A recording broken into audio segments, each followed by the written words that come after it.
Welcome back to Grimoire Audiobooks. Today, we continue the magical journey with Part 2, covering chapters 11 to 20 of H.J. Potter by S.M. Wane. This Harry Potter fanfiction delves deeper into a reimagined world of wizardry, where familiar faces take on new roles and untold secrets from the Potter legacy come to light. In this segment, the stakes rise as Harry discovers more about his mysterious past, the challenges of wielding newfound power, and the sacrifices demanded by destiny. Friendships are tested, enemies grow bolder, and a battle for the soul of the wizarding world begins to take shape. S.M. Wane is celebrated for their masterful world-building and ability to weave intricate plots that keep readers spellbound. H.J. Potter is no exception, presenting an alternate take on Harry's story that is as thrilling as it is poignant. Disclaimer: this fanfiction is a transformative work based on J.K. Rowling's Harry Potter series. All original characters, settings, and trademarks belong to their respective owners. This reading is created purely for entertainment, with no copyright infringement intended. So, sit back, relax, and prepare for a magical roller coaster with H.J. Potter by S.M. Wane at Grimoire Audiobooks. Don't forget to like, subscribe, and hit that notification bell for more magical adventures. Let's dive back into this extraordinary tale. H.J. Potter by S.M. Wane. Chapter 11. Sounds of metal clashing heavily on metal rang through the small simulated training room as Harry furiously fought with his opponent. He had cleared all the minions of his current enemy easily. They were knocked out when the blunt side of his sword connected with their armored head. He was having a difficult time with this last one. Toll had specially picked an expert swordsman from the medieval times to test Harry's skills and wit as the final enemy for this battle. The room was made to stimulate a battle in a building, since it was unlikely that Harry would engage in battle in an open space. In Harry's mind, it was a real battle for survival, especially since his opponent was bent on killing him. Light gleamed off the shiny sword of Gryffindor as he parried the attack away with a hand. His muscles ached with the strain of holding his sword against the heavy blow. His enemy pressed into his advantage, and his sword was getting dangerously near Harry's face. His muscles started to protest against the abuse, as beads of perspiration began to roll off his brow. He was staring straight at Harry with a confident smirk on his face. Well, he had a reason to be cocky since Harry was obviously losing due to his lack of muscles began to quiver uncontrollably. He knew he could not hold out much longer, so he began to think of alternatives. A distraction, he thought, as he glanced at the roof. He recklessly summoned overhanging lights down on his opponent as he moved aside, allowing his enemy's sword to fall. It worked. His enemy was momentarily distracted when he had hurriedly leapt away from harm after hearing the sound of the roof cracking. The overhead lights fell presently between them. Using this opportunity, Harry immediately moved to his opponent's personal space, swinging his sword overhead as he aimed for the opponent's head. He only realized at the last minute and hurriedly dodged away. The smile on his face had immediately wiped off when he realized how close his head was to his blade. Pressing on his advantage, Harry quickly flicked his blade up, aiming to bring it down upon him. However, the enemy was faster than him. He sidestepped the attack and knocked the spectacles off his face with a heavy jab, causing Harry to stumble backwards. Crap! The room began to blur. The images started to change and reshape. Acio's spectacles, he said as he summoned his glasses to him. He wore them and looked up. After a while, the room had some resemblance to the training room Harry had grown accustomed to. Then everything became more solid and stopped shifting. He slid the sword of Gryffindor back into its scabbard hastily as he walked out of the simulation room. Harry wanted to kick himself for his carelessness. He hastily wiped the perspiration off his brow with his sleeve as he walked towards the bench that was against the side of the large training room. Toll had termed this as a light warm-up, but he didn't find it easy at all. He had to admit that it was one of the most intense battles he had engaged in. Harry immediately took his soaked cotton shirt off his back and put it in the provided laundry basket sitting at the side of the bench. He sat down with his head between his knees in frustration. Hermione quietly handed him a towel to clean himself up, then sat beside him on the bench. I guess I need not say more about being careless. If it wasn't the third hit, you'd have died after he dealt the finishing blow. You do know that the side of your sword is blunt. Why did you insist in flicking it against your opponent's armor? Toll reprimanded as he offered Harry a bottle of water. I wanted to force him to back away from me, explained Harry. The Gryffindor sword was blunt on both sides, something that Harry was glad because he did not aim to kill his enemies. However, if necessary, he could. The tip of the sword was still sharp and could pierce through thick armor. However, I was impressed by your use of the environment at the last minute. This is something I need to see more of from you, especially in circumstances where you are as unmatched as just now. His strength far exceeds yours. It was stupid of you to engage the battle head-on. You might have been killed. Toll evaluated as he looked at his notes. I'm glad that you were quick enough to handle all 4 opponents at one time, but may I beseech you to be more patient? In addition to the 2 blows you took from them, you expended too much energy in sustaining a battle with them. You should always try to observe your opponents before leaping straight into battle, and please try to isolate them so that you don't waste so much energy. In a nutshell, don't be so foolhardy. I'll bear that in mind, Harry answered gravely as he nodded. Being reckless was one of his greatest flaws, something that his wife and his trainer had constantly reminded him of. Hermione placed a hand on his shoulder. Harry knew that he should be glad that it was only a practice session. Well, Hermione, how do you like your new weapon? Toll asked with mild excitement. The eager expression on their instructor's face amused her. She drew out her new weapon from the small holster and presented it to Toll. A small, shiny revolver lay on her palm. It was exactly the size of her palm. The little baby resting in her hand was the fruit of all her instructor's labor and their early birthday present to her. They had spent months researching and creating the gift. It feels as if it was a part of me. The best part was that when it discharged the bullets, it was silent. She admitted as she held the gun. A frown marred her features. I have only one problem, though. The bullets it discharges went through the training target. Like Harry, I don't intend to kill. A smile graced Toll's face as he looked at Hermione. We took that into consideration. The bullet is actually a transfiguration of a spell. It will transform back into a stunning spell when it touches flesh. Really? Hermione said as she quirked one of her eyebrows disbelievingly. That is fantastic. How did you manage to turn a spell into a bullet? Can I alternatively charm the bullet with another spell? She asked as she stowed the revolver into her holster, and it immediately turned invisible. Hermione was getting more fascinated with the gun and its bullets. There was a grin on Toll's face when he replied. Yes, since it has a physical state. Alternatively, you can transfigure the spells you want to into bullets first before placing into the gun. This would be useful if you don't have a large reserve of magical energy. Hermione's eyes lit up. In other words, I can spend time exploring the possibilities. She concluded excitedly. Do you have the blueprint? Yes, I do. We can attempt to modify it. However, right now we have to move on to something more important. I'll give you my evaluation of your shooting practice. You're an accurate shot and would do very well as a sniper. I was very impressed. I'll give you the choice to test your skills in a more practical situation. You can see for yourself how the bullets transform into a stunning spell when it touches flesh. Do you want that? There was a determined expression on her face as she looked at Toll. Sure.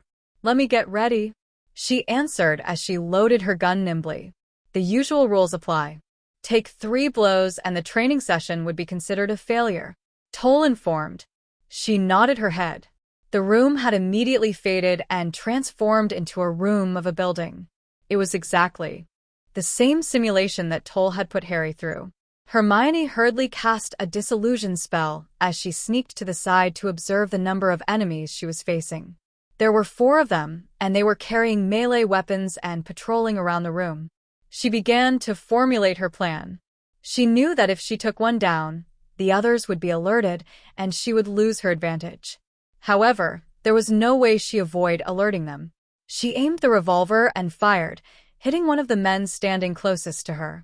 Toll was right. The bullet transformed into a red light and the person was stunned. Before anyone could hear the sound of his body collapse on the floor, she blasted the roof with a powerful reducto spell to bring the overhead lights down, burying 2 more enemies. She took the opportunity and shot the last guy. Hermione was prepared to take a breather when she spotted the boss carefully treading in, with his sword in his hand. The noise had attracted his attention, and a quick survey of the room placed him on high alert. Hermione crouched as low as possible as she held her gun up. Despite being disillusioned, she could still be spotted if she moved because of the differences of the shade of the light. She held her breath as her enemy moved carefully around the room, searching for the intruder. Upon closer observation, she realized that he was wearing armor. Hermione nibbled on her lip in contemplation. She wasn't sure if the bullet would be able to pierce through the armor he was wearing. From her position, she could not get a clear shot of his head. She had to wait patiently. Her target began to move through the room cautiously. When he lowered his sword to check on this dead follower, Hermione took the opportunity to shoot him on the head. The bullet immediately transformed into a red light and hit the enemy squarely. The narrow corridor doors began to fade and transform back into the familiar training room. Hermione felt momentarily dizzy from the use of too much magic. Harry had to support her out of the room to the bench to rest as Toll gave her a potion to refresh her. "Well, I don't think I need to say much," Toll said as he watched her drink the vial of potion. She instantly felt better. "Although you finished the mission, you were in no condition to make a successful getaway. You must always plan to get out of each situation successfully, instead of concentrating solely on finishing the mission. However, you did well. I like the way you tried to pay attention to every detail and the good use of your environment." "Thank you, Toll. By the way, if I had chosen to shoot my last opponent on his armor, would the bullet have gone through it?" Hermione asked curiously as she drank the bottle of water. There was a mysterious smile tugging his lips. "Why don't you try it out?" he asked as he led the couple to a newly built shooting range. There was a variety of materials as targets. "I believe he was wearing thick steel armor?" he questioned as he led them to the target made of steel. Harry and Toll stood aside as she opened fire from a distance. There was a loud noise when the bullet deflected off the armor, leaving a huge crater in place, with a bullet wedged in the middle. Hermione smiled. If she had made the shot, her position and the weapon she was using would be revealed. "Now do you understand why you failed, Harry?" Toll asked as he turned to look at Harry. Hermione was left to consider some possibilities. She could try to modify her bullets. If you were in Hermione's position, you would have made the fatal error. Harry nodded. "I will be going over today's lessons again later. However, I do have a question to ask. Why do we need to learn this? Carrying a sword or a gun in public is against the law. In other words, we can't carry them to battle in the real world," he asked thoughtfully. "You're right about the law. I'm sure you'll find a way to carry them around without being caught," Toll answered as he rubbed his chin thoughtfully. "I don't think it is necessary to saddle you with too many combat skills. If you can master a weapon of your choice and hand-to-hand combat, you've graduated from my class. The objective of the lessons is to help the two of you to flow into any form easily, individually becoming versatile and powerful duelists, and together, a formidable team. This way you can stay alive. However, since you are both worn out from your training, it is better that we leave the lesson here until the next time. You've found out on your own that you can add your magic to your weapons to make them even more powerful. I'm sure you can think of other ways of becoming better duelists," Toll concluded as he shut his notebook. "I need you both to come in for at least 2 real hours every morning before your day starts to practice. This will make sure that you maintain your form and to help build your endurance. That's all from me for now. Edmund has expressed his wish to meet with you after your training, so off to the showers you go. Please head over to see him as soon as you're done." "Thank you, Toll. We'll see you tomorrow," they said as they bowed. Toll bowed in return and headed out of the training room. Edmund was busy practicing with his cutlass when the young couple came up and greeted him politely. A warm smile instantly appeared on his face when he saw them. "Good morning, Harry and Hermione. It looks like you two just had a good workout." Edmund beamed warmly as he slid his blade back into his scabbard and sat on the chair. "You're looking more radiant than before, Hermione," he complimented. There was a slight reddening of her cheeks as she lowered her head in embarrassment. "Thank you," she muttered. Harry merely smiled in amusement when he glanced at his wife. "Yes, it was a tough session, but we learned a lot from Toll today," Harry said as he summoned 2 armchairs for them to sit. "Ah, "Do you like your birthday present?" Edmund asked cordially as he glanced at Hermione. "Definitely, it was perfect for me." Hermione smiled. "I'm glad to hear that. We spent some time designing it especially for you. So, is there anything that you two wish to share with me?" "Well, we feel that we might have one more person to deal with before we can have a go at Voldemort. He seems to be very insistent in making sure that we remain in his control, and we don't see eye to eye with him. It's a shame, really, since he is a wealth of valuable information, being the leader of the light." Edmund frowned slightly. "It isn't good to be losing allies before the war even begins. However, if this is the case, you should expedite your entry into the political world so that he can't hinder you. He sounds very manipulative, so he'll probably use all the influence he has to stop you. That's what I worried about when we realized that he might have sent someone to spy on us. I suspect that he's had a hand in the affair we are currently looking into now," Hermione added simply. Edmund raised his brows in surprise. Harry decided to explain the whole issue with his godfather in detail to Edmund. He listened with great interest and only responded when Harry finished. "That's interesting. Your godfather actually managed to escape from the Dementors," Edmund commented thoughtfully as he stroked his chin. "Since you both are thinking about finding him before the Ministry does, I'm guessing that you want to know if there is a way to track any animagi that enter a certain compound?" Edmund concluded. "Yes, there is a way?" Harry asked. "Oh, definitely.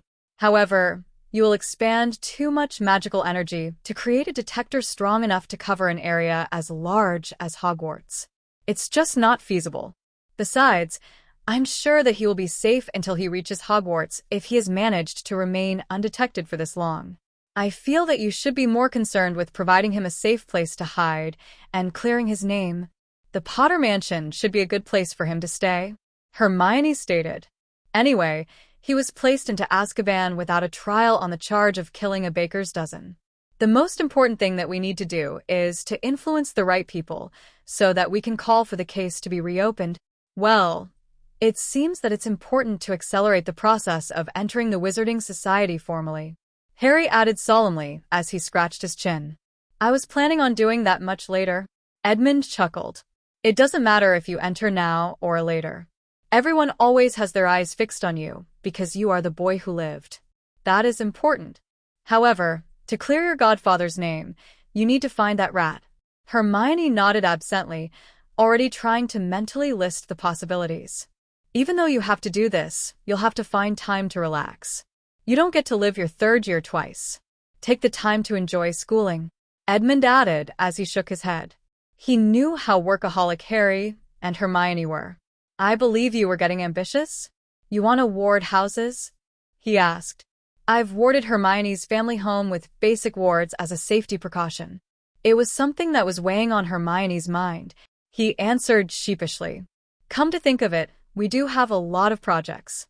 We haven't begun testing if familiars are able to tap on the magical reserve of their owners and use them. Hermione now wants to work on further modifying her weapon. Harry, you forgot about the basilisk skin. We haven't really decided on how we should use it," Hermione added as she flipped through her notebook. He slapped his forehead. "How could I have forgotten? Well, we've a lot of skin. We could always make something for our friends. You forgot to mention your personal project to help our friends." Harry smiled as he looked at Hermione. "Well, I thought you didn't know," she muttered as she looked away in embarrassment. "I don't feel comfortable not imparting useful knowledge to others." Hermione turned to look at Harry when she felt his arm around her shoulder. A soft, devoted smile was on his face. "It's one of the reasons why I'm so in love with you," he admitted honestly. Her heart melted when she saw only sincerity and adoration in his sparkling emerald eyes. The sound of Edmund's good-natured chuckling reminded the couple that they had an audience. They hurriedly leapt apart in mortification. His chuckling grew at the sight of the couple being so embarrassed. "Well, I'm glad that Harry adores you, Hermione. I'm happy that you're in love," He beamed happily. I heard the use of a plural. Did you meet some new peoples? He asked excitedly. We did. On the second day, we met a girl by the name of Luna Lovegood. She's now staying with us in our quarters. To date, we still have no idea how she knew that we were married before we even told her. There's been no problem having her move in. In fact, I thought it's worked out well. Hermione finally has a female friend to talk to. Harry smiled happily as he glanced at his wife. Edmund arched his eyebrows in disbelief. I thought you couldn't stomach theologicals? He asked curiously as he peered at Hermione. He was certain that a person who prized intelligence and logic as much as Hermione would reject a person who was on the extreme opposite side of the spectrum. I think that some of Harry's personality has rubbed off me. I'm more tolerant, Hermione answered as she glanced at Harry. He had raised his eyebrows in surprise. Well, it's one of the traits I love most about you, she replied as a light smile touched her lips. Harry grinned back in amusement. I'm very happy that you two appreciate each other and are learning positive things from each other. Well, I can see that your week has been very exciting. Why didn't Hedwig come with you today? I miss her, Edmund asked. She found a good friend. The owl can read as well as she can. But we'll tell her that you missed her the next time we see her. It isn't very often that we see her lately. I guess that's the reason why Crookshanks has been spending most of his time out of our quarters. Crookshanks? You've gotten another pet? Edmund questioned curiously. Oh yes. We bought him the day before we came to Hogwarts. He's a very intelligent and beautiful cat. Hermione answered excitedly as her eyes lighted up at the mention of her pet, like all people who are infatuated with their pets. He is really a bright cat. He can even tell if an animal is an animagus. Why, he told us that the rat that Ron keeps is a... Harry trailed off as he stared at Hermione with a shocked look. At that point, everything just clicked. An animagus. She concluded excitedly when the realization came upon her. A frown marred her face when her thoughts began to race. Harry, you're probably right. There is a good chance that Scabbers is Pettigrew. He needed to keep his ear to the ground for news of Tom Riddle. What better way to do that by being the pet of a pure-blooded family whose patriarch works in the ministry? The thing that scares me is the amount of information he has probably amassed on you over the past 3 years. Hermione responded as she bit her lips. I'm confused. Are you saying that you found the betrayers? Edmund asked as he looked intently at the couple. They just reminded him of the times when he developed headaches while speaking to couples with a soul bond. He could feel one coming on. Harry, please explain, he said as he rubbed his temple. It's really simple. Crookshanks once shared with me that Ron Weasley's pet rat was an animagus. Well, initially Hermione and I sort of decided that we wouldn't bother with that since he hadn't done anything harmful. It didn't dawn on me until we started talking about finding the rat just now. Everything just clicked. The rat that Sirius is probably looking for could be Ron's rat, Harry explained. No matter if he really is Pettigrew, we can clear Sirius's name, Harry concluded. There was a gleam in his eyes as he looked at Edmund with determination. It's time to put our training to the test. His master and mistress were not in when he checked their bedroom, so he decided to try his hand at hunting in the forest. Hedwig had once mentioned that they tended to go out in the evenings and were gone for quite some time. The ginger-colored cat prowled along the outskirts of the forbidden forest alone, searching for small animals he could devour when he felt a pair of eyes watching him intently from the darkness. He lifted his head and peered into the darkness. A pair of big, intelligent, yellow eyes was staring back at him. He froze. He could tell it was a large creature, and he didn't want to agitate it. After a while, there was a slight rustling of leaves, and the creature disappeared into the darkness. What could it be? He thought as he peered into the darkness again.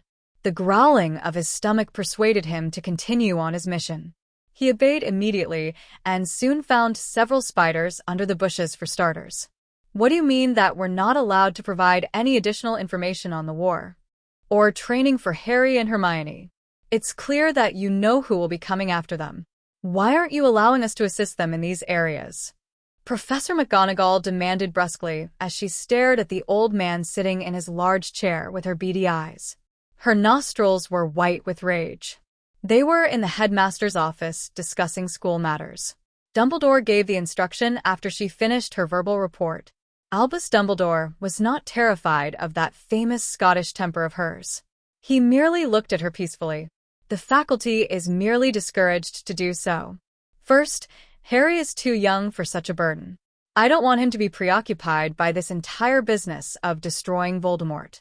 Moreover, we should not show favoritism on our parts. If you want to train him, then you also need to train the entire school. Are you out of your mind? What do you mean favoritism? You know who has chosen him. Do you think he would leave them alone? She shrieked furiously as she glared at him. I believe that is the reason why we are all here. While Harry is still in this school, we are responsible for his safety. He can still have that few years of childhood. Yes, he has crossed roads with Voldemort by coincidence.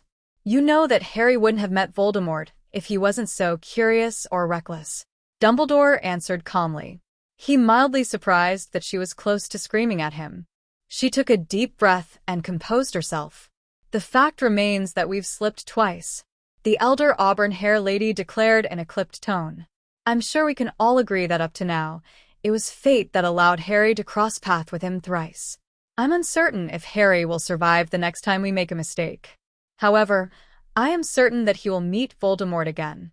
If Harry wants information on the previous war or requests additional training, I will provide it, she declared. Good day. Professor McGonagall concluded as she spun around and strode out of the office, with her head held high. Dumbledore stood up from his seat and paced around the room. It was evident that McGonagall was not convinced that his decision was correct. It didn't help that he was certain that Lupin would side with McGonagall and be against him. The other staff might also take McGonagall's side. Harry was fast becoming a big problem. He merely wanted to ensure that Harry succeeded in getting rid of Voldemort, and if need be, at the cost of his life. What are the lives of two teenagers compared to the millions who would be saved if Harry managed to stop him? Dumbledore could not see them succeeding without his input, which highlighted the other problem.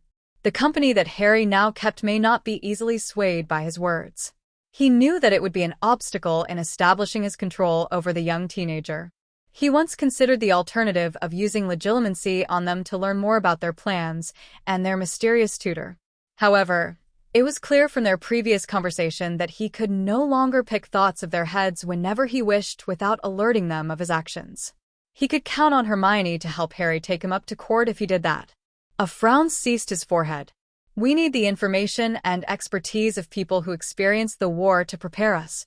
Dumbledore knew it also meant that they were prepared to do without if he chose not to help them. It led him to one conclusion. There was somebody training Harry and doing a great job out of it. After all, Hermione and Harry had easily passed all the preliminary tests of all subjects to take their OWLS. He needed more information on what they were up to. It was time to speak to his new friends. Rays of the rising sun began to filter through the window into the large room as Harry and Hermione materialized soundlessly in their shared bedroom at Hogwarts, in front of Hermione's dresser, where the bottle stood. They waited for the white runes to fade before officially starting their day by changing into their school uniform. Hermione placed the books she had brought back on the desk, while Harry picked out 2 fresh sets of uniform for them to change into. They had finished their morning training before they had left the house. We'll be doing this mission together? Harry asked as he looked at Toll for affirmation. His burly instructor gave a brief nod as he went to the panel and prepared for the new mission. He shot a brief glance at Hermione. They have dueled together as partners against magical battle mannequins, but have never put their partnership into a test. She gave him a nod. We can do this, Harry, she thought confidently as she reloaded her pistol and covered his back. He responded by smoothly drawing the sword of Gryffindor out of the richly decorated scabbard hanging at his side and holding it firmly with his hands. Harry lowered himself into a defensive position, with the sword held in front of his face. We are ready, Toll. The room began to frizzy, and soon they found themselves in the foyer of a building. It was completely quiet. I think it's too quiet. We'll try disillusioning ourselves. I'm not too sure if there are sensors that detected invisible or disillusion people, Hermione thought. Harry silently cast a disillusion spell on the both of them. We'll try. Are we supposed to head up? Harry thought as he glanced around the area. It was clear. I got a feeling it won't be that simple. Hermione answered in thought. Try going that way. She pointed to the narrow corridor near the grand staircase. A simple walk in the park? With Toll in control? There's no way. He thought as he swiftly moved in that direction she had pointed. Searching every room as he moved down the narrow corridor, he found that they were all offices. Harry and Hermione found all the rooms to be clear. Stupefied. Suddenly, they saw a blast of red light being shot at their direction. Harry and Hermione both ducked behind the doorway as the spell hit the wall behind them. Apparently, disillusionment doesn't work here. Harry thought as he hid behind the wall. I can see that. Hermione answered as she shot the person straight on the chest, stunning him, causing him to collapse onto the ground. A group of masked men suddenly appeared from the room near them and began to throw spells at them. Hermione shot at one of the overhanging beams above some of the masked men while Harry dashed forward with his sword. He casually swung his sword to deflect one of the spells and knocked one of them out with his blade. Since Harry could listen to Hermione's thoughts, they worked very well together. He ducked whenever he realized that he was standing in her way and deflected all the spells that were aimed at them. She took out those who were not squashed by the collapsing beam and were too far for Harry to reach. Harry took out those masked men in front by touching them with his sword. He discovered that the sword could hold spells, which explained why it was dull in the first place, and lined it with a stunning spell. Both of them quickly retreated back to the lobby and began their assault on the second level. They were met by a small army of masked men throwing an assortment of spells at them. Those spells were deflected by a wall of water Hermione had conjured. Harry immediately cast a wide area lighting spell, in which a ring of lightning spectacularly rose from the ground and shocked those who didn't have time to cast their shield up. They collapsed on the floor, stunned. There were only a few left unharmed in the room, which Hermione took them out by shooting them with her pistol. I think you look gorgeous in that pose. Harry thought cheekily as he blasted a masked man with a stupefy and ducked nimbly from the spell. I'm busy here, love. Please don't distract me.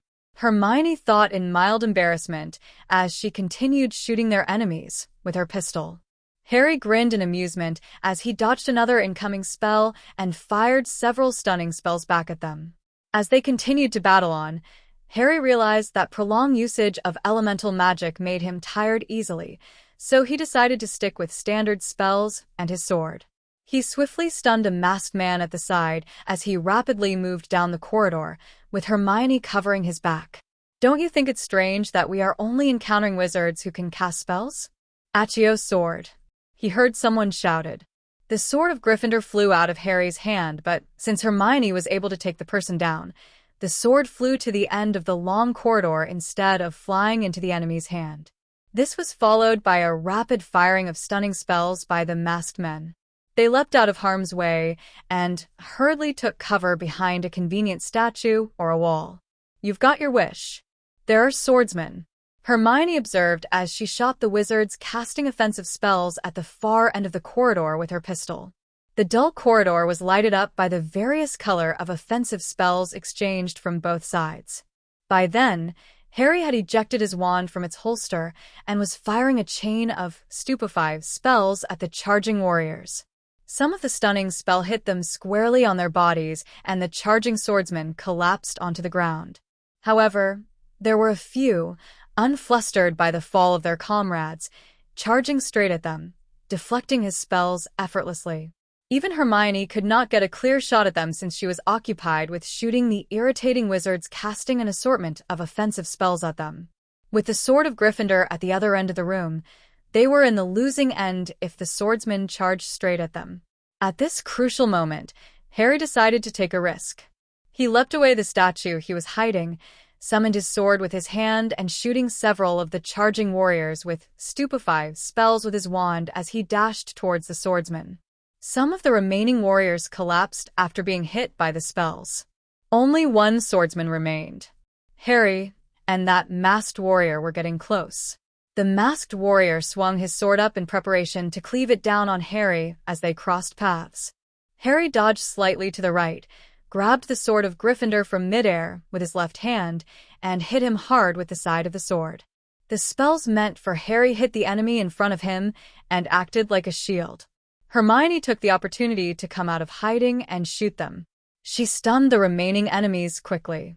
Harry hurriedly put his wand back into the holster and lined the sword with a stunning spell. "I hate it when you are this reckless," she admonished mentally as she hurriedly loaded her gun. "Please remember to pay attention and think before you react."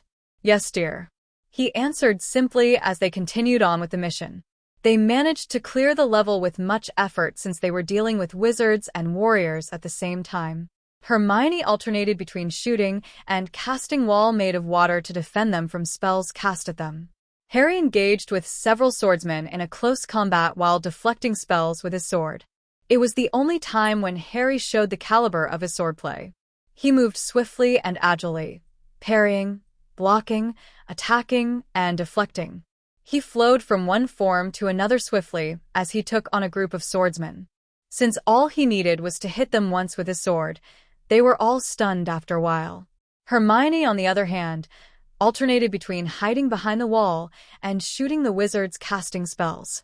Harry did a good job deflecting most of the spells, giving her the opening to shoot them. They managed to finish their mission that way, and had slowly worked their way into the 5th floor before their mission ended. Toll had nothing but compliments when he evaluated the mission. Naturally, he did mention Harry's moment of carelessness, but he was highly satisfied with the high level of cooperation they displayed in their simulated training. The trip back to the house had been a fruitful one, and it had helped them to set a new direction. Hermione headed to the common room to have a usual acclimacy session with Luna and Neville, while Harry stayed in the quarters to speak to Charles about his formal introduction to the Wizard Society. The date was set for 2 weeks later, the earliest they could manage since the guests needed time to respond. Charles immediately went back to the Potter mansion to begin the preparations since invitation needed to be dispatched by house elves instead of the owls immediately, and an announcement was needed to be placed in the newspaper. Harry was immensely thankful that he had such a capable team of house elves to aid him. He knew he could not get anything done with his lack of experience in this field. Charles hurriedly returned with a stack of invitations Harry had to address. Under Dobby's watchful eye, Harry finished signing his name on every invitation and sealing every regal-looking envelope with a Potter's crest. It was breakfast time when Harry had finished with all the invitations. He had lost track of which families he was inviting, but he was convinced he would be inviting all the pureblood families in the Wizarding Society. When he finally turned up in the common room, Harry was glad to see that there was a wide beam on Luna's face. Neville had the usual frown on his face after his mediation. "How's everything?" Hermione asked in concern as she peered at Harry. "As well as can be expected, I suppose. The date of my formal introduction to society will be 2 weeks hence, on a Saturday evening. Charles is confident that he will have prepared everything by then. I've finished extending the invitation to all pure-blooded families. It's going to be a busy week." Harry answered simply. "Is it going to be a traditional ceremony with a ball?" Neville asked curiously. "It makes sense for most who inherit the title of Lord to hold a ball, since they are of marriageable age. However, for you, it might defeat the purpose. You've a girlfriend," Neville continued. "I'll just have to dance. Hermione has agreed to accompany me." Harry smiled as he glanced at her with a tender expression. He looked back at his friends. "I'm sure your families will inform you soon about the invitation and their decision," Harry concluded. "I'm famished. Let's head down for breakfast." Hermione smiled in amusement as she hooked her arm around his, and they headed down to the Great Hall for breakfast. "What kind of lesson do you think we'll have today for care of magical creatures?" Harry asked curiously as they walked out of the castle in the direction of Hagrid's hut. Ron was trailing quietly behind them, with his hands in his pockets. "Beats me," answered Neville simply as he shrugged. The first care of magical creature lesson was held in a classroom, since it was pouring outside. He went over the creatures found in the Forbidden Forest. "Ah," said Hermione. "So, this is the first official lesson outside the castle?" she inquired as they went down the sloping lawns to Hagrid's hut on the edge of the Forbidden Forest. A pang of guilt hit him when he realized that he hadn't spoken to Hagrid in a while. They spotted 3 familiar backs ahead of them, and they realized that they would be having their lessons with the Slytherin. After the strange conversation they'd had, Harry could not make out if Malfoy was a foe or a friend. Before they could cross each other's path, Hagrid came out of his hut in his moleskin overcoat, with Fong the boarhound by his side. "Come on now, get a move on," he called as the class approached him slowly. "Got a real treat for ya today. Everyone here? Right, follow me," he called as he strolled in the direction of the Forbidden Forest. Harry and Hermione exchanged a look of worry between each other. For a moment, they had a sinking feeling that Hagrid was going to have his lesson in the forest. Harry had enough of unpleasant memories in that place to last him a lifetime. Moreover, they were worried about what the students might think about having their first outdoor lesson inside forest. However, they were relieved that after 5 minutes of walking, they found themselves outside of a paddock at the edge of the Forbidden Forest. There was nothing in there, so they waited for Hagrid to give his instructions. "Everyone gather around the fence here," he called as the class approached the empty paddock. The students immediately started to gather. "Now, first thing y'all want to do is open your books." "How?" interrupted the cold, drawling voice of Draco Malfoy. Hagrid glanced at him in surprise. "How do we open this thing?" Malfoy repeated as he held his copy of the Monster Book of Monsters, which he'd bound shut with a rope. Others began to take out theirs out. Hagrid looked crestfallen when he realized that none had managed to open their books. Yevi got to stroke them," Hagrid announced finally, as if it was the most obvious thing. He took Hermione's copy, ripped off the spellotape that bound it, and ran his forefinger down its spine. The book shivered, fell open, and lay silent in his hand. The class watched in astonishment. How were they going to do that without being bitten? "Right then, so Yevi got your books and now ya need the magical crayons. I'll go get 'em while ya open your books. Hang on." He strode into the forest and went out of sight. "That oaf teaching classes, my dad is going to have a fit when I tell him about it," Malfoy sniggered as the rest of the Slytherin laughed.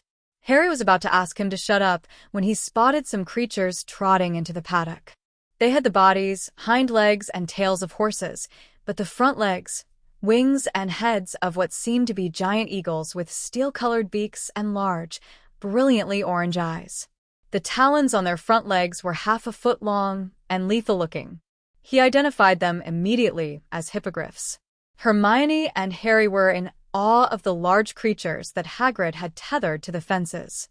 Alyssa had taught them about these beautiful creatures, but they never imagined that they would have the chance to see them up close at Hogwarts. The hippogriffs' coats gleamed in the sun. Harry admired the way their coats changed smoothly from feather to hair. They were each a different color: stormy gray, bronze, a pinkish roan, chestnut, and inky black. "Hippogriffs. Beautiful, aren't they?" Hagrid said as he waved his large hand at them. Harry and Hermione moved closer to the fences to take a better look at them. The rest soon cautiously moved in to look. "The first thing ya gotta know about hippogriffs is that they're proud," said Hagrid. "Never offend one, case it's the last thing ya do," warned Hagrid gravely. He rubbed his hands together. "Ya always wait fair, he hippogriffs, to make the first move. It's polite, see? Ya walk towards him and ya bow, and ya wait. If he bows back, y'are allowed to touch him. If he doesn't, get away from him," he concluded as he stared at the class excitedly. "Who wants to go first?" The hippogriffs displayed their prowess and showed that they are completely unlike tame creatures such as cute kittens as they tossed their fierce heads and flexed their powerful wings. Most of the class had backed away in fear. Harry and Hermione knew that hippogriffs could get very aggressive when provoked. "No one," Hagrid pleaded. Mustering his Gryffindor courage, "I'll do it," said Harry as he climbed gracefully over the paddock fence. He didn't want Hagrid's lesson to fail. "Good man, Harry," roared Hagrid. "This is Buckbeak," he said as he untied one of the chains and pulled the stormy gray hippogriff away from the others and slipped the leather collar off. The class appeared to be holding their breath. He could sense Hermione's worry. "I'll be fine," thought Harry as he shot a glance at Hermione. She nodded. "Easy now, Harry," Hagrid said quietly. Harry maintained eye contact with the fierce-looking Buckbeak. The stormy gray hippogriff had fixed one large orange eye on him. Harry swallowed visibly, took a step back, and took a bow. The hippogriff was staring at him with his brilliantly orange eye. "He looks all right to me," came a baritone voice. "Maybe I should take a bow." Harry looked up in surprise. The large hippogriff bent his front scaly knees and sank into a brief bow. "Well done, Harry. You can touch him. Pat his beak. Go on," Hagrid encouraged excitedly. "Oh wow," said the same voice flatly as the hippogriff stared lazily at him. Harry looked unsurely at the hippogriff. "I won't bite you, silly. I'll probably scratch you if you don't show me enough respect," said that voice. Harry blinked. It was Buckbeak's voice. He cautiously moved towards the large hippogriff and patted him on his steel-colored beak. "That's better," Buckbeak said lazily as he closed his eyes. He sounded as if he enjoyed it. The class broke into applause at the sight. "I'm glad that you enjoy it, Buckbeak," said Harry with a warm smile on his face. "You've such nice coat." "Thank you, two-legged," answered Buckbeak. "You can understand what I'm saying?" "Yes, I do. I reckon Hagrid would let you stretch your wings a bit," Harry said quietly as he stroked his fine coat. True to his word, Hagrid asked him to climb onto Buckbeak. Buckbeak waited anxiously for Harry to climb onto his back. When he felt that Harry was comfortably seated on him, then he took off. Harry had enough time to hold onto his neck as he soared into the air. "Mind my feathers," warned Buckbeak as he took Harry on a quick aerial tour of the Forbidden Forest. Harry had never flown into this area with his broomstick before, so he took the opportunity to admire the scenery. Buckbeak landed firmly on his four legs in the paddock after they finished touring the entire area. Harry realized that the Forbidden Forest was bigger than he had imagined. He straightened himself when he felt a heavy thud. "Good job, Harry," Hagrid roared as the class cheered loudly for his success. Harry slowly climbed off the hippogriff and joined his wife at the side of the paddock. There was a look of admiration on her face as she looked at him. Harry tenderly placed his arm around her shoulder as they watched. Encouraged by Harry's success, the class climbed cautiously into the paddock. Hagrid untied the hippogriffs one by one. Soon, everyone was nervously bowing all across the paddock. Ron's hippogriff didn't want to bow, so he had to run away from it until Hermione pointed out that he was not maintaining eye contact with it. For Hermione, it was an enjoyable lesson since it was her first time interacting with animals that were not her pets. She also had a nice conversation with Buckbeak. He lazily sat on the ground and allowed Hermione to pat his steel-colored beak as they talked. It was only when Hermione and Harry realized that Neville was having problems with the hippogriff he was assigned to that they left to help him. Malfoy, Crabbe, and Goyle took over handling Buckbeak. He had bowed to Malfoy, who was patting his beak, looking disdainful. Malfoy had never paid attention to what he was saying since he was raised to be mean and to look down on all who were not of the same stature as him, especially animals. He unwittingly did the one thing that Hagrid had warned them not to. He insulted a hippogriff. "Why you?" Buckbeak growled as he tried to attack Malfoy. Everyone was surprised when Harry had suddenly knocked the boy out of its way to the fences. "No, Buckbeak," said Harry firmly as he stood between the furious hippogriff which was trying to get its talons on the pale Slytherin boy. Malfoy had taken the opportunity to crawl out of the paddock hastily, while Hagrid wrestled Buckbeak into the collar as he continued to try to get at Malfoy.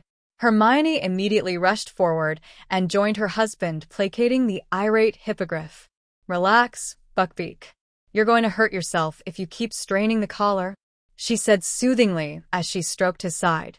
With Malfoy out of his sight and Harry and Hermione's calming words, the fierce hippogriff soon cooled down and moved to the end of the paddock away from the class. Hagrid, seeing that they were able to handle Buckbeak well, left him to their capable hands and went to have a good talk with Malfoy about his conduct. The class soon resumed as normal, seeing that everything was all right. Everyone was shocked that a Gryffindor had actually saved a Slytherin, especially since that Gryffindor was Potter and Malfoy was the Slytherin. Neville hurried over to their side after seeing that Buckbeak had calmed down. He spotted a fairly deep cut on Harry's arm. He was cut by Buckbeak's talons while he was straining to get Malfoy. "Are you all right, Harry? Do you need to go to the hospital wing to be healed?" Neville asked in concern as he peered at the wound. Harry cast a cleaning spell to clean up the wound, then a simple healing spell to patch the wound up. His wound mended perfectly. I guess you don't need a visit to the hospital wing. I'm glad you're okay, added Neville as he patted Harry on the shoulder. Harry smiled gratefully in response. I appreciate your concern, Harry said warmly. I think Hagrid is going on with the second part of our lesson, so you'd best go back to your hippogriff. Neville nodded and dashed off. Hermione narrowed her eyes into slits as she looked at him with great suspicion. I know you're hiding something from me. What stirred you to help Malfoy? Hermione asked curiously. Everyone knew that they were nemesis since the day they met. Moreover, Gryffindors never got along well with Slytherins. I was returning a favor, Harry responded simply as he shrugged. Besides, you know he didn't mean it, he always speaks like that. I hope he learns to pay more attention to his words, Harry concluded as he patted Buckbeak's side. A favor? She echoed questioningly as she raised her eyebrows. Yes, a favor, smiled Harry enigmatically as he watched Buckbeak slumber peacefully. They realized that saving Malfoy did have its advantages. For the rest of the week, the Slytherins treated Harry and his friends with great respect. Harry guessed that it was partly due to the fact that everyone in school knew that Harry was now Lord Gryffindor, head of the ancient and noble House of Potter, after reading the announcement made in Daily Prophet the day after the incident. Draco Malfoy thanked him by sending a hastily scrawled and signed thank you note. He knew who it belonged to because of the way the letter was sent. Malfoy's outstanding eagle owl delivered the note to him. Through the week, Harry was occupied with his duties as Lord. Charles made sure that he had a fitting for the dress robe he was wearing on the day of the ball. Charles grilled Harry about the history of the Potters. It was indeed as ancient and noble as the family title suggested. The Potters were one of the first few wizarding families, along with Black, Greengrass, and Bones in that order. This was something he'd learned in Alyssa's classes. He was amazed when he realized that Godric Gryffindor had taken the name Gryffindor because he was once saved by a griffin. Harry had no doubt that the griffin must have been Cathwire, the one that created the magical world along with Edmund. Hermione was not spared from the lessons despite not attending the ceremony as his spouse. Harry and Hermione found the lessons on Potter's history to be very interesting. They detected two intriguing trends after studying the history carefully. Harry realized that Potter men were generally attracted to intelligent women and married them. Due to these great marriages, the Potters' assets multiplied immensely through sound investments. The second thing they realized was that Potters tend to be very involved with the affairs of wizarding society. To illustrate, Godric Gryffindor was concerned about the lack of magical education in wizarding Britain and became one of the founders of Hogwarts. Charles later explained it was due to the early education the Potter children received that made the family so famous for being interested in the problems within the wizarding society and for their healthy respect for the other magical creatures. Harry realized that the shoes he had to fill as Lord Potter was massive. Charles was delighted when he saw the respect Harry and Hermione had for the Potter family. He also saw Harry's apprehension about matching up to the previous Lord Potters before him and was relieved. Harry's humility and drive to be better would serve him well in the future. He took an empty regal book that looked like the other history books that Harry and Hermione were reading and handed it to Harry.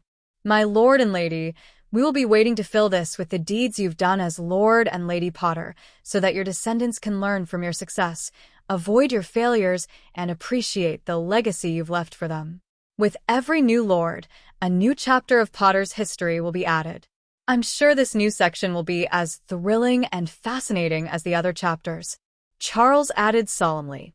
Thank you, Charles, said Harry gratefully as he returned the book to the elder house elf. When they were not preoccupied with these duties, they had to deal with school. Harry and Hermione were finally convinced that Dumbledore was unwilling to help them with their cause after having a talk with Professor McGonagall and Professor Lupin one afternoon. The two professors had begun to doubt the decisions the leader of Light made.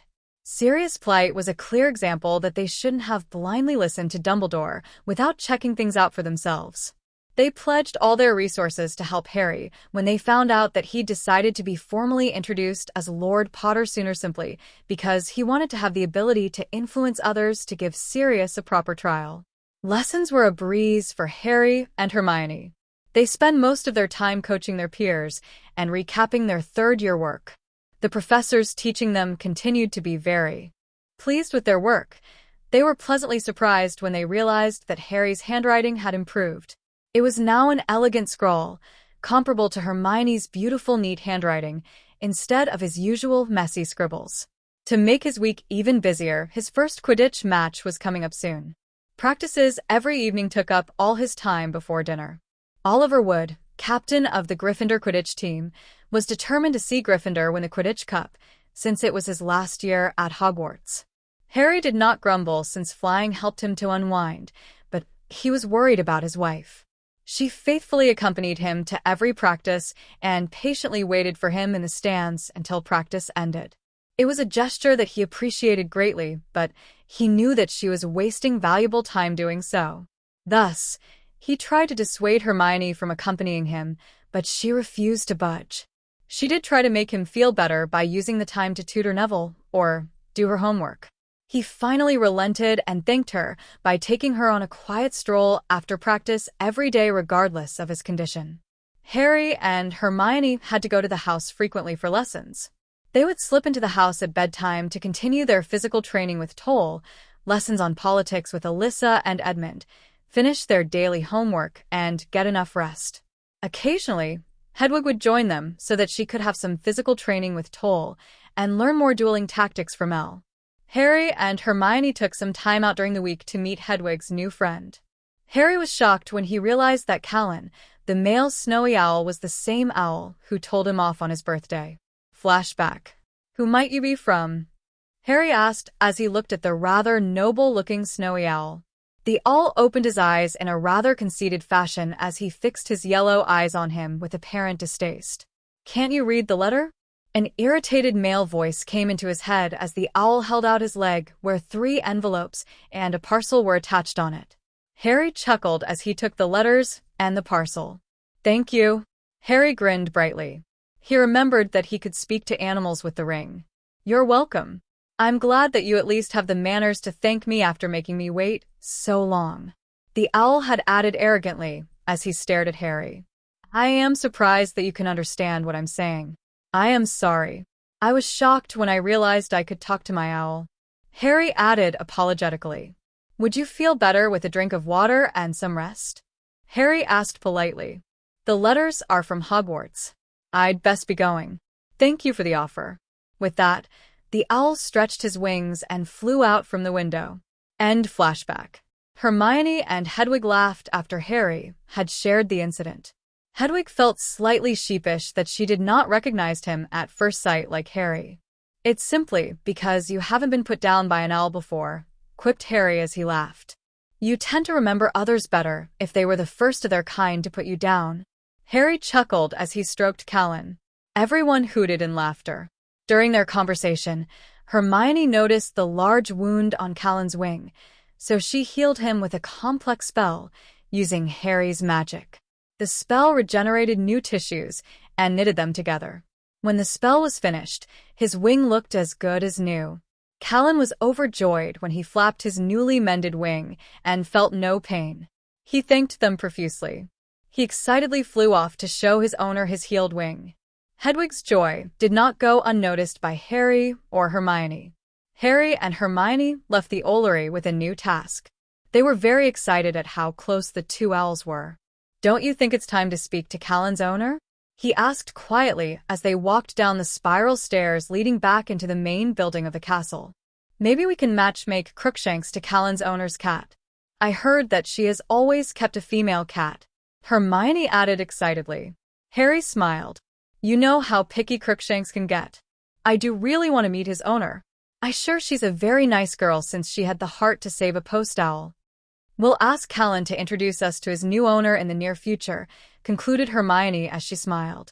Who do you think it might be? Harry wondered. Chapter 12. His blue eyes widened in surprise when he saw the red wax seal on the regal-looking envelope.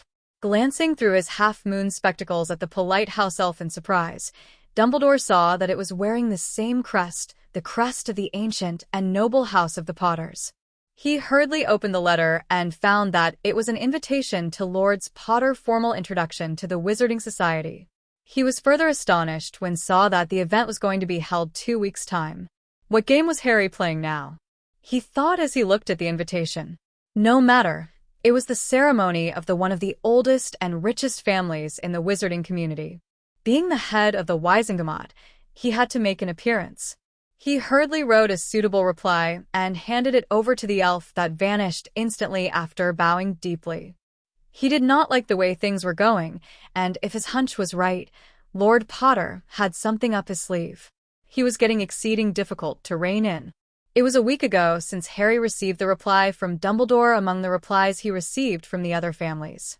He was not surprised that he had accepted because even Malfoy had sent a polite response expressing his joy to be given the privilege to attend such an event. His eyebrows knitted into a frown as he stared at the pile of responses sitting neatly at his desk.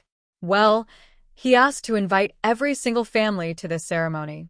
Earlier, as he was casually flipping through the post, he discovered that most of the families would be bringing their oldest child to the event. He placed his signature on the last document. It was a request for his approval of the budget for the ceremony. The boy stood up and stretched as his house elf, Dobby, watched on curiously. "My lord, am I permitted to speak what's on my mind?" he asked timidly as he looked at Harry with his abnormally large eyes. Harry raised his eyebrows in surprise at Dobby's demeanor. "Absolutely, but please drop the 'my lord' and use my name instead," Harry answered warmly as he glanced at the house elf kindly. The house elf looked very nervous. "It has been an honor to serve my lord as his personal house elf," began Dobby timidly, "but could my lord please give this prestigious position to another more deserving house elf?" he questioned as he bowed deeply. A frown seized Harry's forehead. "Is something wrong, Dobby's?" Harry pressed politely. He was so concerned about the reason for his request that he forgot to remind Dobby to address him by his name. He began to fidget even more. "Well, it would not look good on you, my lord. I am, after all, a castaway from the house of the Malfoy. The other families will be speculating about it," he continued. "That's something you shouldn't worry about, Dobby," Harry assured firmly. "I believe that it is my decision as to who I want to work for me, and not the other heads. Besides, who would better to take this position than a house elf, who despite serving another family, tried to warn me of the dangers that I might face. If the Malfoys say anything about it, they will regret it. I think you may safely keep the position," Harry added warmly. The eyes of the house elf were filled with tears as he bowed deeply and thanked him.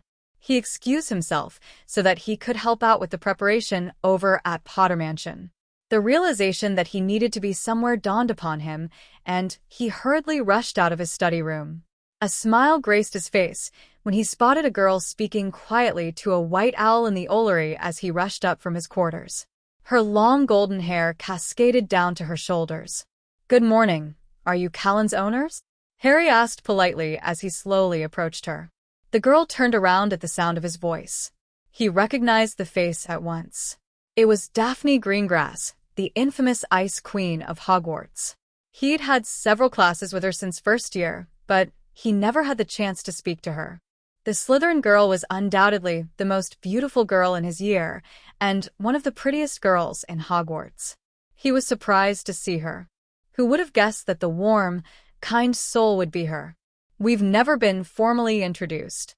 I'm Harry Potter, owner of this beautiful white owl perching beside Callan," he introduced smoothly as he pointed to Hedwig.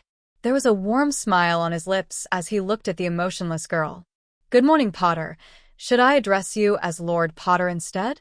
I'm Daphne Greengrass. How'd you know my owl's name?" she asked with mild curiosity while remaining detached. "Hedwig told me. She's my familiar," Harry grinned brightly. "And it's neither Greengrass. You can call me Harry," Harry answered simply as he raised his arm. Hedwig flew away from the stand and perched on his arm. His smile became affectionate when he looked at her and stroked the white snowy owl. Even though Callan had introduced himself to him later, he first learned of the name from Hedwig. A small smile touched her lips. "How could I forget? Hedwig and your cat attacked Weasley on the first day, Hence she must be able to feel your mood and understand our language. She is such a pretty owl. I've never seen female snowy owl that was this white, she answered as she stroked Callan gently. By the way, it's Daphne then, Harry? Yes, she is very pretty. I realized how exceedingly rare she is when I read up on snowy owls. Female snowy owls tend to have a lot of spotting. It's only the male snowy owls that are pure white, he explained as he scratched her under her beak. Hedwig was very happy that Daphne had praised her. Hedwig thanks you for the compliment, and thinks you're very beautiful too, Harry said as he chuckled lightly. Daphne fondly stroked her at the spot under her beak, and she hooted in glee. Why, thank you, Hedwig. It's the first time I'm praised by an owl. Daphne smiled cordially at the owl. Harry swallowed visibly when he saw how stunning she looked with a warm smile on her lips. His cheeks pinked slightly. Darn those hormones, he thought. Hedwig turned her head to glance curiously at him. You should be glad that Hermione isn't here with you, she admonished slightly. It was a natural reaction, I really couldn't help it, he admitted uncomfortably. I mean, I always hear pretty she is. I never thought she was pretty until now. Daphne gave Callan his owl treats before turning to Harry. Well, I'm heading down for breakfast. I guess I see you around, Harry, Daphne said coolly. Hedwig flew back to her perch. Wait, Daphne, Harry said as he stood in front of her. Her blue eyes slightly narrowed with suspicion at being stopped. May I walk with you to the Great Hall? I'm going that way as well, and I'd like to talk to you about. He shot a side glance at the snowy owls staring at him. It's none of your business, Callan and Hedwig, he added. They hooted in annoyance. Well, I think I'll tell you about it as we make our way to the Great Hall, he added when she nodded apprehensively. He shot a glance at them to make sure that their familiars were not following them before he followed Daphne out of the Ollery. There was a frown on her face when they walked quietly down the winding stairs. Harry made sure they were safely out of their owl's hearing range before he spoke to her. He noticed the frown and said, Well, I must make my intentions clear. I'm not trying to pick up on you. I'm very happy with Hermione, he admitted honestly. I just wanted to talk to you about Hedwig and Callan, Harry continued. Daphne relaxed visibly and smiled. Her cheeks were slightly pink with embarrassment. I'm sorry. I noticed that you were becoming uncomfortable, the same way other boys do before they confess their affections for me. So you noticed that Hedwig and Callan are always spending their time together? Harry reddened. Sorry, it was a hormonal reaction, Harry admitted sheepishly. Anyway, yes, I did. That is why I wanted to talk to you about it. It's rare that Hedwig found someone she likes that much since she is so different. I'm sure it's the same for Callan, too, since he's one of a kind. He's quite extraordinary, agreed Daphne wholly as she nodded her head. He refused to leave after he'd recovered, and I realized that he wanted to show his gratitude by being my pet. It's very unheard of in the wizarding world that owls make decisions such as this on their own. For that reason, I decided to keep him. I've also got another pet named Katrina. They get along famously, just like Crookshanks and Hedwig. Harry grinned brightly as he recalled how his two familiars first met each other. They had a staring competition. Hedwig won naturally, since she has such big amber eyes. They exchanged interesting tales about their pets excitedly until they found themselves in the Great Hall. Daphne's closest friends, Tracy Davis and Blaise Zabini, along with the rest of Hogwarts, were surprised to the two of them together. They parted amicably, with smiles on their faces after he promised her that he would introduce Hermione to her as soon as she arrived. Harry whistled a joyful tune as he walked towards the Gryffindor table. He was certain that they would become friends. He had no doubt that Hermione would like her were a lot of people in the hall. He was surprised that his friends were not at the table yet. It was shaping up to be a good morning until he saw a lanky male redhead approaching him. Harry was about to greet him warmly when he saw that his face was as red as the roots of his hair in rage. What were you doing with the Slytherins? He spat as he pointed a finger at Harry insolently. I mean, even if you want to get your hands under someone's skirt, you shouldn't do it with a Slytherin. I thought saving one of them was bad enough. Now you want to date another one? Ron demanded loudly. His voice echoed through the silent hall eerily. Everyone had quieted down to watch the show. Harry glanced around and realized that once again, all eyes were upon them. He sighed inwardly. I don't have any such intentions towards Daphne. Besides, girls are not objects. They deserve our respect, Ron. So mind your words, he admonished. I don't see why it was a big deal that I saved a Slytherin. I mean, it doesn't matter which house we belong to. We are all from Hogwarts. We should look out for one another. That's the way it should always be, he concluded firmly. There were murmurs of approval at that statement. You're barking mad, Ron declared as he walked to the end of the table and sat there. Harry caught the appreciative glances that Daphne and her friends shot in his direction and nodded. He walked to usual place at the Gryffindor table and waited for his friends patiently. Ginny, who'd heard them, walked over to join him. Do you mind if I join you? Harry shook his head and gestured to a seat. I'm sorry about Ron. He doesn't think before he acts, she said apologetically.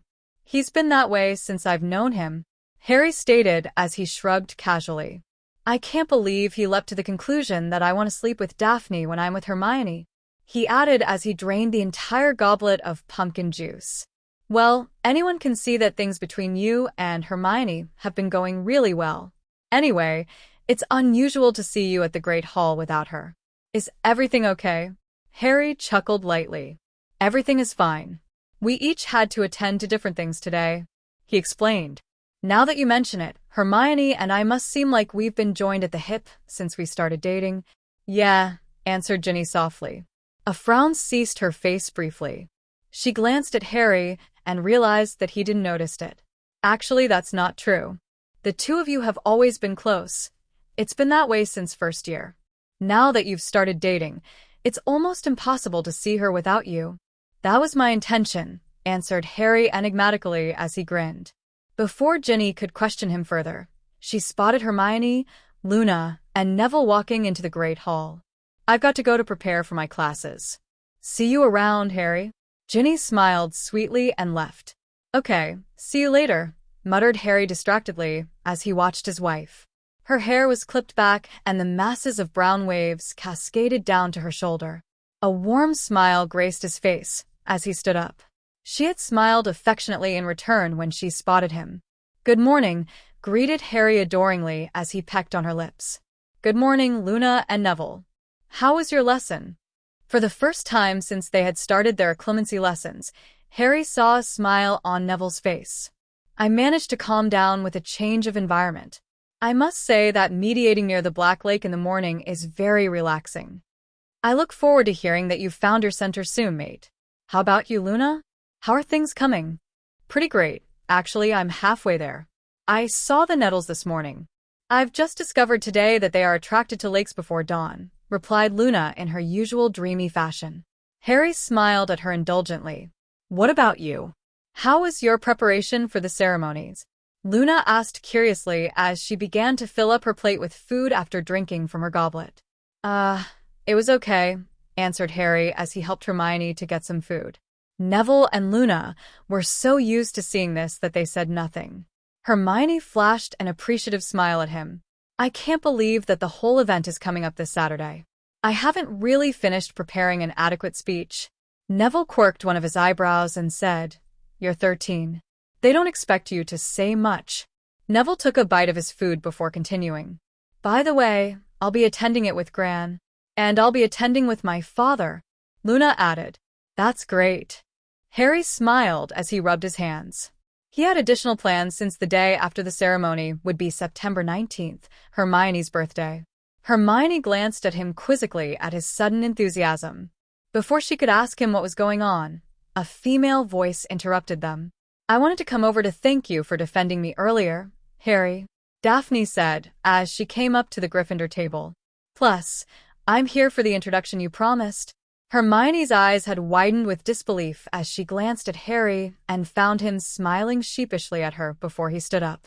It was no problem, really, added Harry cordially. Daphne, this is my wonderful girlfriend, Hermione Granger. Crookshanks belongs to her, he introduced. Turning to Hermione, who had stood up at his introduction, he said, This is Daphne Greengrass, Callan's mystery owner. He deliberately stressed the fact that she was the owner of the male snowy owl since Hermione was speculating about when Harry had the opportunity to talk to her.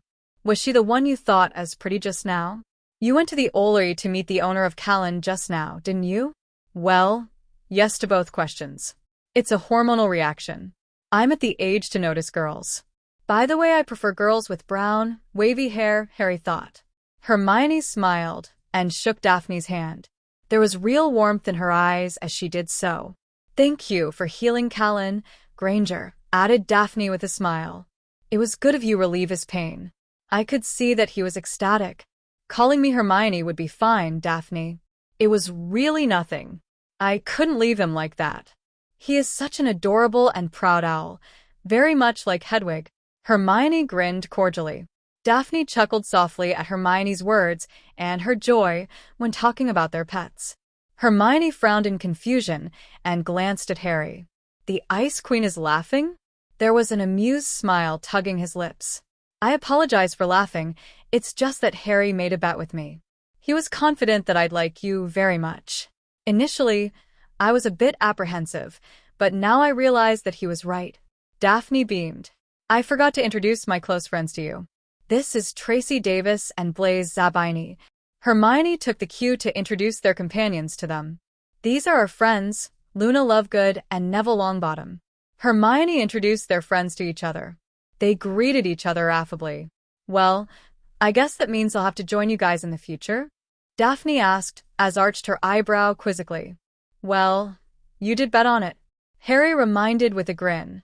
Hermione stared at him as if he had grown two heads. What would have happened if she didn't like me? I'd lose the bet, and I'd have to join her at the Slytherin table during mealtimes. However, I knew that I'd win the bet because of your common interest. Both of you love animals. Harry quipped playfully and made room for their new friend. Well, that's a weird bet. Hermione laughed humorously as Daphne joined them at the Gryffindor table. Since Daphne was really like them, being more than what they seemed to be, they got along famously and became fast friends. It was one of the long breaks that third-year Gryffindors had, so Harry and Neville decided to chill in the Gryffindor common room. For the first time, Harry realized just how isolated he had become from the rest of the house. Groups of Gryffindors either passed them by as if they didn't exist, or they would huddle in groups and whispered about him. He definitely felt disjointed from the house as he looked around the room. They'd been spending too much time in the library or their quarters to really communicate with the rest of the house. In the past, Harry had the opportunity to talk to his fellow Gryffindors because they shared the same dorms, but lately, he really didn't get to talk to too many of them. Neville was too absorbed with his book on herbology to notice. Harry stood up and went to the entrance where he met the Weasley twins. He smiled and greeted them. "Oh, hello, mate. It's rare to see you here," said one of the Weasley twins in surprise when they spotted Harry. "Don't have any Lord business to attend to? I heard from Ron that you've been very busy with it." "No, there isn't much for me to do today." "Do you know what are they whispering about?" Harry asked casually as he gestured around the room. "Why, I'm shocked that you'd ask us such a question, Dash." "Very shocked indeed, Dash," one of them added with great exaggeration. "We're sure it has got to do about saving Malfoy's ass and spending time with the Slytherins. Though, we must say that one of those Slytherin was hot," both of them said together. Their statement sparked comments from the other occupants in the room. "It's right disloyal," called out Seamus from the corner as he played wizard's chess with Dean. "We were fine with having a Ravenclaw around, but now you're spending time with Slytherins. Isn't it bad enough that you've saved the offspring of a Death Eater? What is wrong with Slytherin?" Harry demanded as he glanced around the room. "Slytherin is a house of Hogwarts like Gryffindor, Ravenclaw, and Hufflepuff. Nothing is wrong with them, Lord Potter, except that they are evil. I mean, look what they've done to you in the past. You know who came from that house, and the majority of them are offspring of Death Eaters," someone added. Before Harry could answer, he heard the sounds of chairs drawn out. Well, someone is now a high and mighty lord after all. He needs powerful connections. You can continue to bootlick them, but I've enough of the Slytherin lover. Let's head back to the dorm. Dean spat as he stood up and went up to the dorm. Seamus followed suit. One by the one they left. The Gryffindor common room began to empty, leaving only Harry, Neville, and the Weasley twins. "You know, mate, there has always been a heated rivalry between Gryffindor and Slytherin. The Weasley twins smiled. They'll just need time to get used to the fact that things are changing. Don't worry, we'll prank all those who try to make an issue out of it. They smirked evilly. Harry laughed lightly. Don't overdo it. He grinned. We were thinking about making them really pro-Slytherin for a week, dash. I don't think that can be considered overdoing it, dash. We'll see you around, Harry. We need to try and see if it works. The twins concluded excitedly as they head back to their dorm. His mood lightened up considerably after talking to the Weasley twins. Besides the fact that speaking to them was exactly like watching a tennis match, they never failed to entertain him with their antics. With an amused smile on his face, Harry sat next to Neville, who had placed the book he was reading on his lap. It's not that I want to speak badly about them, but Dean, Seamus, and Ron are the main reason why things in Gryffindor Tower are this way. When you moved out of the dorm and into your own quarters, Ron was complaining that you were Dumbledore's boy and that you got away with everything including punishment for injuring him. You missed an entire week of lessons and are now focused on Hermione, your studies, and your duties. You don't spend time with them anymore. Everything was made worse when you saved Malfoy. They didn't agree with what you were doing and thought that being Lord had really get into your head. The assumption solidified when the whole school watched you walking and talking with Daphne, a Slytherin. Neville added, I'm sure it will all pass eventually. I mean, everyone was talking about you last year when they discovered you could speak to snakes. Now, they've moved on to something else. Nev, how do you feel about everything? I mean, you're friends with me. I'm sure they ignore you, too. I'm sure it's even worse since you share a dorm with them. Harry asked with concern. Neville merely shrugged his shoulders. I know who my friends are, Harry. I don't care about the guy's opinions. Harry, after spending time with Daphne today and Luna for the past few weeks, I really believe that it doesn't matter what house you're from. We can still be friends. Neville grinned warmly. I believe the Slytherin Lover Club just added a new member. Harry joked lightly as he clapped on his back. I'm heading over to meet Hermione. She's in the library, researching the chapter that Professor McGonagall is going to cover later. Do you want to come along? He asked. Sure, Neville answered as he closed his book and followed Harry out. By dinner, everyone in Hogwarts knew that most of Gryffindor House was in disagreement with Harry Potter because he was spending time with Slytherins. The Slytherins remained unusually quiet as the two other houses became intrigued with it. The Gryffindors made sure that they sat as far away from them as possible when Daphne joined Harry's group at the table. Only Neville, Hermione, the Weasley twins, and Luna were willing to sit with him. Ginny wanted to join them, but she was pulled away by Ron. Daphne was mildly surprised by the Gryffindors' reaction when she sat next to Harry. Everyone sitting near him had greeted her warmly. Have you had any problems with the Slytherins since started joining us at the Gryffindor table? Harry asked Daphne as the rest were absorbed with their conversations. She merely smiled. It's a Slytherin habit to get good political connections, and you're the Lord of the House of Potter. No one in Slytherin House would dare object to it. Once again, the Gryffindors have proven to have courage and know it. I mean, it may be brave to take a stand and alienate a rising lord, but I can't see what benefits they've accrued from it. Daphne scoffed slightly. You're sitting with plenty of Gryffindors, Daphne. I must say that some of the spirit of Gryffindor will rub off on you. Harry joked lightly. I'm certain I've already been moderately influenced. After all, I did the bravest and most Gryffindor thing by honoring our bet and speaking the truth.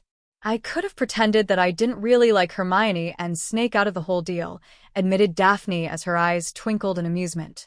Well, I found that I had the courage to speak up and told Professor Flitwick about my mistreatment in the hands of my housemates soon after I became friends with Harry and Hermione.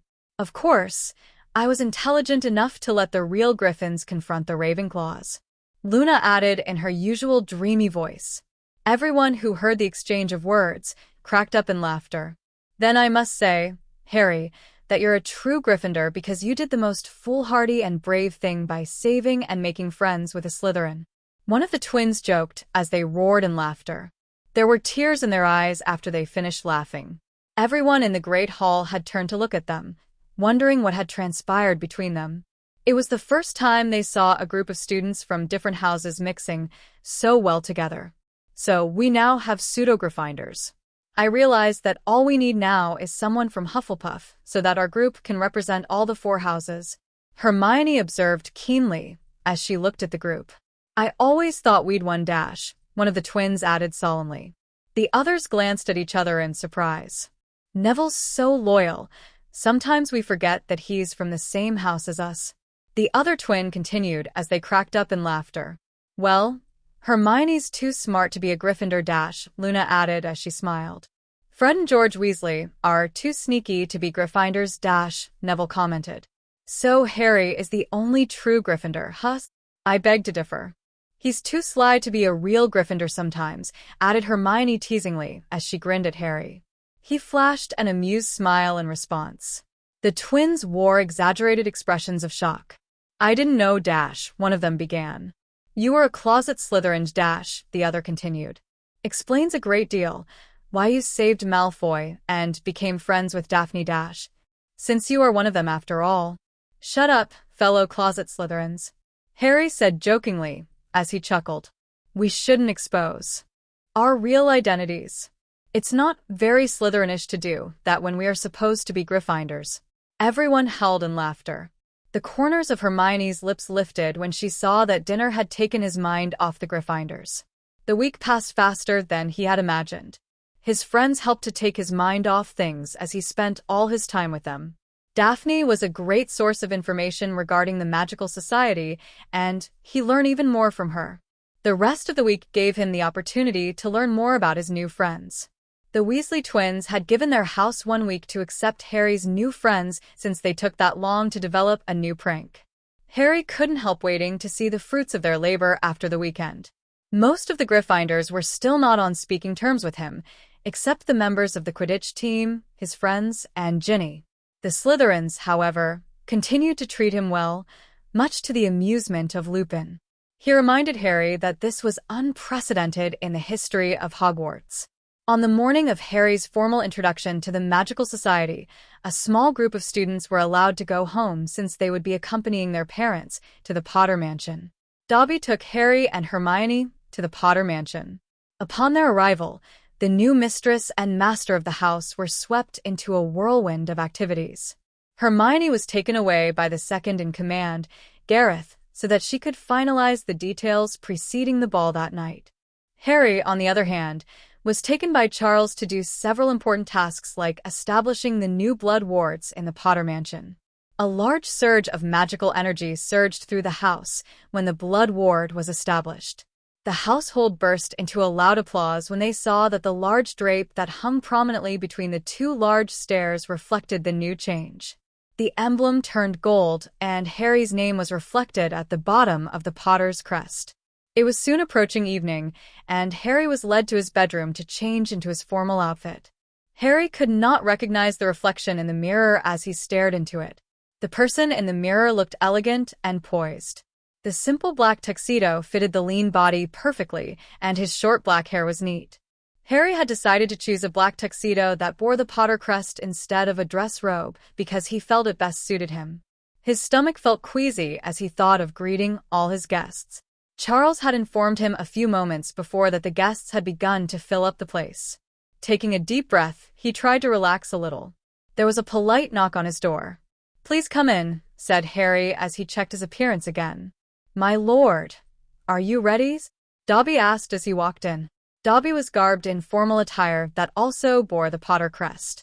Harry wore the ring of the head of the ancient and noble house of Potter. "I think so. Do you think I look all right?" he asked nervously as he adjusted his bow tie. Dobby told him he was perfect. This is it, he thought nervously as he adjusted his bow tie for the final time. "Don't worry, love. You'll be great," Hermione assured through their link, as she sensed his apprehension. "I'll see you downstairs." He took a deep breath and walked out of his room with Dobby trailing behind him. He needed to do only one thing: welcome his guests. Everyone grew silent when the house elf had begun speaking. "Ladies and gentlemen, it is my honor to present Harry James Potter, Lord Gryffindor, head of the ancient and noble house of Potter." Harry kept his head up and gracefully descended down the stairs that ended in a wide landing in the middle as he felt all eyes on him. He stood at the intersection of the pair regal staircases, in front of a large bright red drape with a large golden Potter crest in the middle, so that all his guests could see and hear him. Applause erupted when he stood there. He looked at the sea of formally dressed people in front of him, and his knees shook slightly. "Good evening, Minister, distinguished lords and ladies, honored guests," Harry greeted formally with a bright smile. "I would like to welcome you to Potter Mansion, seat of the ancient and noble House of Potter, and to this inaugural event. I want to thank you for taking the time to celebrate with me as I formally take my place as Lord Gryffindor. I hope I will be able to uphold the great tradition of service of my esteemed ancestors and make my own mark on Wizarding Society. Most of all, I wish that you will enjoy yourself tonight." Harry paused and looked for Charles's signal. Without further ado, let the festivities begin. "The dining room is now open," he concluded simply. After another round of applause, the house elves immediately began to attend to the guests and ushered them into the other room. "Well done, my love." Harry smiled in relief as he heard Hermione's voice in his head. "I can't wait to see you." "Where are you?" "You have duties to attend to," Hermione reminded. "We'll see each other soon enough." Harry headed to where Charles was standing. "Thank you for everything, Charles. Please help me to convey my thanks to the other elves once this event is done." Harry smiled at the house elf warmly. "I believe it's time for me to start mingling with the guests," he asked as he searched the room. "It was my honor to assist, my lord," Charles replied while bowing deeply. "Yes, it is time. I'm sure Dobby will be able to guide you. I've got to attend to the kitchen. Please don't let me hold you up," Harry answered. Charles bowed again and disappeared with a crack. He spotted Minister Fudge, wearing his usual bowler hat, standing near the entrance of the dining room talking to another person. Harry walked down the stairs and approached him when, "Good evening, Minister. Thank you so much for coming." Harry greeted sincerely with a polite smile. "Good evening, Lord Gryffindor. How could I miss the event of the year? Everyone has been talking about it," Fudge said excitedly. "I was surprised to learn that you decided to leave the confines of Hogwarts despite the dangers you face," he continued gravelly. Harry raised his eyebrows in surprise. "Oh, I wasn't aware that I was in any danger," answered Harry simply as he handed a beverage to the minister from a passing tray before taking a drink for himself. "Please enlighten me." Fudge fidgeted nervously. "I'm sure that this is neither the proper time nor place to talk about this. However, I'm sure you've heard about Sirius Black," he said in a low voice as if he was afraid of being overheard. Harry kept an expression of mild surprise on his face. "Naturally, he's been all over the news. I wasn't aware that his escape had anything to do with me. This is confidential. I visited him a few days before he escaped. He was muttering he's at Hogwarts. Given his history, it's not surprising that he would come after you. You've confused me, Minister. I was only aware that he went to Azkaban for murdering 13 people on the streets. I'm not the reason why he was imprisoned.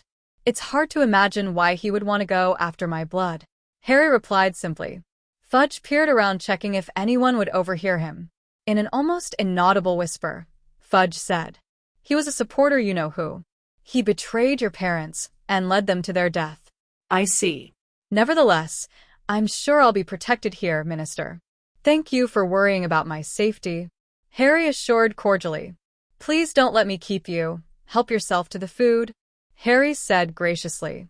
He nodded at the house elf hovering beside the Minister of Magic, and he immediately showed him to the dining room, where a lavish buffet was set up.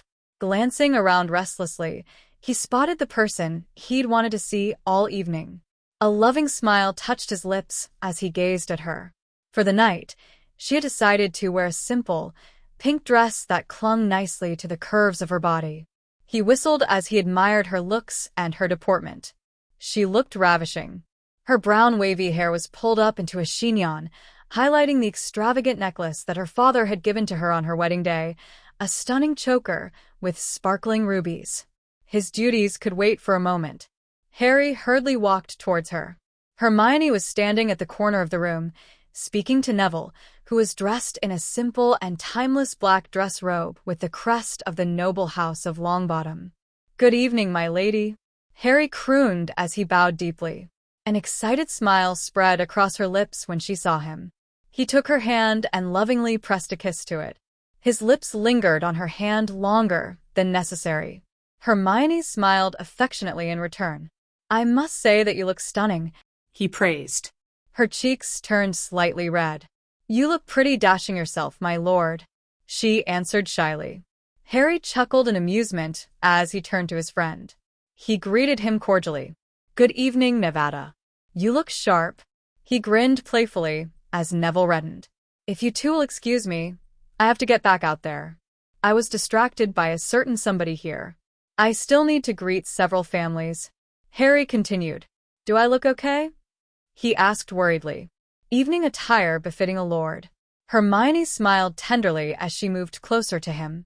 Hermione frowned slightly in concentration as she adjusted his silky bow tie properly. "You're so adorable," he thought as he admired his wife. "Now you're perfect, Lord Debonair," she said teasingly. "Good luck, Harry." "Thanks, I'll be back," Harry said. He couldn't resist giving Hermione a peck on the cheek before he left with Dobby. "Who should I meet next?" Harry asked nervously as he searched the large dining room. He had invited every magical family to his place, so the vast room was filled with people in small clusters, holding small plates of hors d'oeuvre and conversing lightly. "The head of the ancient and noble house of Greengrass and his family, my lord," Dobby answered as he led his master through the crowd. He saw his new friend immediately. She looked outstanding, wearing a gown of royal blue that exposed her creamy shoulders. An imposing but dignified middle-aged man and a beautiful lady stood next to her. He had no doubt they were her parents, Lord Oswald Greengrass and his lady. Harry mustered his courage and approached the trio. "Good evening, Lord and Lady Greengrass.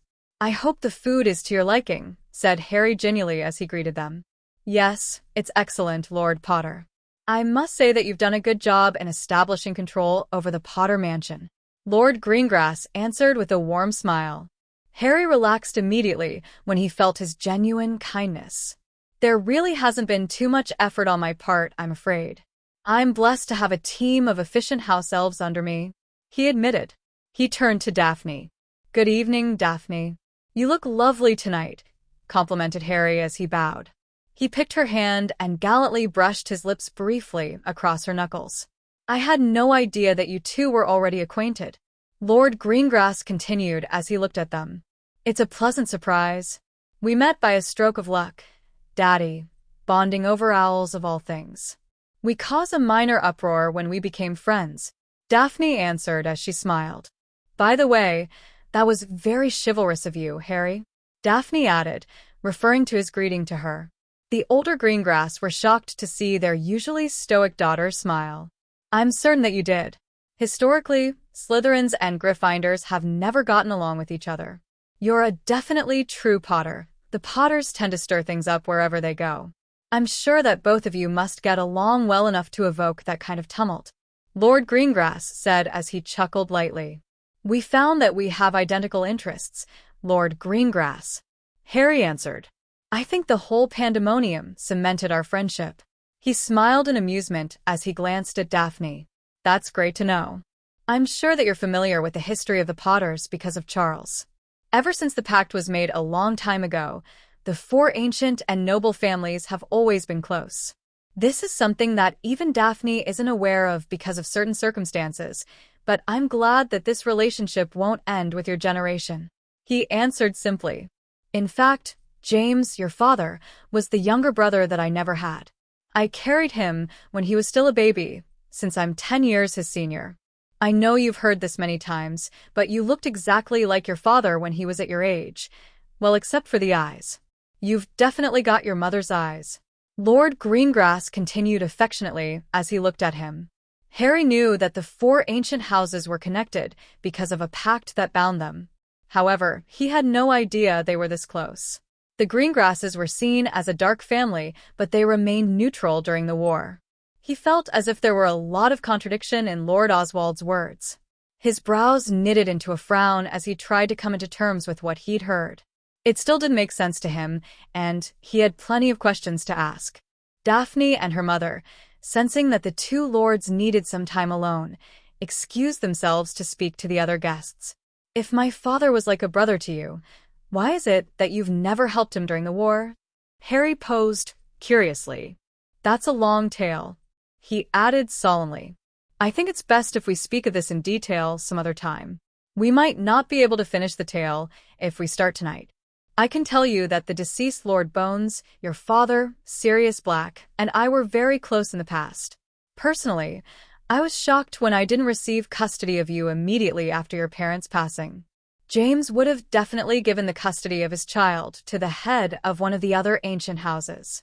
Since Lord Bones had passed away and the last remaining Black was in Azkaban, it should have been my responsibility to take you in and raise you as my own. However, Dumbledore claimed that your mother, Lily, had written in her will specifying that you must remain with her Muggle sister. I was suspicious of the validity at the time since I was sure that they would entrust your care to us. However, Dumbledore made it clear that this was your mother's wish, and I respected your mother." Lord Greengrass explained. It was too much for Harry to swallow. Dumbledore had denied him the opportunity to be raised in a family who wanted him and condemned him to years of suffering. "My parents did entrust me to someone. They made Sirius Black my godfather so that he could care for me if something were to happen to them. Did you believe that he'd have betrayed my parents to Voldemort?" Harry inquired. The eyes of the aged lord became stormy blue with emotions. With a somber tone, he replied, "Never. Not Sirius. I still find it hard to believe. His case was closed before it could even be tried. They claimed that there was no way to refute the charges. I had no evidence to prove otherwise." Harry deliberated for a moment. He knew that because of the pact that the four ancient houses made in the past, they were not allowed to do anything to harm one another. He sensed he could trust him. "I've found new evidence. He is innocent." Lord Oswald's eyes immediately lit up. "You can't be serious," he said in disbelief. Seeing that Harry's face was grave, he announced, "Wait, we must inform her. She has to know about this."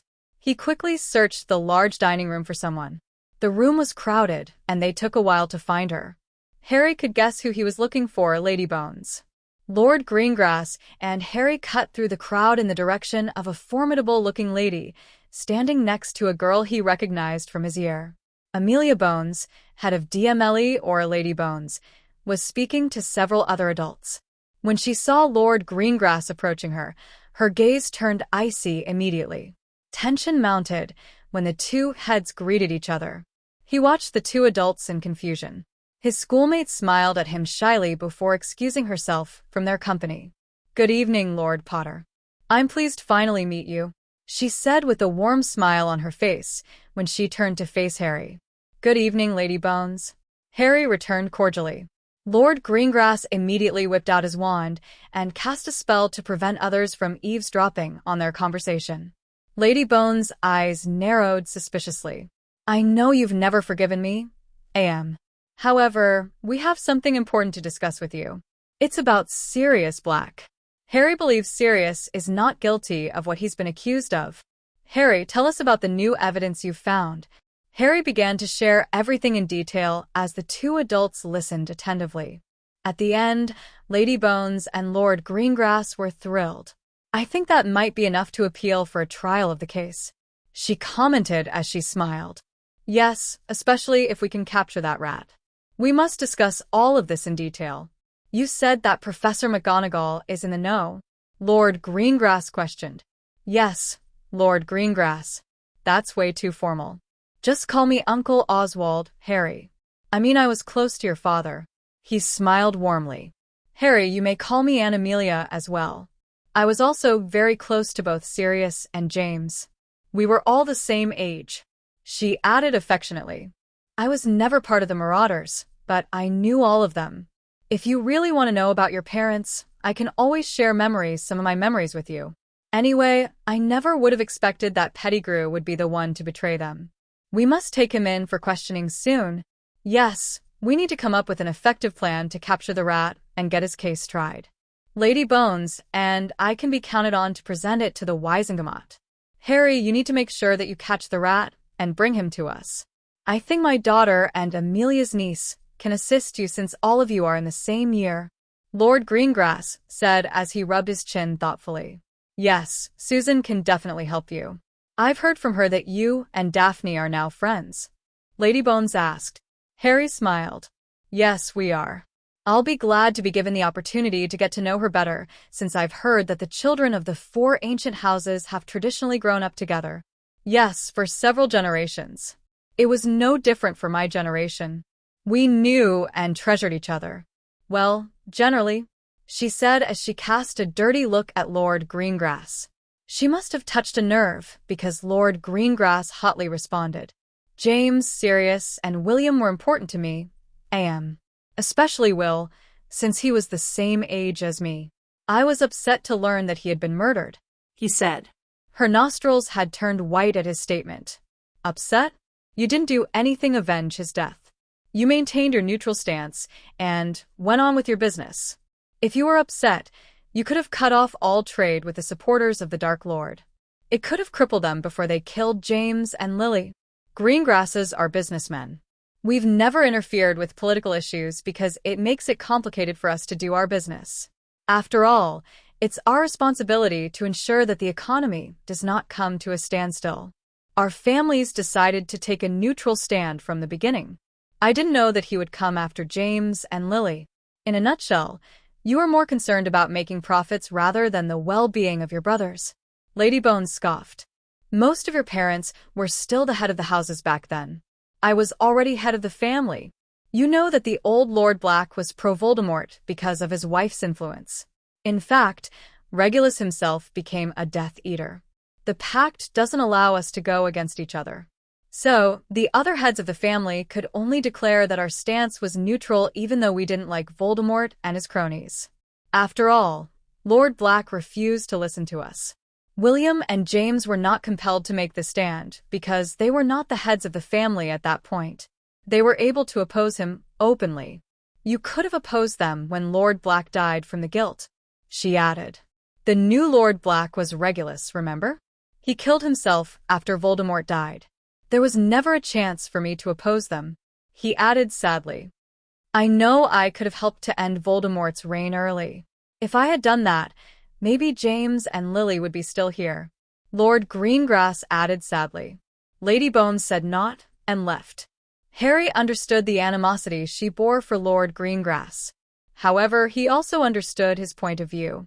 Lord Greengrass was bound by the pact made by their forefathers. Moreover, it wasn't prudent to offend an organization that was primed to be the next government because it would pose a lot of problems to him and the society. He was the biggest merchant, holding a significant control over the economy of magical Britain. Many social problems would arise if the government decided to be difficult to him. We lost a lot of people in the war. Your grandparents died from guilt. They saw your parents' death as their fault. That, plus the pain of knowing that their brother's family was nearly wiped out by the same person sent them to their grave. Lord Black and his wife were already dead by then, he said somberly. The lines of age on his face became more evident as he talked about the past. Harry felt upset. Voldemort was the main reason he was denied love since he was young. If I were given a second chance, I'd go against Voldemort for all the pain he caused. He continued with determination. Despite what happened, I believe that he's still lurking out there somewhere. I don't think there are enough human left in him to be killed by a simple killing curse. Before Harry could say something, he noticed that most of the guests were being ushered into the ballroom. They were going to start the dancing soon. I think it's about time to start the ball. As host, you must have the first dance. Lord Greengrass smiled. Good luck, Harry. Yes, you are right. Thank you for the information, Uncle Oswald. Harry answered. Please excuse me. I need to look for my companions. He had no problem searching for his wife amidst the crowds. Neville, Luna, Daphne were with her.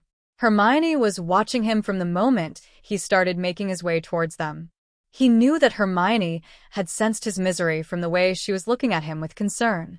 His spirits lifted up immediately when he saw her standing there, his beautiful and wonderful wife.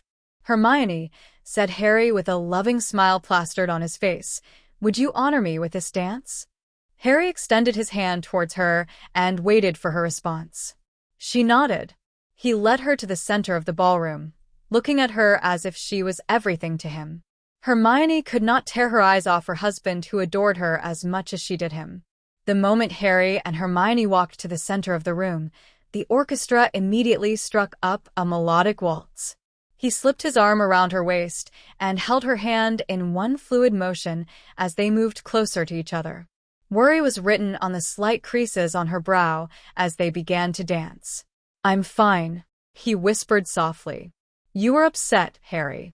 What happened?" she asked with deep concern. Harry gently pulled her to him and lowered her as she did a dip. She felt his warm breath on her face when he answered. "I was upset when I discovered Tom was the reason why I never had the chance to experience love from my grandparents or even my extended family. I realized that Dumbledore pretty much did the same thing by sending me to the Dursleys," Harry explained with a sigh. "My desolation faded away when I saw you. I might have been denied the love of a family when I was young, but now I have you." Harry lifted her up and continued waltzing. Tears were in her eyes as Hermione watched him with unadulterated affection. There was no need for words or thoughts to express their love for each other. The guests gathered around to watch the new Lord dance with his chosen companion. Entranced by their gracefulness and the perfect cohesion that the couple shared, none of the guests had blinked their eyes as they watched them elegantly twirl around the room. Anyone in the room could see that from the way they gazed at each other, how much they meant to each other despite their young age. It was a stirring sight, and most of the guests became lost in their own memories of their own early romances. The beauty of sweet young love, Lord Greengrass thought as he watched them closely. He didn't expect that Harry would be such a wonderful dancer.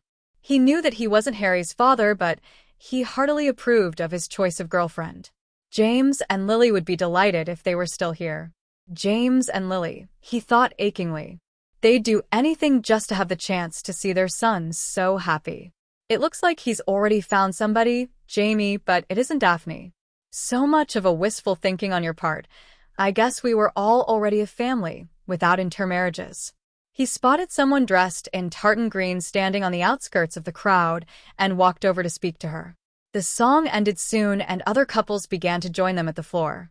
Harry immediately led Hermione to the side. "What skills don't the both of you possess?" Daphne asked harshly. A bright smile cracked her facade and her phobe annoyance faded away. "You two were brilliant," she continued. Harry and Hermione laughed brightly. "Thank you, Daphne," Harry answered as he grinned. Neville was patiently teaching Luna how to dance. The sight made him smile, since it reminded him of their wedding night. "Did you know that we've been tasked by your father to find the rat? Aunt Amelia will be asking Susan to help us out." "That's great to hear. It means that the four families can be together again. You should introduce Hermione to my parents and Lady Bones soon, lest they attempt to become matchmakers," she added. "By the way, my father approves." Harry smiled warmly. "That's great to know. I must find the chance to introduce Hermione to him soon. Anyway, I need to speak to the other guests," he said when he spotted Dobby approaching him. "I shouldn't have invited so many people," he grumbled as he walked off. He managed to complete his task quickly since he approached them while they were still in groups. Technically, he was of a higher rank, so he didn't need to greet them individually. Harry felt awkward when he spoke to a courteous Lucius Malfoy. After all, Harry was his son's savior and a lord of one of the four ancient and noble houses, so Malfoy couldn't afford to be rude. He also spoke to Neville's formidable grandmother and Luna's interesting father. He found that he liked the parents of his friends. Molly Weasley was trying to mother him as usual, but with the strained relationship with the two sons, it was difficult for him to reciprocate with much warmth. She had a reason to treat him well since he was a good friend of her youngest son a month back. However, she no longer had the reason to. The previous words of Malfoy played in his mind as he interacted with her. What if this was a part of a carefully crafted plan to gain the trust of the boy who lived? Harry kept their conversation brief. He spoke to Dumbledore after he finished speaking to everyone. With all evidence stressing Dumbledore's manipulative nature, Harry dreaded spending any time with him. They didn't converse for long before Lady Bones saved him by dragging him off to him to meet her niece. Harry had seen the redhead many times in school, but he never had the opportunity to get to know Susan. Lady Bones left them alone so that they could use the time to learn more about each other. She wasn't in awe of his fame and his position in magical society, the way most girls would be. He found her easy to get along with. I'm glad that someone is making effort to make friends from other houses. I think it's very brave of you to do that, especially since the rest of the Gryffindors are against it. I don't think I'd be able to do it if I were you, Susan said, as she smiled meekly. This is precisely why the Sorting Hat didn't put you in Gryffindor. You don't look as if you are foolish enough to jump into places where angels fear to tread. Harry joked, and Susan laughed. I'm surprised that you actually support my actions. I had the impression that most people would not want to move out of their conclave. Harry continued. Plenty of my friends feel that way. However, like you, I feel that we are foremost students of Hogwarts. Susan answered simply. You and Granger dance very well. It looks as if you both have been dancing together all your lives. That's nice of you to say. I'm sure you exaggerate. Hermione has always been a good dancer, since she really loves to dance. I'm just forced to master it, so that I don't look like the clumsy guy with 2 left feet standing beside her. Harry returned. Why don't you come with me and I'll introduce you to the group? He asked suddenly. I don't think that they'd like it. Nonsense. I think they'd be excited to have a real Hufflepuff in their midst. He grinned as he led her to them. Neville and Luna had returned and stood with Hermione and Daphne. Neville's face was bright red from the exertion. Harry introduced the meek Hufflepuff to the others. Everyone had genuinely greeted her. Neville had blushed when Luna had quipped that it was great to meet a real Hufflepuff finally. The rest had roared in laughter. Susan looked really baffled until Hermione explained the joke and she laughed. I think as Lord Gryffindor, you need to dance with several other ladies before you can call it a day. Daphne reminded. All right then, said Harry obediently. He realized that Daphne and Susan had not had the chance to dance. Would you like to dance with me? Harry asked as he extended his hand to Daphne. She laughed brightly. I don't mind being the tool to finish your duty, Potter, she said as she placed her hand on his. Harry led her away. I hope you're a proficient dancer, Harry joked as he slipped his arm around her waist and held her hand as they danced. He was surprised that Daphne could follow his lead smoothly. I suppose it's part of your upbringing. Naturally, Potter, especially when you're the daughter of one of the oldest and most influential families. Daphne replied haughtily before smiling. Harry, I have this feeling that you're hiding things from everyone. You and Hermione are more than just a dating couple, right? She said suddenly. Harry was taken aback that she'd sensed that and gaped momentarily. It was enough to confirm her suspicion. What makes you think so? It's the way you act with each other. The feelings you have for each other appear to be more developed and intense than the simple love between a dating couple. You're uncannily observant and great at putting 2 and 2 together. Harry grinned. I'm not as perceptive as Luna, though, nor am I as intelligent as Hermione, Daphne added. Well, of course not, since you're comparing yourself to a Ravenclaw and the smartest witch of our time, Harry said as he chuckled brightly. Have you ever thought the reason why I'm in Slytherin is because I'm more ambitious than clever? I could be more intelligent than a Ravenclaw, but I wasn't placed there simply because I have a greater thirst to excel, Daphne queried as she quirked a brow. This made Harry laugh even more. I have no doubt that you're a true Slytherin, Daphne. I mean, that was a very Slytherinish way of putting things. Why, thank you, Lord Potter, Daphne added in mock annoyance. Do you need me to curtsy for the wonderful compliment? Both of them laughed companionably. Harry had an enjoyable time dancing with all his female friends. Susan was not a brilliant dancer, but he had fun talking to her as they spun around the room. He could see her as part of his small circle of friends. He was tickled when he saw the similarity between Luna and himself when they first started dancing. He didn't mind it when she had accidentally stepped on his feet, but smiled indulgently. He lost count of the number of times he had stepped on Hermione's feet. In general, Luna fared well for a first-timer.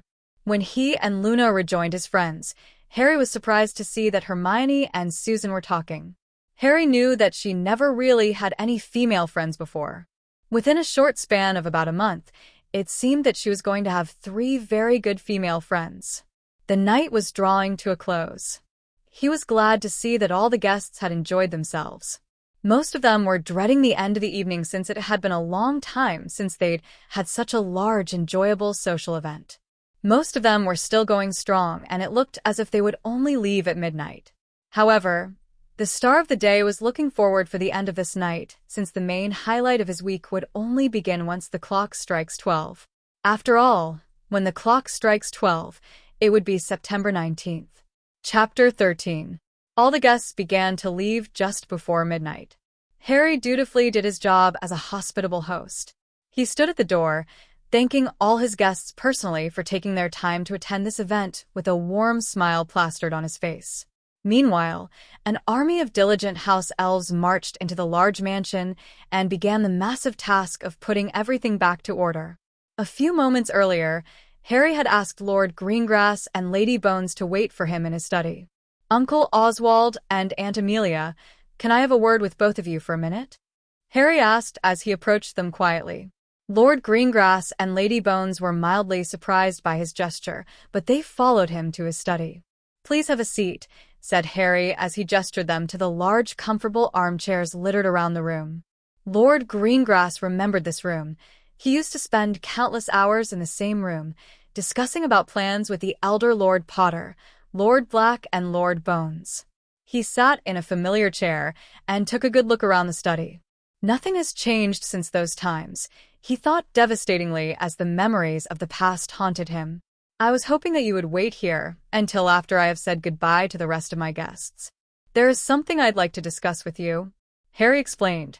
Upon getting an agreement from the pair, he went on. "Would you like some refreshments while you wait? It may take a little while to see all the guests off, but please make yourself feel at home. You may summon Dobby if you should need anything," Harry said. Satisfied that his guests looked quite at ease, he left the room to do his duty. "Do you think Harry wants to introduce us to that wonderful girl he danced with?" Lord Greengrass said warmly, in his attempt to break the ice. "Perhaps," answered Lady Bones curtly and coolly. The distinct contrast of their attitudes made it uncomfortable for Lord Greengrass. I'm sorry I didn't turn out to be the brother you wanted me to be. Believe me, Wills, Jamie, and Sirius were all important to me. I wish that I could have done more, but the pact restricted me from taking any action. I couldn't openly oppose Voldemort because most of the Blacks supported him. Perhaps all of this could have been avoided if I had paid more attention to Regulus," Lord Greengrass admitted emotionally. Regulus always had a mind of his own, yet he was always his mummy's boy. "It wasn't just you. We didn't want to associate with most of the Blacks except Sirius. I thought he was most like Lord Black, fun and easy to get along with," Lady Bones acknowledged. "You've given me some food for thought, OS. But I will need more time to reconcile how I feel with what you've told me." "Thank you, AM," Lord Greengrass replied gratefully. Hermione was a bundle of nerves as she walked towards the study with Harry by her side. She knew that Harry wanted to formally introduce her to the two other heads of the ancient houses. There was an assuring smile on Harry's lips looked at her. "Everything will be all right. Just be yourself. They can't help but like you," he whispered softly. Hermione did a final check on her appearance and fixed a warm smile on her face. Harry knocked the door and let her in. The two head of the families looked at her approvingly as the couple walked into the room. They saw exactly what she wanted them to see, a confident and poised young lady. "I'm sorry to keep you waiting." Harry smiled sincerely as he and Hermione stood in front of them. "Uncle Oswald and Aunt Amelia, I want to introduce you to the most important person in my life. This young lady is my wife, Hermione," Harry said proudly. He had an affectionate grin on his face as he shot a fleeting look at his wife. The two heads were awestruck. Never did they imagine that Harry would be married at such a tender age. "Good evening, Lady Bones and Lord Greengrass. It's such a pleasure to meet you," Hermione said meekly. A look of realization appeared on his face briefly before he exclaimed with childlike exhilaration, "You two are soul mates." Lord Greengrass chuckled. "Wow." Lady Bones addressed her politely, with eyebrows furrowed into a frown at Oswald's lack of manners. "You may address me as Aunt Amelia, Hermione. It's a pleasure to meet you," she said amicably. "I should have guessed the nature of your relationship from the way you gaze at each other." "I apologize for my outburst," said Lord Greengrass with a fatherly smile after he composed himself. It would figure that James' son would find his mate at such an early age. "In any case, you may call me Uncle Oswald." "It's wonderful to meet you, Hermione," Lord Greengrass said. "Or should I address you as Lady Gryffindor?" he added teasingly. "If you persist in addressing me as Lady Gryffindor, then I must address you as Lord Greengrass," Hermione replied with exaggerated politeness. Her eyes twinkled mischievously as she answered. Harry was relieved to feel the grip she had on his arm had relaxed. Lord Greengrass chortled with delight. "Welcome to the family, Hermione. I've actually heard a lot about you from Daphne." "I think you'll be brilliant as Lady Gryffindor," said Lord Greengrass sincerely. "I suppose we'll have to keep this a secret, Harry?" he said shrewdly as he turned to look at him. Harry and Hermione laughed. "Yes, Uncle Oswald. I don't want the news of our soul bond to be spread to the magical society. At least not yet. Then it shall be a secret between the families." Aunt Amelia concluded. "Is it all right for Daphne and Susan to know of it?" "We'll be telling them soon. Daphne has already guessed that something wasn't quite right with our relationship. It is natural for the people around you to notice since they spend the most time with you. You don't have to worry about the guests. Most of them will simply think that the intensity is normal for a budding teenage romance," Lord Greengrass assured. The blindness of the aristocrats to the obvious was a trademark of pure-blood families, since they hardly noticed anyone but themselves.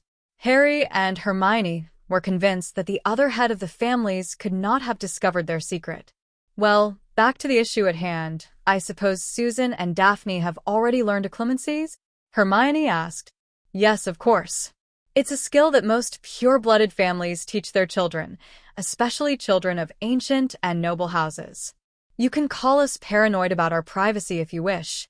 Lord Greengrass responded with an indifferent shrug. "Yes, children of the nobility tend to master occlumency before they even attend school," Lady Bones agreed. "They're also taught to raise the issue to relevant authorities when someone attempts to read their mind illegally." "That's good to know," Harry answered with a warm smile. "Yes, it is. I'm certain that no one would even attempt to read your mind, Harry. You're a lord now. It's a much greater offense. Well, it's getting late, so we had best be going. I know that everything seems so new and intimidating right now, but we will both do what we can to help you along the way. The 4 houses traditionally stand as one, so you will not have to stand alone. You can concentrate on your schooling while we handle the rest," Lady Bones added. "You'll always have US standing by you," Lord Greengrass promised. "By the way, I heard that Daphne is staying over tonight because all of you are going out tomorrow. Would you mind if Susan joins you?" Lady Bones inquired. "I have business to attend to tomorrow and would rather that she not be alone at home." "Oh no, she's more than welcome to join us. It would be our pleasure," Harry answered with a warm smile. Everyone liked Susan very much. Harry and Hermione were pleased that things between the Bones matriarch and the Greengrass patriarch were starting to get better. At the very least, Aunt Amelia was allowing her niece to socialize with Daphne. His newfound uncle and aunt promised to have a private get-together soon so that they could catch up with him. Hermione was glad that they had accepted her as his wife.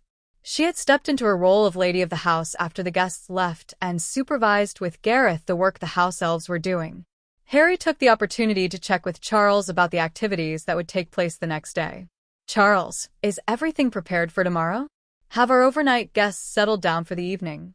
Harry asked as he looked at the head house elf. "By the way, thank you for putting so much effort into tonight's festivities." "Yes, my lord.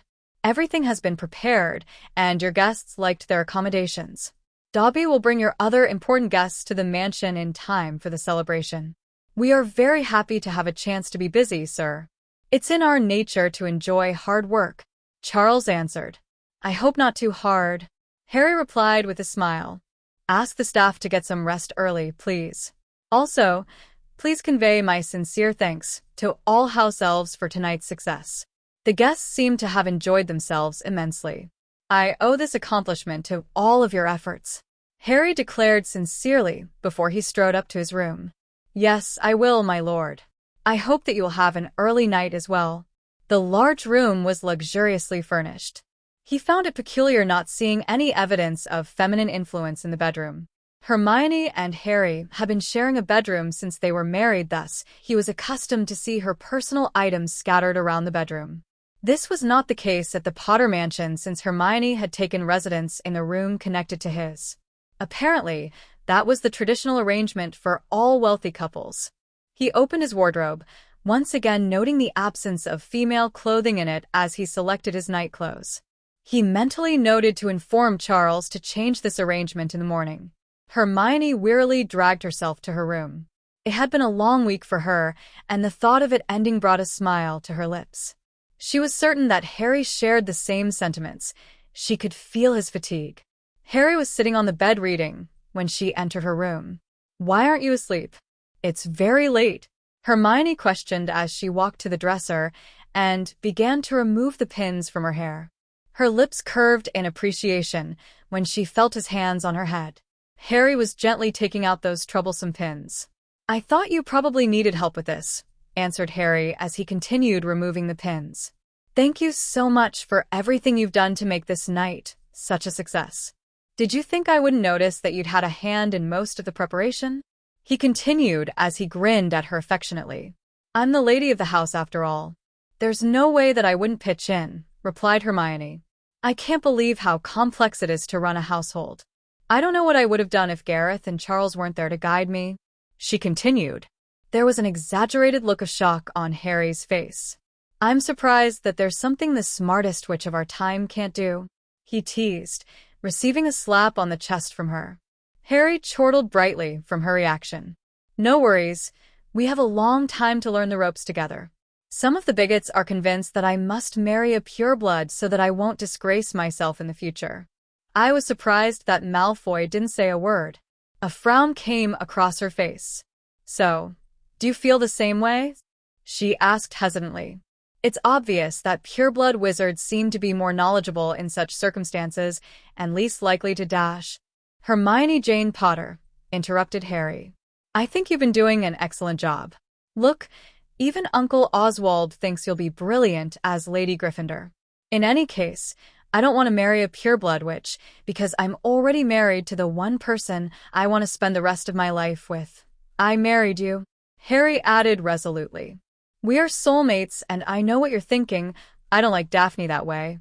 You've never noticed any girls until Dash. I'm at that age, Hermione," added Harry as he crossed his arms in front of his chest. "I couldn't help getting a hormonal reaction when I really saw her for the first time." His arms relaxed to his side as he continued. "You weren't there. It was embarrassing.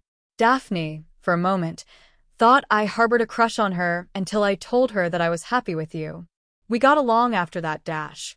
"Oh, Dash," the frown on her face ceased at the statement, and she relaxed visibly. "You can feel my emotions and hear my thoughts. I'm sure that you'd know it if I really did like someone else," he concluded. In an afterthought, "Though I don't know if that's even possible," added Harry. Hermione shrugged nonchalantly as she averted her eyes from him and became still. "So it is possible?" Harry spoke more of a statement than a question. She nodded reluctantly. "I asked Edmund about it. He said that although he made all the conditions optimal for soulmates to be together, but ultimately, it's still up to the couple. I think Edmund may have hinted at something along those lines some time ago. Well, it's not a complete surprise anyway.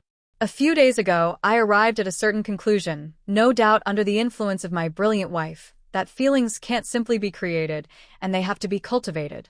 I ask myself, why would Edmund have to tie a knot of fate between a soul-bonded couple?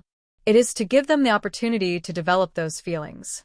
Following that line of logic, it makes sense that those feelings can fade if we don't spend enough time together," he concluded with a teasing smile, expecting a well-due hit on his arm for imitating his wife, but it did not come. Sensing that his wife was upset with his revelation, he lowered himself to her height so that they could look at each other eye to eye. Hermione reflexively turned her gaze away from him since she didn't want to share her feelings with him. She knew that she couldn't hide anything from him when he looked into her eyes. "Sweetheart," began Harry fondly as he stroked her alabaster cheeks. "I know you worry that we'll fall out of love with each other because we don't have the time to spend with each other," Harry said as he watched her lovingly. I promise you that'll never happen. It would be impossible for me not to love you. Harry chuckled lightly at how silly he was going to sound, but he was glad that he had her undivided attention. She looked at him thoughtfully, waiting patiently for him to finish his sentence. I find you more desirable every day. Blood rushed up to her cheeks. He did not miss the gleam of happiness in her eyes before she averted them meekly. Well, I'm growing, commented Hermione lamely. She tossed her hand up when she couldn't find a suitable response to his words. I noticed, laughed Harry. That remark earned a whack on his arm. With each day, your beauty grows, as does my love for you, Harry said as he stood up and placed all the pins on the dresser. Well, I'm done. You can have your shower now. He turned back and looked at her when he felt her hand on his arm. They did not break their eye contact as Hermione gracefully stood up. With a distressed voice, she said, Harry, I know I'm never going to fall out of love with you, and I don't think I'll be able to survive if you ever fell in love with another girl. I can't share you. I wouldn't be able to bear hearing your thoughts, feeling your emotions when you're holding her or kissing her. I love you, Hermione, and no one else. There isn't anyone in this world I would rather hold or kiss. If you can't survive, neither can I. Our souls are bonded, remember? Harry answered in a light tone as he adoringly kissed her on her forehead. It's something you don't have to worry about. Go and have your shower. It's getting late. The message was clear. They belonged solely to each other. Hermione nodded gratefully and walked into the adjoining bath. I feel the same way, Hermione. Harry thought to himself. I'd go crazy if I had to share you with someone else. Casting that thought away since he unequivocally trusted his wife, Harry went to his room to retrieve a carefully wrapped present and a wooden board. He knew it did not look pleasant since it was his first attempt at wrapping a gift. He chuckled in amusement when he noticed the distorted vase, holding a bunch of bright flowers, sitting on the side table. The distinctive clay vase was actually made by Hedwig and Crookshanks. Between the two animals, one spun the large wheel by constantly pressing the pedal, while the other shaped the clay with its paws, wings, or talons. Crookshanks did most of the spinning since it was easier for him to control it. Hedwig shaped the clay prepared by Dobby with her talons and wings. According to her, it was a very difficult task that needed a lot of effort to overcome the barrier of not having any hands or legs. Dobby then placed it in the oven after they were satisfied with it. Harry remembered the incident clearly since he had to painstakingly clean the snowy owl, feather by feather with a cloth, seeing as she had clay all over her. It was hard work. By the time he was finished with Hedwig, he did not have much time for Crookshanks, so he got the shorter end of the stick. Harry levitated him into a tub of soapy water and magically controlled the brush to scrub him clean as Crookshanks hissed loudly in protest. After that torment, he dried the fuming cat with a drying spell. It was a miracle that Crookshanks did not scratch him, but he did ignore him for the rest of the week. That's a very unique vase, don't you think? Hermione asked as she came out of the bathroom toweling her long wavy hair dry. He patted the space beside him, and she joined him at the bed. Yes, it is, darling. Do you know that it wasn't made by creature with hands? Harry said as an amused smile fitted his lips. There was a look of bewilderment on her face. Hedwig and Crookshanks made it for you. Happy birthday. He beamed as he gave her the wooden board. Her eyes widened in shock as she took the wooden board. Hedwig scratched a message on the board for her. She couldn't believe that the pets actually made her a present. Wow. How did they know that it's my birthday today? She asked in puzzlement as she carefully took it into her hands and inspected it. How did they do it? She continued as she cautiously turned it around in light and observed the gift. It's so beautiful. The seemingly imperfection of the vase made it even more striking. She couldn't even imagine how much effort it took the pets just to make her a simple vase.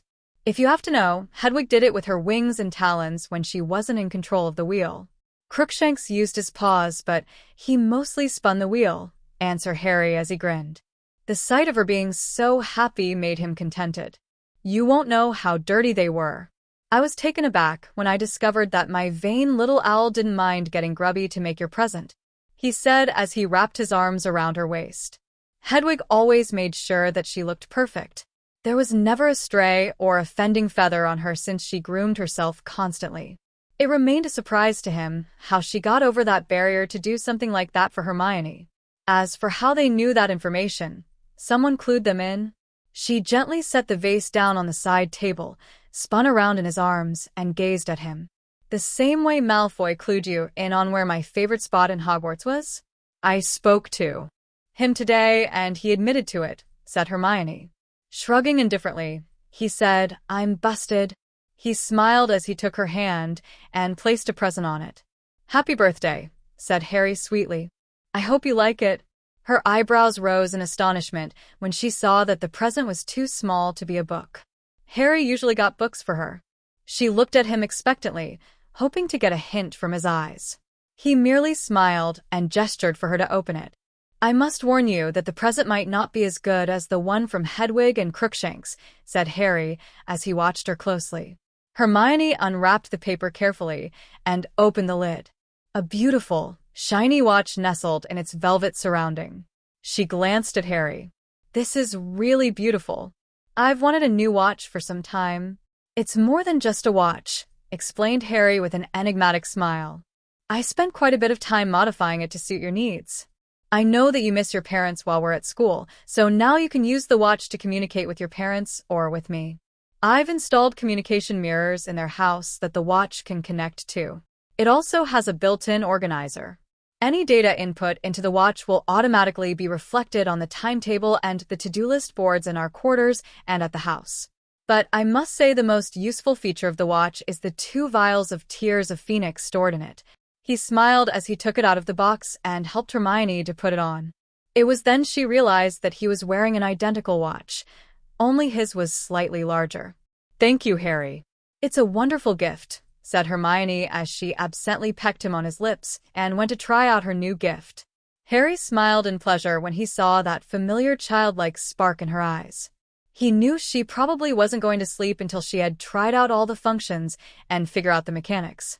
Hermione scrutinized her new gift and knew that she would have to try the communication mirror the next morning, so she tried the other features. She gingerly pressed the side button and was shocked to discover that the screen retracted, revealing 2 vials of the precious liquid. How long did you take to do this? Harry shrugged. I have no idea. I lost track of the time I spent in the house. I had to build the communication mirrors, too. By the way, the watch is virtually indestructible. All of our instructors made sure it was. He smiled as he climbed into their bed. He extended his arm to her, and Hermione reluctantly scrambled onto the bed into his arms. She laid her head on his chest as he wrapped his arm around her. I haven't dash. Sure, it won't run away. You can try everything out tomorrow morning, Harry whispered as he cast a drying spell on her hair before turning the lights off. He buried his head into the glorious mass of brown hair and allowed that faint sweet vanilla scent to lure him to sleep. Good night, my lady. He heard no answer from her since she had already fallen into a deep slumber. Harry lovingly pressed a kiss on her head before following suit. Harry groggily cracked one of his eyes open and discovered that he had slept in. Sunlight was streaming in bright and hot rays that heated the large room. He lifted his eyebrows in shock when he discovered that something was obscuring most of his vision. A loving smile spread across his lips when he discovered it was Hermione. It had been a long time since he'd awakened to the sight of his wife in his arms. She normally woke up before he did. His wonderful Hermione turned 14 today, he thought as he gently stroked the long wavy brown hair that spilled all across his bare chest. Her slender arms were around his waist as she lay on his chest. He summoned his spectacles to him and put it on. He lay there quietly, enjoying the serenity of that rare moment. The thought of the previous evening, when he met the rest of his family, made him smile. He was not as alone as he thought he was. Absorbed with his thoughts, he did not hear the approaching footsteps until, Hermione, you can't be still sleeping. It's all ready. Neville trailed off when he entered the room with Daphne and Luna and saw Hermione sleeping on Harry. His eyes broadened in shock at the scene, and he hurriedly muttered his apologies before dashing out of the room. The girls averted their eyes and followed suit. Harry was befuddled by the flushed faces, hasty apologies until he peered down at Hermione and him. A thick comforter covered most of Hermione, exposing her alabaster arms and collarbone. Since Harry was only wearing his boxers, all they could see of him was his unclothed torso. Realization finally dawned upon him. From their point of view, they must have only seen their skin. They must have thought that. Harry's face reddened at the thought. Hermione began to stir due to the disturbance. She opened one of her eyes lazily to look at Harry. "Good morning," she murmured as she smiled warmly. Hermione sat up as she did a light stretch. "What time is it? I never feel as rested as I do now," Hermione continued as she looked at him. Her sleepily eyes focused, and she realized that his cheeks were flustered. Something wrong. He nervously raked his hand through his hair and said, "Our friends wanted to give you a wake-up call." His words made her alert instantly. "They saw us together," she shouted as she jumped out of bed. However, something felt not right for her. She knitted her eyebrows in confusion as she glanced at herself. "I'm fully dressed. They didn't see anything dash.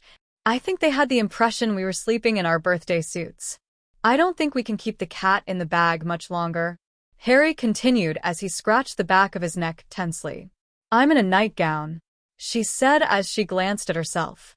"Oh." The parts that were covered with the gown were hidden under the comforter, trailed Hermione as she pinked. "I think it is all right for them to think that you were in your birthday suit. It's your birthday anyway," Harry said cheekily. He earned a swat on his chest immediately as his slightly peeved wife. "It's probably best that we don't keep them waiting. They were here to wake me up, remember?" Hermione said as she glanced at him.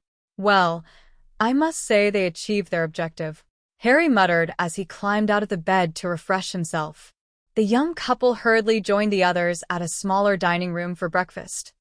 "So, Harry and Hermione, I'm sure that both of you had an enjoyable night," teased Daphne as she kept a straight face. "Enjoyable might be the understatement of the century, Daphne," Neville added as he ate his toast. "I can definitely understand why you two decided to sleep in today," continued Luna plainly, as if she was talking about the weather. "Oh, hush," Hermione interrupted crossly as she spread her bread with butter and jam. Her cheeks were red with embarrassment. "We didn't do anything last night," Harry clarified loudly, his cheeks tomato red from the teasing. There was a pin-drop silence at the table. "What do you mean you didn't do anything last night?" Neville asked incredulously. "Now, that's even worse," Daphne commented as she stared at Harry. "Do you mean that Hermione's that unappealing to you? You didn't even feel the need while she was undressed?" Daphne demanded. "No, what I meant was Dash. Does this mean that you don't know what to do with a girl? No wonder the older girls wanted to give you lessons on Dash." "No, I do know Dash," Harry added defensively as his cheeks grew even redder. He remembered the incident all too well. "Then, stop it, everyone," Hermione interrupted with a firm voice as she set the butter knife on the table. "I knew all three of you were planning to tease us," Hermione continued. "For your information, we were dressed, not naked as like you thought we were." "My lord, you have guessed. Miss Bones is here," Charles announced, his voice cutting through the sniggers. "Miss Bones?" Harry asked incredulously. "Please show her in," he said excitedly, glad for a change of topic. Susan arrived, with a delighted smile fixed on her face. She was glad that she was seeing them all again so soon. They greeted her warmly as she joined them for breakfast. "My aunt said that she needed to go to the ministry to settle certain issues about the Dementors. She wants to request for that they be removed from school," Susan said. "I'm sure the minister will be very reluctant to do so," Harry added solemnly. "I agree. I doubt that he'll do anything about them anytime soon. Aunt Amelia explained the whole situation regarding your godfather. I think the fastest way to get rid of the Dementors is to clear Black's name so that the ministry has no reason to keep them there," Susan answered with a smile. "My aunt also mentioned something about catching Peter Pettigrew. Yes, finding Pettigrew is critical evidence to appeal his case. At this point of time, he's staying in Hogwarts as a pet rat," Hermione explained as she ate. "Let me guess, he's hiding in Gryffindor Tower," Neville deduced. "Right on the first guess. I think I can deduce which family he's been living with," Daphne said thoughtfully as she nibbled on her breakfast. Pettigrew used to be part of some sort of secret order that resisted Voldemort. Dumbledore led that particular group. Pettigrew would have probably chosen to stay with a family that was in that order so that he could get information about his master. The only family that fits the bill would be the Weasleys. Daphne concluded. You don't mean Scabbers? Neville asked in astonishment. Yes, Hermione answered. How long have you known it? Neville questioned. Just for a few days, Harry said indifferently. Yes, all the evidence was there. We were just too busy to notice. Hermione continued. Then, she mentally berated herself for that slip of her tongue. I understand that Harry would be distracted because of his duties. Hermione, what have you been so busy with? You were most certainly not tutoring us all the time, Neville added in bafflement. I've asked Luna, and she's refused to tell us anything. The couple exchanged glances. Hermione took the cue to explain the situation to them. She can't tell you anything because she did the craziest thing. She made an unbreakable vow not to reveal our secrets without our permission. She would have died if she did. Hermione replied. She looked at her friend. Luna merely shrugged as if it were nothing. What I'm about to tell you now can't be shared with others. Harry and I are married.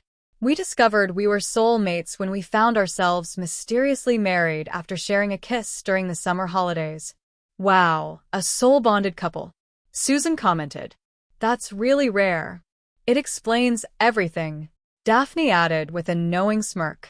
So, you have been living with each other? Neville asked incredulously. He remembered that soul-bonded couples needed to maintain close physical contact with each other. Luna was supposed to be staying with Hermione. If you and Hermione are living together, where does she stay? We created a room for her in our tower, Harry replied. She's known about our marriage from the moment she met us, and immediately swore an unbreakable vow. Sometimes I think that she is far more suited for Gryffindor than in Ravenclaw, Hermione commented. Well, I just wanted to be in Ravenclaw so that I could see the Grummels. I heard that they live near the Ravenclaw tower, she added in her usual dreamy fashion. Daphne astutely kept her questions to herself. She knew that she wouldn't understand even if Luna explained. Neville whipped out his wand and declared, I, Neville Longbottom, swear upon my life and magic that I will not disclose any of the secrets the Potters have entrusted to me, under any circumstances. So mote it will be. Harry and Hermione were gobsmacked. There was an amused glint in Luna's eyes when she commented, He learns fast, don't you think? Honestly, I don't want any of you guys to die if you accidentally reveal the secrets that you're entrusted with. You don't have to swear to it. We trust you, Harry said as he raked his hand through his hair. I know you do. I just want to make sure your trust is not in vain, Neville answered plainly. Hermione placed a comforting hand on his arm. Thank you, Nevada. I know that you mean well. However, we feel that you shouldn't have to risk your life like that. If I'm not loyal to you, Hermione and Harry, then I'm nothing, he declared with a tone that concluded the whole subject. I guess we don't have to make a vow since our families already have the pact in place, Daphne added as she looked at Susan. Susan nodded her head vigorously. I think Neville was sorted to the wrong house. Susan commented. I think Hufflepuff would have been a better fit for him than Gryffindor. I second that, Luna agreed. However, you need courage to be loyal too. Good morning, Lord Greengrass. Care to have a spot of tea? Dumbledore asked cordially as he motioned for the imposing lord to take a seat. No, I'm fine, Headmaster Dumbledore, he answered gravelly as he swept across the room and stood at the desk. Do you require the presence of Professor Snape? No, I don't. This visit has nothing to do with my daughter's education. I've come to talk to you about other matters, Lord Greengrass replied impatiently. I believe you remember our last conversation, he asked coolly. He's in excellent shape, Dumbledore answered simply. There was a split second of nervousness in his eyes. I think your concerns back then were misplaced, he answered courteously as he looked at him undauntedly. Unlike the rest of his peers, Lord Greengrass had little admiration for the person. He saw him for who he really was, but he had little evidence to back up his claim. More than a decade ago, he had stormed into Dumbledore's office and demanded the reason for Harry's disappearance. Lord Greengrass threatened the headmaster since he felt that Dumbledore's actions were out of place. Once again, I must kindly warn you that we are not without teeth. You might be the one single man that Voldemort fears the most because of your sheer skill and magic. However, it is the level of influence you have in the society that matters. Lord Greengrass said coolly. Do not attempt to manipulate Harry, his wife, or his friends, or you'll have a lot to answer for. You don't understand anything. Harry is important. He needs the right influence and guidance. Do you mean to suggest that Lady Bones and I are improper influences? He interrupted ominously as he turned up his chilling glare. If you can't see him as just plain Harry, then you'd better keep your distance from him, headmaster. He is not a tool to be used, he warned. Count this as a word of caution from Lady Bones and myself, he concluded. The promise still stands, headmaster. I haven't had the details from Harry. If I find out that he wasn't properly looked after when he was young despite your assurances and your reluctance for me to check up on him, there will be a price to pay. I wish you a good day, headmaster, he concluded before operating away. After breakfast, the 6 teenagers slowly wandered around the large house. Harry and Hermione were shocked at the vastness of the place. His ancestors seemed to be fanatic about art and had decorated the entire place with variety of priceless sculptures and paintings of picturesque scenes. The Potter Mansion had a library that was almost as impressive as the library Edmund had. The books were in mint condition despite their age. Harry was not surprised since the Potters were generally very fascinated with books. The more they discovered about the house, the more Harry liked the house.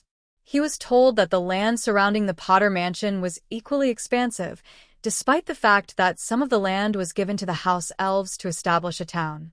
According to the Charles, after a school was built to provide education for the young house elves and self-improvement courses to the older elves, many elves had flocked to the place to learn. There was such a boom in the elf population near Potter Mansion that there became a need for security and laws. Free house elves made up the force that maintained the order in that area. A small group of house elves were also selected to govern the place. Charles and Gareth were part of the small ruling group.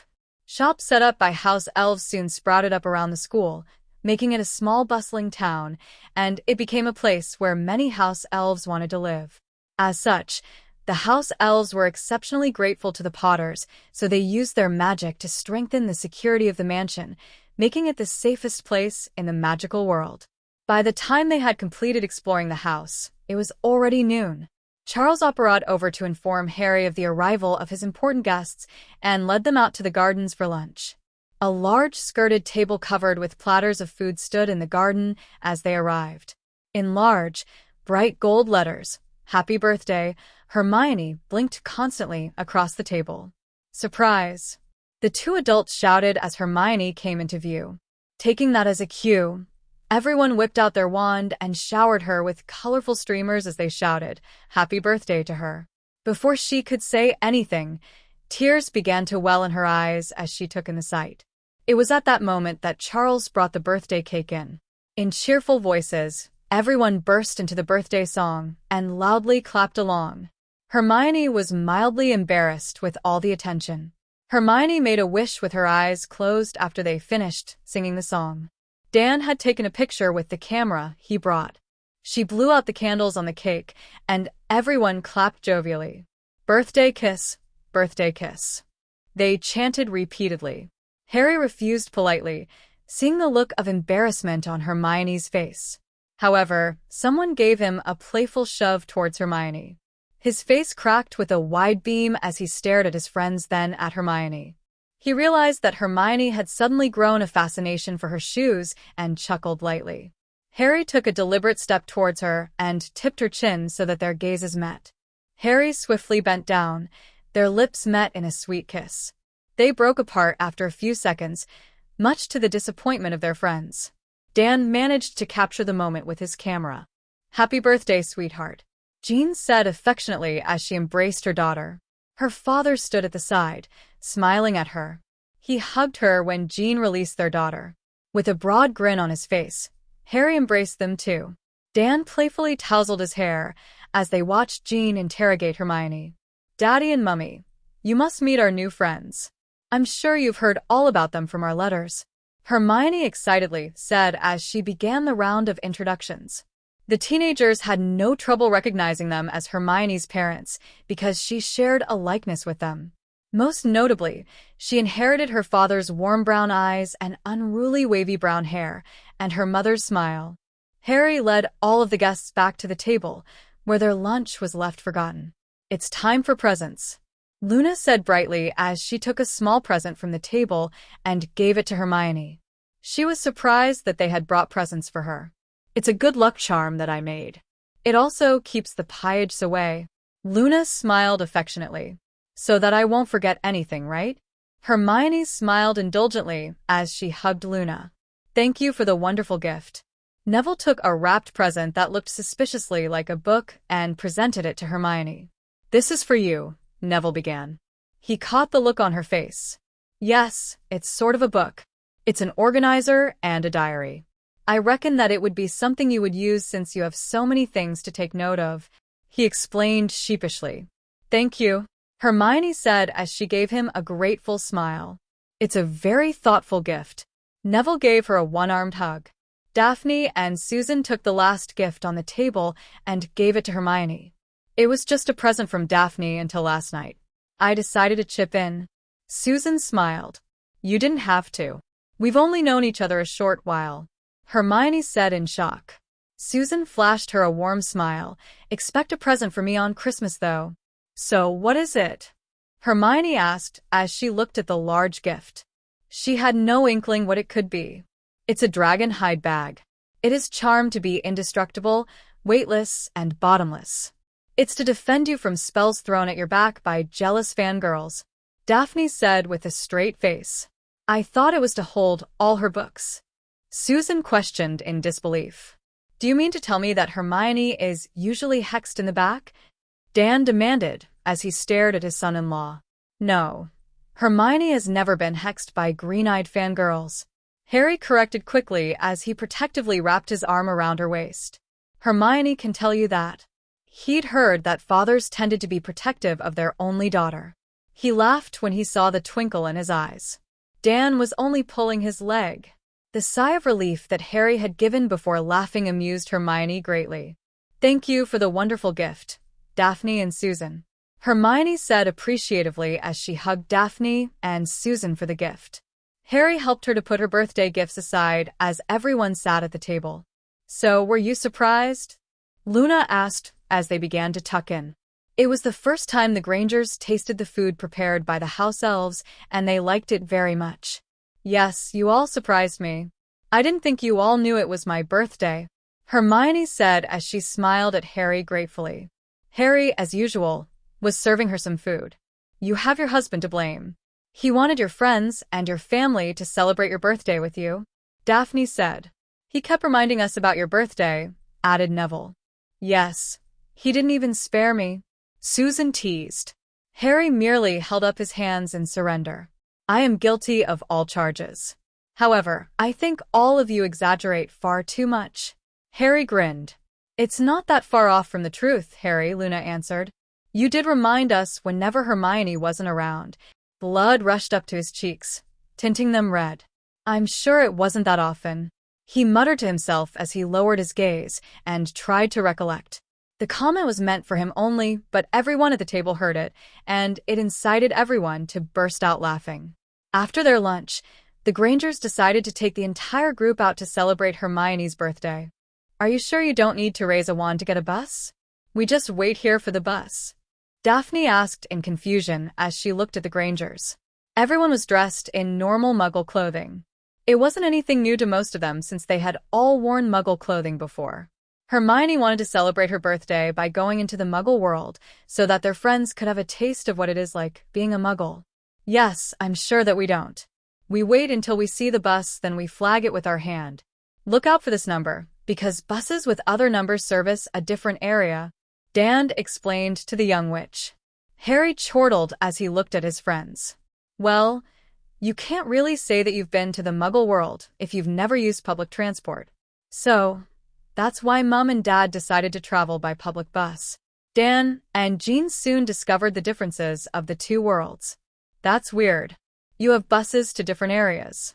We only have one bus, and it goes everywhere, Luna said. Dan looked at Harry and Hermione for some explanation, but they just shrugged in response, since neither of them had ever tried the night bus. We usually travel by other methods like the flu, port keys, and by apparition, Neville explained. Sometimes we also use house elves. It is far more convenient than buses. The bus soon came, and they had no problem boarding the bus since the Grangers paid all their fares.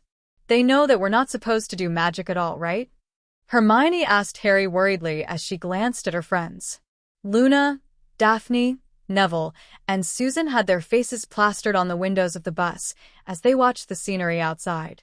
Frequently, they would point to certain things like the telephone booths and other vehicles and ask the Grangers about them.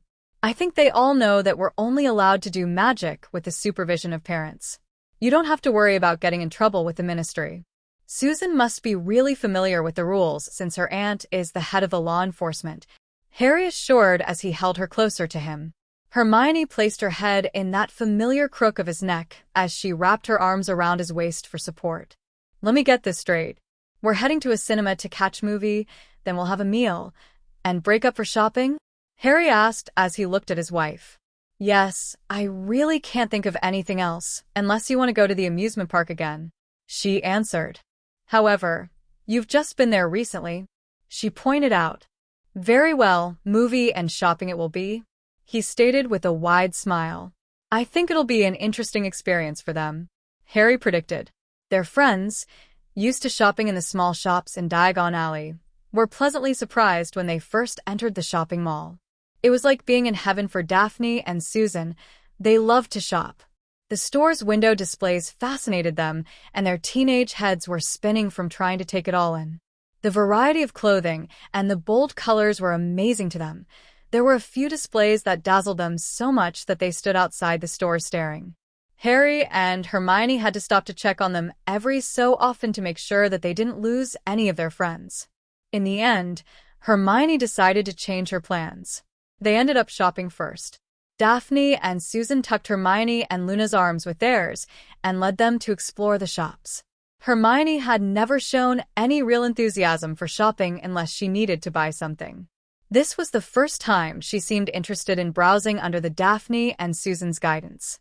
They encouraged Hermione and Luna to touch the material of the clothes and to try them on whenever Susan and Daphne spotted them take a second glance at certain outfits. The boys were not spared. They too had a wonderful time wearing different outfits and doing imitations of a model on a runway as the others gave their honest opinions. Harry, do you think they have the money to pay for all their things? Dan asked, as his eyes grew large at the growing pile of clothes they were buying. Harry had selected several outfits for himself. Don't worry, I'm picking up the bill. Harry grinned as he watched them having a lot of fun trying the different outfits and accessories. I don't think they'll spend my entire fortune with just one shopping trip. Apparently, one of them heard that. Really, Harry? We could always make the jeweler shop our next stop, Daphne joked. In that case, I'll make sure your father gets the tab. Harry laughed brightly. Dad and Mum, since you're here, why don't you get something for yourselves? He asked. I'm sure it's not fun standing here and watching us. Harry smiled. Your treat? Dan asked with a playful smile. Naturally, Harry answered. It'll be my pleasure. Very well then. Dan led Jean away to try some clothes. Harry, I think this would look great on you, Hermione called when she spotted a nice shirt.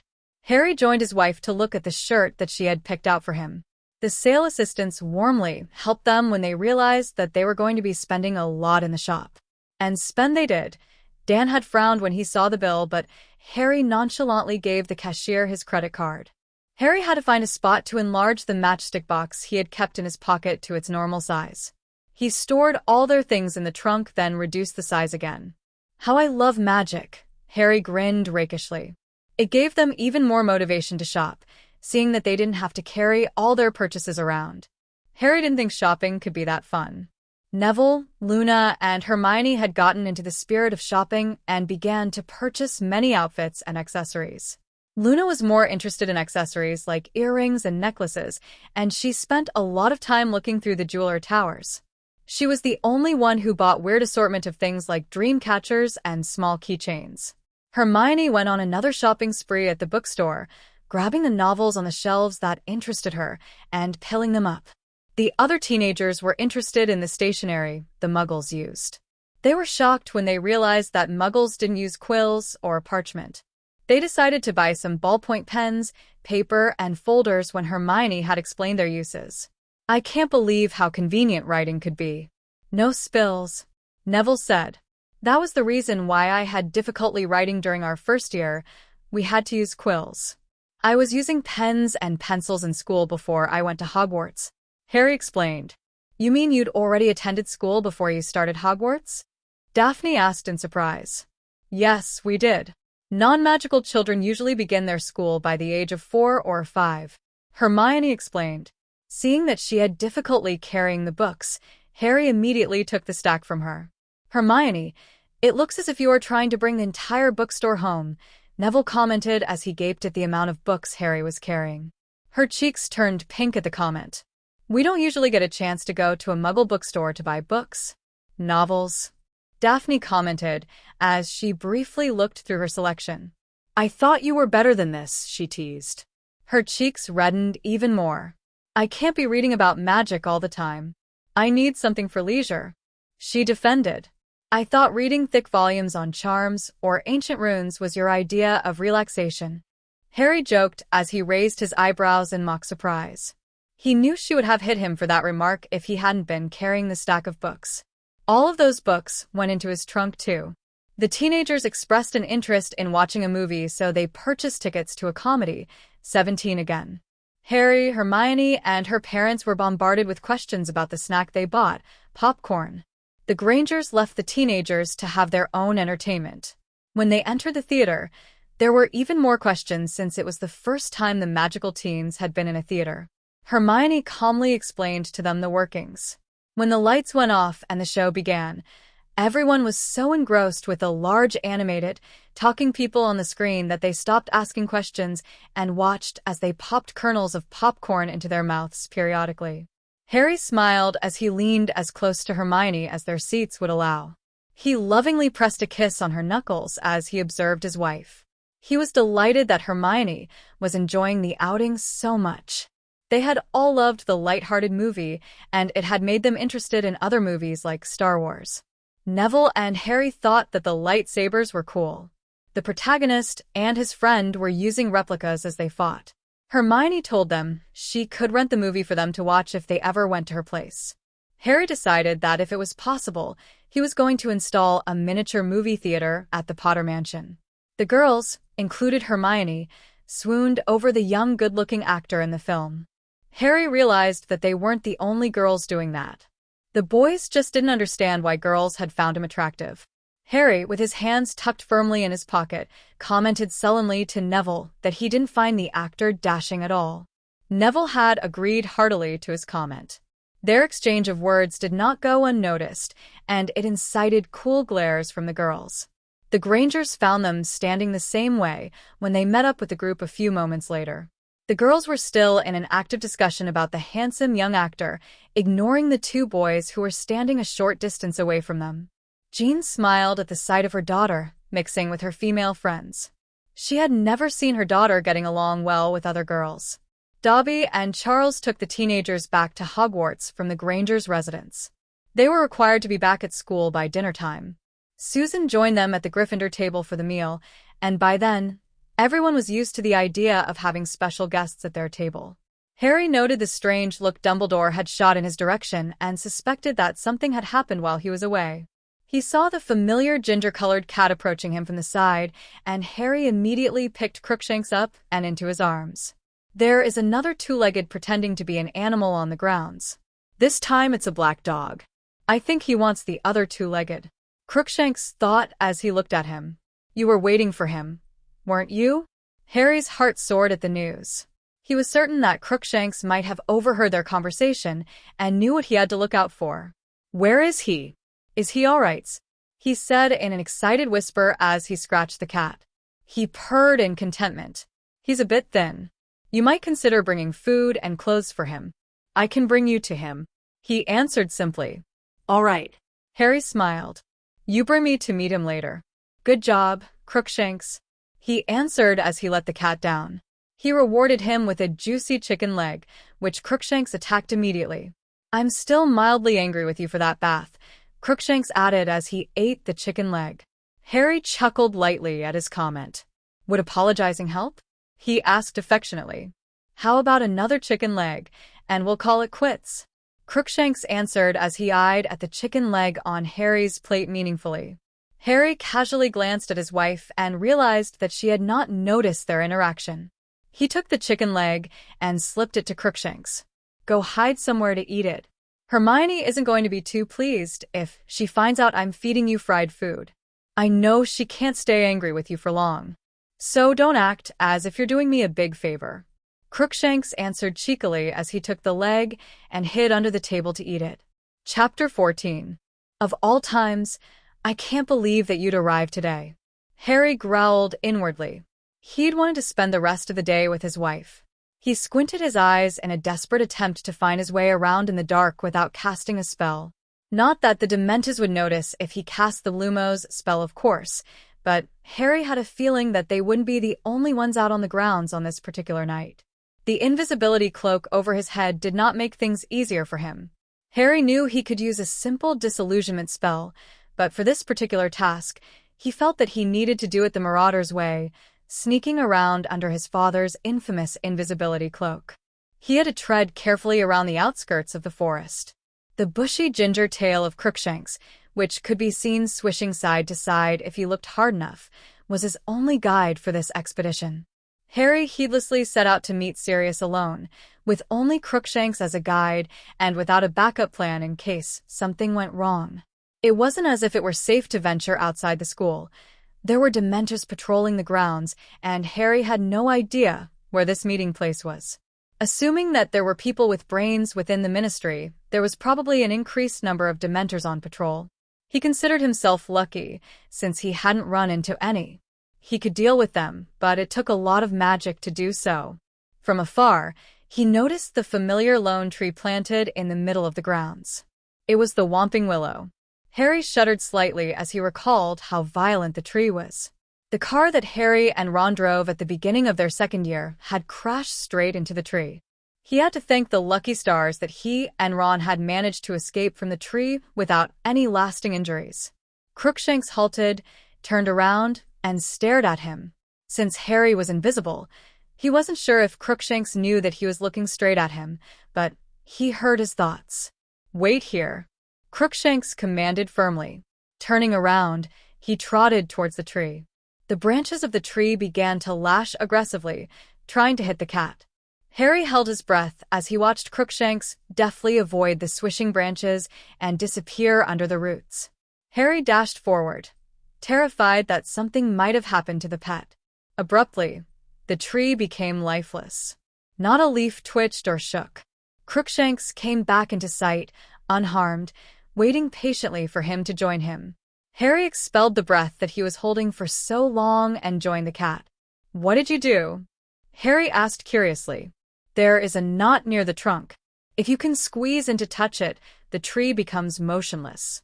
Crookshanks explained carefully. Follow me, it's going to be a little dark, so use your wand.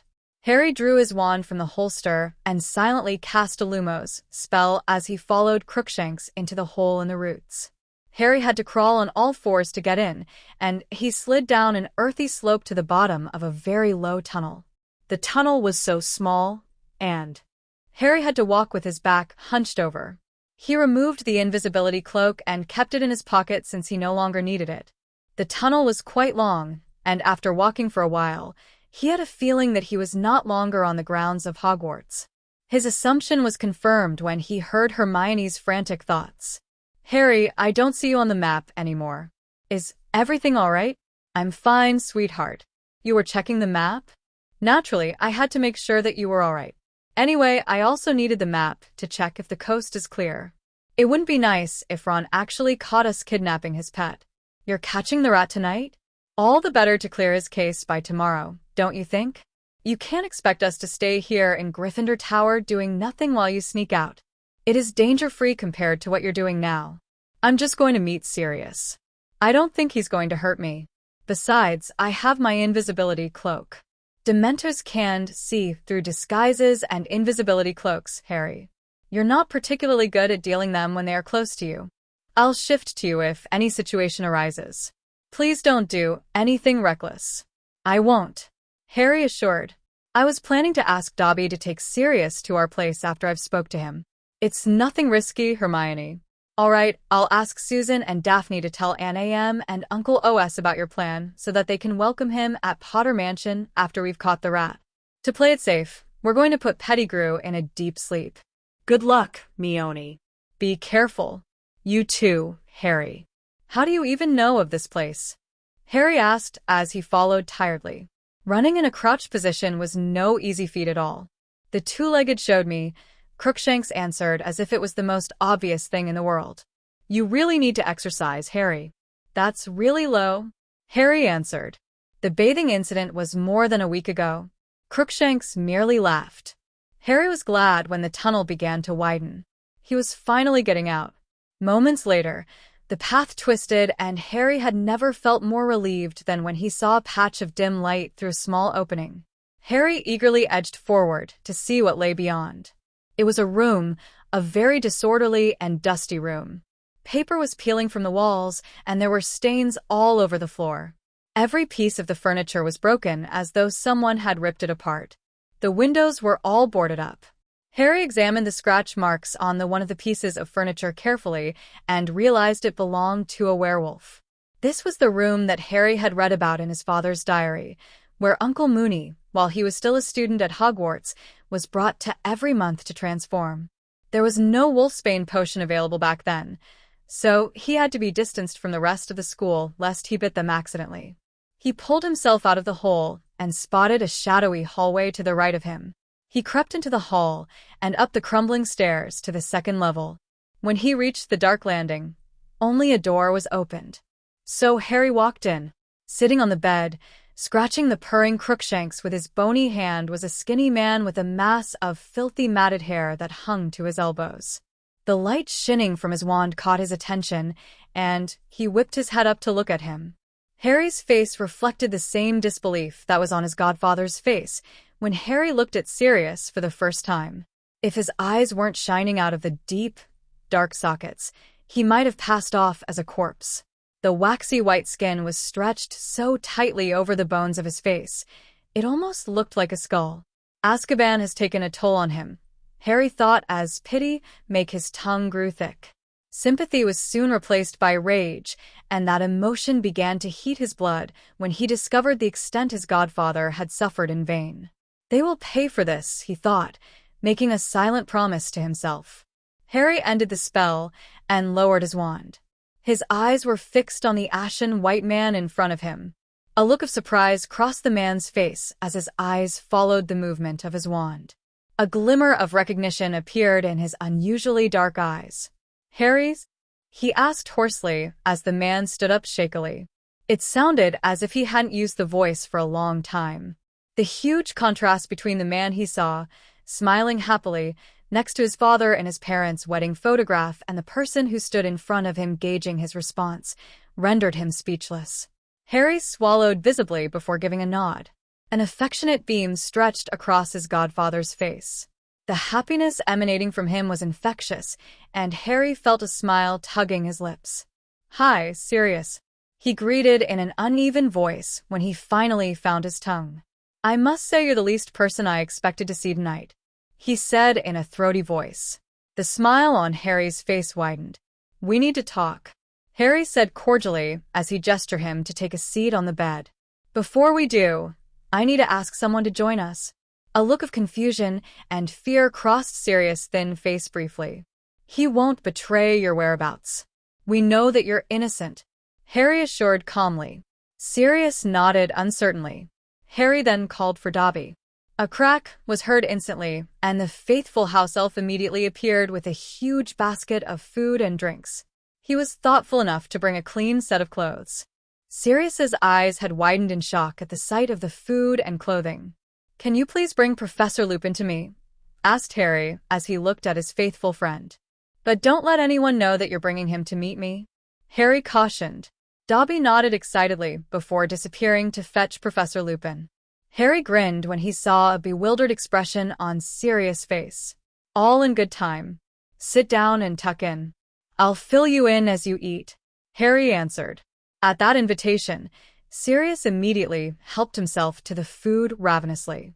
Harry helped him to pour a goblet of pumpkin juice as he began his lengthy explanation. "I inherited my parents' diaries a few months ago and realized that you did not betray them. In the last entry that my dad had made, he wrote about switching secret keepers. We did some investigation and know that you are not guilty of murder," he said as he watched him wolfed down his food. "Uncle O.S., Lord Greengrass, and Aunt A.M., Lady Bones are going to do their best to clear your name so that you can be free again." Sirius' eyes grew large at Harry's statement. He had stuffed too much food in his mouth for him to respond coherently. Sirius hurriedly swallowed the food and took a gulp of pumpkin juice before speaking. "They're working together to clear my name? I thought they were still at loggerheads," asked Sirius incredulously. "How did you know them?" "I thought you had to live with your aunt and uncle because I was in Azkaban. I just met them recently." "What do you mean that I had to live with my mother's relatives?" "I'm your godfather. Your father and mother appointed me as your guardian if anything happened to them. I thought that since I was in Azkaban, they had to put you in the care of your blood relatives." "Well, the Greengrasses and the Bones were technically not related to you," he answered croakily as he hurriedly wiped his mouth with the back of his hand. "We were told by Dumbledore that my mother wanted me to live with Dash." "Ha! Your mother would never willingly put you with her family. She knew that they hated anything related to magic." Sirius interrupted before a frown creased his face. It set the wheels in his head turning. Before Harry could speak up, there was a crack, and Dobby appeared with Professor Lupin. He looked very pale, no doubt still recovering from his recent transformation. "Padfoot," Lupin said emotionally as he walked across the room and embraced Sirius like a brother. "I'm sorry that I believed that you were capable of betraying James before Harry found the truth." Lupin replied, "It's all right, Moony. It was my fault that James and Lily died," Sirius answered in an emotion-stricken voice. "I'm not going to rest until the double-crosser is dead," he growled chillingly. "Why did you switch without telling anyone?" Lupin asked. "Dumbledore pointed out that everyone knew that I was James' best friend. It was a common knowledge that Voldemort was coming after the Potters for spoiling his plans far too many times. At the time, we didn't know who was passing the information to the other side, so I decided to act upon his word and change the secret keeper to Pettigrew without telling anyone. It was the worst mistake I've ever made." Harry didn't have the heart to tell Sirius that Tom was actually after him and not his parents. After reliving the dreadful experience about the night that his parents died to protect him, he knew that Tom wasn't targeting them. Tom's purpose in visiting the Godric's Hollow was to kill him. Lupin became very still. "What happened to all those people that day?" "He blasted them into pieces. After cutting off one of his fingers, he transformed and scurried away like the rat that he is." Sirius spat. His eyes grew murderous. "But he's alive. Pettigrew's at Hogwarts. We know exactly where he is." At Harry's statement, Sirius snapped his head to look at him. "Hermione and Neville are catching him right now," Harry said. Sirius and Lupin exchanged looks upon hearing that. "You're going to be a free man soon," continued Harry excitedly. His smile immediately faded away and was replaced by a frown as he said in a frantic tone, "I need to head back to Hogwarts right now." Hermione used the map to track down Pettigrew. Unlike Harry, she managed to come up with a plan despite the late notice. Fred and George were going to be distracting the Gryffindors for the night. She needed the boys' dorm to be empty so that she could carry out the mission with greater chances of success. She was sitting at her favorite armchair near the fire at the common room when she was having a mental conversation with Harry. The map was spread across her lap as she monitored Harry's movements and the boys' dorm. Neville was sitting next to her, waiting for her to give the nod so that they could execute their plan. Luna was absent from this mission since she had an exam the next morning and had to get to bed early. Hermione was convinced they didn't need so many people. As for Daphne and Susan, They were acting as messengers between Lord Greengrass and Lady Bones and the Hogwarts crew. Hermione had conveyed Harry's message to them, and they had gone to send a note to Daphne's father and Susan's aunt. Not a single Gryffindor was paying attention to Hermione and Neville. The Weasley twins managed to get the attention of the common room with some of their pranks. Hermione and Neville patiently waited till the coast was clear before slipping upstairs. They located the Ron's bed easily with Neville's help. Sleeping blissfully on the bed was the worn-out-looking rat, Scabbers, or Peter Pettigrew. Hermione had no idea why they decided to leave him alone after learning that he was an animagus. He might bring valuable information to the Dark Lord. Without a second thought, Hermione whipped out her wand and cast a spell to make him sleep indefinitely. Neville scooped him up gently and placed him into the cage that Hermione had brought. The cage had been fortified by spells, and it would be impossible for Pettigrew to escape after he was placed in it. Neville gave her the thumbs up for the good work done after folding up the Marauder's map. Now, all they needed to do is to get out of the dorm without being seen with the rat. Expelliarmus, a feminine voice called out suddenly. The wand flew out of Hermione's hand into a far corner of the room before she could grab it. Hermione and Neville whipped their heads around and came face to face with Ginny. She was glaring at them, with her arms crossed in front of her chest as she stood at the entrance. Her eyes shifted down and focused on the cage in Hermione's hand before they shifted up to stare at them. "What are you doing with Ron's rat?" she questioned quietly as she uncrossed her arms and took a step towards them. Ginny had never looked so terrifying before, with her eyes narrowed into slits and a menacing smile on her face.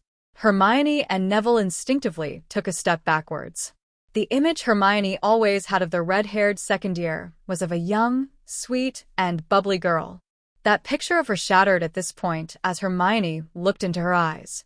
There was no warmth or innocence in her disturbing midnight black eyes. Hermione never had the chance to speak to her after her experience with Tom Riddle, but she was sure that when the Dark Lord possessed her last year, it had altered her. Neville shifted slightly. "Stupefy." The girlish voice rang unemotionally. Hermione could only stare in shock when Ginny whipped her wand out in an inhumane speed and cast a stunning spell at Neville. The spell hit him squarely on his chest and he collapsed. "Neville!" Hermione shouted as she tried to move forward to catch him as she watched him fall onto the ground. "Don't move," Ginny threatened with a bone-chilling voice.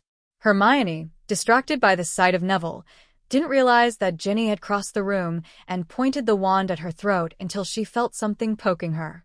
Ginny had pressed the wand firmly on her neck. Her eyes were disturbingly cold as she stared at Hermione. Hermione felt chills run down her spine at the alarming realization that Ginny had stunned Neville without a moment of hesitation. Hermione knew that she would have no qualms in using it on her. She could have disarmed her in an instant, but this was Ginny, a girl she had always seen as a younger sister. The sight of her being so malicious sent her heat racing in fear. "That's your friend, Neville, whom you've just stunned in a heartbeat," Hermione pointed out emotionally as she pointed to Neville with her free hand. "Who are you?" "The Ginny I know wouldn't have done this." There was a cruel, sardonic laugh. "Yes," she hissed maliciously. "I wouldn't have had to if he wasn't here with you. It's your fault, Granger." She spat as her eyes narrowed. "I've been watching you. Do you know how long I've waited to find you alone since Harry told us that you were dating?" The smile on Harry's face faded immediately when he felt Hermione's abrupt change of emotions. "I need to head back to Hogwarts right now," Harry growled as he stood up suddenly and drew out his wand. Out of the blue, all connections he had with her were severed, leaving him with a void. "Hermione," he thought anxiously. There was no response. "Hedwig, find Hermione now," he commanded urgently. "I felt that, don't worry, I'm on my way," Hedwig promptly answered. Sirius and Lupin's eyebrows shot up when they saw the worried expression on his face, but before they could respond, Accio wands. A cold voice spoke. Lupin's wand and Harry's wand flew out of their hand into an outstretched hand of Severus Snape. The potion's master was staring at them with an insane expression on his face. Bollocks. He couldn't ditch them and shift to Hermione's side. He knew about the feud between Sirius and Snape from his parents' diary. He couldn't leave them alone. Snape would no doubt hand his innocent godfather to the Dementors. Hermione was at Hogwarts. He reasoned that she had the ability to defend herself against anything that might threaten her while she's still in the building. Harry quickly came into a decision. He would help Sirius out of this situation first. His eyebrows knitted into a frown as he glared at the intruder. "Potter, out of your dormitory at this time? Dumbledore asked me to expect you, said you would want to hunt down Sirius Black for revenge. Now, what do we have here?" "Why, it's Sirius Black," he mocked as he stared at Sirius at the eye as he pocketed both wands. "How did you get here?" "I operate here," he added impassively as his eyes grew alarmingly solid. "Someone had directed me to this place in the past." He fixed his eyes on Sirius. Lupin walked toward Snape, coming between Sirius and him. "Severus, you know dash." Bang! Thin cords of ropes shot out of Snape's wand and twisted themselves around Lupin, who overbalanced and fell onto the floor, unable to move. "I don't want to waste my time on a werewolf." "That's one more for Azkaban." Sirius growled in rage as he tried to pounce on Snape. However, Snape pointed the wand at the space between his eyes. "Give me a reason," he whispered as he glared at Sirius menacingly. "Give me a reason to, and I swear I will." Sirius stopped dead and glared at him with equal loathing. Harry tried to intervene. "You've got the wrong guy, Professor. Please lower your wand," Harry said calmly. Seeing no response from Snape, he continued. "If Sirius Black wanted to hurt anyone, he would have already done so before you arrived. I'm not here to take my revenge. I'm here to free him," Harry said evenly despite the growing uneasiness as he approached the two adults. Time was ticking away. Hermione was still in danger. His statement made Snape whip his head to the side to look at him. The grip on his wand loosened slightly with the shock he was feeling. Crookshanks, at this decisive moment, leapt and knocked Snape's wand out of his hand. Harry caught his wand nimbly by leaning slightly to the side. Without further ado, he freed Lupin with a spell and summoned the wands from his pocket. "Sirius is innocent," Harry continued calmly, even though he was feeling very anxious with each passing second as he faced the disarmed Snape. Harry lowered his wand in a gesture to prove that he was not hostile. The potion's master glared at him with so much contempt that it made him shudder slightly. Something wasn't right, he thought suddenly. The room was growing colder. His stomach sank when he realized the cause of that unnatural chillness. He glanced at Sirius, hoping to get a confirmation from him, and he had it. All the color from Sirius' face had disappeared.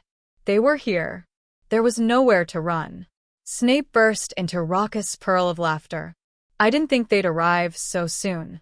I've told them that you will appear at the Shrieking Shack tonight. I don't think it's up to you to decide anymore, Potter. The Dementors will kiss him upon sight." His guts twisted at the thought of the nasty consequences. All of the Dementors patrolling around the school would be flocking to the house. They had to leave. "Harry's?" Hermione echoed in confusion. The subject of her husband made her momentarily overlook the situation she was currently in. "My mother was in such a rage. She sent me a howler reprimanding me about his choice of partners. Harry brought you to the ball instead of me. I should have been the one beside him when he made his debut as a lord, not you." She spat as her glare became more intense. Waves of pity washed over her as she looked at the slightly deranged girl. Hermione had known of her obsession of him since her second year, but she had no idea it was the product of Molly Weasley's teachings. Hermione had to think of an alternative to get out of there without hurting Ginny. "Who do you think you are anyway? You have no status. You're not even drop-dead gorgeous. Sure, you have the brains, but what more can you give him? He should have been mine." Ginny shrieked in a high-pitched voice as the wand began to tremble with her outburst of emotions.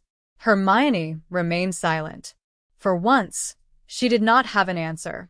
These were the questions she habitually asked herself when she saw the other girls in the school longing for Harry. Never once did she manage to come up with a satisfying one.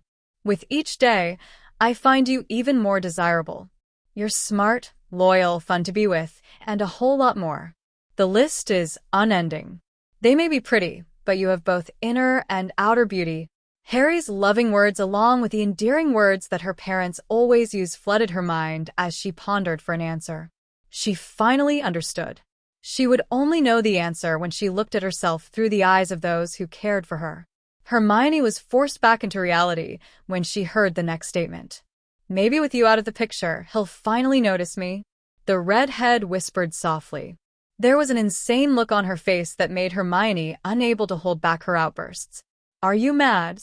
Hermione squealed loudly. "It's silly to commit murder so that someone you have a crush on will notice you. You're throwing away your future. It's easy for you to say that when the person you love loves you." The redhead growled agitatedly as she punctuated each word with a hard jab of her wand. She blinked at the pain, and her gaze grew soft immediately when she looked at Ginny. "Harry loves you," Hermione interjected lovingly, like an elder sister, "not in the way that you want him to, but he does. He loves you like a sister. What would he think if he saw you like this?" The change of tone had no effect on Ginny. "Don't try to use that trick on me, Granger. It won't work," she added threateningly. "He sees me as a sister because of you. I was supposed to be his girlfriend." Hermione would have shaken her head in despair for her single-mindedness, but she couldn't since the wand was still on her throat. "He might have seen you as more than a sister if you had seen him more than just the boy who lived or your savior. What makes you think that you're any different, Granger? You're only with him because he can give you a mudblood status in the magical world." She spat. Hermione's eyes narrowed slightly. "I'd be happy if he didn't have the scar that made him famous, because it would mean that he still had his parents and a normal life out of the spotlight. I'd still want to be with him even if he wasn't a Potter. I'd want him just because he's Harry," Hermione added in a defiant voice, showing no fear as she stared straight into her eyes.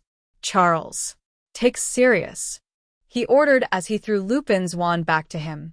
Lupin caught it swiftly, but he was still a bit disorientated. Harry didn't care what his godfather would think. It would be more dangerous if the Dementors found him. The elderly house elf that appeared upon command took Sirius by the arm and disappeared with a crack. Snape went wild with rage. He flailed his arms madly in his attempt to catch Sirius before he was whisked off by Charles, but he had disappeared before he could grab him. His glorious plan of capturing his nemesis dashed at that moment. It was too much for Snape to handle. He spun around and grabbed Harry by his collar. "Where have you taken him, Potter?" He spat in a deranged manner. The room was getting colder by the second. They didn't have time to lose. "This isn't the time, Professor," Harry spewed as he tore the pale hands from his collar. "We need to leave." The room grew strangely frosty. They had no time to lose. "Expecto Patronum," Harry shouted. He needed to stall the Dementors so that they could make their getaway. The corporeal stag dashed out of his wand and charged towards the hooded figures appearing in the landing. His Patronus was joined by one more. Lupin felt well enough to conjure one. "Professor Snape, take Professor Lupin and go now." Dobby. Crookshanks leapt into his arms as Dobby appeared beside him. Harry saw that Snape was too caught up in his rage to do anything. Harry knew that he might splinch Uncle Moony and himself if he tried to operate with such unsound mind. It wouldn't do. "Dobby, take them back to Hogwarts," Harry ordered worriedly. Dobby faithfully followed his orders. He grabbed the two professors by their arms, despite their protests, and disappeared with a crack.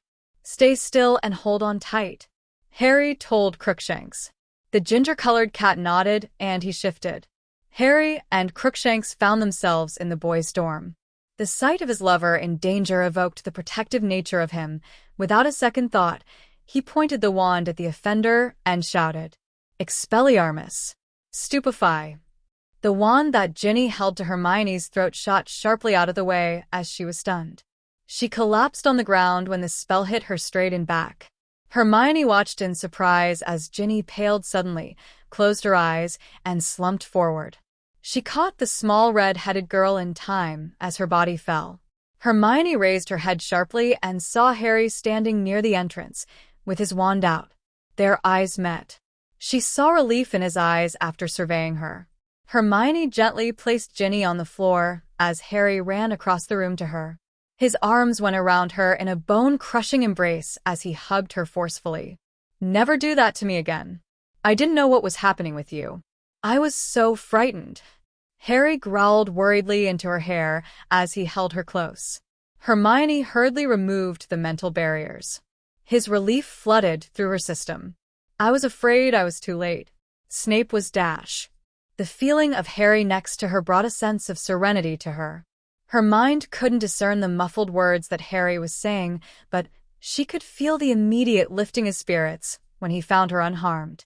She savored the warmth of his body until the name of their potion, Master, registered in her head. "Snape?" she questioned as she peeled herself away from him and stared at Harry. "How did he know you'd be there? Did you fight with—" His lips descended upon hers and captured them in desperate, searing kiss. Her mind went blank as desire sent heat coursing through her body. She responded with equal zeal, burrowing her long, slim fingers into his dark, messy hair as their lips remained fused in a frantic kiss. His arms tightened around her ardently, pressing her petite frame to him as his tongue slid ardently back and forth across her lips, sending rolling waves of lust through her system. "Hermione," he murmured in a ragged whisper as his lips slid down her neck. He peppered insistent and possessive kisses down her neck. "Harry," she moaned when he fervently nipped the sensitive spot at the crook of her neck. The sound of his name on her lips drove him wild with longing. He expressed all his anxieties for her in an earth-shattering kiss when their mouths melded again. Hermione parted her lips slightly, and his tongue slipped between them, plunging into the soft recesses of her mouth. When their tongues met, Hermione felt herself grow weak as jolt after jolts of passion rocked her body at the contact. Harry shuddered as their tongues touched and caressed. It drove them over the edge with the overload of arousal in their blood. She felt his hands caressing her body boldly, causing her to shiver delightfully from the sensations he was evoking with his roaming hands. The sudden realization that they were still in the boys' dorm made her tear her lips from his. His eyes were clouded with unbridled lust when she stood away from him. "Not here, Harry," she said in a breathless voice. He looked at her in bafflement for a moment before his mind cleared up and he remembered they were here for a reason. "Sorry. "I got carried away," he said breathlessly as he ran his hand through his hair and looked away. He was surprised when he felt her hands on his face, caressing his cheeks gently. He looked up and met her adoring gaze. "It's okay. We can continue where we left off when we're alone in our room," Hermione promised. She turned away, walked to the bed to pick up the abandoned cage, and called Charles. He appeared faithfully. She instructed him to take the cage straight to Lord Greengrass. He took it and disappeared instantly. "Thank Merlin we have such efficient house elves," Harry whispered as he pressed a warm kiss on her ear as he wrapped his arms around her waist from her behind tightly. Hermione felt his guilt and his shock when he saw the person lying on the ground. Ginny Weasley lay on the ground, unconscious and pale from the stunning spell. His eyes grew to the size of twin saucers. He had stunned a person he considered a sister. Hermione spun around in his arms and looked at him with deep concern. He released Hermione immediately and knelt next to the unconscious body. He looked across the room and saw Neville lying on the floor motionless. The sight made his stomach twist with guilt. His jaw tightened with emotions he was biting back. "Harry, we have to levitate them to the hospital wing," Harry interrupted dispassionately as he rose. He averted his eyes from the sight. "Harry," Hermione continued gently, "you had no choice." "I'm so sorry," she said as she touched his arm lovingly. She knew how much he cared for Ginny. The fact that Harry went into the Chamber of Secrets last year to save her, despite knowing the dangers he had to face, proved that he cared for her greatly. Harry shook his head. "I'd do it again if I had to. I won't let anyone hurt you," he concluded as he cast the spell and levitated them off the ground. "It doesn't mean you feel good about it," Hermione added quietly. Her overwhelming compassion made him snapped. "Hermione, I'll be fine," Harry answered forcefully as he stared at her. "It's nothing compared to what you must have felt when she was threatening you. I know you're capable of disarming her even if you couldn't reach your wand. You didn't because you care for her too much, he answered brusquely. Harry averted his eyes from her. I'm the reason why Ginny tried to hurt you.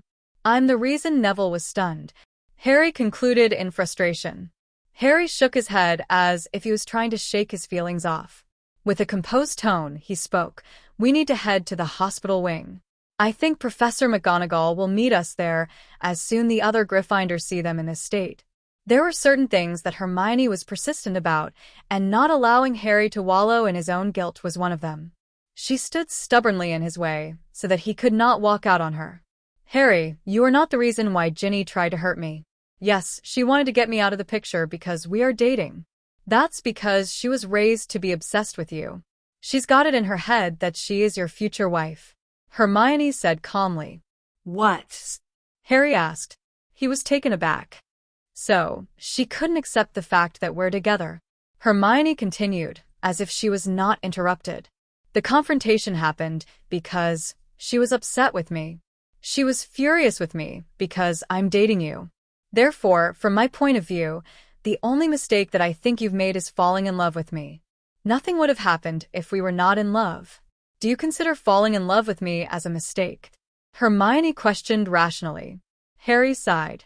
No, I don't, Hermione. You know, falling in love with you is the best thing that has happened in my life. Sweetheart, then it isn't your fault at all, Hermione whispered softly as she crossed the room.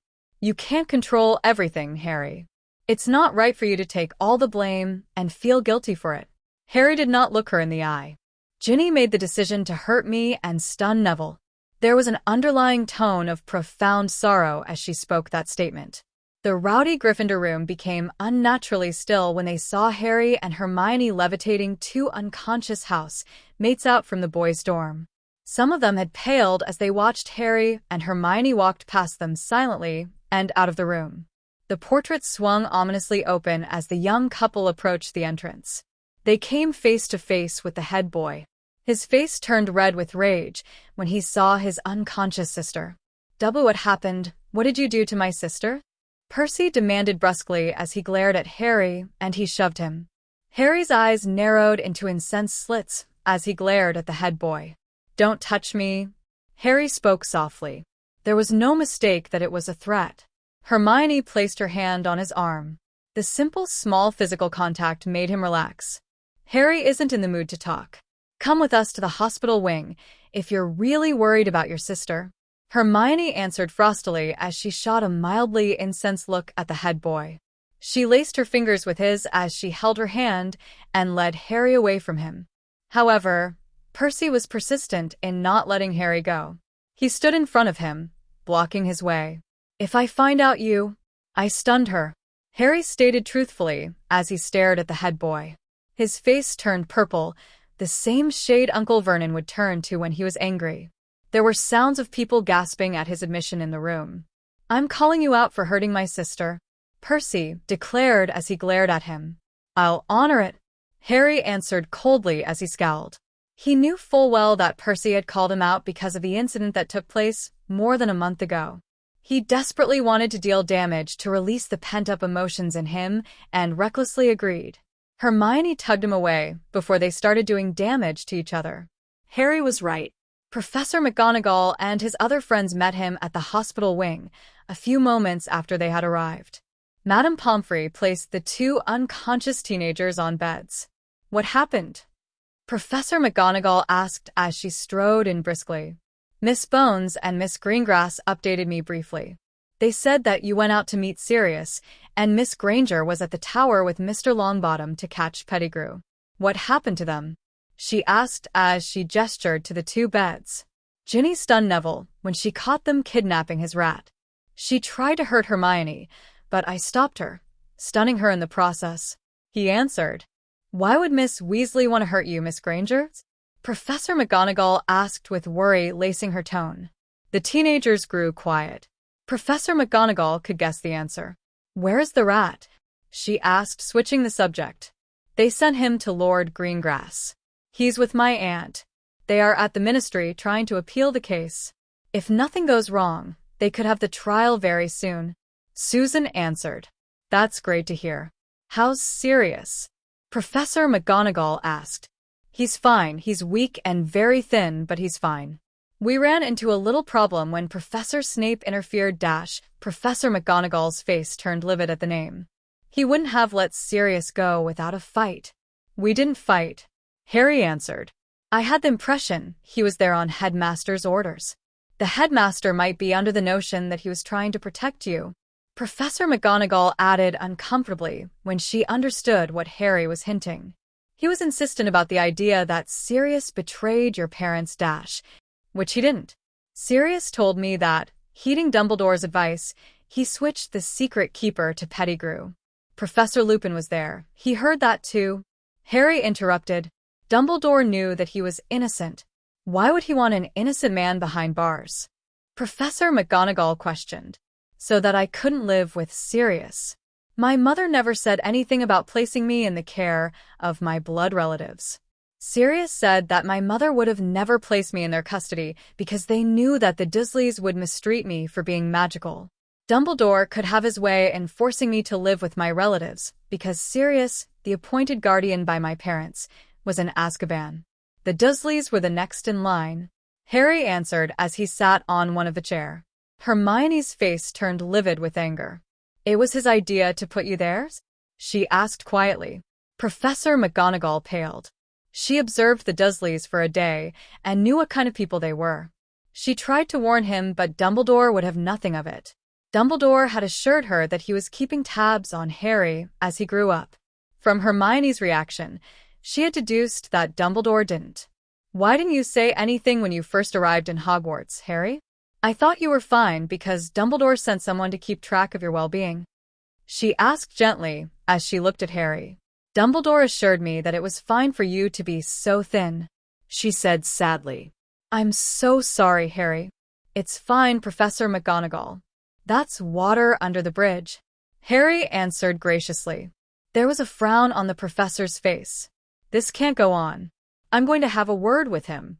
I can't comprehend his insistence in placing you in your nasty relative's custody or on serious guilt. I'll take it as I've never heard that you left Hogwarts without permission. I will speak to Miss Weasley's parents about her behavior and decide on an appropriate punishment. As for the rest of you, I want you to return to your quarters to rest. She concluded curtly as she walked hurriedly out of the hospital wing in a bad temper. Black slipped out of your hands with Harry's help. The headmaster questioned in astonishment as he stared at the potions master. The face of Severus Snape remained impassive after reporting the events that took place in the night. Albus Dumbledore stood up and looked at him through his half-moon spectacles. There was a somber expression on his ancient face. Did you find out what he was after, Severus? A rat, he answered. Dumbledore slumped into his chair in bafflement. He'd risk being caught by the Dementors for a rat? The headmaster asked. His white eyebrows were raised in surprise. Snape grew uncomfortable at the probing stare. I have no idea what's so special about the rat, he answered. His tone betrayed some of his nervousness at his lack of answer. You remember the conversation we had before the school started? Remus Lupin was there when I went to the Shrieking Shack. He has been helping his old friend all this time. He tried to stop me from taking Black away. Both he and Potter claimed that Black is innocent. Dumbledore had to keep a straight face when he said that. From the sound of things, Harry might have discovered something and is convinced that he's innocent, he said gravelly, stroking his long white beard. Did you know where he might have taken Black? He questioned calmly. I have no idea. Potter asked a house elf to take him away. Before the headmaster could answer, they were interrupted by the sight of Professor McGonagall marching furiously into the room. Her nostrils were white with anger. She was glaring at him with so much rage that if looks could kill, Dumbledore would be dead. Albus, did you send Severus to follow Harry tonight? He blinked. Well, yes, I did. One of the students had overheard his plans of leaving the school tonight and reported the incident to me. Severus was making sure that he wasn't breaking the rules. He saw Harry's house elf talking to Remus on his way out, and he operated to the Shrieking Shack. He could have been killed since Black was there tonight. Bollocks. She growled angrily as she glared at the headmaster. Do you think Remus is incapable of protecting a student? Besides, Sirius is no supporter of you-know-who. You know full well that he didn't betray the Potters. It was under your advice that he persuaded the Potters to switch secret keepers. I did advise him. I didn't think he would follow. Dumbledore answered evenly as he held her gaze for a moment. Severus, I assume you had a long night. You can return to your room to rest. You have lessons tomorrow, he said warmly as he turned to the potion master. Yes, headmaster. He answered softly as he retreated from the office. There was a soft click, signaling that the door was shut, and they were alone before McGonagall formally began her tirade. I'll give you the benefit of a doubt that you really didn't know. However, surely you must have known that Harry was being abused by his relatives since you've been keeping tabs on him. The auburn hair which demanded furiously as she glared at him. His face turned livid at her words. I didn't know. I was told that he was a mischievous kid like James was when he was young, so they punished him accordingly. He defended himself. It didn't occur to you that you ought to make sure? Why didn't you allow Lord Greengrass to check in on him? She probed furiously. I didn't want to make the Dursleys feel uncomfortable, knowing that someone from our world was watching them. As for not allowing Lord Greengrass to visit, I didn't want the rest of the magical world to know of Harry's whereabouts. The Greengrasses aren't exactly a light family dash, he continued without any hesitation. They'd never betray the Potters because their families made a pact. Surely you know that? It's a fact that all wizarding families know. The Greengrass family or the Bones family would have taken Harry in without a question if you hadn't put him with his relatives. Why did you? He needs to be with his relatives for his safety, Dumbledore replied tiredly. You have to trust me on that. He'll continue to be safe if he returns to his relatives yearly. Safety? From whom is he hiding? She asked. From the determined set of Dumbledore's jaw, she knew that he wouldn't tell her the reason. She sucked her breath in and closed her eyes. When she opened her eyes to look at him with her expression glacial from the overwhelming anger, the headmaster shuddered slightly. His stubbornness broke the last straw. Very well, said McGonagall curtly, you've been keeping a lot of secrets. Because of your actions, some of our students could have been hurt when the Dementors were placed in the school to capture Sirius, an innocent man. McGonagall continued in an unusually even voice. Minerva, he pleaded in a quiet tone. It was for Harry's own good. From Miss Granger's, I mean Mrs. Potter's reaction, I doubt that they'll agree with you. If you try to meddle with his life, I'll bring your negligence into the attention of the school board. By the way, it is better that you ignore everything that's happened tonight. I will deal with it appropriately. There's no need for you to get involved. She threatened as she turned away. I'm no longer going to blindly believe every word you say, headmaster. Good night. With those parting words, she walked out of the office. His assistant had just flipped the tables on him, Dumbledore thought in regret. Why couldn't they understand it was all for the greater good? Lord Greengrass' parting words rang in his head. He knew that the head of the ancient and noble family of the Greengrass would do what he'd threatened. His reputation would be in shambles when the magical world discovered that he had placed the wrong man in the Azkaban. He looked out of the window and pondered his actions. Hedwig was not able to reach Hermione before Harry did. She was upset with herself for missing most of the action since she was delivering a letter from the Grangers. She placed the letter on Harry's desk and took the liberty of waking Luna up. The second year immediately dashed to the hospital wing to check on Neville when she realized that he was in the hospital wing. Fred and George, after recovering from the shock of seeing their sister unconscious, went to the hospital wing to stay with their sister. It was past curfew when Harry and Hermione finally returned to their quarters with heavy hearts. They willingly left the place when Madame Pomfrey assured them that Neville and Ginny would be fine by the morning. It had been a long and difficult day for them. Hermione had been quiet since the boys' dorm. Both felt the emotional turbulence and heard each other's disjointed cloud of thoughts, but neither of them was willing to talk about it. Even though Hermione had physically closed the gap between them when she walked across the room and stroked his face in the boys' dorm, but there was still an emotional rift between them. It was making the room unbearably uncomfortable with their rising tension. Hermione, I'm sorry for being so harsh on you in the boys' dorm, Harry began quietly as he sat by the window in their room. He raked through his hair with his fingers tiredly. You're right. I shouldn't think that I'm to be blamed for what happened. I just can't help feeling upset that I had to stun her. Don't get me wrong, I'd do it again without any hesitation if it meant I'd be protecting you. He whispered dejectedly as he lifted his head to look at her. It's just, she's like a sister to me. There was silence between them as they gazed into each other's eyes. Their eyes reflected both their pain and understanding. She was the first girl who was friendly to me. I see her as a sister because she is Ron's sister. I have no idea how our relationship deteriorated to this state, Hermione whispered. His forehead lay on hers. I can't fathom what the consequences would be if she knew more powerful offensive spells. It's unthinkable. The malice, the jealousy. Hermione murmured in anguish. I'm sorry. They thought in unison as they lifted their heads slightly so that they could look into each other's eyes. Getting the weight off their chest was therapeutic. Their lips met in a slow and drugging kiss as they wrapped their arms around each other. Harry lifted her so that her slim legs could wrap around his hips as he carried them to their bed. They tumbled into the large bed together, their lips still fused together in a growing passion. All thoughts of others and faded from their mind as they got lost in the special and beautiful universe where nothing else existed except the two of them. Harry collapsed into the bed as he held Hermione close to him. She immediately wiggled into her favorite spot, resting her cheek on his chest as his arms went around her. Her eyelids felt unusually heavy, and his strong, soothing heartbeat was lulling her to sleep. Why did you put up the mental barriers when you were in trouble? He asked pensively. I didn't want you to find out what was happening. She answered tiredly as she gave a sleepily yawn. Please don't ever do that again.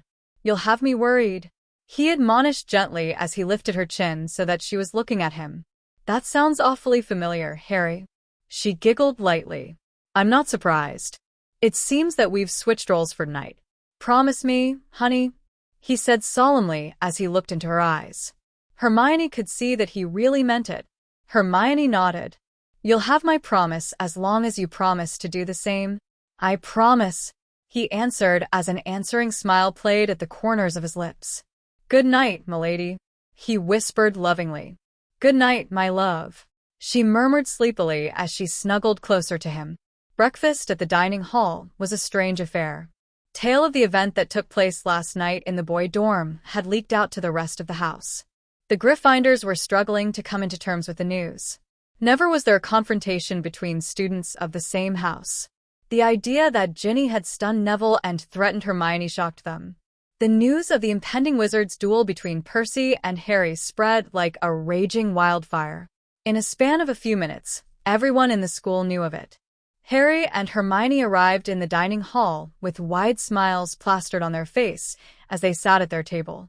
It was as if nothing had happened the previous night. Luna, Daphne, Susan, and Neville and the Weasley twins joined them for the meal. Fred and George tried to apologize to Hermione and Harry on their sister's behalf, but Harry had stopped them. They had forgiven her. Neither of them could bear a grudge against the youngest Weasley, and they wanted to put the matter behind them. Harry had stunned Ginny, and they could call it quits.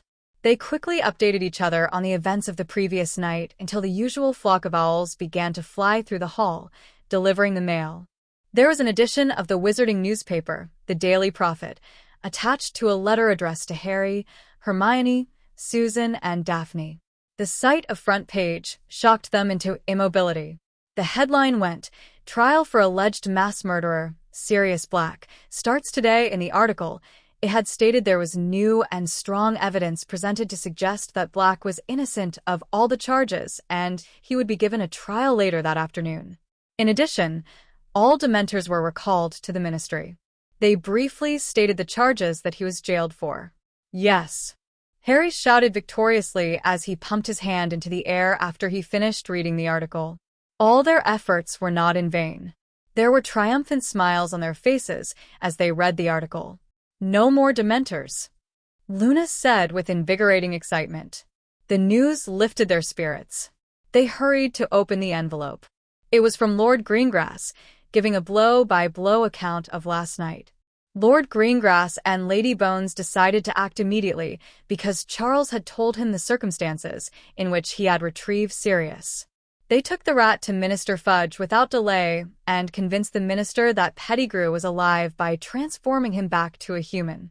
The sight of Peter Pettigrew was enough to convince him that Lady Bones was indeed speaking the truth when she came to see him the day before, requesting that Dementors to be removed from the premises of Hogwarts. Together, they appealed for a trial and it was approved in an instant. Harry whipped his head to the front, where the long staff table stood. He nodded the absent of the headmaster.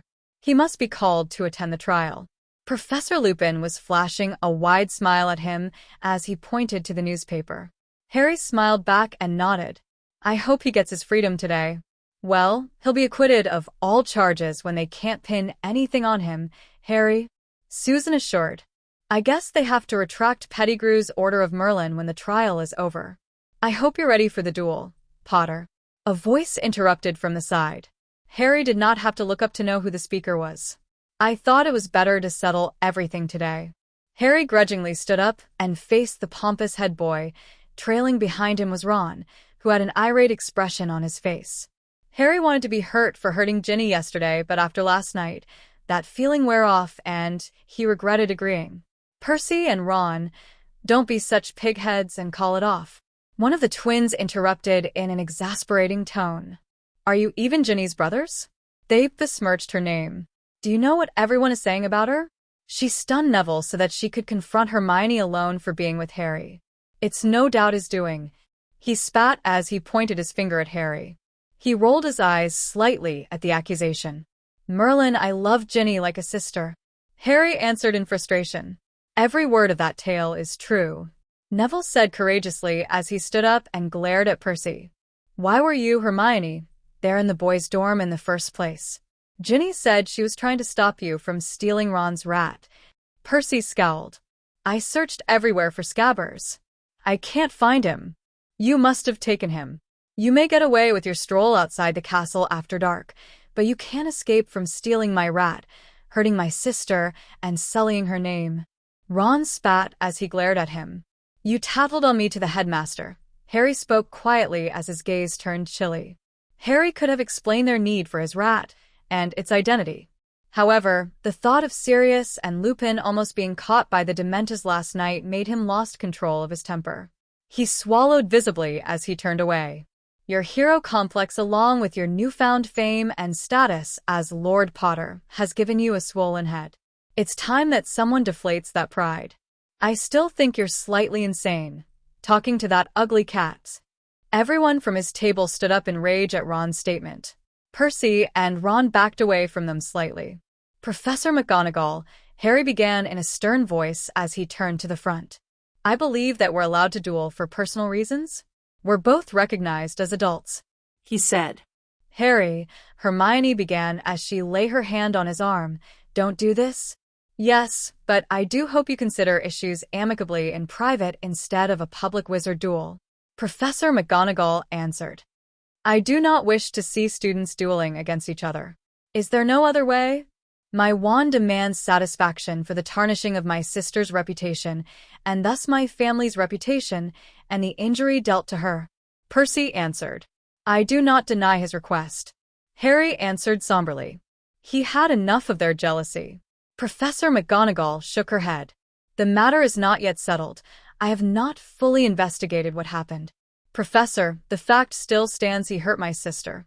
He admitted that in front the entire house. So I did. Harry answered. I'm sorry, Professor, for disregarding your advice. I'll not withdraw from the duel.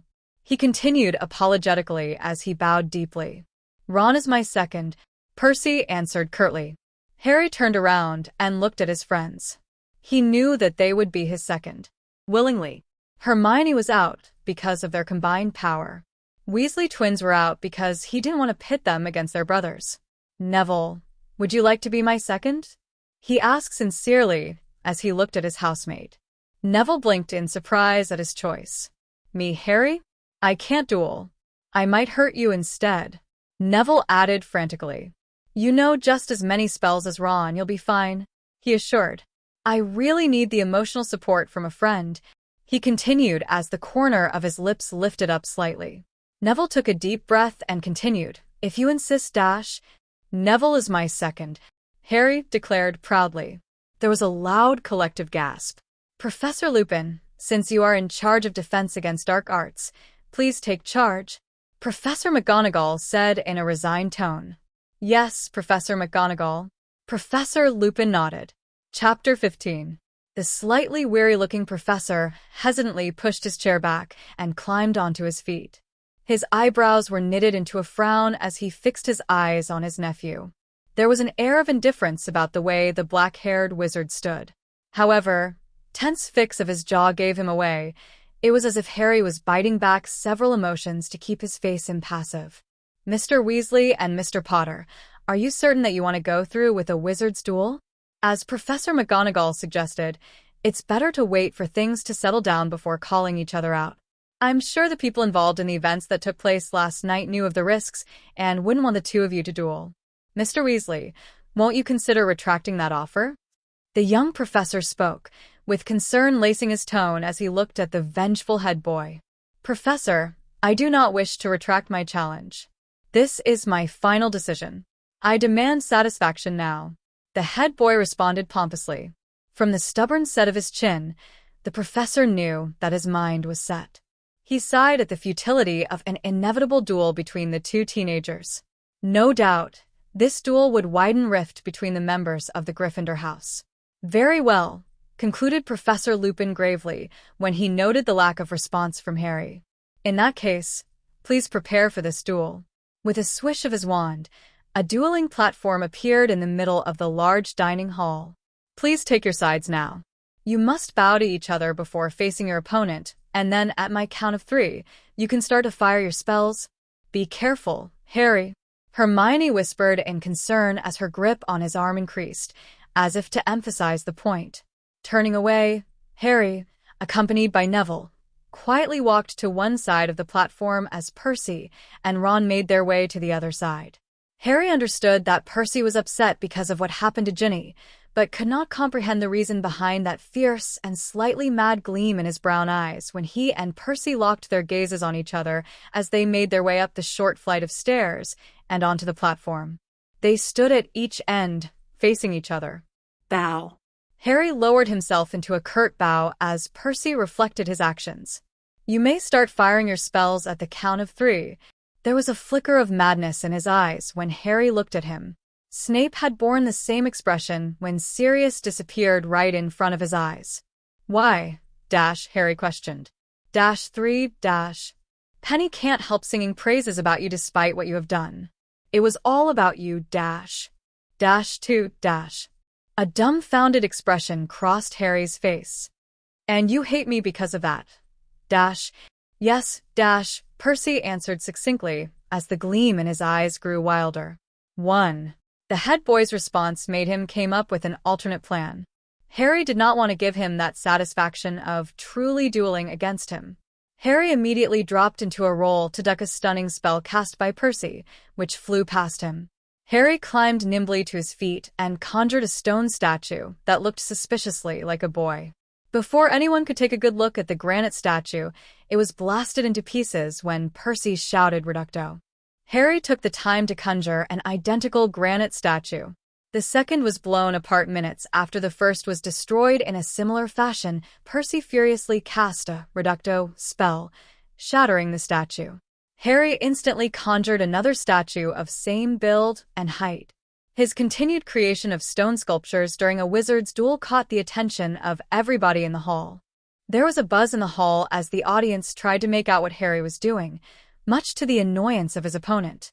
What the hell are you trying to play at, Potters? Percy hissed as he stopped destroying the statues Harry was conjuring in rapid speed. Hush, I need to perfect this, said Harry crossly. I think he should lose the round spectacles. He thought aloud as he stroked his chin thoughtfully with a hand and flicked his wand idly with the other. The stone round lenses of the glasses the figure wore transformed into a stylish rectangle-framed spectacles. It looks much better now. Harry muttered in approval as he took a step back to admire his masterpiece.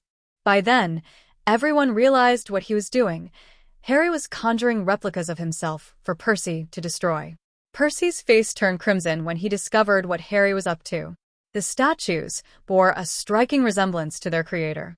If they were in a classroom setting, Percy would have admired the speed that Harry had conjured stone shields from thin air and transfigured them into perfect imitations of himself. "Why are you stopping?" Harry asked in exaggerated surprise as he conjured another granite statue.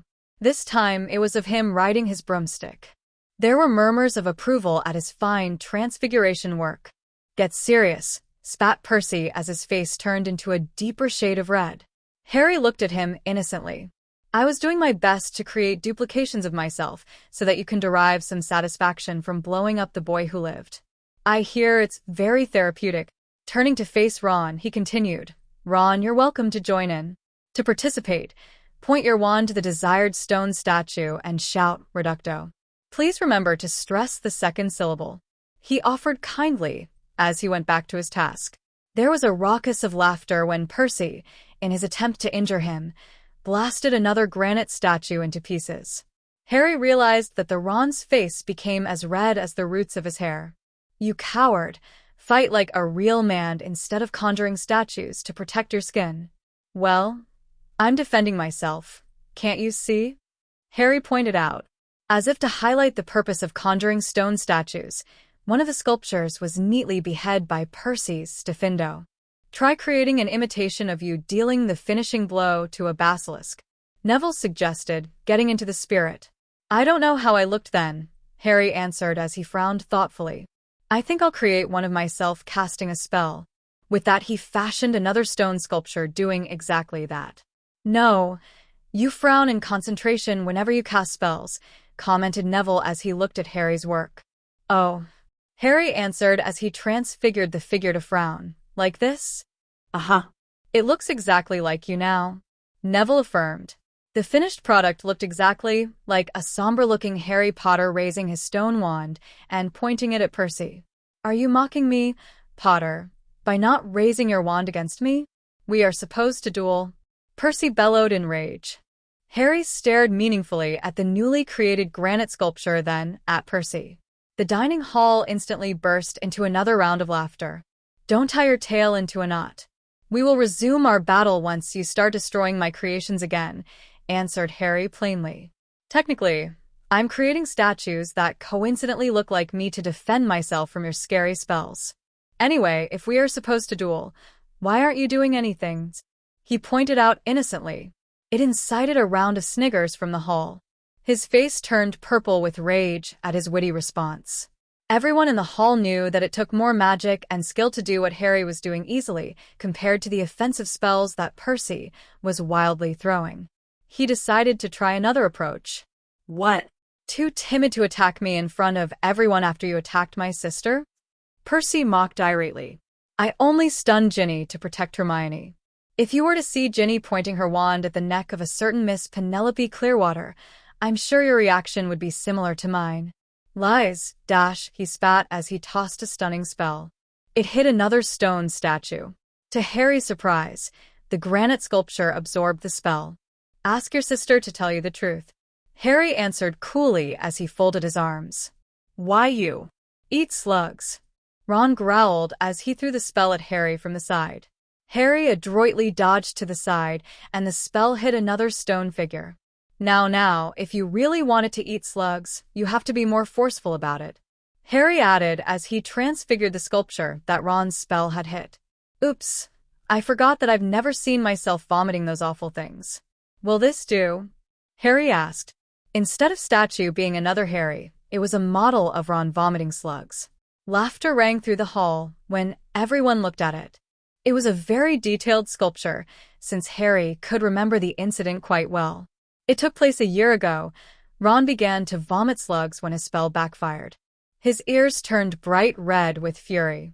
Ron hissed heatedly as he tried to lunge at Harry from the side of the platform, but he missed. He crashed with a loud thud on the stage. He scrambled awkwardly onto his feet. Momentarily forgetting that he was a wizard, he tried to punch him with all his might. Harry ducked his punch, and Ron stumbled off the platform. Hagrid immediately dragged the redhead away from Harry. "There's no honorable." "Come on," Hagrid said gruffly. "Get off me." Ron shouted as he struggled in Hagrid's gigantic arms. However, the struggling against his steel-like grip was futile. Harry nodded in appreciation for Hagrid's actions. "Harry, watch out." He hurriedly summoned one of the stone statues to protect his undefended side. It exploded into pieces a moment. Immediately it was summoned. Percy tried to make use of the confusion to land a spell on him. "Trying to sneak a hit on me while I'm distracted by Ron, Percy? If you wanted my attention, all you had to do is ask."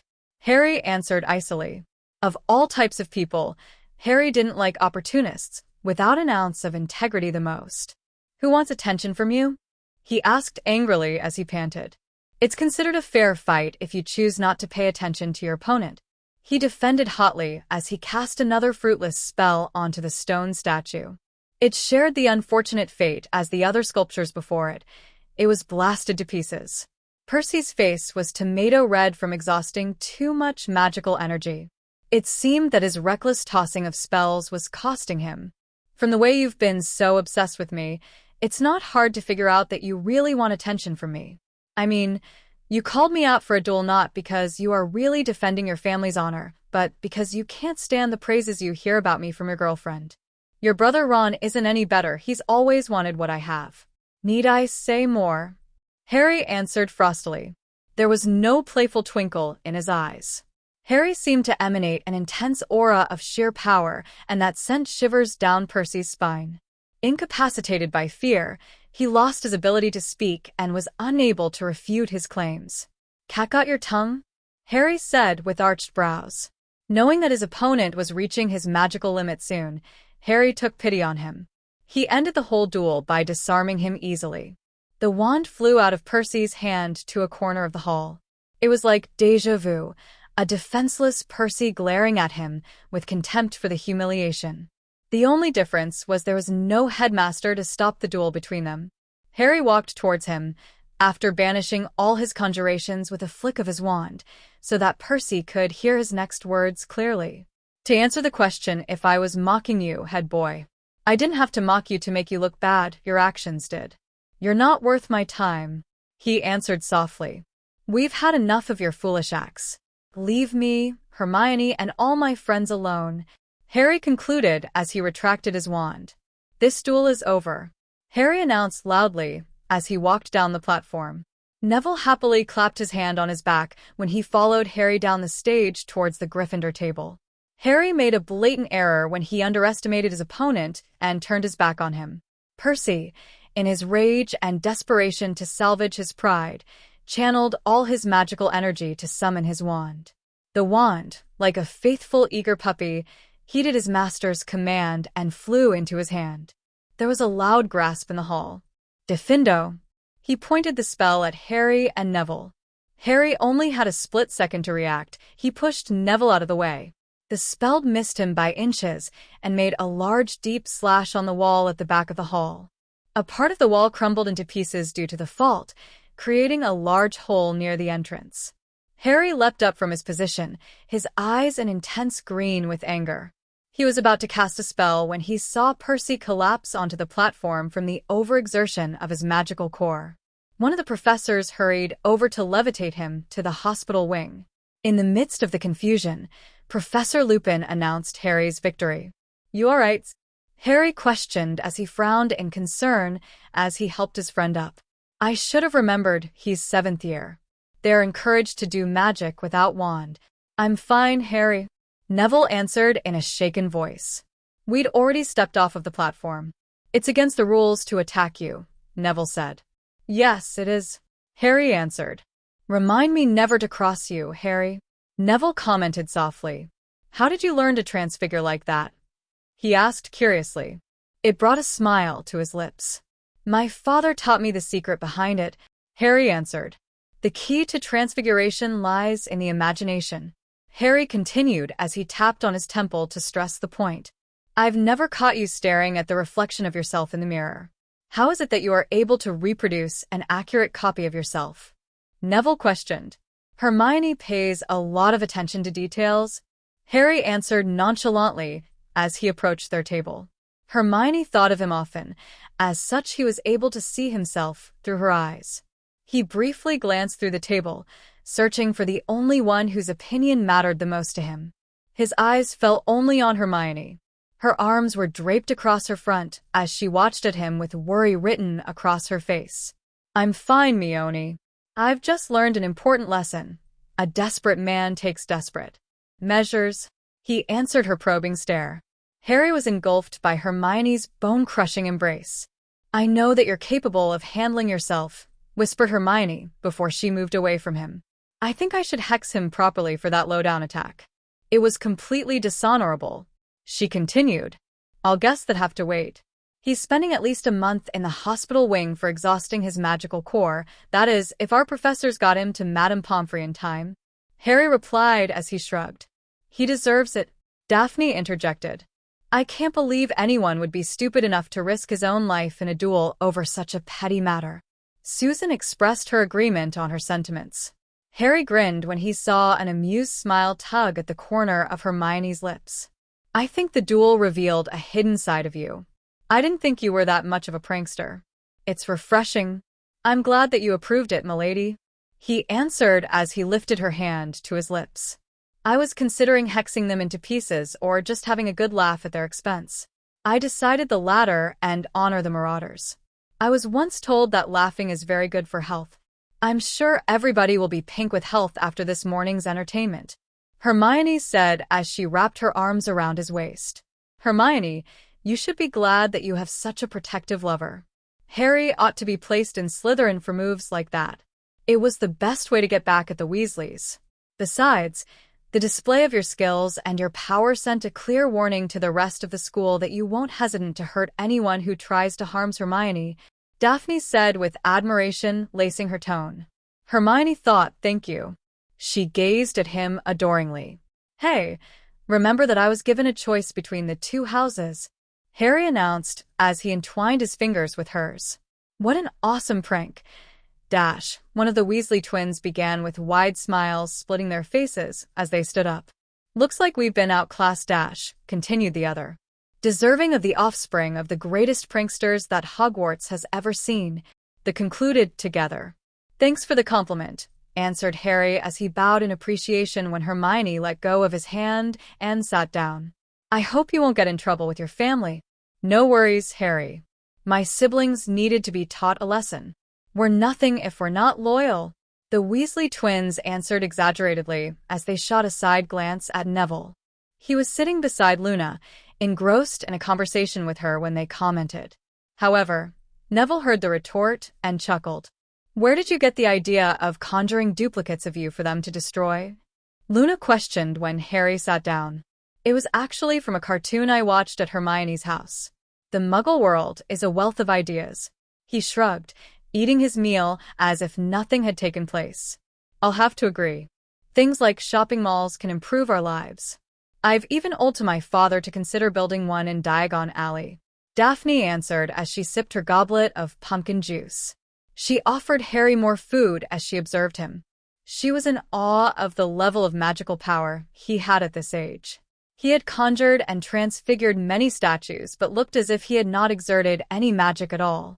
The level of noise in the hall returned to pre-battle level as everyone eagerly talked about the wizard duel that just taken place.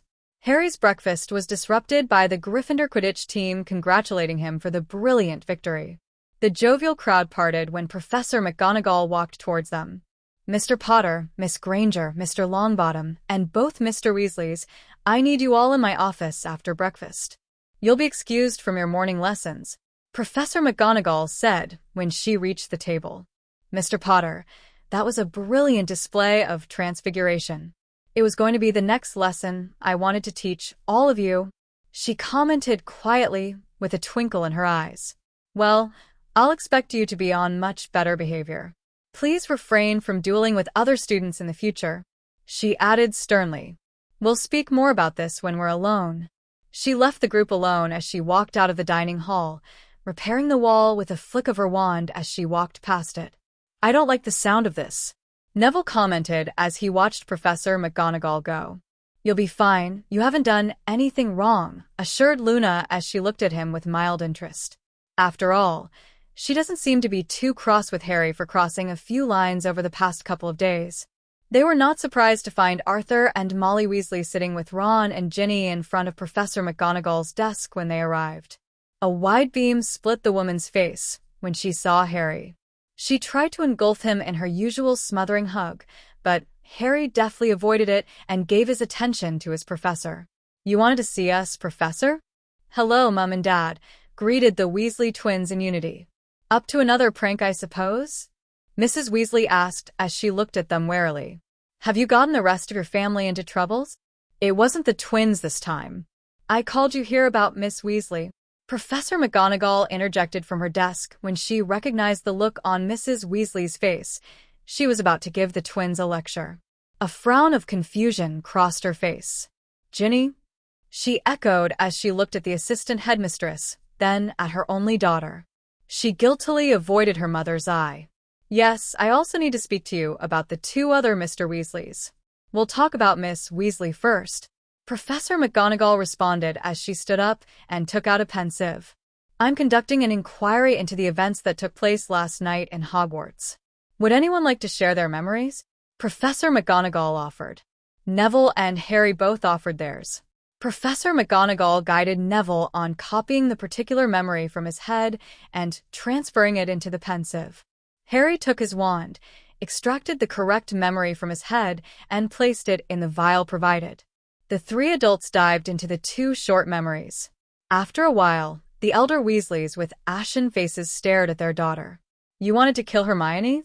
Mr. Weasley blurted in disbelief. "Why?" Ginny averted her face from her father's the intense gaze. Harry noted that her mother looked uneasy. He had no doubt that Molly Weasley understood her daughter's motive. "Ginny wanted Hermione to die?" Ron asked incredulously as he stood up from his seat. "That can't be true. Are you sure that the memory wasn't tampered with?" he demanded. Hermione wanted to step and shed light on the matter, but Harry cautioned her. "The matter is out of our hands. You don't need to interfere." Harry answered. "Yes, Ron." She was pressing a wand to Hermione's neck in the memory. "There's no mistake," Arthur clarified. The youngest son merely gaped. "I'll give you time to talk to Miss Weasley about it, Arthur. Moving on, I have to talk about the conduct of your two sons." Professor McGonagall continued brusquely. "It's not a behavior I would believe coming from a head boy, but the elder Mr. Weasley thought it was fit to challenge Mr. Potter to a wizard's duel with the youngest, Mr. Weasley, as his second." "Did he have your permission to do so?" Arthur raised his brows at her statement as he stared at Ron. "No, he didn't." "Where is he?" "He's currently in the hospital wing. He overexerted his magical core." "This is my copy of my memory of the duel." The two Weasley parents immediately dived in to watch the memory. "I can't believe my eyes. Percy tried to sneak an attack on him?" "He tried to injure Harry after the duel was concluded," Arthur said in a dazed voice. He could not believe that his sensible son would do something like that. "Ron, what were you doing when you were trying to leap at Harry?" "He was making fun of me," he spluttered as his face turned redder. "Not only did that, he stole my rats." Ron argued loudly as he pointed his finger at Harry. "Your rat was actually a wizard who is being tried today. What were you and Percy thinking when you declared a wizard's duel? You are not allowed to declare one without my permission. Your lives still belong to me," he said. He took a deep breath and rubbed the temples gently.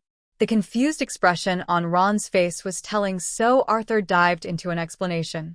"When you declare a wizard's duel, you are asking for the satisfaction of your wand for the honor lost. Honor can only be redeemed by the death of the offender. Since both of you are still in school, and neither of you are the head of your family, then your lives belong to me. You can't go around declaring a wizard's duel with anyone you see," Arthur explained evenly. Harry considered Mr. Weasley's words. "So Ron, Percy, and Ginny owe a life debt to me?" he asked. "Yes, Lord Potter. To be honest, we are all in your debt when you spared Percy," Arthur Weasley added tiredly. "I want a promise from you, Mr. Weasley, as the patriarch of the Weasley family. I don't want your errant children to bother me, Hermione, and my friends. I'm tired of the stupid things they do to make our lives difficult. If you don't mind, I'd like to enjoy the rest of my years at Hogwarts." Harry stated firmly. You can't. I'm not being the prick. He's… Ron shouted in desperation. Silence. The head of the Weasley family shouted. The face of the mild-tempered man was red with rage. Haven't you got into enough trouble? He snapped as he fixed his glare on his offspring. He took a deep breath and faced Harry. I apologize for their have it on my word, Lord Gryffindor. I'll make sure that they do not repeat such a mistake, he answered as he glared at his two children. Harry could help but feel mildly satisfied seeing Ron being reduced to a whimpering idiot. I also suggest that you spend more time with your family. It's clear that you don't really going on with your family, Harry concluded as he shot a side glance at Mrs. Weasley. Mr. Weasley caught his eye and nodded. I think you may be right, Lord Potter. I will definitely consider that, answered Mr. Weasley as he glanced at his wife. She was unusually quiet for someone who was loud. That settles most of our business here, Mr. and Mrs. Weasley. I assume you want to see Mr. Weasley's? Professor McGonagall asked. Of course.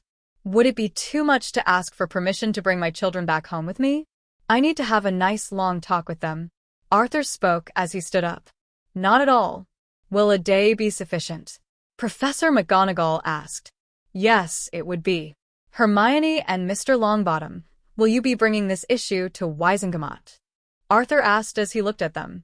No, I won't. Neville replied from the corner. I won't either. Hermione answered as she shook her head. Thank you. Ginny owes you a life debt, Hermione. Arthur Weasley answered as he sighed. We shall take our leave. We'll use the fireplace in the hospital wing to flew out later, he concluded. He stood up and led his family out of the office. Thank you for your time, Professor McGonagall. Have a nice day, he said solemnly before he shut the door. Mr. Longbottom, you may go on to your next lesson. I believe you are still in time for your defense against the dark arts class. I need to speak to Mr. Potter and Miss Granger. Professor McGonagall spoke suddenly as she gestured them to the vacant seats and conjured up some tea. Neville left office. I have obtained memory of the events that took place outside the castle from Remus. I believe that Professor Snape, Professor Lupin, and Mr. Black are all indebted to you for your quick thinking. Professor McGonagall began. As for what happened this morning, I have nothing to add about wizard duels except to point out that if a person from one family has declared it against another, it usually signals the start of a family feud. Professor McGonagall took a sip from her cup of tea before changing the subject. I have another memory that I'd like to share with both of you, she said as she took her wand and placed the tip of it at her temple. A white mist swirled around her wand, and she placed it into the pensive. Feel free to have a look, suggested Professor McGonagall. The teenagers dived into the memory of the conversation she'd had with the headmaster. Wow, no one would doubt that you're a real Gryffindor. Harry whistled after he finished viewing the memory. Why did you choose to show this memory to us, Professor? Hermione asked as she looked at her Transfiguration professor. I thought that Harry should find the reasons behind the headmaster's actions. I doubt he actually did all that because he was concerned for my safety. How safe was I from the Dursley's threats while I was staying with them? Harry commented as he ran his hand through his hair. Unfortunately, you'll have to speak to the headmaster about this if you want the whole story. It won't be an easy feat, Professor McGonagall warned. He's not the only one I've ever dealt who is stubborn, Harry returned. I've decided that I am not going to punish anyone from last night except to insist that Miss Weasley talk to Madame Pomfrey soon about her unnatural obsession with you. Mr. Weasley will have to undergo a probation period as head boy in light of the recent revelations about his character. I must insist that you at least inform me if you feel a need to take an evening stroll outside of Hogwarts. You may be a lord, but you're still a Hogwarts student. The two nodded in agreement. I guess you've probably heard the news by now. Sirius' trial will begin in an hour's time. Yes, Lord Greengrass sent us a letter about it this morning. Harry answered with a broad smile on his face. Well done there, Harry and Hermione. You may return to your classes. By the way, Harry, I'd like to see the Quidditch Cup on my desk this year. The first match is on Saturday. Try not to get into any trouble before then. Harry smirked rakishly. I'll try my best as usual. Thank you, Professor. If it helps, I'll keep an eye on him, Hermione replied as she looked at Harry. Thank you, Mrs. Potter. Professor McGonagall beamed. Harry and Hermione joined Neville and Susan at Charms. Professor Flitwick complimented Harry excitedly about his great charms work, much to his embarrassment. For their lesson, the class was taught the spell to conjure up stone walls to defend themselves against unfriendly spells. The diminutive professor took the opportunity to award him with house points when he asked Harry to do a demonstration. You should have attended Professor Lupin's lesson. He taught a lesson on dueling. He briefly talked about how to use the environment when in battle to give you the best possible advantage. He gave us quite a bit of tips. I think he wants to move on to practical application of magic after we've covered the entire syllabus on magical creatures. Neville commented as he conjured a stone wall. With Harry's guidance, he was able to conjure the granite shields. I'm not surprised since our head boy, a 7th-year student, has trouble dueling. After all, he's supposed to be the best student of his year. Speaks volumes about the education we're receiving from Hogwarts, don't you think? Susan chuckled as she conjured her own stone wall with Hermione's help.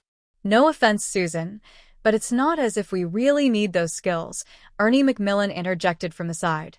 We're living in such peaceful times, so training to duel and protect ourselves seems too over the top. It feels as if we're preparing for war, something the older generation is desperately trying to forget. Well, I think it's a good thing that we're learning to fend for ourselves, Susan challenged. Hear, hear. I believe that's exactly what our professors are trying to do. They are teaching us apply what we learn in the classrooms to our lives. Neville answered. Their conversation ceased when Professor Flitwick came over to observe their work and approve them.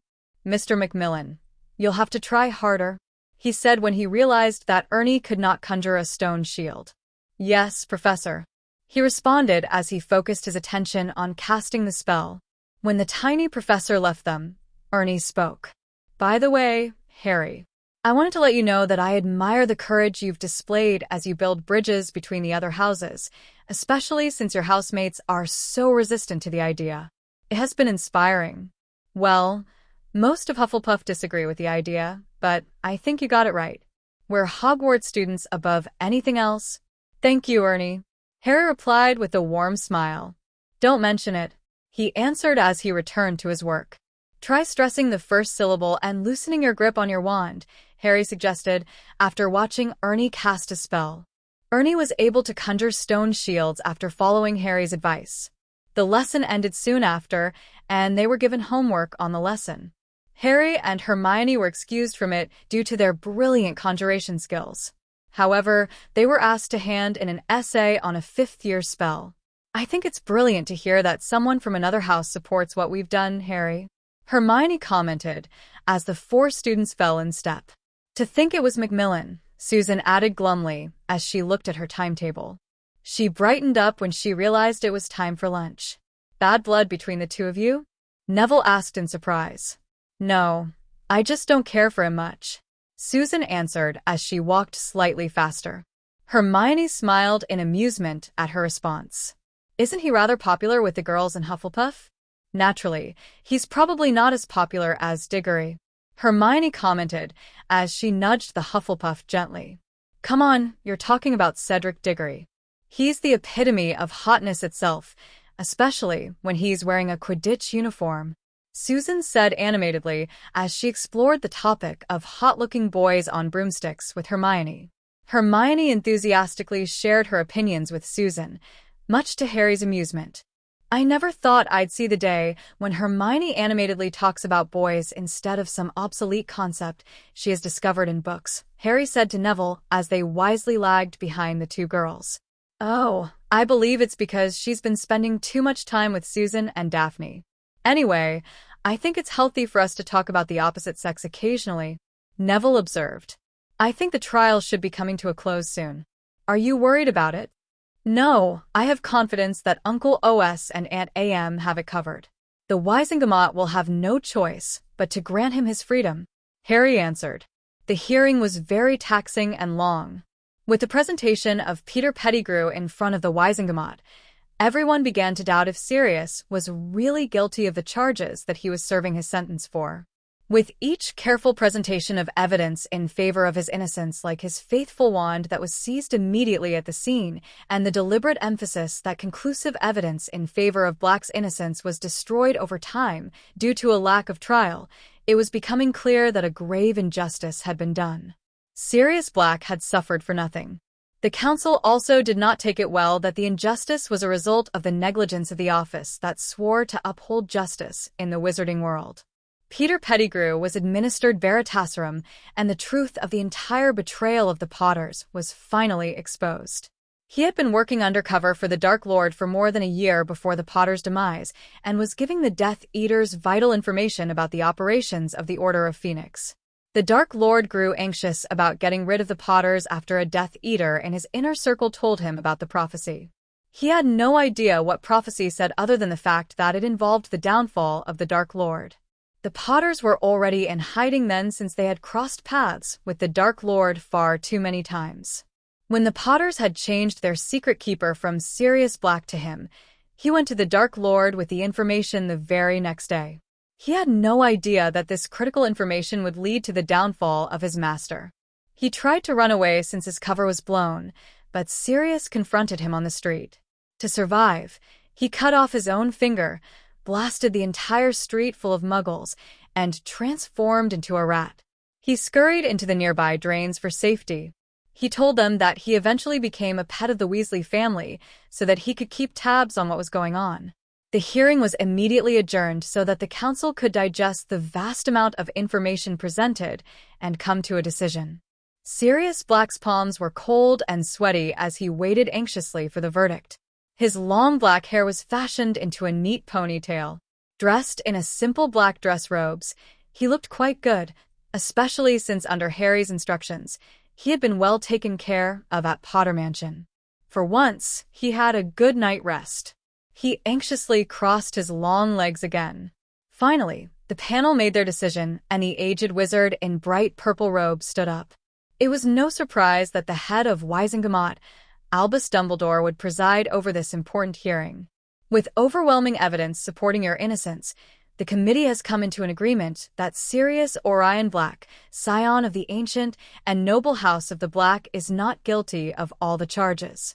He is to be reinstated as Lord Black and will have all his possessions and properties returned to him immediately. Mr. Pettigrew will serve a life sentence in Azkaban without parole in view of his offenses. Sirius pumped his hand into the air. He was free. He knew he had to be satisfied that Pettigrew was allowed to live. Pettigrew was immediately escorted out of the hall in unbreakable chains. I know many have questioned why Lord Black wasn't given a trial in the first place. Therefore I, Albus Dumbledore, will take responsibility for the miscarriage of justice in this situation. I hereby resign from the position of head of Wizengamot effective today. Thank you for the support that you've given me over the years, he announced somberly, much to the surprise of the entire Wizengamot. Albus Dumbledore stepped out of his box and bowed deeply before exiting the hall. With no one at the helm, everyone frantically discussed who would be their new leader. All agreed that Wizengamot should be headed by the patriarch or matriarch of one of the four ancient houses. Traditionally, the position was taken by Lord Potter. However, seeing that Lord Potter had other commitments, they called for one of the other heads to take the position provisionally. Lord Greengrass declined immediately since his businesses took up all the time. Lady Bones was out of the question since she was already the head of Department of Magical Law Enforcement. The burden naturally fell on Sirius's shoulders. The chains had just been removed from Sirius for short while before he was slapped with new chains. This time, they were the responsibilities of being a lord of an ancient house and the interim head of the Wizengamot. Lord Oswald and Lady Amelia silently crackled in laughter at the appointment. Sirius reluctantly agreed because of the use of the word interim and the promise that he could step down when Harry was capable enough to head it. Naturally, Oswald's threat also encouraged him to take the position. He casually told Sirius that he'd have to turn over the management of all the Black's businesses back to him if Sirius chose not to accept the appointment. Lord Oswald would no longer have time to care about the Black businesses if he had to be the head of Wizengamot. After weighing the pros and cons, Sirius took the position.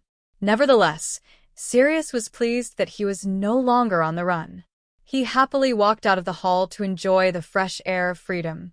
The trial raised a pressing issue in regards to the Potter's betrayal, but Sirius cast that particular thought to the back of his mind as he went out to the streets to enjoy himself.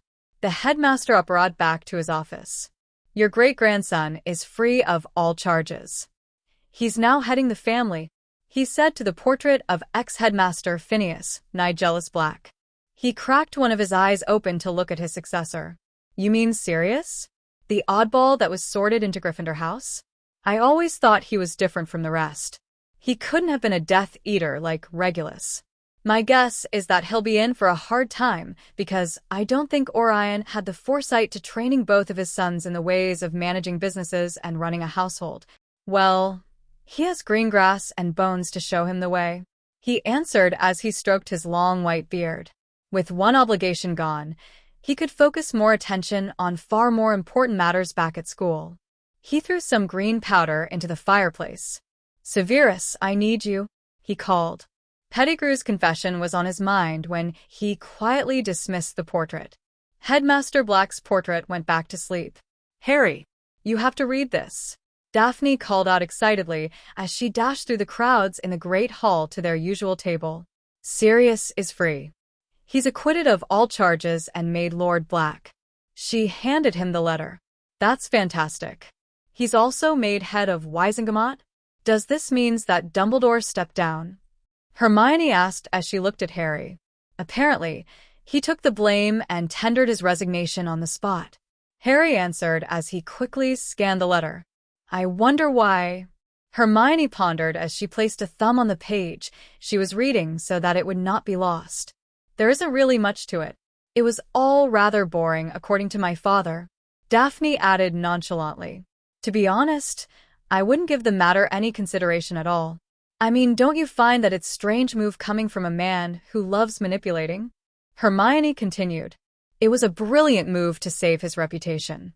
It'll stop the committee from looking too hard at the cause of the injustice, since Dumbledore has stepped down. Besides, he probably has another plan he wants to focus all his energies on, Harry suggested. That's true. It's a smart move because he still has other important titles to fall back on, Neville added. Uncle OS wants to meet with all of us on Saturday. I'm rather busy that day. Could we meet on Sunday instead? Harry asked as he finished reading the letter. Busy with Quidditch? Daphne teased. Well, I think that would encourage them to come here to meet us instead. I'm sure they'd love to watch you play. You don't even have to worry if they can get permission to enter. They're both on the board, so they can come and go as they please. The match is against Hufflepuff, yeah? Neville asked. Harry nodded. I've got practices every evening leading to the match. I think Wood's desperate to win that Quidditch Cup. With Diggory as our captain, I don't think Gryffindor has a chance. I think the Quidditch Cup will finally have Hufflepuff's name on it this year, Susan added dreamily. I got the impression the only advantage he has is his good looks. Since Harry is neither attracted to guys nor is he a girl, I don't think Cedric will have the advantage as a seeker, Daphne added indifferently. He's most certainly not just a looker, Daphne. I heard he's a very effective captain, and the team is in top shape. Hufflepuff will win this year, because of him, Susan protested loudly. Hermione ignored the rest of them and continued reading. Harry chuckled at the defensive tone that Susan had used. It reminded him of Hermione's crush on Lockhart last year. Hermione lifted her head from her book and stared at him with narrowed eyes when she heard his thought. I most certainly didn't blindly worship him that way, she protested. You're right, love. You were worse, Harry answered honestly. The occupants at the table were shocked when out of the blue, Hermione slapped Harry hard on his arm, and he burst out laughing at her annoyance. Did we miss something?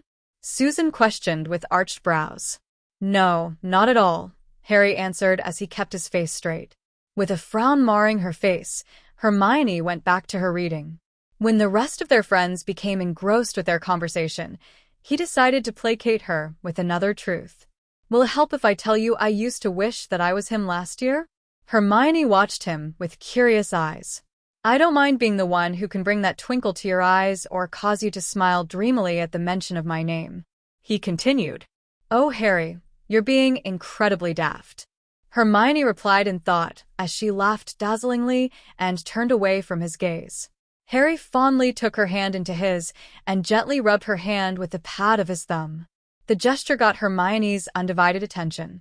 Well, at least I was smart enough to marry the brightest witch of this century, Harry replied as a brilliant smile fitted his lips. Hermione's heart skipped a beat. Aloud, Harry asked, I think we've got some time before our next lesson. Want to head up to the tower instead? It's getting crowded down here. She blinked in confusion at the sudden change of the topic. I really want to finish this book by today, Harry, Hermione replied as she looked at her novel. I'm at the most interesting part. You can read better without the noise. Yes, I would, but you know I'd be distracted by you, Hermione stated, and she returned her attentions. We'll distract Harry for you, Daphne interrupted. I believe everyone would love to continue their conversation in a more comfortable setting. The rest of the group agreed heartily. Besides, we're attracting too much attention down here, Susan explained as she absently gestured around the dining hall. True enough, several eyes in the hall were fixed on them. Even though we're treated like royalty around here, all this attention is driving me crazy. Welcome to the club, Harry replied with a rakish smirk on his face. It's stated in the fine print when you willingly signed on to become friends with me. Isn't it a bit too late to mention that now? Susan demanded. Not at all, Daphne answered in her usual emotionless tone. When dealing in business, if you don't read the contract carefully before putting your name, it's your negligence. They chose the Gryffindor common room for the most obvious reason. Most of them were Gryffindors. The common room was deserted since most of their fellow housemates decided to make use of the good weather and spend their time out in the sun. Harry and his friends took up most of the large armchairs near the fire. Neville, Susan, Luna, and Daphne were engrossed in a conversation. Harry joined initially, however the comfort of his position lulled him to sleep after a while. He was reposing on the large couch with his head on Hermione's lap as she read her novel. Hermione was stroking his head rhythmically, the same way she would do to Crookshanks whenever he climbed onto her lap while she was reading. Crookshanks hissed slightly when he entered the Gryffindor tower and spotted that his favorite position had been taken. Someone is furious that he's being outranked, Daphne said quietly when she saw the large ginger-colored cat. Hermione lifted her head from her book. She whipped out her wand carefully so that she would not wake Harry up and summon some treats for Crookshanks. It placated Crookshanks immediately. With 2 treats in his mouth, he hid at the corner and ate them happily. Well, that solves the problem. I will remind Harry to offer him some treats later, she declared as she returned her attention to her book. You'll spoil your pet, Hermione, Susan chided gently as she smiled. You should always spoil your pets, said Daphne. She was not surprised when Crookshanks started to rub himself affectionately around her legs after she said that. See, Crookshanks agrees with me, she answered as she picked up the cat and affectionately stroked him. He began purring in contentment. If anyone saw her in this state, it would have shattered her reputation as an ice queen. Daphne, don't you have a cat too? Neville asked, entranced by the beauty of her smile. Yes, I do. Her name is Katrina. I'm certain she's out prowling in Hogwarts ground. Have you ever seen her, Crookshanks? She has sparkling green eyes and long bluish-gray fur, she asked as she lifted him gently. Crookshanks gave her an inquiring mew as he stared at her with his eyes. I think he's beautiful, Daphne cooed as she looked at the cat intently. He's obviously very intelligent. You just got him recently, right? Hermione smiled warmly. Yes, I found him in a pet shop. Nobody else wanted him. I'm not surprised. It takes the right person to discover the jewel in him. Cat was a gift from my father. I've had her since I was young. Is she your familiar? Hermione questioned. Yes. She became my familiar just recently, Daphne answered as she set Crookshanks on her lap and continued with her fond ministrations. Crookshanks looked at Hermione inquisitively. Yes, that means that Daphne can hear and feel her pet's thoughts and emotions. The same way Harry and I can feel and hear yours and Hedwig's emotions and thoughts. Do you want to meet hers? Hermione asked. Crookshanks made no indication, but Hermione proceeded to tell Daphne to ask Katrina up. Moments later, there were loud sounds of fluttering of wings. 2 snowy owls carried a grayish-blue long-haired cat through the large window into the room. It was Hedwig and Callan. They decided to tag along to see their master and mistress. Crookshanks leapt off Daphne's lap gracefully and approached the cat. Nobody would doubt that this was Daphne's pet. She had the same disposition as her owner, haughty, elegant, yet uncommonly beautiful. Her sleek grayish-blue coat gleamed in the sun. She searched the room with her almond-shaped, sparkling green eyes. The 2 snowy owls perched next to each other on the stand quietly and watched to see how the cats would make their first interaction. Crookshanks approached Katrina cautiously as he observed her. Katrina watched with equal interest, but there was an air of arrogance about the way she held herself. After a fleeting moment, Crookshanks, to their surprise, turned his back on her and trotted away from her. I don't talk to 2 types of cats: those who look down on others or look as if they spend most of their time grooming themselves. It's obvious she's another porcelain vase, pretty to look at, but doesn't have any practical use, Crookshanks said to his owner as he moved to the side. Now, that was rather rude and uncalled for, mister. I'm most certainly not a porcelain vase. Katrina hissed furiously. Crookshanks spun around to look at her. Oh, is that best retort you can come up with? You're being overly judgmental. Must I look unpresentable to show that I do more than just screw myself? Hedwig is a pretty owl, and she most certainly useful, she retorted in a haughty voice. It was clear that she hadn't met a male cat who looked down at her the first time they met. Hedwig's in a different class altogether. Besides, she's an owl. Owls are always useful. They deliver post, remember? He answered. What do? Catch rats for your mistress? I do what all pets ought to do. I'm a source of comfort for my mistress. So you play with balls of yarn occasionally to entertain your mistress? He demanded. Now you're going overboard. Pardon my forthrightness. It seems that your disdain for beautiful-looking feline stems from your low self-esteem. You detest beautiful cats because you're jealous, she concluded in a proud tone. Conceited porcelain vase, he spat as he trotted upstairs.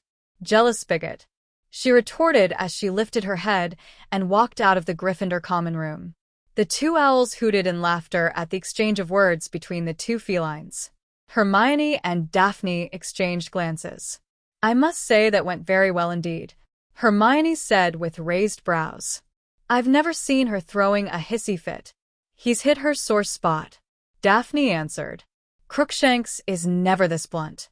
He's habitually civil towards females, Hermione responded in bafflement. I have never seen him behave this way with other female cats. She's hit his sore spot too. Are you suggesting that pets have personalities? Susan interrupted suddenly. The 2 owners looked at her with astounded expression on their faces. Of course they do, Luna added dreamily. Not all Grummels are the same. Some of them are friendly enough to talk you. Some of them disappear if you try to approach them. So your cats quarreled? Neville asked in bewilderment. Yes, they did. Crookshanks called her an egotistical porcelain vase, and she called him a jealous bigot. I wonder where they learned those words, Susan quipped thoughtfully. She was curious because she was certain that Hermione or Harry didn't talk that way. From books, of course. Cat reads in her spare time. Crookshanks does too, right? Daphne questioned. Harry had told her that the pets loved reading on the first time they met. That was the reason why they wanted to matchmake the 2 cats together. However, it seemed as if their plan was not going to work. Oh yes, Hedwig and Crookshanks love reading, Hermione affirmed as she turned her head slightly to look at Hedwig meaningfully. Hedwig was sitting on her shoulder reading the page she was at. When she had finished reading the pages, she looked at Hermione intently, as if hoping for her to turn the page. You can read this later if you want, Hedwig. I'm going to finish the book soon. Hedwig gave a hoot of annoyance, and Hermione flipped to the next page. The owl was immediately engrossed in the book. The jaws of Neville and Susan had dropped at the sight of an owl reading. Daphne merely shrugged, as if it was a common occurrence. So does Callan. For that reason alone, they're a very well-suited pair, Daphne added as she stroked her large snowy owl. Hedwig and Callan hooted in agreement. Callan took off to check on Katrina after affectionately nipping his owner's finger when he realized that Hedwig would be busy reading. Why is it that I've got such an uninteresting pet?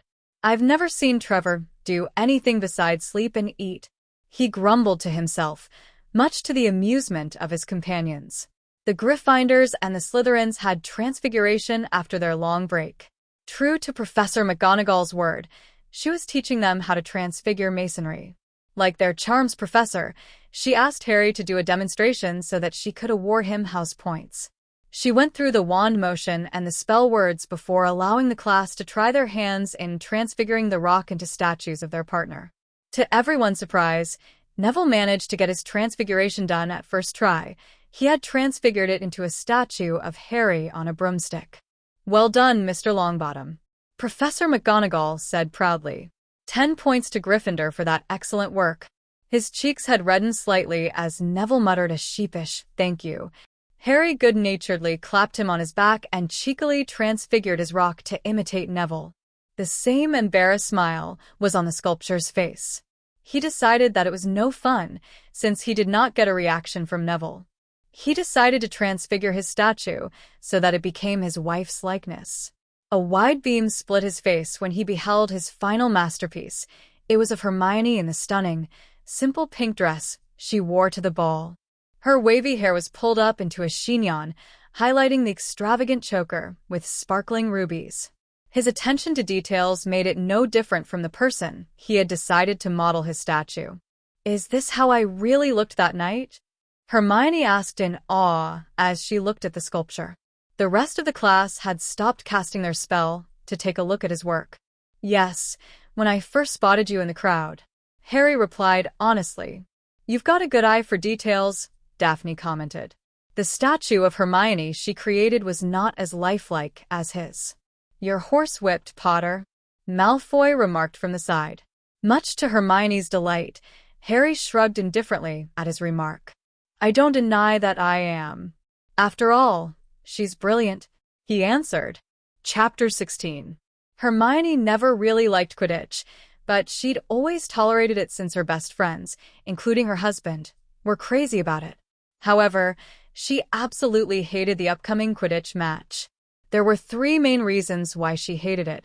First, she couldn't go anywhere without hearing people talking excitedly about it.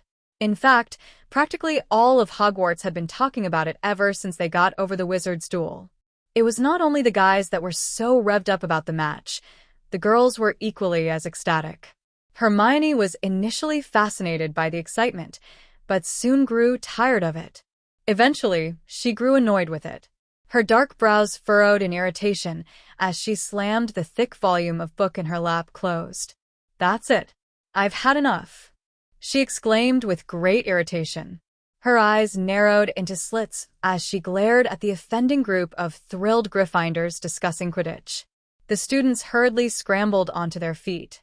After mumbling something that sounded quite close to an apology, they darted out of the room. The common room emptied as soon as everyone realized that Hermione was not in a good mood. With another day until the highly anticipated match was played, Hermione had heard enough about the subject. "I can't imagine why everyone is so excited. That's all they've been talking about it for days. Don't they care about anything else?" she hissed as she stood up. Her companions looked at her in surprise.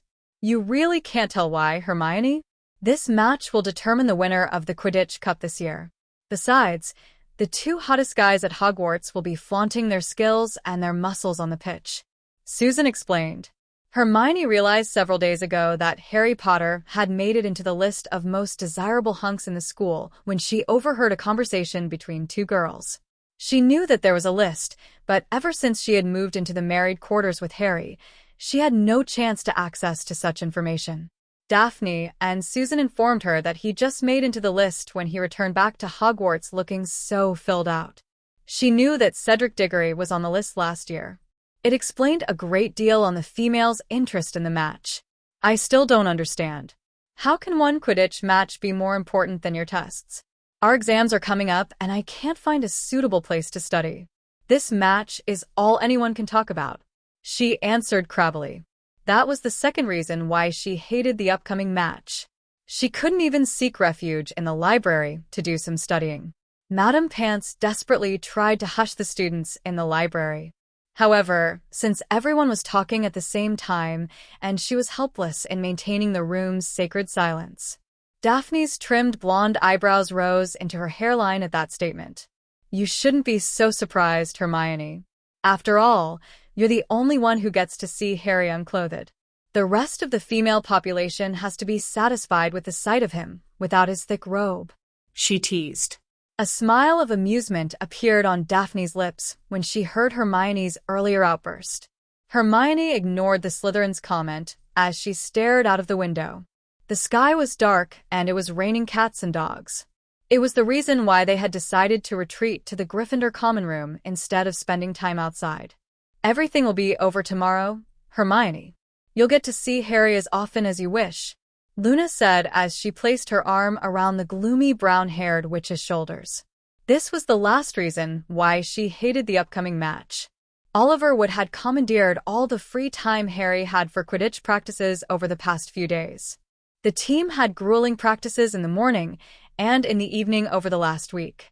Harry had to wake up early in the morning to finish his homework before heading out to his morning practices. He would only appear at the dining hall for a quick breakfast before he had to rush to lessons. During lunch, he was expected to sit with the Gryffindor team to discuss the tactics they would use in the upcoming competition. With every free minute he had, he was expected to be practicing Quidditch at the pitch.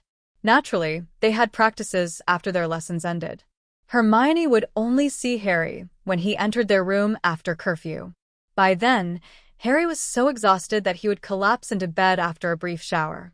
Hermione tried to accompany him on his practices, but Harry had persuaded her against it. She could not afford to waste the time since she had to tutor the rest of her friends and help him with his duties. After the Wizards' duel, the Gryffindors were more accepting of Harry, Hermione, and their group of friends, and were much friendlier. They began to dislike Ron and Percy Weasley for their despicable methods. In fact, the Weasley twins had taken justice into their own hands, together with the rest of the house, pranking Ron whenever they could. Professor McGonagall did not comment about their treatment since Ron was now considered a disgrace to the house. Look on the bright side. We're all sitting in this comfy common room enjoying the warmth of the fire instead of braving the storm outside, commented Neville chirpily as he looked up from his book on herbology. The pitter-pattering of rain falling on the window filled the room when everyone grew silent. Harry's out there, as we speak, Hermione said, breaking the stillness as she looked at Neville. Hermione sighed as she placed her book on the side table. Hermione was certain that the information did not register with Neville because he was once again engrossed in his herbology book. She rolled her head slightly to relieve the tension she felt there. Well, after Sirius had been freed, there were no more pressing issues to keep her mind off his constant absence. Well, it will be over soon. You'll get to see Harry on the pitch tomorrow, assured Susan with a smile. While we wait for dinner to be ready, could you please review my potions homework and tell me what I've missed? Professor Snape has really been picking on me lately. I don't want to give him a reason to lash out at me, Susan asked as she took out her rolled-out scroll. Hermione shrugged. Sure, I'd be happy to take a look at it. I think Snape's on your case because you're close friends with Harry. She unrolled the parchment and began to review Susan's work. The portrait of the common room swung open suddenly, distracting Hermione. It revealed a group of tired students in Gryffindor team uniforms, looking like a group of drowned rats. The team of guys and girls quietly split up and went to their respective dorms. Harry was the last to enter, looking as soaked as the rest of his team when he made his appearance. Hermione bolted from the couch into his arms. Harry laughed gaily as his arms tightened around her. Hi, sweetheart, Harry whispered as he gently brushed the hair that were covering her face with his hand. You do know that I'm a bit wet, right? He questioned. It doesn't matter. I'm a witch, remembers? She laughed as she whipped out her wand and cast a drying spell on both of them. He laughed brightly. Thank you. How could I forget? Turning to the other occupants in the room, he spoke. Hi, guys. Studying? He asked as he glanced at the books spread on the table. Luna glanced up from her magazine. It's strange to see you before dinner, Harry. Everyone reckoned that it was better for us to have a good rest tonight. Oliver was ignored when he suggested extending practice. Everyone's really sore and wet. Harry answered jovially as he gathered Hermione into his arms. I'm surprised to see the place so empty, he commented as he looked around. That's courtesy of Hermione. Daphne interrupted as she gestured around the vacant room. He arched his brow as he looked at the girl in his arms. Well, I'd had enough of the Quidditch talk, Hermione replied as she averted her eyes from his probing gaze. Harry burst into laughter. I bet the bit about you being brilliant and scary was reaffirmed today. He grinned rakishly. Hermione swatted him on the arm. I mean, it isn't your fault. For some strange reason, everyone has been talking about it. You can imagine my surprise when I overheard Lavender talking about it. He continued and shrugged. Well, I'm not as surprised as you are, Harry. Daphne answered as she shook her head. I think you're polluting the air with your presence. She might have dried you, but you still stink. She wrinkled her nose. I'll head up for a shower, he answered. Without another word, he pulled Hermione for a long drugging kiss before jogging up for a shower, whistling as he went.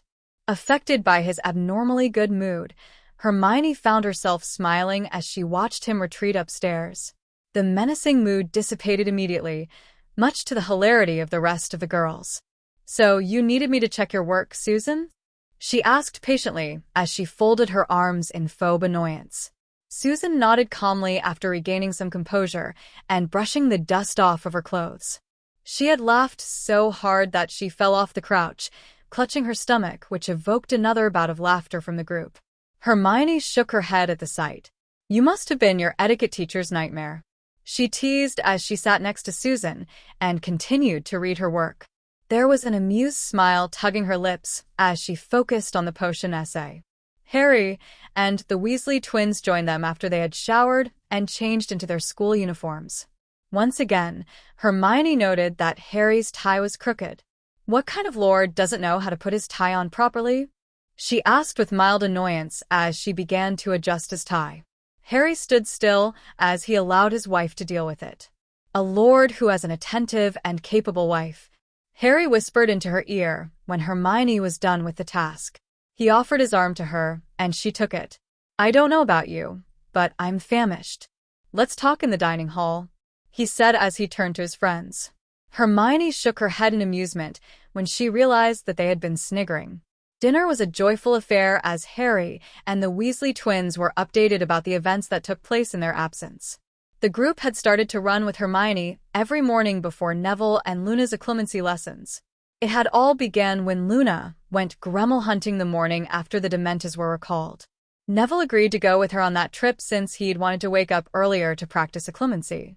It was then that he realized that Hermione had a habit of jogging around Black Lake in the crack of dawn. He told the rest about it, and they expressed similar interest in joining her so that they could keep fit. Neville and Luna would have their occlumency lessons with Hermione, Susan, and Daphne after their run.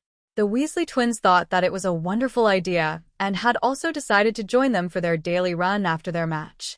I heard that Mr. Weasley asked all of you to come home that day. What happened? Susan asked curiously as she looked at the twins. The Weasley twins sobered immediately. For once, Dad wasn't angry with us. One of the Weasley twins spoke.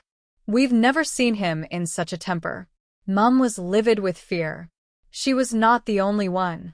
I mean, he was very scary. The other interjected as both of them shuddered involuntarily at their recollection. Should have seen the expression on his face. He managed to get the whole thing out from Ron and Ginny.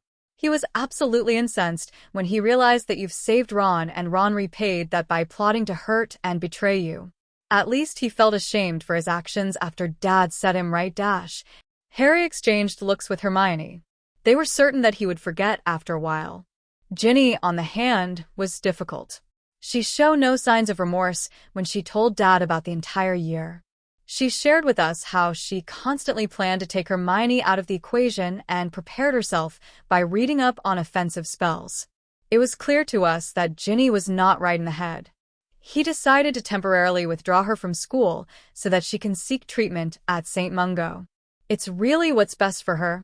The twins shook their heads sadly. As for Mum, he has chased her out of the burrow. He told her that their actions were the product of her greed and malice. She had failed him as a wife and their mother. The Weasley twins answered. Mum screamed at him, saying that she had been slogging in this household for many years without any benefit and she left. Everyone at the table grew contemplative. Anyway, Hermione and Harry, thank you for letting Ginny off, one of the Weasley twins said. In a way, it wasn't really her fault. Hermione answered. I'm glad that she is getting the treatment from St. Mungo's that she really needs. She smiled. I really hope it will help. She'll never live a normal life otherwise, the Weasley twins said grimly. It was bizarre to see such a severe expression on their faces.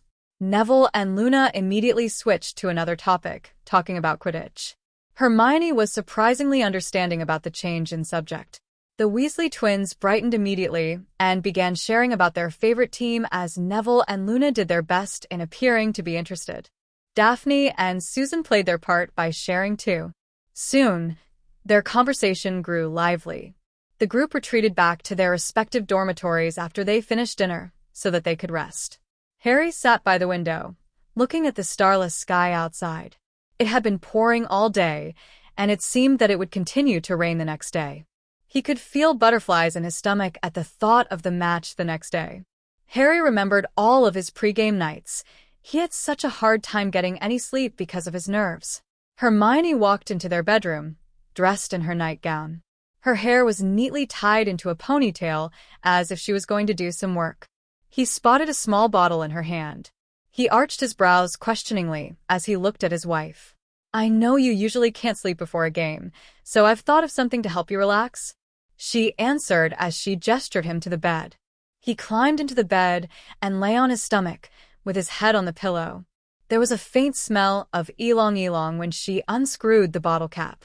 Relax, she cooed. He felt her weight on the bed, then her hands on his muscles. He nearly moaned in delight from the way she kneed his muscles. That feels really good. Harry muttered appreciatively as he closed his eyes to enjoy the massage. Her hands were doing a fine work kneading the tension out from his muscles. He soon found himself drifting through layers of sleep. Good morning, everyone, Harry greeted chirpily as he helped to draw a chair for his wife before sitting next to his team. Hermione and Harry were uncharacteristically late. Luna gave Hermione a meaningful smile as she looked up and greeted her friends. You looked unusually alert today, Neville commented as he gestured to the rest of the Gryffindor team sitting nearby. The living zombies had dark circles around their eyes as they muttered a tired greeting. They were restlessly playing with their food instead of eating them. Harry never noticed the team before their game and was shocked to see how tired they were. You usually look like that before a game, Hermione commented as she tucked into the food. Harry grinned blissfully. Haven't I thanked you enough this morning for last night? He whispered huskily as he leaned toward her. I'm not sure that it was quite enough to make up for the last few days. She answered boldly before she engaged in a small conversation with Luna. Since Harry was busy thanking her that morning, Hermione had missed their morning run and their clemency lesson. He heartily helped himself to some breakfast. Daphne and Susan soon joined them. Susan eyed Hermione with great interest after noticing Harry's unusually perkiness. After a while, Wood interrupted their conversation. It's time, Oliver said in a gruffly voice. Harry started feeling his nerves when he realized it was time to head to the changing room. The rest of the team had already followed him out. Harry wiped his mouth with a napkin before standing up. His stomach was in knots. There was a gleam in Hermione's eyes when he looked at her. Without a warning, she clutched the front of his robes and pulled him down for a long kiss that left him in daze. Good luck, Hermione whispered as she pecked him on the cheeks and turned him loose. Harry nodded, with a goofy grin on his face before dashing after his team. Nerves have now become the least of my problems, Harry thought. Dressed in his scarlet robes and Quidditch armor, Harry did some final maintenance on his undefeatable Nimbus 2000 as he waited for his team to get ready. It was already in perfect condition, but Harry wanted to do something with his hands to relieve some of the tension of the moment. If the expressions of his teammates were a clear indication, they were all anxious about the match. The team automatically sat at the benches as they waited for Wood's usual pregame talk. The burly captain looked at all his teammates carefully. "I know that you're worried, and your worries are not unfounded. This is the first time we're pitted against this newly reformed Hufflepuff team," he began softly. "However, I believe that because of all the hard work and effort of every single member of this team, we will emerge victorious." Wood smiled. "Look, I know that for the past 2 years, the Quidditch Cup should have had our names on it because we've got the best beaters on the team, superb chasers who make scoring look easy, and a seeker who never fails to lead us to victory," he continued, giving an appreciative smile to each player as they were mentioned. "You're the best team Gryffindor has ever had," he went on. His teammates had smiles on their faces. "It doesn't matter that we didn't win the cup the past 2 years. What matters most is now. What matters most is you get out there and have fun. What matters most is that we'll give them a game they will never forget." Can we do it? Oliver roared. "Yes." The team shouted in cohesion. "Right, let's get out there and play a good game," Oliver concluded proudly as he took his broom and marched out of the changing room. The rest of the team with renewed confidence took their brooms and followed their leader into the pitch. The sky was downcast, and it was drizzling slightly. That did not hinder the turnout for the match. The stands surrounding the large pitch were filled with students carrying umbrellas. As the team trudged out onto the muddy pitch, the crowd burst into a loud applause.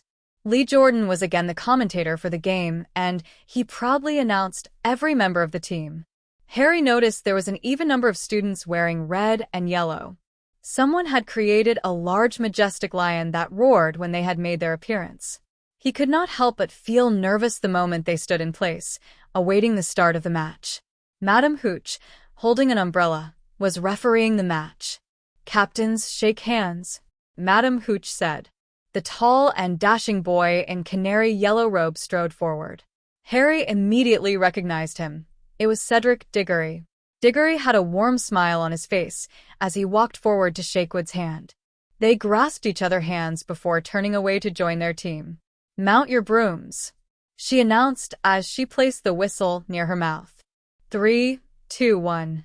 The sound of the whistle was lost in the roar of the crowd as 14 brooms rose into the air. His nerves left him in the thrill of the flight. As he bolted into the air, he noticed that Diggory had sped away in search of the snitch. Judging from experience, he knew that the snitch would not appear so soon. He climbed higher so that he would have a bird-eye view of the game as he searched for the elusive tiny ball. Harry's heart burst with pride at the flawless way his team played the game. He spotted the 2 scarlet robes in the midst of canary yellow robes. He recognized it as the new formation that they had been practicing. Spinnet and Johnson adroitly weaved into the Hufflepuff defense, passing the quaffle to and fro rapidly, rendering their plan of action useless. Soon, Spinnet made the first shot at the 3 large goalposts. He held his breath as he watched the goalkeeper dive in his attempt to block that shot. He merely missed by an inch. Spinnet scores. 10-0 to Gryffindor. Lee Jordan shouted. A most spectacular play by the Gryffindors. Harry pumped his arm into the air at the brilliant teamwork. "Go Gryffindors," he shouted as he clapped. The game rapidly went back to play. This time the Hufflepuffs thought of an effective countermeasure. The Hufflepuff beaters countered the Gryffindors' passes with a well-timed bludger. Spinnet lost possession of the quaffle when the bludger knocked it out of her hands. One of the Hufflepuff chasers hurriedly caught the falling quaffle. George immediately dived in to aim the bludger towards his twin, who was below that Hufflepuff chaser.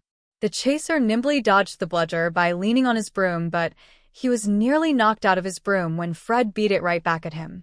The quaffle was knocked out of his hands into the hands of the speeding Johnson. She took the opening to make another shot at the goal. Not expecting the shot, the goalkeeper dived fruitless as the quaffle made its graceful descent through the undefended hoop. And she scores. 20-0 to Gryffindor. That was unbelievable. He should have paid attention to the chasers. The Hufflepuff chasers tried to fly past the defense of the Gryffindor team and the weaving bludgers. They got through as 2 teammates protected the chaser with the quaffle. Near the goal, The chaser swiftly passed the quaffle to another Hufflepuff chaser, bolting like a bullet from the back. It caught the Gryffindor team by surprise. That chaser managed to make a throw at the goal, but Wood did a spectacular save. He caught the speeding quaffle with one hand. The crowd roared at the marvelous display of skills. Unaffected, he hurriedly threw the quaffle to the speeding bell as the Gryffindor team began their attack on the Hufflepuffs. Too fascinated with the game, Harry only spotted the bludger when it was bolting straight at him. He hurriedly rolled over. He could hear the black ball whizzing past his right ear. "Sheesh, I shouldn't have remained here for so long," he said to himself. Time for some distractions, he thought as he pressed his body onto his broom and dived as if he had found the snitch. "I think Potter has seen the snitch," Bell scores. 30-0 to Gryffindor. Diggory, thinking that he saw the snitch, followed him into a dive. He narrowly avoided the second bludger that the Hufflepuff beater had sent in his way. Fred took the opportunity to whack the bludger into Diggory. "Oh!" The crowd gasped as the bludger made contact with his jaw, and he nearly fell off his broom. Diggory impressively pulled himself back on the broom and flexed his jaw. Satisfied that it was not broken, he pressed himself on the broom and searched for Harry. He halted when he realized it was a hoax. Harry chuckled when he saw the amused expression on Diggory's face. He went back searching for the tiny snitch on his own. Harry acted as a distraction when one of the Hufflepuff tried to hit the bludger to the speeding Johnson as she tried to make her shot at the goal. His ruse worked and Johnson made her goal, pushing the score to 40-0. "Good job, Harry," Fred shouted as he whacked the bludger away from Bell to the speeding Hufflepuff chaser carrying the quaffle. It knocked the quaffle from his hands, and Spinnet caught the quaffle below him and threw it towards the goal. It went through, pushing the score to 50-0. Where can that snitch be? He thought as he looked around. It was getting cold, since he was getting soaked from the rain. The wind was getting increasingly stronger, and Harry realized that he had to grip his broom tightly to prevent it from being blown away. "I'm so glad I'm heavier now. I'd have been blown off course with such winds," he muttered as he scanned the area carefully. The Gryffindor team was making a splendid attempt at the goal. There were still no signs of the snitch. Suddenly, he spotted something gold and small lingering near one of the Hufflepuff chasers. Diggory, the snitch. Harry sped towards the snitch at breakneck speed. "Come on! Come on! Come on!" he shouted as he geared his broom to move faster. Adrenaline began to pump through his veins in a furious pace as he shot through the air. He felt another presence beside him. He had no doubt it was Diggory. They were neck to neck for the snitch. The snitch made an abrupt dive towards the ground, and the two seekers followed. Both gave up on knocking each other off the broom as they tried to catch the snitch. Harry flattened himself onto the broom and pulled into a vertical dive. Wind rushed up his face, making it impossible to open his eyes fully. The thrill of diving at such rapid speed made his heart race. He was getting closer to the golden ball with each second. "Just a little more," he said to himself. "No," he thought when he saw the snitch change its direction and headed towards Diggory. Diggory grinned when he realized it was near his grasp.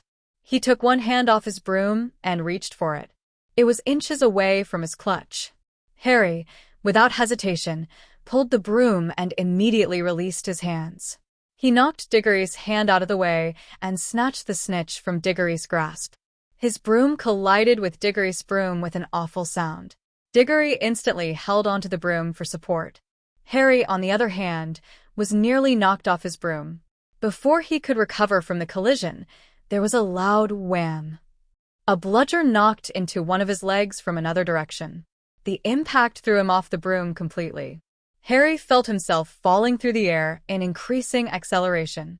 He was not sure if he could survive the fall unharmed, even if he could break his fall properly. Harry had to try, so he did a somersault so that he would land on his back. As he prepared for the inevitable, he felt himself slowing down. He scrunched his face in confusion and glanced around him. He was certain that the velocity should be increasing as one approached the ground. He felt as if a force was gently lowering him back to the ground. "Relax, darling." Hermione's voice spoke in a gentle tone. Harry calmed down instantly when he realized that Hermione was using her wind power. Thanks, honey. Please don't overwork yourself. I should be able to break the fall without hurting myself at this speed. He responded. Isn't it uncomfortable to roll in armor? She asked. A side roll should be all right, Harry chuckled. His hands made first contact with the muddy ground, and he rolled across the muddy grass on his side until he lay flat. There was an odd ringing sound in his ear as he lay still. In the midst of his fall, he forgot about the snitch in his hand. The tiny golden ball was beating its wings uselessly against his tight grasp. He caught the snitch, he thought excitedly. He scrambled onto his feet and lifted the snitch into the air. The crowd went wild. Potter caught the snitch. Gryffindor wins. What a spectacular game. There were sounds of people landing on the ground. Soon, he was surrounded by his worried teammates. The team hurriedly rushed to Harry to check on him. Are you all right? You fell from quite a height. I'm fine. He grinned happily as he stared at the stands, searching for his wife. He had no luck finding her. Even after that drop? They asked incredulously. I think I'll probably have a large bruise from that nasty bludger. He answered as he lifted his pants to look at the point the bludger had made an impact. The armor had a large crater. Ouch. Katie winced at the sight of the dent armor. Anyway, good job, Harry. We've won the match. Wood shouted loudly as he slapped on Harry back enthusiastically. We won. They shouted gleefully as they embraced him in a large group hug. Katie and Alicia moved aside when Madame Hooch walked through to inspect on the seeker. Mr. Potter, I think a visit to the hospital wing may be in order. Madame Hooch commented. Hermione appeared next to him in moments as she dashed down from the stands. Harry lifted her in his arms and spun her around gleefully.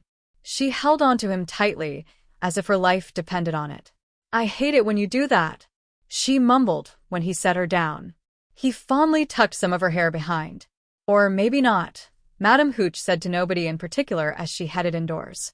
Which were you referring? Falling from such a height or spinning you around in my arms wildly in front of my team? He asked cheekily. The team who was hanging on his every word chuckled. Hermione averted her eyes from him. I'm fine, he assured with a smile. I think I've got some mild cuts from the fall. Harry replied. Your birthday present saved me from a lot of pain, sweetheart. He whispered into her hair as he held her close. Hermione lifted her face to look at him. Harry cupped her face with his two hands, leaned down, and tenderly brushed his lips across her lips in a sweet kiss. Thank you, he thought. The girls on his team made exaggerated swooning sounds when Harry turned away from Hermione. Hermione busied herself with casting a warming and water-repelling spell for Harry and a cleaning spell for both of them. Her clothes were stained with the mud from his robes. She saved me after all, he defended as he snaked his arm around her waist. The team laughed. Some of the crowds filed into the pitch in throes to congratulate the winning team. That was a really good game, Harry. A deep voice spoke. He could remember that voice even thought it had lost its raspy tone. Harry looked in the direction of the speaker and saw Sirius grinning at him. He looked simply dashing as before in a nicely tailored suit and a necktie with the emblem of the Blacks engraved on it. Sirius, he shouted as he hugged his godfather. Aunt A.M., he greeted when he saw the smiling lady standing beside his godfather. Congratulations, your father would be very proud to know that you can fly that well. Sirius beamed as he led him aside. Pride was evident in his face when he looked at him. I believe I should be the one congratulating you. Harry smirked. Congrats on being appointed head of the Wisingamot. No thanks to you, he complained. I'm an interim head. I'm waiting for you to take the position. He continued. Well, I think you'll have to wait a few years. I'll be willing to take the post when I've graduated. Besides, you need something to do. Uncle OS tells me he has maintained your family's interests in your absence and will continue to do so until you're ready. You don't really have much to do, Harry pointed out. Why, you little rascal? Sirius grinned rakishly as he grabbed Harry and tousled his hair. Harry was red from the small, friendly tussle. Aunt A.M. was chuckling politely at the display of affections. I think it's time to retreat back to the castle. Oswald is here. We'll be in Professor Lupin's office, Lady Bones said as she looked at the sky meaningfully. It was getting to be more than a light drizzle. Remember to ask Hermione along. She concluded. See you later, pup. Sirius answered as he took Amelia's hand and rushed for the nearest cover. Harry smiled at the sight of their entwined hands. He was going to get the story of them soon. The team gestured him to join them back at the changing room, which he did. As Harry was having his shower, he realized that Hermione had disappeared in the middle of his conversation with Sirius. As the warm water beat down his body, cuts were made known to him as he felt the stinging pain. Where could she have gone? His brows furrowed in confusion as he sent a probing thought through their mind link. I'm out hunting for your broom. The strong wind blew it away from the pitch. Alone? Why don't you head in? It looked as if it was going to pour before I went for a shower. No, not really. I'm with Diggory and Crookshanks. His face scrunched up in confusion when he heard her thoughts. He did not know that she was acquainted with Diggory. Before he could ask her for the reason, her thought interrupted. I found the reason why I can't summon your broom, Harry. I'm heading in for a warm shower. Diggory is a sweet guy. Oh. He questioned a bit offhandedly, and he stopped lathering himself with soap. I saw Aunt A.M. and Sirius. Are you meeting them after you've showered? Yes, in Uncle Mooney's office. He answered as he rinsed himself by turning the shower on. What was Diggory doing with Hermione? He wondered. He tried to retrieve your broom when it was blown away. Hermione explained. That's all there was to it, my love. Oh. His tone was considerably brighter. Thank him for me, would you? You can thank him yourself, Harry. He's already returned to the Hufflepuff dorm. I'll see you at Professor Lupin's office. The rest of the Gryffindor team went back up to the common room to celebrate their victory as Harry headed towards Professor Lupin's office. Lord Greengrass had removed his formal robe and hung it casually around the arm of his chair. The sleeves of his long shirt were tucked up as he laughed at some shared joke. Lord Black was in a similar state, with his robe hung around a chair. Lady Bones was still in her formal attire. Since it was his office, Lupin was also there. He looked so young when he laughed. Harry knocked on the door. Lord Potter is here. Sirius joked as he gestured him to an empty chair. Uncle O.S., Uncle Mooney. He greeted with a smile as he sat on one of the conjured armchairs. Harry noticed that someone had conjured large, comfortable armchairs for the meeting. I was so glad that I took the time off to watch. It was a spectacular game. You were amazing out there. You're definitely Jamie's son. Did you show the same aptitude when you were younger, Harry? I mean, Jamie was flying skillfully on his broom before he learned to walk. Uncle O.S. said cheerfully as he sipped from his goblet. Would you like a drink? He asked as he conjured a cup. Pumpkin juice, please. He answered. Uncle O.S. handed him a goblet full of pumpkin juice. Really? Sirius and Lupin interjected. Must have given Auntie a scare. Sirius continued. Naturally he did. I think Elder Lord Potter was proud of his son. I can't really remember though. I was still very young. Uncle O.S. continued. From the way you look, I'd have thought that you would be old enough to remember when James was a toddler.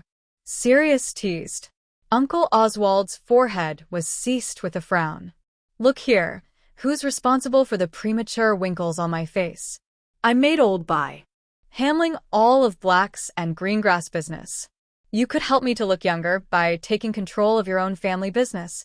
Oswald continued. Empty threats. Sirius retorted silently, but he stopped his teasing immediately. Harry chuckled at how easily subdued Sirius was. Glancing around the office, he realized that he was not the only one. How did you get in? Harry asked curiously. I was told that you can only enter Hogwarts with the permission of the headmaster. Well, ordinary people can't enter without his permission. That doesn't apply to us. Sirius answered and barked in laughter. I realized you don't have to head the board to have free access to the school. You just have to be the head of an ancient house.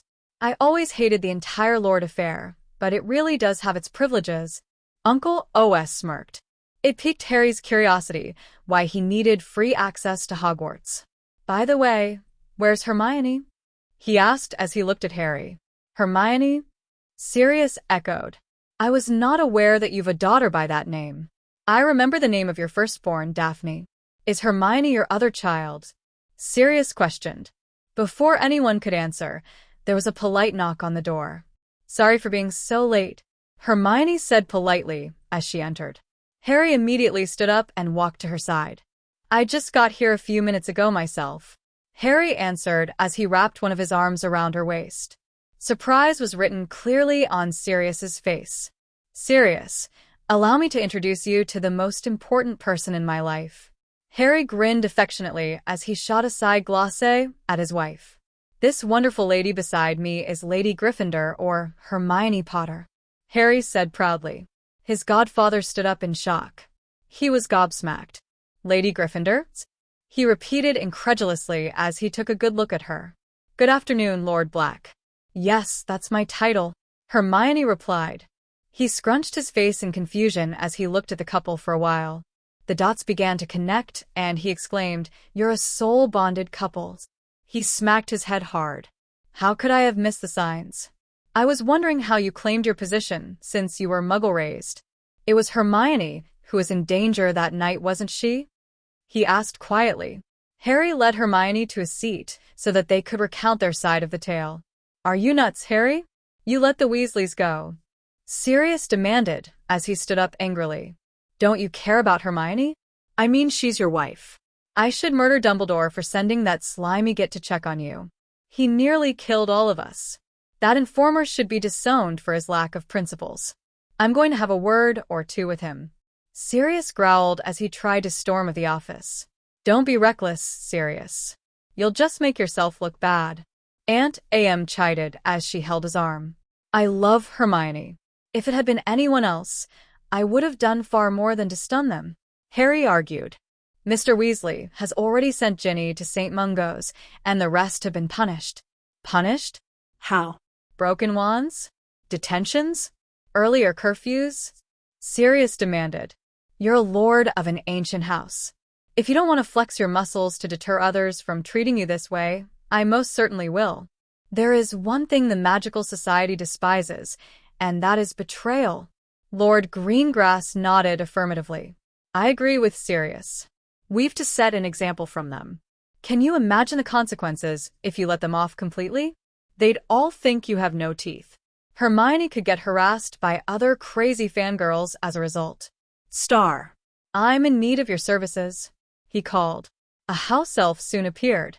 "I need to make an announcement to be made to all businesses that we're in control of or are affiliated to us.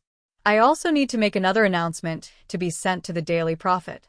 It must be published on the front page tomorrow. The 4 ancient houses have decided to break all ties with the Weasley family for the grievances done to Lord Potter and Lord Black. They are hereby banned from entering places which we owned or have significant control over. We shall not do businesses with them. Anyone who wishes to continue to be friendly with them will be deemed as setting themselves against us. We will consider retracting this order if they make a public apology, listing every single offense they have dealt to our heads and their consorts by Monday. Reluctance to do so will result in a full-fledged war between the ancient houses and the Weasley family." Lord Oswald dictated. "You do realize that Dumbledore would fall under this category, don't you?" Lupin asked. "Naturally, he has been an irritant. He wouldn't dare defy us outright because it would ruin him," Lord Oswald answered.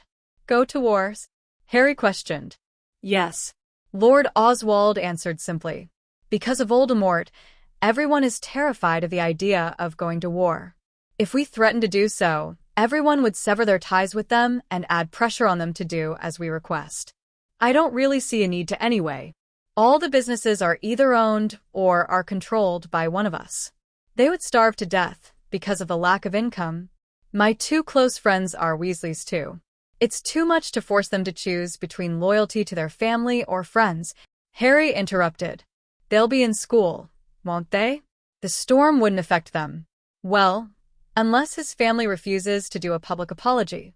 Sirius shrugged. "I believe it's not too much to request a formal apology." Sirius continued. He looked at Amelia and realized that he had her support. "I have to agree with them. Would you rather raise this issue at Wisingamot?" Lady Bones questioned. "Because I'm all for it," she concluded. The young couple shook their head. "That settles it then. Thank you, Star." "I appreciate your services." Uncle Oswald smiled appreciatively. "It's my duty, my lord," the house elf answered. Star hurriedly finished the dictation and disappeared in a flash to finish the tasks assigned. "I believe I owe you a tale," Uncle Oswald questioned as he looked at the new couple. "We are required to tell you about us, since both of you are the latest members." Uncle OS smiled as he looked at the young couple. "I'm sure you've already begun to read about it, but I believe words are not sufficient to portray the picture of how closely knitted our families are. Do you need me to leave?" Professor Lupin asked. "There is no need," Uncle Oswald answered. "Your family. We're going to let everyone know." "But I'm a werewolf, he protested. "It doesn't matter, Moony. You've been with us for such a long time. I've always seen you as part of our family," Aunt Amelia answered. "Yes, Uncle Moony," Harry added. "Besides, since when do the ancient houses pay attention to what others think?" "Spoken like a true Potter," Sirius exclaimed proudly. Back to the story. Lord Oswald smiled. Amusement was evident in his face. "There's been such a strong connection between all of us. We stand as one. You see, our interest varies so that we are not in competition with each other." The Potter family tended to busy themselves with changing society, so they set up schools and fought for causes. The Bones family likes to maintain social stability by working within the government. They are usually our only link to the ministry. The Greengrasses are interested in keeping businesses that promotes the welfare of the society. We ensure that there are enough jobs, enough supplies in the country, and so on. The Blacks are more interested in the higher profit businesses. He briefly explained. So between the Greengrass and Black families, you practically control everything? Harry posed inquisitively. Not really. The Potter and the Bones families also invest heavily in our ventures. You own a substantial number of businesses, Harry. I'm sure Charles has already mentioned it to you. Collectively, we own practically the whole society. He continued with a mischievous grin. No wonder the ancient families were treated like a royal family, besides their long history. The amount of social and economical influences cemented their position in the society. I think you're covered enough, OS. Let's move on to more important things. How is it growing up with your relatives? Did they treat you well? Aunt Amelia asked kindly as she looked at the young lord. Harry ran his hand through his hair nervously. You don't have to share in detail if it makes you feel uncomfortable, Hermione thought in a soothing voice as she gave his hand a comforting squeeze. The office grew unusually quiet. Harry glanced around the office. His tongue grew thick with emotions when he looked at every face in the room. Concern was etched on each of their faces. Despite having only met them recently, he could feel their genuine love for him. He now had a family who loved and accepted him. Emotions swamped him at that insight. The Dursleys were only family in name, but they, together with Grangers, were his true family. He fought back the tears that were threatening to fall, and it immediately made some of the occupants panicked. You don't have to tell us if it's too difficult. Lady Bones hurriedly interrupted as she looked at him with worry. Right, pup. We understand, added Sirius gently. Uncle Oswald, who was sitting the closest to Harry, placed a comforting hand on his shoulder. He's fine, Hermione assured with a tender smile on her face. There were unshed tears in her eyes as she looked at them. Meoni's right, Harry answered in a rough voice. I'm just overwhelmed. Why don't I show you snippets of my life instead? He picked several memories and displayed them on the wall like a movie. It was heart-wrenching for everyone to watch the emotional abuse Harry had suffered, and they knew that Harry had picked the less painful memories. Plain loathing for Harry was seen on his uncle's plump face. They realized that he was practically isolated from everyone. There were no memories of him ever having a friend as a young child. To their amusement, he shared with them the memory of setting the boa constrictor on his cousin accidentally. Harry also showed them that fateful day when Hagrid came to take him to Diagon Alley for the first time. Their moods lightened slightly when they saw that Hagrid had embarrassed his cousin by giving him a pigtail. The memory ended after that. Hagrid is a good man. I knew that you'd be safe with him when I entrusted you to him that night. Sirius commented evenly. I believe we have to thank him. Yes, he is, Harry admitted proudly. We realized that he was innocent and wrongly punished. Tom Riddle or Voldemort was the person who opened the Chamber of Secrets and killed Moaning Myrtle. Riddle reported to the school that Hagrid was responsible for the death of his schoolmate, and his wand was snapped when he was expelled from school. He's still working for Dumbledore, right? We could do something for him. I gave him my bike, so that he could take you to safety. I remembered he said something about it being Dumbledore's orders. You are correct. Harry was in Dumbledore's custody because you were convicted. We tried to get custody of you, but Dumbledore said that Lily insisted that her sister take you. He made himself your magical guardian since he would be your future headmaster. Aunt Amelia answered as she frowned slightly. I didn't believe his cock and bull story, but I didn't want to disrespect your mother. I threatened that if you came into any harm, he would answer for it, and he most certainly will. Oswald continued aggressively. It's bollocks. Lily never said that at all. Lily wouldn't leave Harry in the hands of those monsters. Sirius growled. I was supposed to take custody of Harry, but I was put in Azkaban. I was confident that I would not have to Azkaban because the trial would prove my innocence. Alas, I was convicted without one. Hermione exchanged glances with Harry. It would seem to me that Sirius was imprisoned at a very convenient moment. It's apparent that someone took the opportunity to ensure that he would not be placed on trial, something that was unprecedented. Aunt Amelia said thoughtfully. We know from the trial that Riddle was anxious to get rid of the Potters because of the prophecy that predicted his downfall. Sirius turned over the role of being secret keeper to Pettigrew under Dumbledore's advice. Harry survives, and Dumbledore sends someone to bring Harry to him despite the fact that Sirius was his godfather. Sirius conveniently convicted without a trial. As a result, Dumbledore was given the custody of Harry. Dumbledore kept him away from us, claiming that this was Lily's wish. Did I miss anything? Lupin asked as he looked around the room. You forgot the fact that he was head of the Wisengamot then, and he had resigned immediately when the society began questioning. Hermione added. Riddle was not after my parents. He was after me. I heard them when the Dementors forced me to relive that memory. Harry corrected. So, the prophecy must have been about you. It'll make things simpler. There is a department in the ministry that keep tracks of all the prophecies made. Only the person involved in a prophecy can request to look at it. If you're interested, I could take you there. Aunt Amelia answered. Don't you think Dumbledore's way too involved in this? Lord Greengrass questioned. I know that he needs some serious answering to do. Perhaps we should leave this mystery to someone more capable in prying, he suggested with an evil smirk. I'll settle everything with him then. Not hers. Amelia answered exasperatedly. Is it a wonder why your family is known as a dark family? Sirius barked as he burst out laughing. The two teenagers looked at them in bewilderment. However, it was obvious that Lord Greengrass wanted to keep it a secret. I'll arrange everything as soon as I can. We have to find a way to help Hagrid. He's innocent after all. If my memory serves me correctly, he was placed into Azkaban for a short time due to the matter, right? I'll arrange for a trial soon so that we can clear his name. It should be relatively easy, Lady Bones quipped. That way, he can do magic without getting into trouble. We could always give him the chance to take OWL, NEWT, and mastery and care for magical creatures. It's his passion. I think he'd appreciate it, Harry said excitedly. It sounds like a brilliant plan, but you need to ask him for his permission. It isn't nice to force it on him. Could you send us his response after you've talked to him? Lady Bones asked. Sure, chipped the two teenagers excitedly.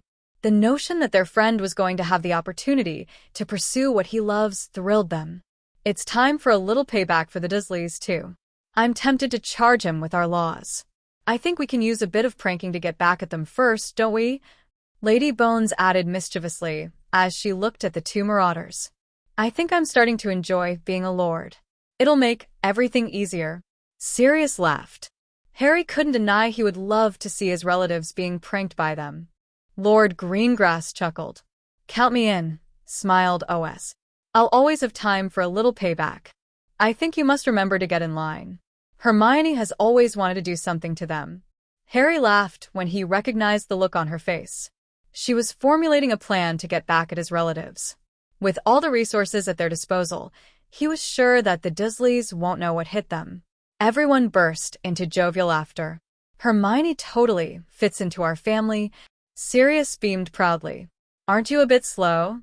Aunt Amelia commented as she looked at him. Hey, I only met her today. The rest of the occupants chuckled at them as they finished their drinks. It was approaching dinner time, and it was time for the heads to return to their duties. OS was showing Sirius the ropes on running his business on the weekends, and Amelia had a lot of duties to attend to. The three heads summoned the house elves to apparate them away after they said their goodbyes. Harry and Hermione were making their way back to the Gryffindor Tower when he remembered something. Why did you need to go out to search for my broom?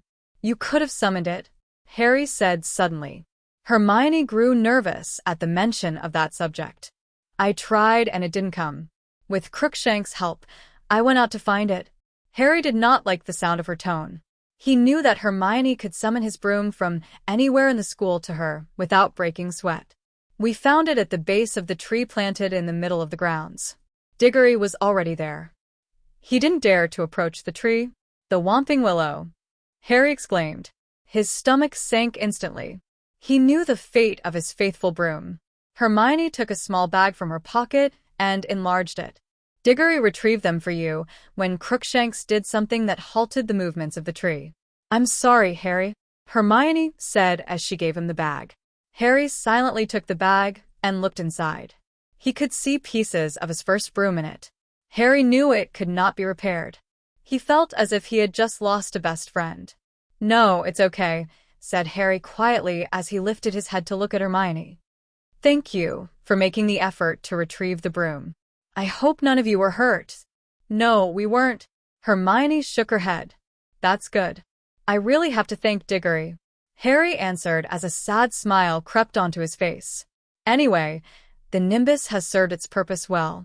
In the stately office of Lord Greengrass, the three other lords of the ancient houses were in a grim discussion. I'm glad that you were able to hide your emotions well, Lord Greengrass said harshly. That deceitful actor. Lord Greengrass hissed as he clenched his fist tightly. Bollocks. I swear I'm going to kill him for making Harry suffer. Sirius growled menacingly as he punched the wall. He most certainly would pay. If my sixth senses are right, he has a lot to answer to. We can't let anger get in our way. We must leave it to the hands of the law, Lady Bone continued. Yes, it's not worth risking anything for that person. Lord Greengrass agreed as he withdrew a plain parchment and began writing. If we have to take him down, we'll have to do it fast and well. So, we're sticking to plan A? You're using the press to unearth the mess? Sirius questioned with raised eyebrows. A certain irritating journalist has been interested in this for a long time. I'm going to lend her a hand by giving her some useful leads. We need the public to learn the truth before we can take him out. He wouldn't know what hit him, Lord Oswald answered as he wrote the letter. Wonderful. I'll start planning on pranking those stupid Dursleys. Subjecting them to our laws is just not enough for me, Sirius answered as he rubbed his hands. I'll work on Hagrid's case, Lady Bones answered.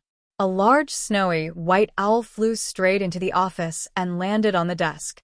She stared at Sirius with her large, round amber eyes. Hedwig, is something wrong? We've just left Hogwarts, Sirius asked as he approached her. He quickly untied the parchment from her leg and read it. Hi, Sirius. I'm Hermione.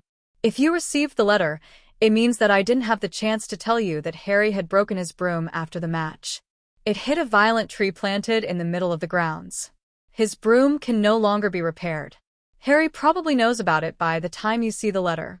I didn't want to break the news during our meeting, because it would have upset him greatly.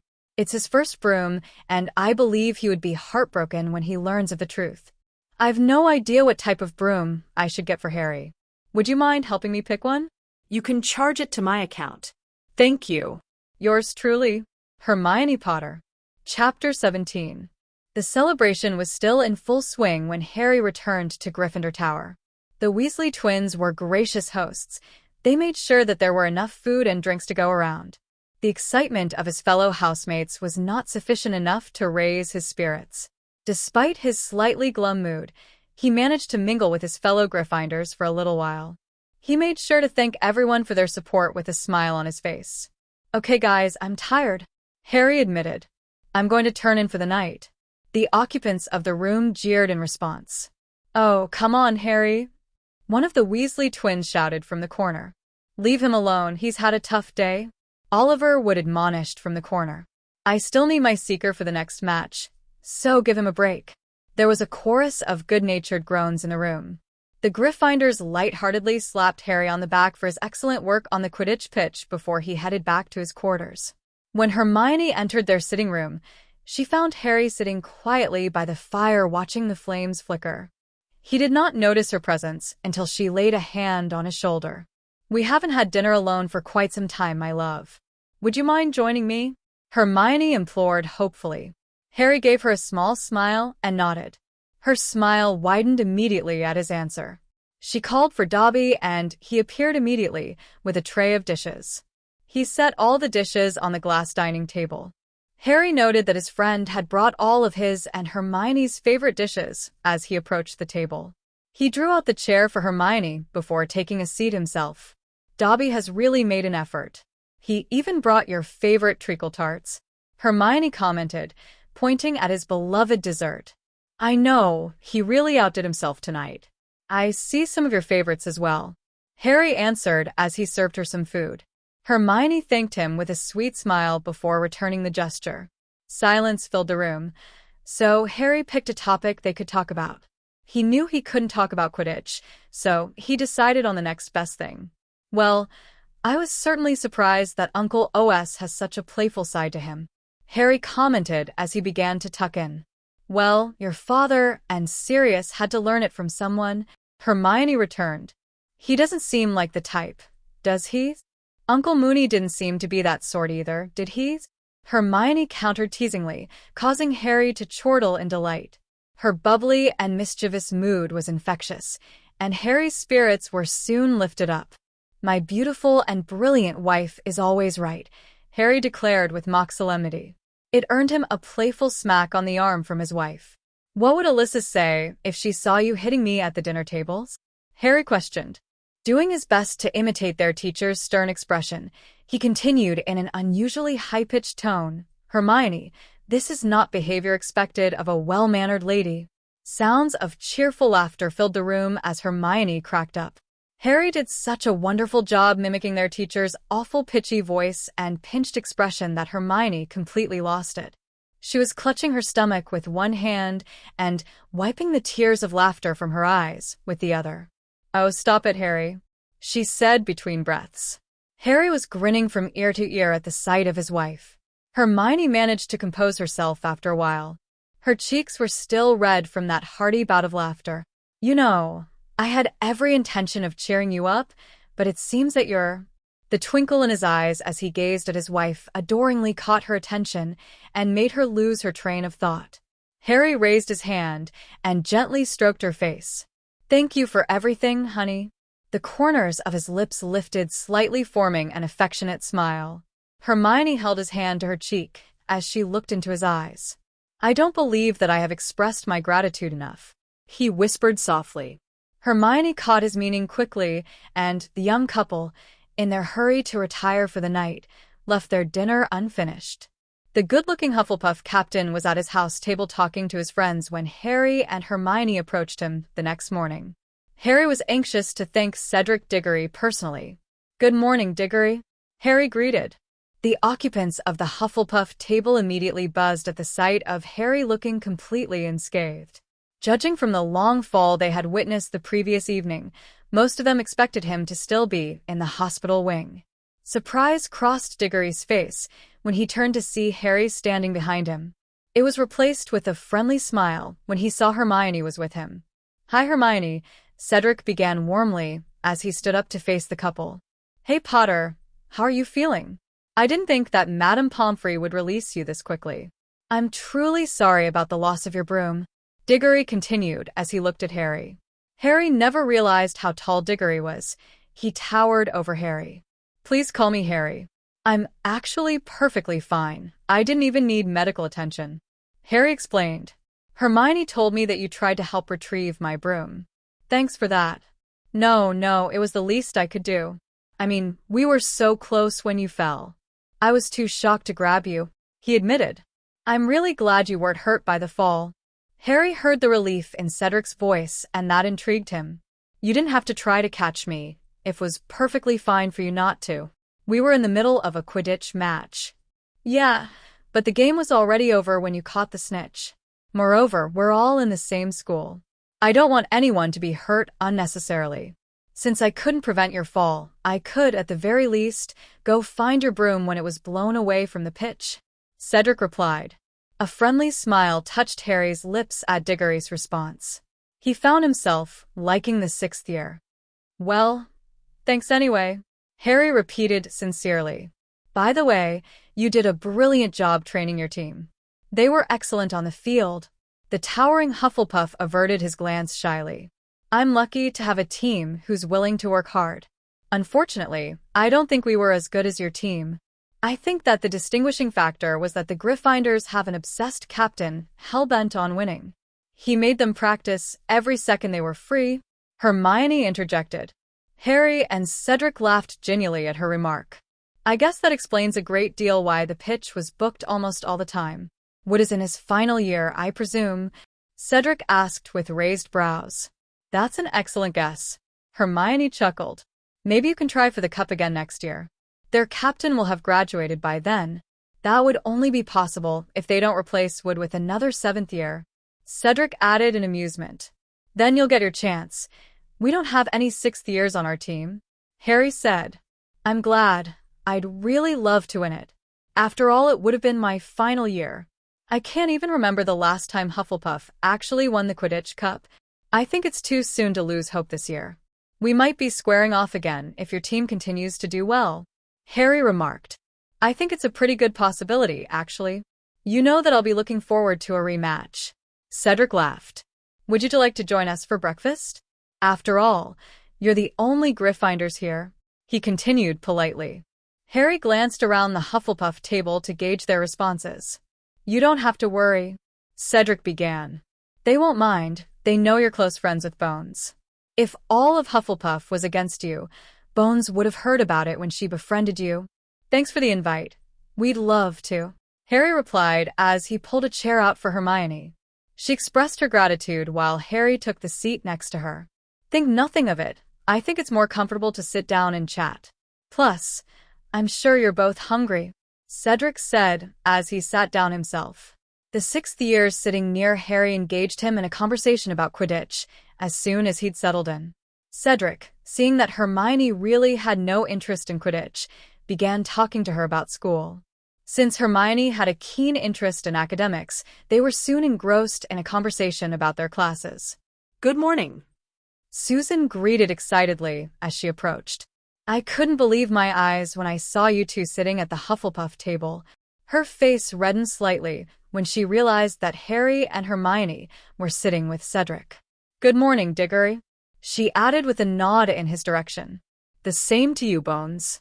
Please join us, Cedric invited with an affable smile. His friendly grin made Susan's knees weak. Oh, hello, Greengrass, Cedric greeted.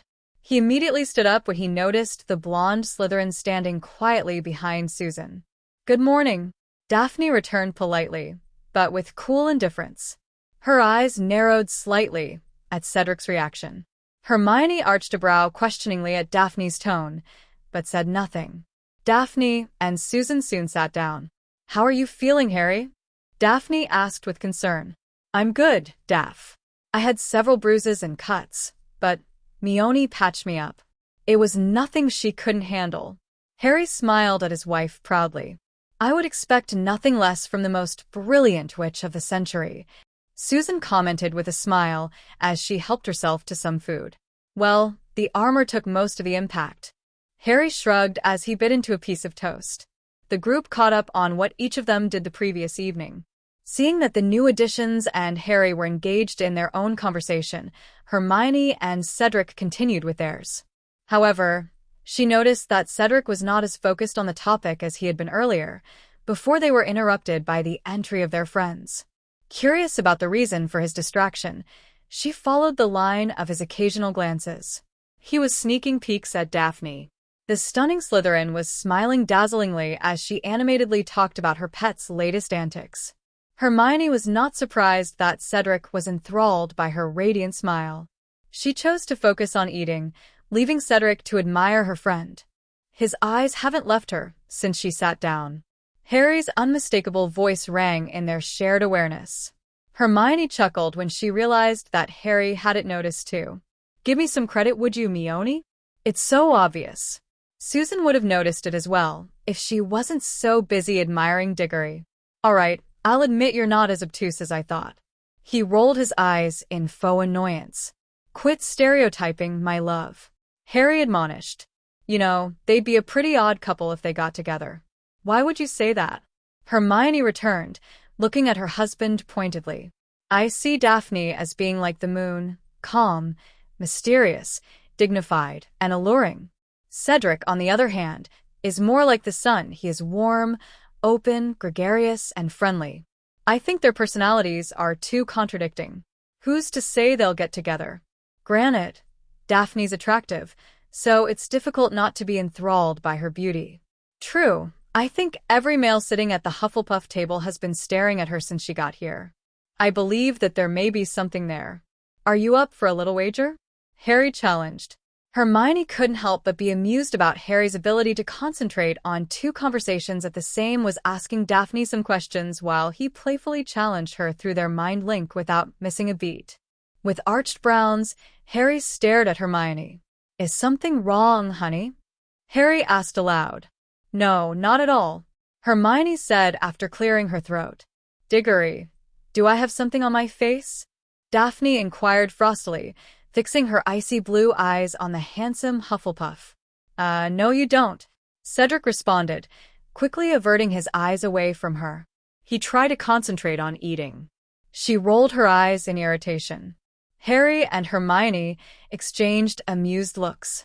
Suddenly, the sounds of owls flying in filled the hall. Harry immediately reached up to grab his copy of the newspaper.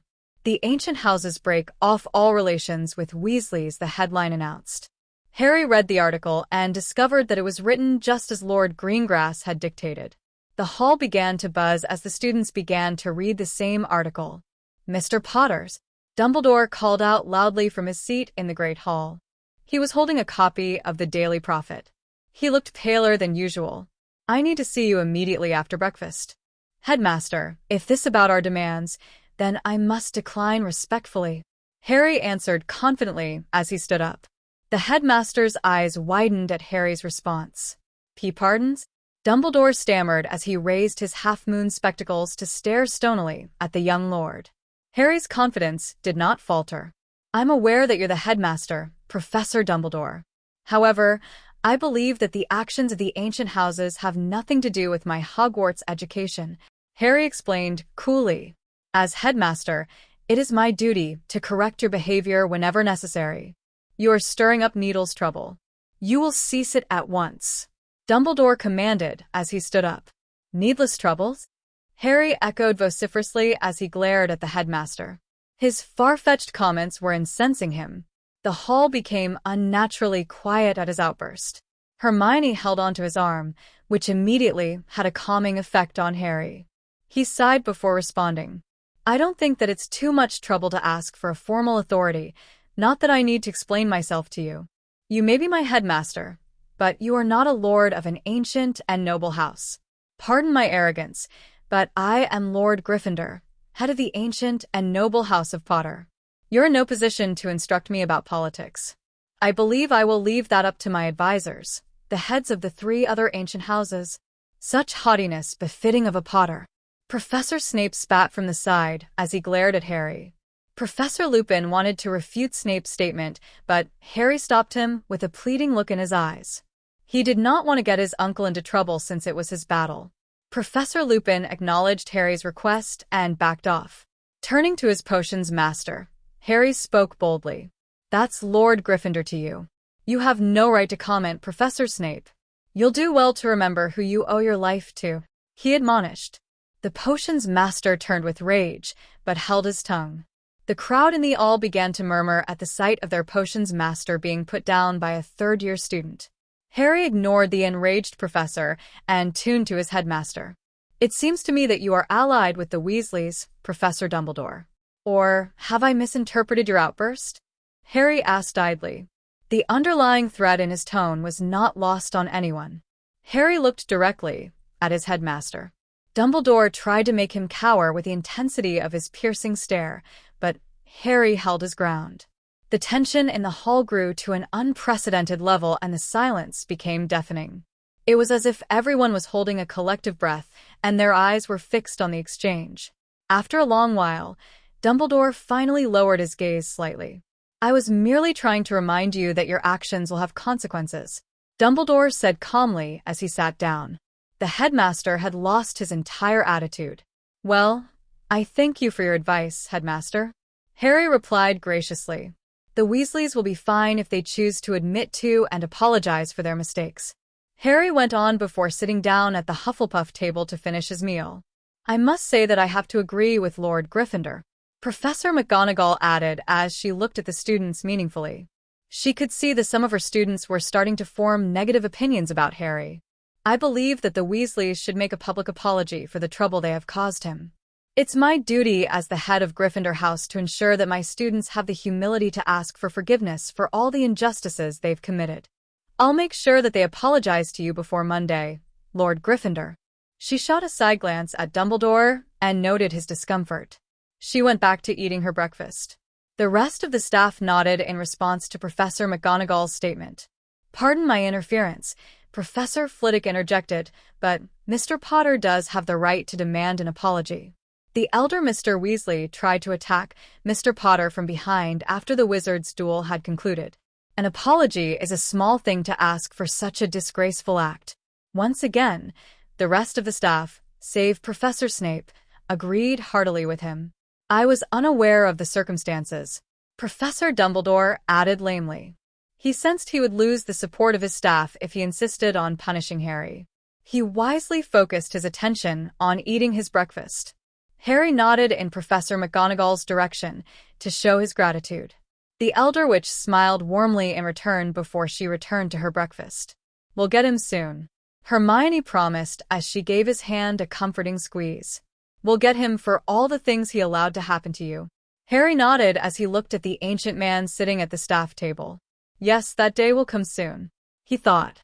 Arthur Weasley rushed out of the elevator and hurriedly entered his cramped department. There were only a few people working under him. Good morning, he greeted swiftly. Without waiting for a reply, he walked into this cramped office. He slumped into his creaking office chair and caught his breath. Mr. Weasley was surprised when he saw his boss young assistant enter his office. Good morning, he greeted sheepishly as he tried to make room for his guest. There was a disgusted look on the assistant's face as he beheld the sad condition of the office. You needn't bother, Weasley. The Minister of Magic has decided that we no longer need your services, since your family apparently needs you more, the assistant said curtly. Seeing a befuddled expression on Weasley's face, he immediately set a copy of the Daily Prophet on his cluttered desk. Mr. Weasley's eyes widened after scanning the article briefly. I will give you a few moments to yourself. Thank you for your hard work. I won't bother to see you out, the assistant added before striding out of the room. Arthur Weasley had faithfully worked in the ministry since he graduated from Hogwarts. The sudden termination of his services shocked him. He collapsed into his seat, trying to figure out what had exactly transpired. Fired, he said to his empty office in a daze. The headline of the article caught his attention. He grabbed the copy off his cluttered desk and read. He had even more pressing matters to deal with. The ancient houses were preparing to declare a war on his family if their demands for a public apology were not met. Those who close to be friendly with the Weasleys would be treated the same. He swiped the perspiration off his forehead as he let the news sink in. The ancient houses controlled almost everything in the magical world. It was no wonder he was sacked. I need to talk to Dumbledore about this, he said to no one in particular before frantically searching his desk for a pot of green powder. He was suddenly distracted by the sound of fluttering wings. It was Dumbledore's familiar, Fawkes. His spirit lifted at the sight of the phoenix. He took the letter from Fawkes, and the phoenix disappeared at once. He frantically opened the message, and his stomach sunk as he read the note.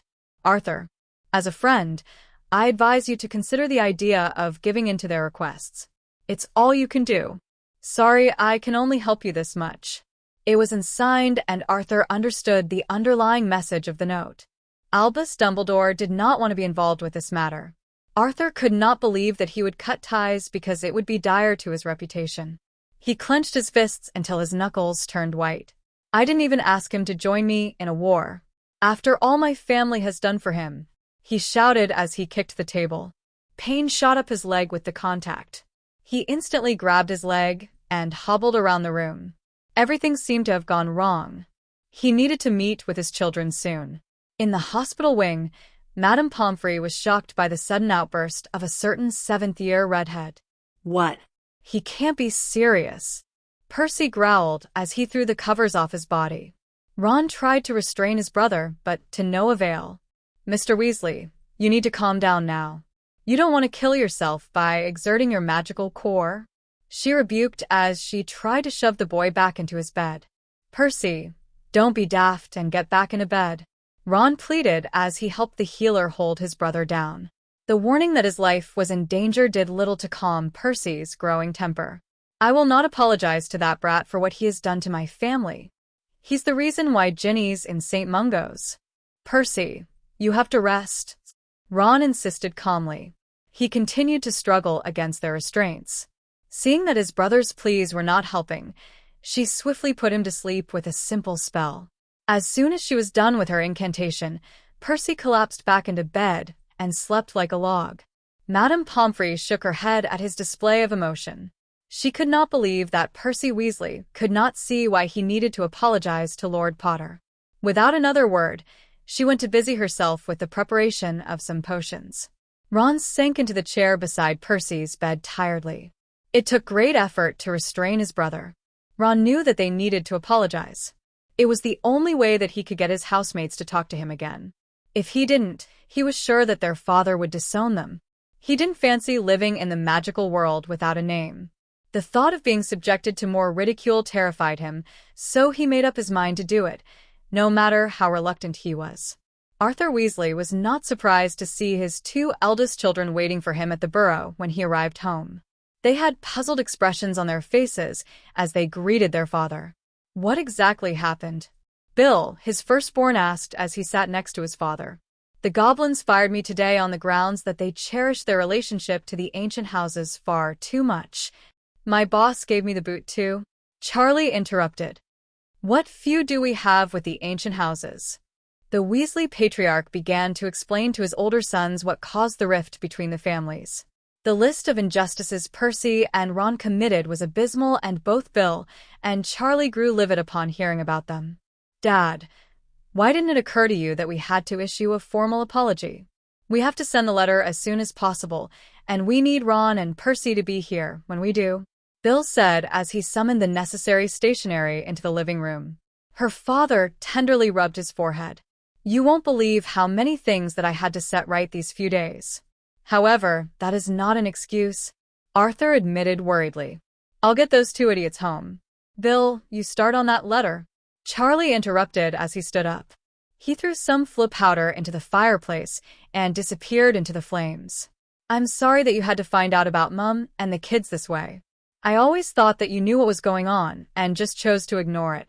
This was the main reason I moved out as soon as I could, but Mum's still my mother, Bill added sheepishly as he averted his eyes. I wish I could have done something about my little sister, Bill said sadly. Arthur Weasley looked tiredly at his oldest son. I'm so sorry to have dragged you into this mess, son. It was all he could muster.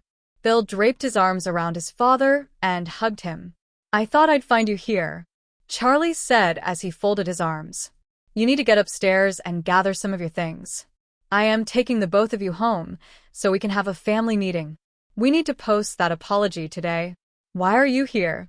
Ron asked in bafflement. Why aren't you at work? Well, because of what the two of you have been up to, I was fired, Charlie answered. We need to wake Percy so that we can include his personal apology in the letter. He continued as he took his wand and cast a spell on him. Charlie? What are you doing here? Percy questioned, completely confused. Can you believe that brat? He actually demanded that we apologize to him. I refuse. After what he has done to our sister. Shut up, Purse. You obviously don't realize what you've done. You're such a disgrace. Attacking a lord of an ancient house from behind? Don't even get me started on Ginny. Charlie bellowed. Because of your combined actions, Dad, Bill, and I are out of jobs until we settle this thing properly. Percy trembled in fear at the sight of his enraged brother. He had never seen his normally good-natured brother so angry. We are leaving now. I refuse to hear another word from you. We are apologizing, and that's final, Charlie concluded. Change into some clothes now, Percy. I'll be speaking to Madame Pomfrey about your temporary release. He gave his younger brother a final warning look before heading out of the room to speak to the matron. As the whole Weasley affair unfolded upstairs, Harry and Hermione were enjoying the feeling of the breeze blowing into their faces as they walked down the slope towards the edge of the Forbidden Forest. Their destination was the wooden hut where Hagrid lived. With their hands entwined, they talked freely as Harry swung their hands playfully. I definitely think we'll have a chance to plan another wedding soon, Harry said as he smiled at his wife. Sirius and Aunt Amelia? Hermione inquired. I've noticed it too. It's hard not to see the occasional touches and looks they send to each other. From my impression of him in your parents' journals, he doesn't seem to be the type to settle down. Harry shrugged. You never know. I mean, he was stuck in Azkaban for so long that he might have changed his mind. The pair was nearing the hut and saw that there was smoking rising from the chimney. Harry could hear excited barks emanating from the house as they approached. Down Fong. They could hear Hagrid say to his dog. Fong continued to bark excitedly. Who might be comin' here at this IMEs? Hagrid questioned as he went to open the door. He was surprised to see two teenagers beaming at him. Hi, Hagrid. They greeted cordially and in unison. Blimey, it's the two o' ya. Come in. Hagrid welcomed with a beaming smile. Wane, ave some cakes? It's freshly baked, Hagrid said proudly as he put the kettle on. No thanks, Hagrid, Harry answered quickly. He did not fancy breaking his teeth on Hagrid's pastries. So, Hagrid, how've you been? Hermione asked warmly as she sat down. Gria as usual, our ya? Muse be givin' ya a bad scare when Miss Weasley talk hill? He replied as he looked at Hermione worriedly with his beetle-black eyes. An affectionate smile was plastered on her face when she answered. Oh, I'm fine. Harry made sure of it. She glanced at Harry. This good. Harry supposed to take care of ya? He smiled when he saw the affection the two teenagers had for each other. Hermione's a good girl like you, Mum. Take good care of Harry. He continued as he plopped into his chair. Harry grinned as he promised to do just that. Hagrid, we wanted to talk to you about something important. You know how we discovered last year that you were innocent of the charges that lead to your expulsion from Hogwarts? Well, we were wondering if you wanted your name to be cleared so that you can practice magic again. You mean do magic legally? Clear my name? Hagrid echoed with an astonished expression on his face. As you know, I'm now the Lord of the House of Potter. We, the heads of the ancient and noble houses, should be able to take the necessary steps to present your case to the Wisengamot and use our influence to officially clear your name. You're innocent, Hagrid. You should get your wand back. To their surprise, big droplets of tears began to descend down his cheeks and into his thick beard. I can believe that yet one to do hat for me. I've been living why this for many years. Dumbledore wa ave done it if he could. It's useless. No, it's not, Hagrid. I personally think that although you trusted the headmaster to act in your best interest, I don't think that he really did, Hermione commented. But that's another story. Just think, Hagrid, you can continue to pursue your love of magical creatures.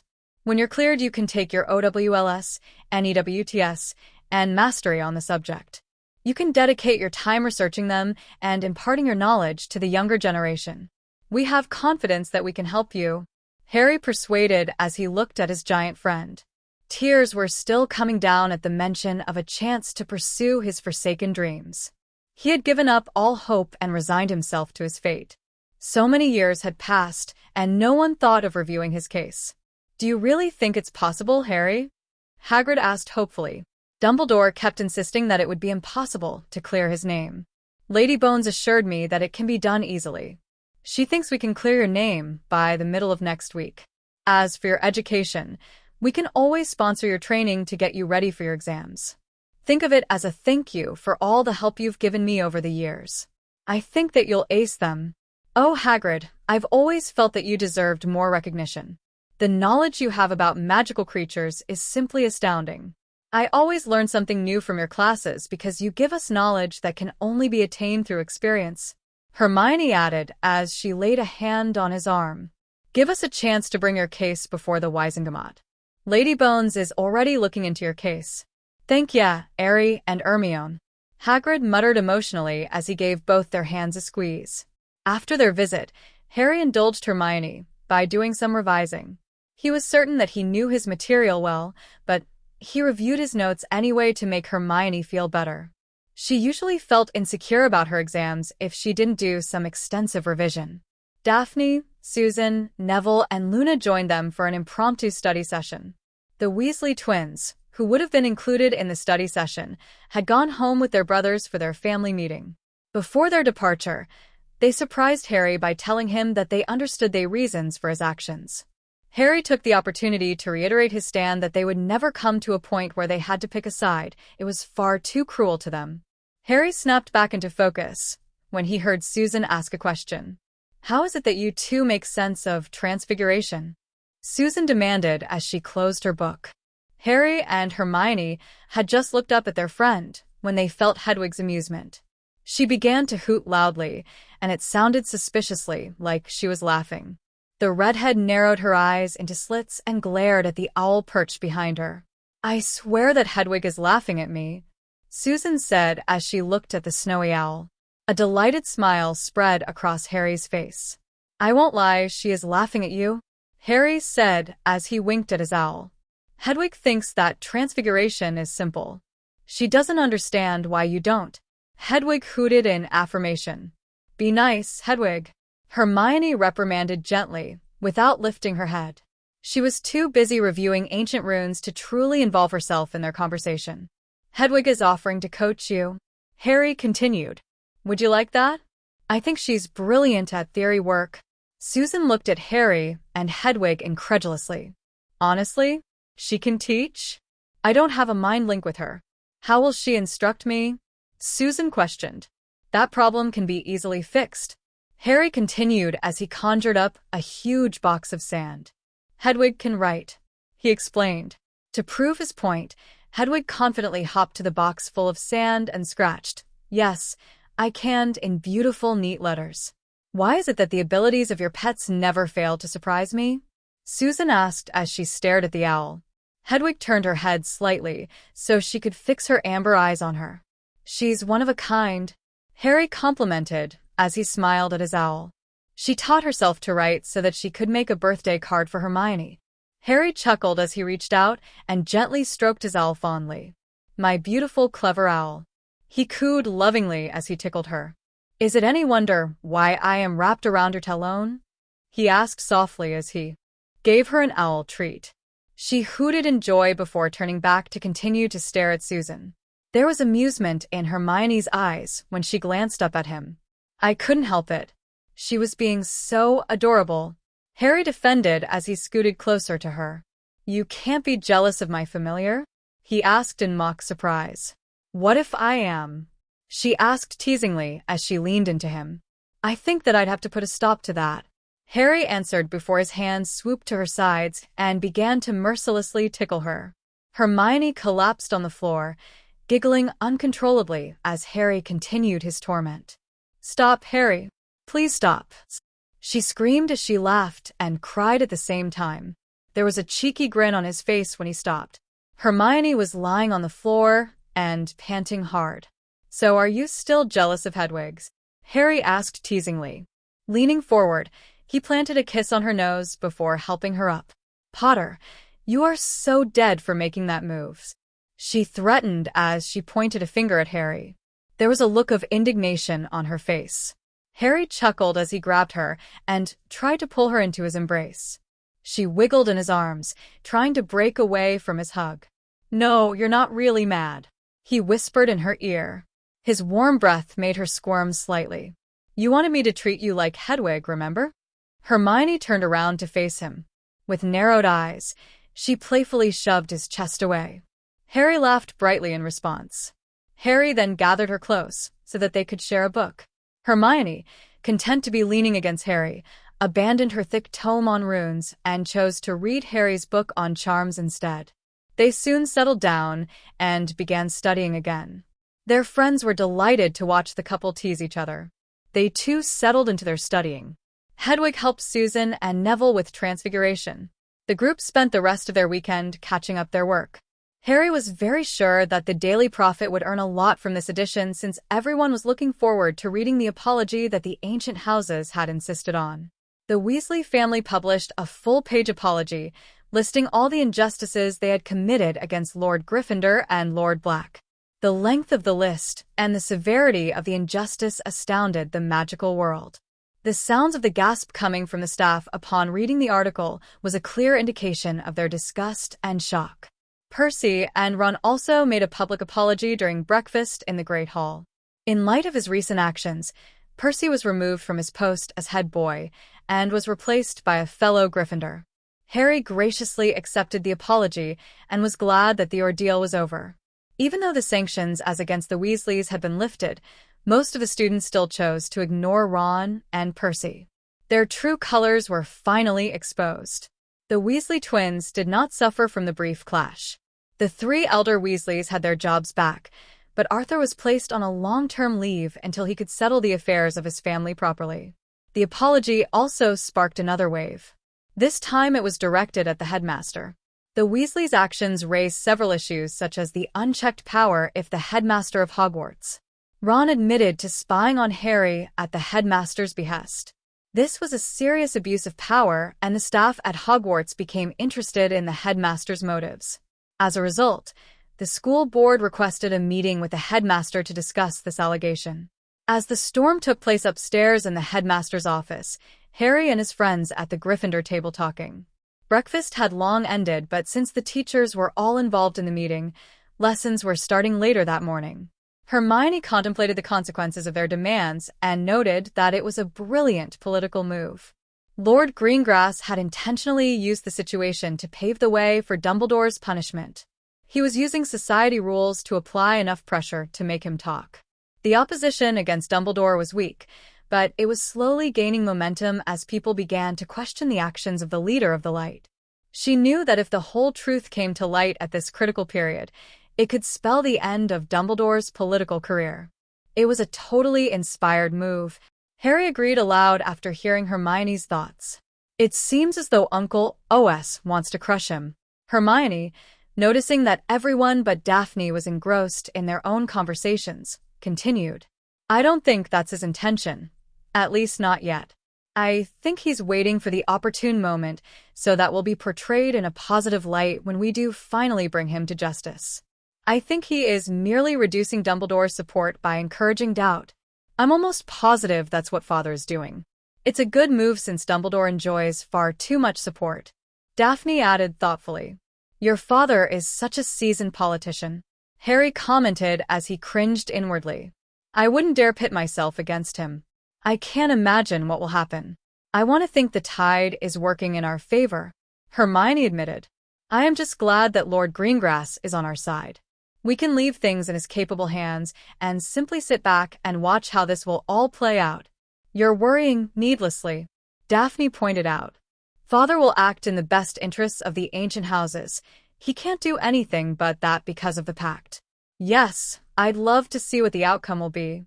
Daphne smiled. It was obvious that she shared a love for politics with her father. Across the table, Susan, Neville, and Cedric were involved in a light-hearted conversation. To their surprise, Cedric and some of his friends decided to join them at the Gryffindor table for breakfast. The other sixth-year Hufflepuffs were talking to the Weasley twins. Everyone was getting along really well. Everyone, except Daphne and Cedric. It seemed that Daphne did not care for the amiable Hufflepuff Quidditch captain. Daphne continued to blatantly ignore him, and no one understood why. It was almost noon by the time the school board meeting concluded. Sometime during the meeting, most of the Hogwarts staff filtered out one by one so they could teach their classes. Albus Dumbledore was pacing around his large office. He was not too concerned about the board's doubts. It was the kind of situation that would pass as soon as interest died down. All he needed to do was to lie low for a while. What was weighing most heavily on his mind was his earlier conversation with Harry. He could see that Harry distrusted him. Harry was even more out of his control now that he had the support of the rest of the ancient houses. It also did not help that his deputy headmistress no longer supported him when it came to Harry's affairs. Why can't anyone believe that I am doing all of these things for Harry's sake? This cannot continue, he said aloud to his empty office. It will be the end of the magical world if he refuses to be guided properly. He needed to have a talk with Harry soon. With that thought in mind, he set out to look for Harry. Harry, Hermione, and Neville had just completed their charms test. I guess the test went okay, Harry said as he swung his bag around his body and fell in step with Hermione. They were walking along the corridor towards the dining hall since it was time for lunch. Do you really think so? I may have written a bit too much. Do you think Professor Flitwick will understand the point I was trying to make? Hermione asked worriedly. Harry placed a soothing hand on his frantic wife. I'm sure you did an excellent job. Professor Flitwick will grade it an outstanding, the way he's done it for the past 2 years. Besides, it's only a test, Harry answered with a comforting smile. I can't believe that for once, I am able to do almost everything, Neville added with a wide grin. It's all thanks to you, Hermione. Harry chuckled. Well, you've been nice enough to study with her all week while I've been busy with all those practices. You should get credit for all the time you put in. Neville shrugged. What did you expect us to do? You should have seen her. She looked so lost without you. Hermione's brows knitted into a frown at Neville's remark and grumbled lightly. Neville, you're no better than the others, teasing me about that. Daphne and Susan constantly reminded her of the day she lost her temper because a group of Gryffindors wouldn't stop talking about the Quidditch match. I really need to talk to the girls about that. They are getting out of hand. I was only irritated because Quidditch was all anyone could talk about. Not to mention that it didn't help that Quidditch was the reason for my absence. Harry thought to himself. Harry held his tongue because he knew it would anger his wife. However, he had already completed the sentence in his head. It was during these moments when he found their mind link to be a bother. Hermione spun around and glared at him heatedly. Don't you start, Harry, she growled threateningly. Harry was undaunted by her icy stare. He continued calmly. If I were you, I wouldn't like the thing that kept me away from you. Harry entwined his fingers with hers and gazed at her with love in his eyes. They halted their steps when they saw their headmaster approaching them. Harry stiffened immediately. Good afternoon, Lord Potter, Miss Granger, and Mr. Longbottom. Dumbledore greeted politely. Good afternoon, Headmaster. They chorused. How can I help you? Harry continued courteously as he strengthened his mental shields. From the way Dumbledore was looking at him, Harry knew Dumbledore wanted something from him. Dumbledore's white eyebrow quirked up momentarily at Harry's reaction. I was wondering if you would mind having a chat with me, he said hopefully. Harry's expression remained aloof as he eyed the headmaster. If it'll make you more comfortable, Miss Granger can come along as well. Harry and Hermione exchanged glances. I think I'll be fine on my own. Why don't you go on and have lunch with our friends? Harry said. You can always get help if I needed it. She nodded her head and answered. Sure, Harry. We'll see you later. I'll listen in on your conversation. Harry smiled. Enjoy your lunch. Neville, make sure Hermione eats something and doesn't spend the entire lunch period studying. I'll see you in a while. He turned and followed the headmaster to his office. As usual, all the portraits in the brightly lit office were asleep as they entered. Fawkes greeted him with a soothing song. A smile broke out on his face as he admired the fiery bird. It seems as if Fawkes has missed you, Dumbledore commented with a twinkle in his eye. He gestured for Harry to take a seat. I've taken the liberty to request some food to be served. I'm sure you're hungry after your lessons. So please help yourself, he added as he sat behind his desk. Thank you, Harry replied politely and began to serve himself as he waited for the headmaster to speak. I'm sure you're wondering why I wanted to speak with you privately. Dumbledore began. Before I go into that, I must first apologize for my previous actions. I should never have sent Mr. Weasley to keep an eye on you. Also, when I sent Professor Snape to look after you, it was not my intention to put you in harm's way. Believe me, I wanted to make sure you were all right. I see, Harry answered, completely unconvinced. You can't expect me to believe that you had my best interests at heart when you sent a teacher who detests me to look after me, do you? Besides, I find it difficult to understand why you would need someone to keep an eye on me. I guess that you'd learned about Lord Black over the holidays and wanted to seek him out for revenge. After all, many believed that he betrayed your parents. They also thought he was coming to Hogwarts to find you. Because of this threat, I asked Mr. Weasley to keep track of your movements. I wanted him to report to me in the event that you decided to leave Hogwarts without permission. I needed to be able to send someone to protect you, Dumbledore explained benevolently. Why did you send Professor Snape if you knew I might be meeting Sirius? You knew they were enemies. Professor Snape wanted to kill him on the spot. He was completely insane with the need to see my godfather punished. Harry argued hotly as he set his cutlery down on the plate. Why are you so concerned about my well-being anyway? He persisted. You're my student. As headmaster, I have to keep you out of harm's way. Dumbledore responded, as though it was the most obvious thing in the world. You placed me in harm's way the moment you sent Professor Snape to follow me. Harry returned before pointing out, if I remember correctly, the proper protocol was for you to alert my head of house, which is Professor McGonagall. She'd have dealt with the situation with more finesse. Well, she didn't know the location of where you were going. She's never been inside that lair. Professor Snape learned of it by accident. As such, he was the best person to follow you. I didn't even know where I was heading until I stumbled across the place. How did you know that's where I was headed? Harry demanded, his eyes narrowing into slits. If Sirius was the reason you left the castle, the lair was the only logical choice. There aren't too many places on the grounds he could hide in. I learned that they spent some time there when your father saved Severus by dragging him away from there during a full moon, he answered logically. Harry was too lazy to argue. Instead, he took his wand and pointed to his head. A silvery mist surrounded his wand, and he projected it on the wall. The memory of the night that Professor Snape barged in on him and Sirius began to play. Dumbledore watched the scene unfold and could not refute Harry's claims. Severus Snape was so bent on revenge that he did not think about Harry's safety. It was clear that Harry resolved the situation at the risk of his own life. I'm sorry that things turned out that way. I do thank you for saving Professor Snape's life. Harry shrugged it off. If it hadn't worked out, I would have sought to avenge my godfather. I want you to give me a straight answer, Headmaster.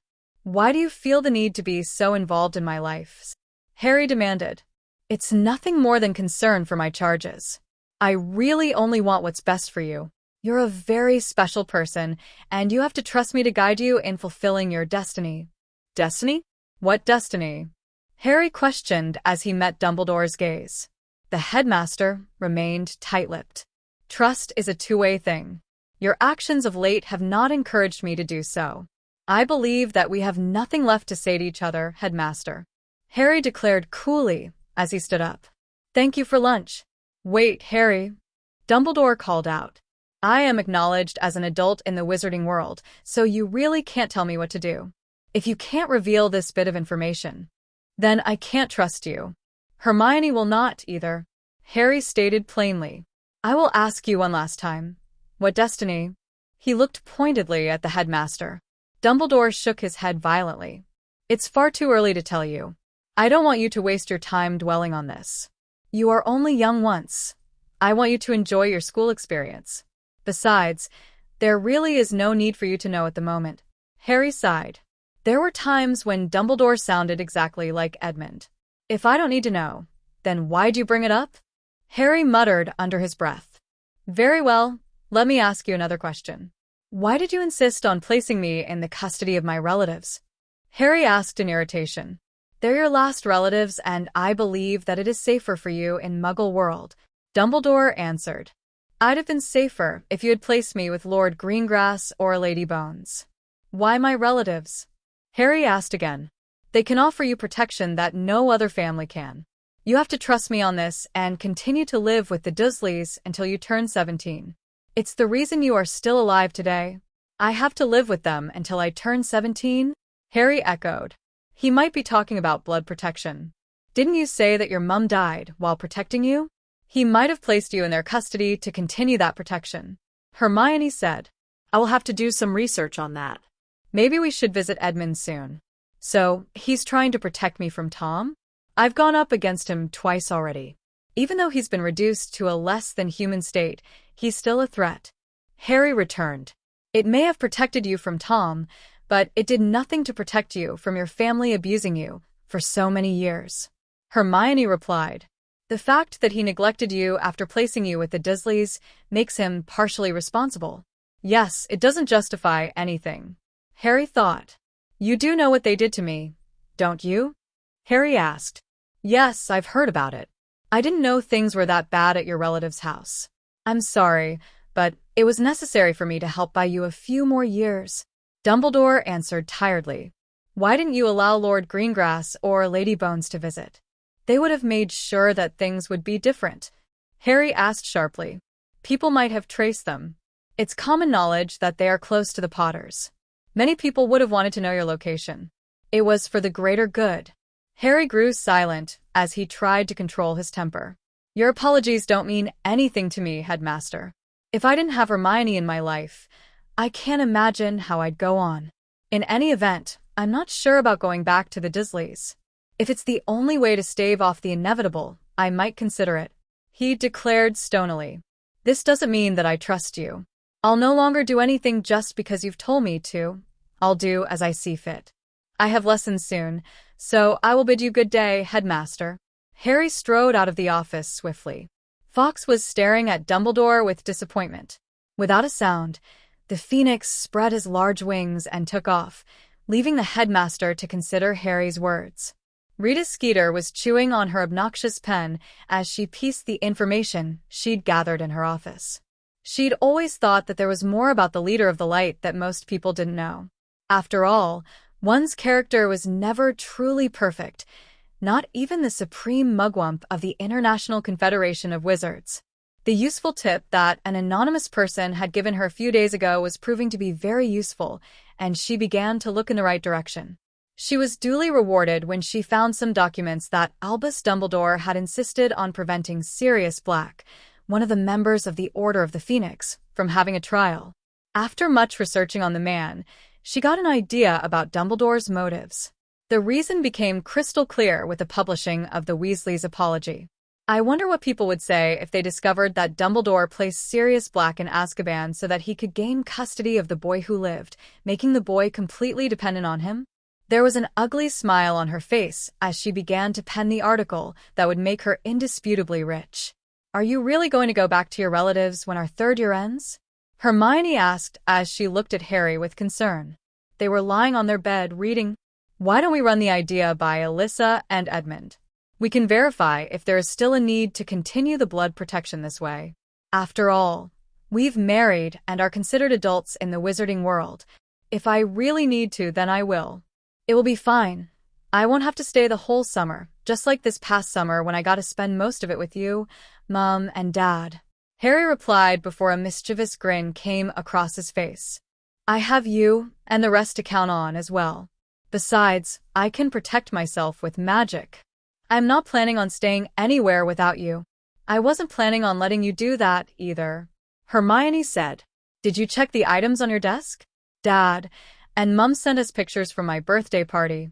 She smiled as she took a photo album from the side table. She handed him the album so he could look at the latest pictures. Harry was surprised to find out that they were able to take pictures at Potter Manor.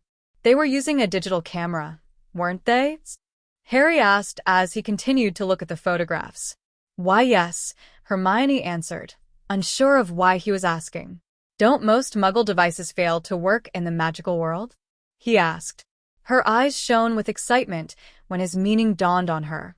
We can have Muggle inventions at the manor, then. I think the area where we had our party was quite a distance from the main building. She spoke animatedly. We could have the movie theater you've always wanted. And you parents will feel more comfortable living there if we could build a separate structure for Muggles." He smiled warmly. "We need to make some slight adjustments on the wards that are built around the property so that we can engage a construction company to build a house." Hermione chuckled at his exhilaration. "Aren't we supposed to talk to Edmund about blood protection?" She teased him about the change in topic. "Besides, we could build a house with magic. We just can't have anything that uses magic in that house. How about supplying the place with electricity?" "It's a problem," Harry pointed out. "As for meeting with Edmund, well, that can wait until the morning. So can the planning of the building and adjustment of the wards." "It's way too late in the evening to do that," Hermione countered. Harry grinned. "Yes, my love, everything can wait until the morning. Let's go to sleep." Hermione snuggled close to him as he turned off the lights magically. Chapter 18. Dumbledore sentenced Black to Azkaban to gain custody of Boy Who Lived. By Rita Skeeter. Albus Dumbledore was found to be the mastermind behind the plan that sentenced the innocent Lord Sirius Black, current head of the noble and most ancient House of the Black, to an indefinite stay in Azkaban without benefit of a trial 12 years ago. According to Lord Black's case file, the reason noted by the then newly elected head of Wizengamot, Dumbledore, was that Lord Black's presence at the scene of the crime was sufficient evidence to prove his guilt. He sentenced him to a lifetime in Azkaban on the charges of murdering 13 people in broad daylight. This move was unprecedented even during those dark times. After all, well-known Death Eaters like Bellatrix Lestrange, who committed endless numbers of murders, were tried before they were sentenced, raising questions about Dumbledore's motives when it came to the imprisonment of Sirius Black. Lord Black is the godfather of Harry Potter, Lord Gryffindor, head of the noble and most ancient House of Potter. He was to take custody of Lord Gryffindor per Lily and James Potter, and his was the only name stated in their will. According to the laws, in the event that the appointed guardian was unable to perform his or her role, custody of the child passes to his or her closest living relatives. If the child's living relatives happen to be Muggles, the headmaster of the school that the child in question will be attending in the future would be made the magical guardian. Dumbledore, by using his new political power to sentence Lord Black to Azkaban, took the magical custody of the Boy Who Lived as his future headmaster and the leader of Light. It was clear that Dumbledore wished to have Lord Gryffindor under his control when he abused his position as his magical guardian to deny the heads of the ancient and noble houses the opportunity to visit young Lord Gryffindor while he was living with his abusive Muggle relatives. He had also used his influences to prevent the two other heads of the ancient and noble family to fight for the custody of Lord Gryffindor many years ago. According to an unnamed source who witnessed most of Lord Gryffindor's childhood, the young lord was constantly physically and verbally abused by his uncle and aunt and was made to do hard labor, like a house elf. Despite being informed of the mistreatment that Lord Gryffindor was suffering through, Dumbledore allowed the abuse to go unchecked so that the young man would grow to be dependent on him. His wish to have the magical world's savior completely under his control was reaffirmed when news of Dumbledore sending a student to spy on Lord Gryffindor was made known. When contacted for comment, Dumbledore denied all charges. He stated he was aware of the hard labor that Lord Gryffindor had been doing, but he claimed that it was normal for middle-class Muggles to do that type work at home. He also claimed that it was necessary for Lord Gryffindor to remain in his sphere of influence for the greater good. One must then question how we could place the future of our society in the hands of a man like Albus Dumbledore, who could neglect the well-being of his charges for his ideals. The four ancient houses would no doubt looked into his miscarriage of justice in Dumbledore's office, his serious violation of power when he held the office, and his gross neglect of Lord Gryffindor when he was still in his custody. The interim head of Wizengamot, Lord Sirius Black, promised to look into this serious breach of power by the previous head and rectify the problems that allowed such abuse. Investigations are expected to commence soon. For more information on the charges that Lord Black was wrongly sentenced for, turn to page 2. For more information on Albus Dumbledore, turn to page 3. For more information on the conditions that Lord Gryffindor lived in, turn to page 4. The fallout of that article was unexpected. Lord Greengrass did not count on Sirius sympathizers to rally in response to the article. Most of them were disgusted that Dumbledore had used the system for his own benefit. With that incident fresh in everyone's minds, the public pressure demanding that Dumbledore be brought to justice for his gross misuse of his position as head of the Wizengamot and Magical Guardian mounted to unparalleled height. It did not help that a majority felt betrayed that the man they had entrusted with many of Magical Britain's responsibilities had abused his position of power and influence. The society was also appalled that Lord Gryffindor, the savior of the wizarding world, grew up with abusive relatives, adding fuel to the fire. The entire Wizengamot responded to the public outcry by gathering together. That very afternoon the newspaper was published to begin a thorough investigation into the allegations against the former head, which included corruption. The disgraced headmaster was going to be cross-examined within 2 days of the investigation's completion. It was already evident that this was going to become one of the magical world's most highly anticipated trials. Harry Potter's jaw tightened visibly, the only change in his expression when he first read the article. After finishing it, he let out a sigh as he set his copy of Daily Prophet on the wooden table. He was a deeply private person and did not like knowing that the full story of his maltreatment was reported in the newspaper. He was sure that it would stir up some reaction from the society. I wonder who provided the information about my life at the Dursleys. You don't think Uncle OS would have told the Prophet, would you? Harry muttered out loud. His statement had caught Hermione's attentions. No, I don't think he would have gone that far. He knows that part of your life is intensely personal. This journalist, Rita Skeeter, might have found out more somehow. According to Aunt AM, she's really good at unearthing information, and she doesn't care about the consequences of her articles. Half the time, she's sprouting half-truths, but her writing has a lot of power. She might have found the person that was supposed to keep an eye on you, Hermione suggested as she took his copy and began scanning through the article. I would have to agree with Hermione. Skeeter is an unscrupulous journalist who would resort to anything to get the best scoop. Daphne interjected. Is there any wonder why Uncle OS gave her the scoop? I can't believe she worked so fast. It's been barely a week since he tipped her. Harry answered as he shook his head. Soon he was distracted. His curiosity was piqued when he noticed a group of owls carrying a long, thin parcel flying towards them. It was like déjà vu of his first year when he had received his Nimbus 2000. To his surprise, the group of barn owls dropped the parcel in front of Harry, toppling the goblets of pumpkin juice on the table in the process. Harry, Hermione, and Daphne hurriedly righted the fallen cups and cleared the mess on the table with cleaning spells. The parcel looked suspiciously like a broomstick, so he picked up the note that came with the parcel. What did you get? The Weasley twins asked excitedly as they scrambled over to get a look at the parcel. Cedric, who was walking by the Gryffindor table, joined them. I don't know yet. There's a note attached, though, Harry said as he read it. Hi, Harry. I hope that you'll be glad with this selection. Consider it as a belated birthday present from me. Hope both you and Hermione are well. Love. Sirius. A belated birthday present from Sirius?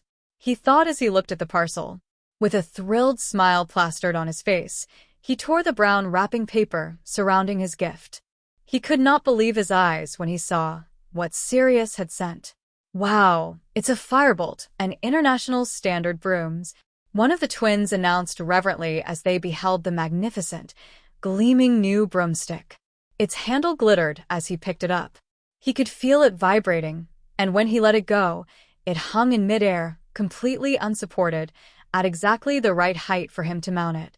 His eyes moved from the golden registration number at the top of the handle, past his name, Harry Potter, in shiny golden letters, right down to the perfectly smooth, streamlined birch twigs that made up the tail. He ran his hand across the broom, in awe of his gift. Wow, said Harry hoarsely. He was speechless. How did he know that I needed a new broom? He wondered as he looked at his wife for some answers. At that moment, she seemed way too preoccupied with her book. Without a doubt in his mind, he knew that she must have had a hand in it. He set the broom down carefully, cupped her face suddenly, and kissed her passionately on the lips. Her face reddened when the sound of catcalls and applause erupted because of their public display of affection. Harry, on the other hand, was so happy that he was unaffected by it. Thank you, Hermione, whispered Harry. His smile was infectious, and it made Hermione beam back in amusement. I have no idea why you're thanking me. I didn't exactly choose the broom or pay for it. Yes, but you told Sirius though, didn't you? Harry answered. I know that you have no experience buying a broomstick, so you asked Sirius for help. However, he decided to buy the broomstick instead and give it to me as a birthday present.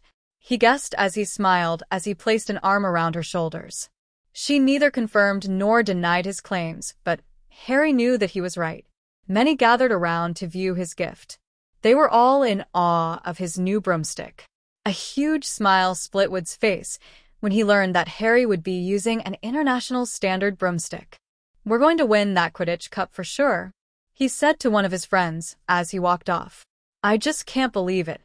One of the twins began as he stared at their captains retreating back. He's just seen a firebolt, and all he can think of is our team winning the cup? The other continued incredulously. He's really barking mad. They concluded together, much to the amusement of Harry and the rest of the team. He can't think about anything but victory, Katie Bell announced as she sighed. Thank Merlin that our next match is several months away. We'll be playing against Ravenclaw just before we break for Christmas, she continued. Ravenclaw? Harry repeated as he looked at her. How are they doing this year? He asked. Not too bad, I suppose, she answered. It turns out that Cho Chang is a great Quidditch captain. They aren't going to pose any real problems, but knowing Wood, he's going to work our butts off. She sighed again. After breakfast, Harry headed back to his quarters to put the broomstick away and send a note to Sirius expressing his gratitude.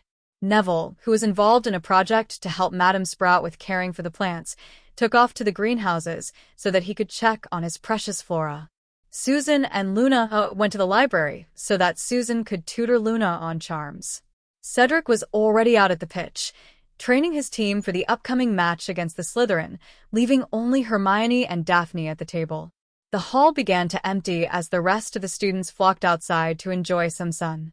Hermione and Daphne used the opportunity to have a little girl talk. What's up with you and Cedric? Hermione asked curiously. You're still making him really uncomfortable. Daphne was emotionless, as usual. Am I? That's the way I usually treat guys. She answered nonchalantly, her reply completely befitting an ice queen. Hermione's forehead crinkled at her response. So what do you think Harry, Neville, or the Weasley twins are? Girls? She grew contemplative for a moment. How about genderless? I mean, sure, Harry, Neville, Fred and George are guys, but I don't see them like that. It's not as if they see me as a girl either. Harry hasn't noticed that I'm a girl since the first time I've met him. Neville, Fred, and George hardly notice. They treat me like one of the guys, especially when we talk. It's not surprising that I don't notice their gender too. I think I get the point. However, you're totally aware of Cedric's gender, and it makes you treat him coldly? Hermione questioned pointedly. She had a feeling there was mutual attraction between the two, and that was the root of all the tension. No, it's the other way round. He's very conscious of me, hence the treatment, Daphne insisted. I suppose that's true.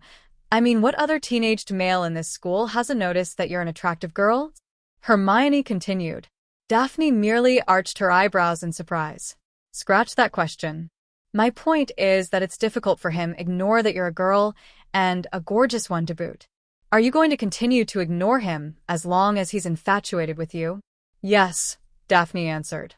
Why would I want to encourage him? Hermione pinched her nose at her response as she tried to think of a better way of putting things. Well, this whole situation will make things awkward. Hermione decided finally. After all, he does sit with us occasionally. Then does it really matter? Daphne asked. It's not as if he's here with us every day. Hermione became speechless for a moment, then threw up her hands in surrender, much to the amusement of her friend. Relax, Hermione.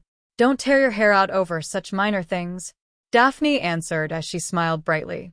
Maybe I should be asking you what's going on with you and Cedric. You seem way too concerned about him. Her voice took on a more mysterious, yet obviously teasing tone.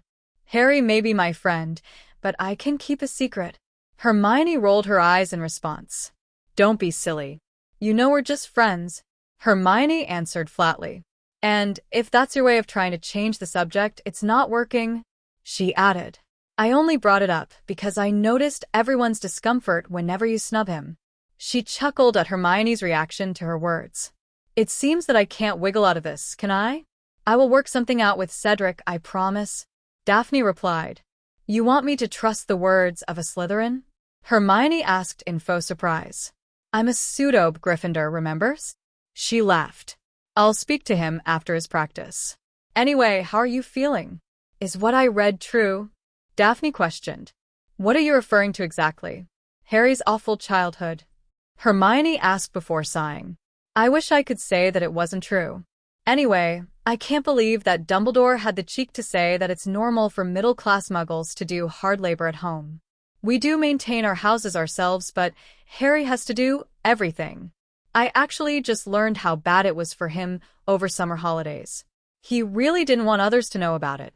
Now that Skeeter's uncovered it, I'm sure that there'll be a lot more coverage on him. This whole thing is so unbelievable. Harry's such a kind person. It's impossible to imagine that he lived in such horrible conditions and that his relatives would treat him so terribly. I guess Uncle Sirius' gift came just in time to take his mind off things. Yes, his gift definitely did. I'm determined to make sure that the Dursleys get what's coming to them, but I'm afraid we can't. At least not yet. Harry has to return to that place for part of his summer holidays. I've done some research, and there's no way around it. If you remember what Harry looked like when he first came into Hogwarts, you'll have some idea of what we're facing. Harry showed us a snippet of his life. Believe me, it wasn't pleasant. Hermione returned. She had discussed their options with Harry after they met with Edmund. Edmund had agreed that Harry needed to stay with the Dursleys if he wanted to prolong his mother's protection. Edmund pointed out that Harry was no longer in danger of being abused by his relatives because he'd be able to defend himself magically. Harry and Hermione decided that Harry still needed the protection and thus would have to stay at the Dursleys. Their decision to return to for at least part of their summer holidays meant that the other heads could not punish the Dursleys the way they wanted. It's sad that you can't make them pay by subjecting them to wizard laws anytime soon. Daphne commented dejectedly. I wonder if Dementors affect Muggles the same way they do us. She trailed off. She suddenly grinned mischievously. Wait a minute. You can always make them pay while you are living with them. With your status, it will be even easier to make their lives miserable. By the way, you better inform the heads of your decision. Harry, can you please remember to include our decision to stay with the Dursleys for part of the summer and our reasons why in your letter to Sirius? Hermione thought. That slipped my mind completely. Thank you for the reminder, sweetheart. I'll add that to my letter right now. Harry answered. Thanks you for pointing that out, Daph. Hermione said sincerely as she returned to her conversation with Daphne. On a different note, do you think it's possible to build a new entry point from the Muggle world to the magical world? Daphne chewed over her answer. I'm sure it's possible. They did it with the Leaky Cauldron, and there are other entrances like that throughout magical world. Since no one would consider formally bridging the Muggle and magical worlds because of the immense pride of the wizards, there are no laws governing the building of private entrances. However, you must abide by the fundamental law of the wizarding world. You must keep it a secret from the Muggles.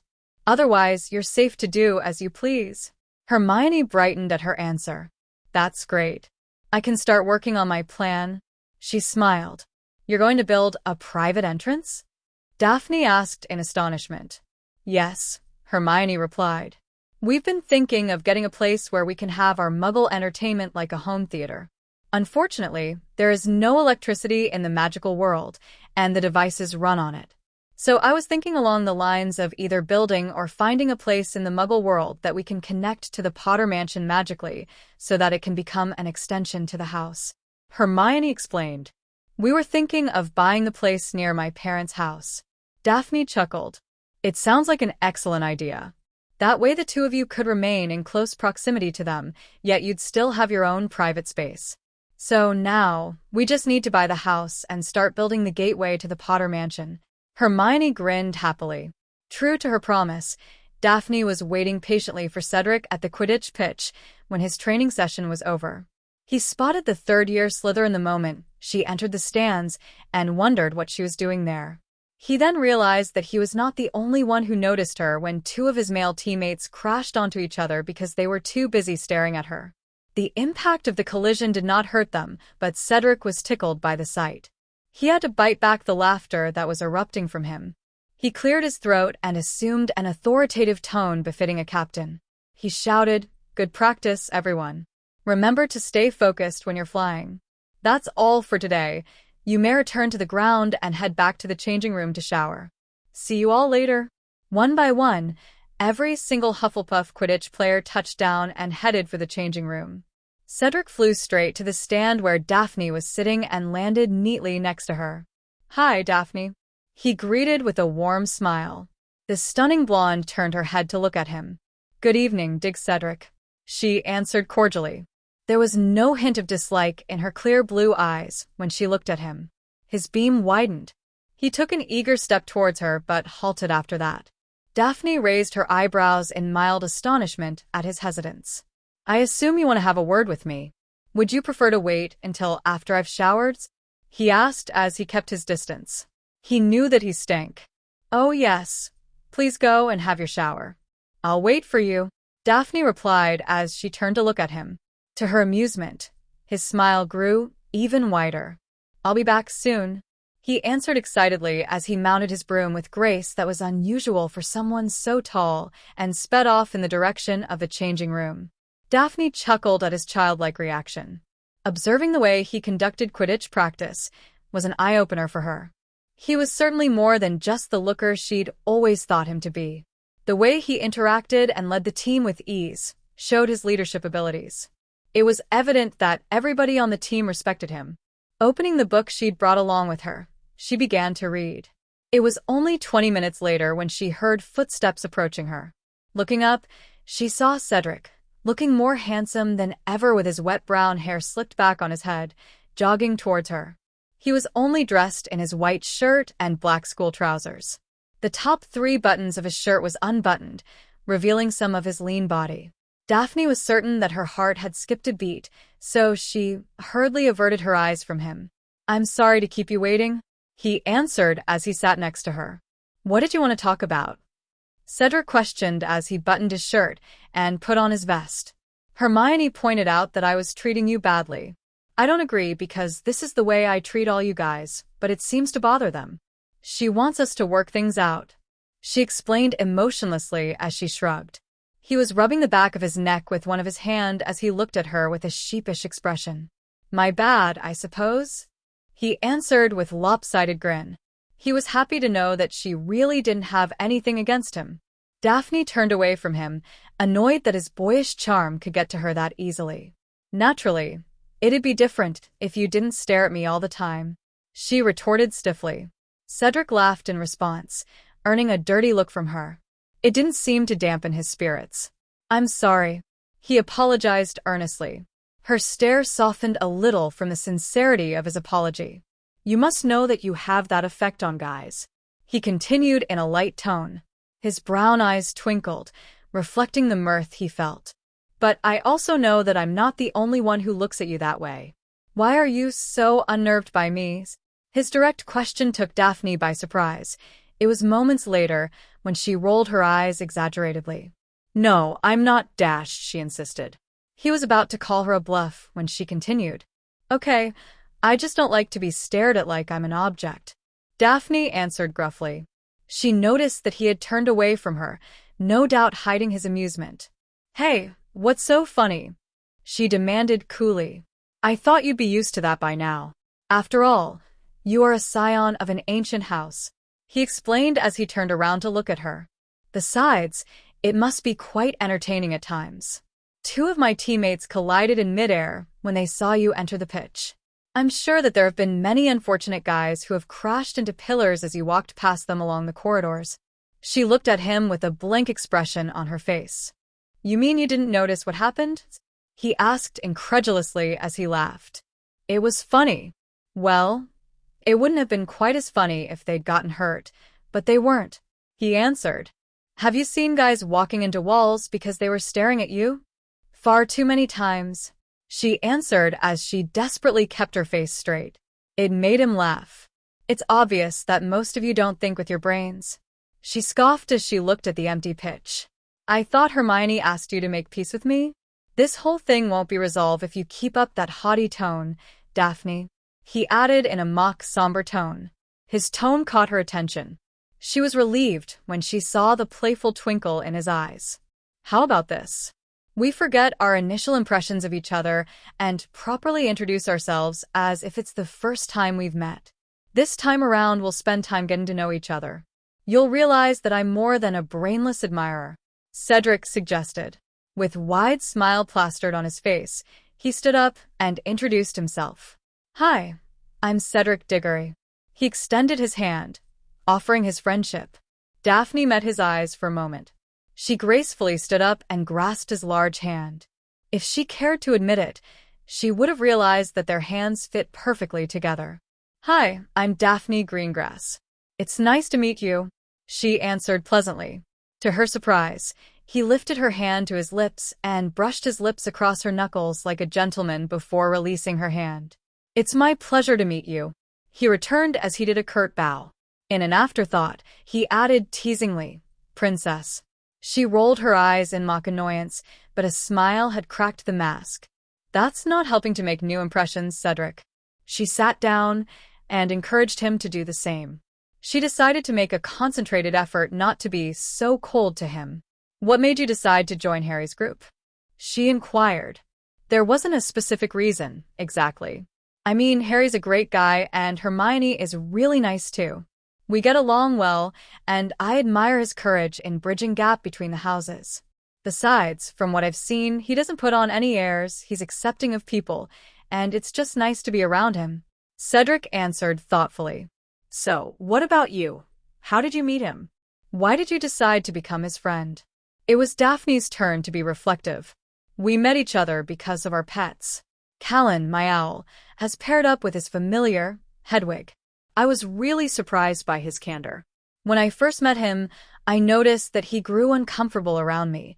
I thought he was going to be another of those guys that professed their feelings for me without knowing anything about me. Imagine my surprise when he told me that it was basically just a hormonal reaction and that he was very happily in love with Hermione. We've got along well ever since. After all, we share a love for pets. It doesn't hurt that our families have a long-standing pact, either. She summarized. Cedric cackled. I've noticed that you get unusually perked up when someone talks to you about your pets. I hope to have a chance to meet them sometime, he said sincerely. He was glad that she was making an effort to talk to him amicably. Daphne and Cedric continued taking turns asking each other questions. Neville was glad that the entire afternoon was well spent. He used the day to repot plants with Professor Sprout in the greenhouse number 4. He was drenched with perspiration and covered with dirt when he entered the Gryffindor common room. He was surprised to see Luna waiting for him. Hi, Neville. The Grummels told me that you were on your way up. Did you have a fun time at the greenhouse? She questioned as she trained her eyes on him. Hi, Luna. Yes, I did. We managed to transfer all the seedlings into new pots. Neville replied as he grinned broadly. Where are the rest? He asked. Susan is spending time with Hannah today, she replied.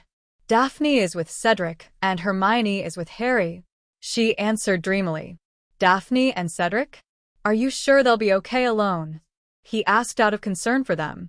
They will be if the Nargles have ceased bothering Daphne. She's deluding herself as a result. Daphne added dreamily. Neville smiled warmly. I sure hope you're right. It's been a bit uncomfortable being around with them when Daph is treating him so coldly. Anyway, let me head up for a shower first. Afterwards, you can tell me what you want to do later. Neville answered as he jogged upstairs. I love you too, Daddy and Mummy. Drop me a message on my watch if you have any updates, she told her parents as she stroked Crookshanks in a rhythmic motion. He'd fallen asleep in her arms. She was communicating with her parents via the communication mirror in the study. Jean and Dan said their goodbyes before their faces disappeared from the screen. She realized when she ended the conversation that it was already evening. She smiled when she saw Crookshanks sleeping peacefully in her arms. Hermione made up her mind to look for Harry. When she stepped out of the study, She was gobsmacked to see a dining table full of food. Harry appeared, placing more dishes of food on the nearly filled table. "Are you planning to feed 10 people, sweetheart?" she questioned in amusement as she watched Harry grin back at her. He could sense that she was very touched by his effort to prepare a meal for her. "Not exactly. I'm just wanted to make sure that my wife is well fed. I remembered that you made me the best breakfast for my birthday. I didn't have the chance to prepare a meal for you on your birthday, so I wanted to make it up to you." He smiled warmly. He drew out the chair for his wife, and Hermione tenderly tucked Crookshanks into his basket before sitting down. "Thanks. You know you didn't have to. My culinary skills aren't excellent," Hermione continued as she picked up her cutlery. The food looked scrumptious. She excitedly tucked in after Harry sat down. "I guess that talking to your parents and Daphne worked up your appetite?" he questioned. "Wow, this is really tasty, darling," Hermione complimented after taking a bite. "You can really cook." "Back to your question, not really. Daph nearly exasperated me when we were talking earlier today. I'm not surprised. I'll bet she was doing it on purpose." Harry smiled as he ate his food. He noted the improvements he had to make to the next time he cooked a meal. "I'm sure she was. We had an interesting conversation on genders, too. She thinks that you, Neville, Fred, and George are genderless." She laughed. "Well, I feel hurt that I'm neither here nor there." Pearls of tinkling laughter escaped Hermione. "Stop being so dramatic. This is the only way to have Daphne get on good terms with you. Apparently, she gives guys the cold treatment. Why can't she just say that we're like her brothers or platonic friends?" Harry said as he shook his head. "That's Daphne Greengrass for you. Come to think of it, what she says has some truth in it. When I speak to Neville, Fred, George, and Cedric, I've never paid attention to their gender. They're just my friends," she said thoughtfully as she chewed her food. Harry recognized her thinking look and laughed. "We have an interesting circle of friends, don't we?" Harry pointed out as he speared his food with his fork. "I thought you just spoke to Dad and Mum yesterday. Was there something pressing you needed to speak to them about?" Harry said inquiringly. "Well, do you remember your idea of building a place to store Muggle entertainment?" she asked. He nodded his head. "I've been thinking about it, and I've come up with a solution. We can buy a Muggle house and link it to the Potter Mansion. Dad told me that his neighbor wants to sell his house. I was thinking that we should buy it," Hermione explained. Harry pondered over her idea. "It's a good idea. That way we can become neighbors. Mom and Dad can escape to Potter Mansion easily if they needed to take cover." "How are you going to link the two houses together?" Harry asked. "I was thinking along the lines of creating a magical hallway to join the two houses, almost like the way the leaky cauldron joins the two worlds together," Hermione explained. "That's a great plan. How are we going to get this properties?" "Dad thought it'd be better if he helped us purchase the property," Hermione continued as she ate. "Well, I'll speak to Dad and Mum tomorrow to finalize the details. But for now, I just want to spend the rest of the evening with you." Harry flashed a smile. "I can see that you've painstakingly arranged everything," she replied with a smirk as she looked around. Mirth was reflected in his eyes when he responded. It wasn't difficult. Luna was anxious to spend time with Neville. "They're getting along very well," Harry answered. His tone changed slightly when he continued, "And I'm very anxious to spend more time alone with you." The corner of her lips lifted in an affectionate smile. "I am too." After dinner, the couple decided to take a quiet stroll around Black Lake. There was no need for words to fill in the silence as they walked along the edges of the lake, hand in hand, as they admired the scenery together. Harry felt the serenity of the moment filling him. He felt relaxed, the result of the combination of a cool evening breeze and the presence of his wife. They needed this, Harry thought as he looked at his wife. There was a serene look on her face as she absently tucked a loose strand of hair behind her ear. The headmaster's trial, which was to begin the next day, would no doubt shake up the world they lived in. It would be another hectic and busy week. He cast his wandering thoughts away, longing to bask in the tranquil moment where only Hermione and he existed. He turned to her and lifted his free hand to her cheek. His gesture caught her attention. She lifted her head and met his eyes. Despite the dark, She could see the tenderness reflected in his eyes. It was something that continued to enthrall her. He, who knew no love when he was little, was capable of displaying so much love and affection. "It's because of you," Harry whispered softly as he caressed her cheek. Love surged through her. "I love you," she thought. It felt even more intimate than spoken words. She leaned closer to him. Standing on her toes, she kissed him lovingly on the lips. Their mouths fused together in a slow and invigorating kiss. Harry restrained himself, allowing Hermione to set the pace she desired. Hermione broke the kiss after a while and rested her head in her favorite spot, the crook between his neck and his shoulder. She sighed in contentment when he wrapped his arms around her possessively. "We can go to Hogsmeade next weekend," Hermione spoke softly, breaking the silence. "I think it'll be an exciting outing. I've heard so much about it from the older students. It's also the only truly magical village in Britain," Harry answered as he placed an adoring kiss on her hair. "We'll be away from Hogwarts, so the media will no doubt attempt to harass you since Skeeter's uncovered your past," Hermione predicted. A frown marred his expression. "You're probably right. I do hope Dumbledore strengthens the security around the castle so that the media can't enter. It'll be our first Hogsmeade outing. I don't want anyone to spoil it." After a moment, he went on. "By the way, I've informed Sirius in the letter of our decision to return to the Dursleys for a short while during the summer. I don't think he's going to react well to the news." "Harry, it doesn't matter how they'll react to it. What matters most is how you feel about the whole thing.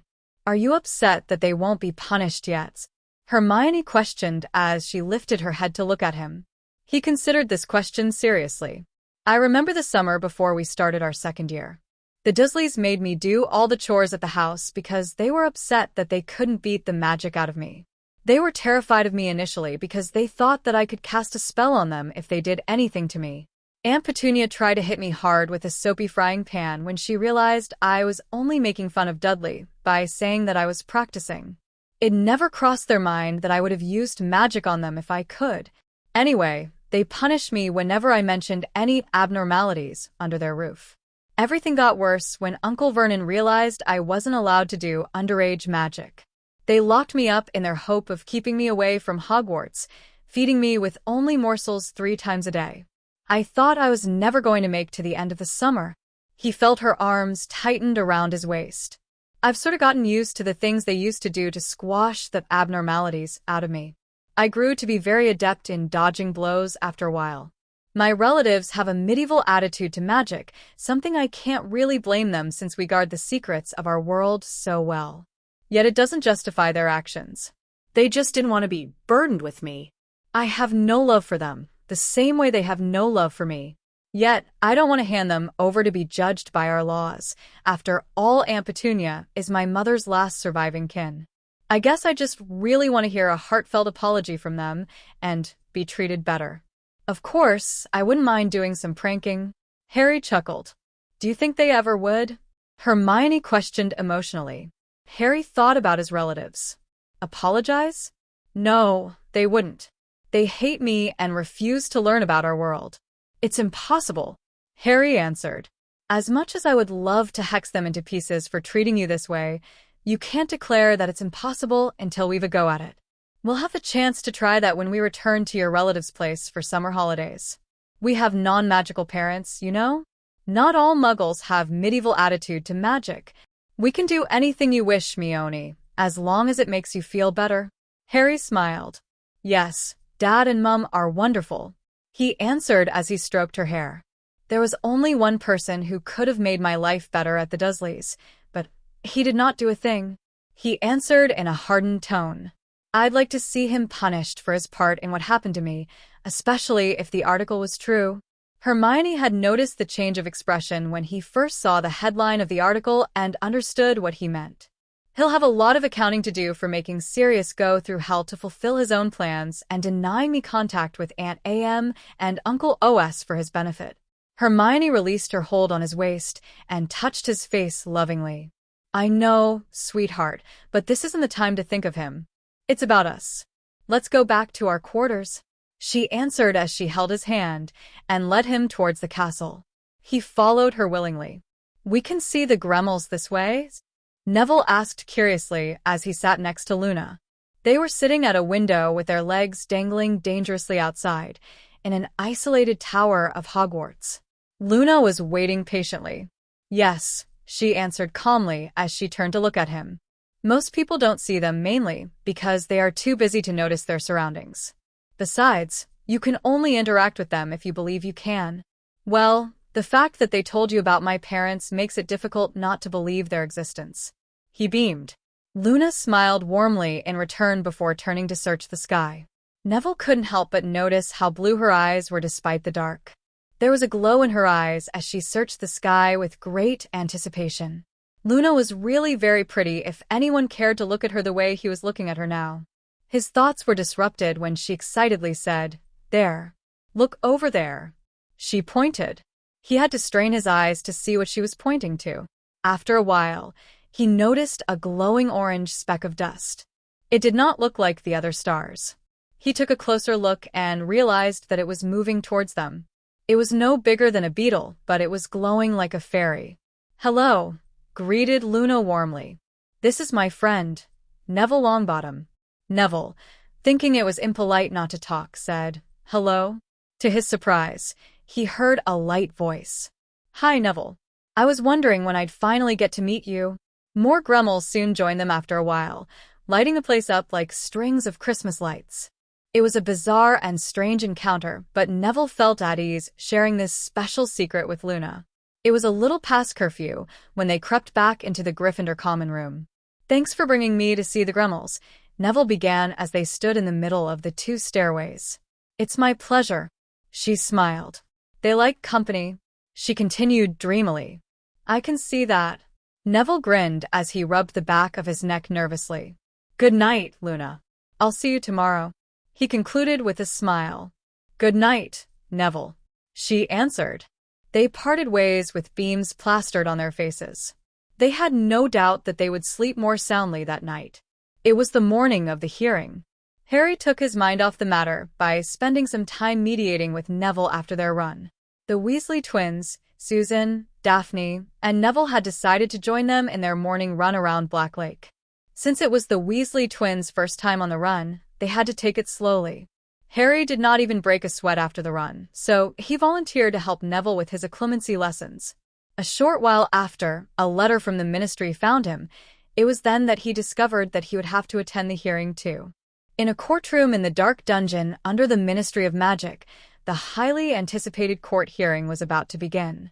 All 50 members of the Wizengamot, wearing the usual plum-colored robes with elaborately worked silver W on the left-hand side of their chest, sat in rows before the accused, Albus Dumbledore. In the center of the front row was Sirius Black.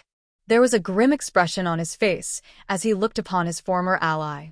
He began to speak as soon the aged wizard sat down in his seat. Dumbledore was wearing a robe of midnight blue. He placed the tips of his long fingers together and looked back at him with a calm expression. The hearing of 14 of October into the offenses committed under the Charter of Wizengamot and the Child Welfare Act of 1890 by Albus Percival Wulfric Brian Dumbledore, resident at Hogwarts School of Witchcraft and Wizardry, is now called to order. Sirius began in a solemn voice. Interrogators, Lord Sirius Orion Black, Chief Warlock of Wizengamot, head of noble and most ancient House of Black, Lady Amelia Susan Bones, head of the Department of Magical Law Enforcement, head of noble and most ancient House of Bones. A court scribe, Ers Carl Jung. He extricated a piece of parchment from the pile in front of him, took a deep breath, and read out the charges against the accused as follows. That he did knowingly, deliberately, and in full awareness of the illegality of his actions, misused the powers invested by the Wizengamot by passing a sentence on innocent Sirius Orion Black without a trial on the 1st of November 1981, resulting in a miscarriage of justice, which constitutes as an offense under paragraph B, Section 14 of the Charter of Wizengamot for abuse of power, and another offense under paragraph H, Section 11 of the Charter of Wizengamot for miscarriage of justice. He also knowingly, deliberately, and in full awareness of the illegality of his actions, neglected the welfare of Lord Harry James Potter, head of the noble and most ancient House of Potter since 1981, which constitutes as an offense under Paragraph I, Section 22 of the Child Welfare Act of 1890. You are Albus Percival Wulfric Brian Dumbledore, of Hogwarts School of Witchcraft and Wizardry? Sirius asked as he looked at the aged man before him. Yes, I am, Dumbledore answered calmly as he looked over the Wizengamot. Amelia nodded at Sirius when he looked at him. The Wizengamot and the Department of Magical Law Enforcement have given permission for the use of the Veritasserum in this trial, Sirius said suddenly. One of the wizards brought out a small bottle of the colorless potion to Dumbledore. His face registered fear for a moment. He did not expect that the Wizengamot would not trust him to tell the whole truth. He guessed that since it involved the reputation of the Wizengamot, they would take any measure to ensure that he was convicted properly. He composed himself and took the bottle of colorless potion. He lifted the bottle in salute of the Wizengamot before downing the whole bottle. His blue eyes had turned glassy, the sign of the potion taking effect. Let it be noted that the accused drank the potion willingly, Sirius continued. The quill of the court scribe moved at rapid speed at his statement. He nodded at Amelia when she looked at him for instruction. Amelia began firing her questions in regard to the first 2 counts of offenses against the Wizengamot. I'm sure that you are aware of Section 15 of the Charter of Wizengamot since you were the Chief Warlock when you wrote the order that sentenced Sirius Black to a lifetime in Azkaban. Are you aware that all accused must be placed on trial before they are sentenced? Yes, I am, he answered emotionlessly. So you did it deliberately? She asked curiously as she stared at her previous headmaster. Yes, Dumbledore repeated. Some of the members of the Wizengamot gasped at his admission. When you did it, were you aware of his innocence? Not really, but it didn't matter. I passed a sentence based on the crimes he was accused of. I persuaded the others to sign the document, he answered as he clasped his hands. Whispering among the members of Wizengamot had begun. Sirius shot a look at the rows of wizards sitting behind him and ordered them to be quiet. Why did you say that it didn't really matter? Was it because you had another agenda? If so, what was your agenda? Amelia questioned as she sat up straighter. It promised to be an intriguing answer. Yes. It was because I wanted the custody of Harry Potter. I knew that Sirius Black was made guardian of the child if Lily and James Potter died. Sirius Black had conveniently placed his life in my hands, he answered emotionlessly. The Wizengamot began to buzz at his statement. Amelia Bones held herself back from asking the question that everyone wanted to ask since it is not relevant to the case. The statement was enough to convince the Wizengamot to charge him for the first and second count of offense. However, she knew that he could escape from being convicted for the second count of offense, deliberate actions which lead or contribute to a miscarriage of justice. She wanted to make sure he held liable for both counts, so she questioned on. Did anyone assist you in sentencing Sirius Black without a trial? She asked. Amelia expected a negative response, but he gave an affirmative reply. There was a pregnant silence. Her eyes widened in surprise. Who assisted you? Amelia continued harshly. Cornelius Fudge, Cornelius Oswald Fudge, then Junior Minister and current Minister of Magic, he answered promptly. The Wizengamot broke out in furious whispers. Sirius held his hand to silence them. There was a look of astonishment on his face. How did he assist you? He placed his signature on the document that sentenced Lord Black to Azkaban. While the rest had did it unknowingly, he was convinced that Sirius Black did indeed commit those crimes because he was the first to arrive at scene. It shall be written that a hearing will be set for Cornelius Oswald Fudge for committing an offense under Paragraph E of the Charter of Ministry of Magical Law Enforcement for abuse of power and another offense under Paragraph H, Section 11 of the Charter of Wizengamot for miscarriage of justice. Sirius commented. It was noted immediately. He glanced at Dumbledore with masked distaste. We will now move on to the third charge for the neglect of his charge Lord Harry James Potter, he said. Please ask Lord Harry James Potter into the room, young, he commanded. Leapt out of his seat and ran to fetch Lord Harry James Potter. It was the first time Harry had been to the Ministry of the Magic. Uncle Oswald had taken the opportunity to accompany him down to the courtroom. Dressed in his black dress robes with the Gryffindor crest on his left pocket, he waited patiently for someone to retrieve him. A young man soon came out of the courtroom. "Good afternoon, Lord Gryffindor. I'm Young, the court scribe. I was asked to escort you in. This way, please," he said courteously as he led him in. Everyone had turned around to face him as he entered the courtroom. There was a look of concern on Sirius' face when laid his eyes on him. Harry gave him an assuring smile. "For the record, please state your full name," Sirius said in a gentle tone. "I am Harry James Potter, Lord Gryffindor, and head of the noble and most ancient House of Potter," he announced. Had thoughtfully conjured a large, comfortable armchair for him, and he thanked the scribe with a smile. The Wizengamot gazed at him with great interest. "Lord Gryffindor, you're here to testify against Albus Percival Wulfric Brian Dumbledore for the offense of neglecting you," Sirius explained. "It is unlawful to provide false evidence in this hearing. Do you understand?" "Yes, I do," Harry answered bravely. Some of the members nodded in affirmation at the way he carried himself. "To set the context of the charges, I need you to tell us how your relatives, the Dursleys, generally treated you while you were living with them," Sirius questioned in a kind tone. He knew it was bad to put Harry through it even though he was no longer in Dumbledore's care, but he sensed that his godson needed a closure too. Harry spoke. "The Dursleys didn't treat me well. They were terrified of anything that associated with magic. They termed it an abnormality. They had always tried to stamp the magic in me by punishing me whenever I showed any signs of magic." "What kind of punishment have they meted out to you?" Amelia asked, seeing that Sirius looked so troubled.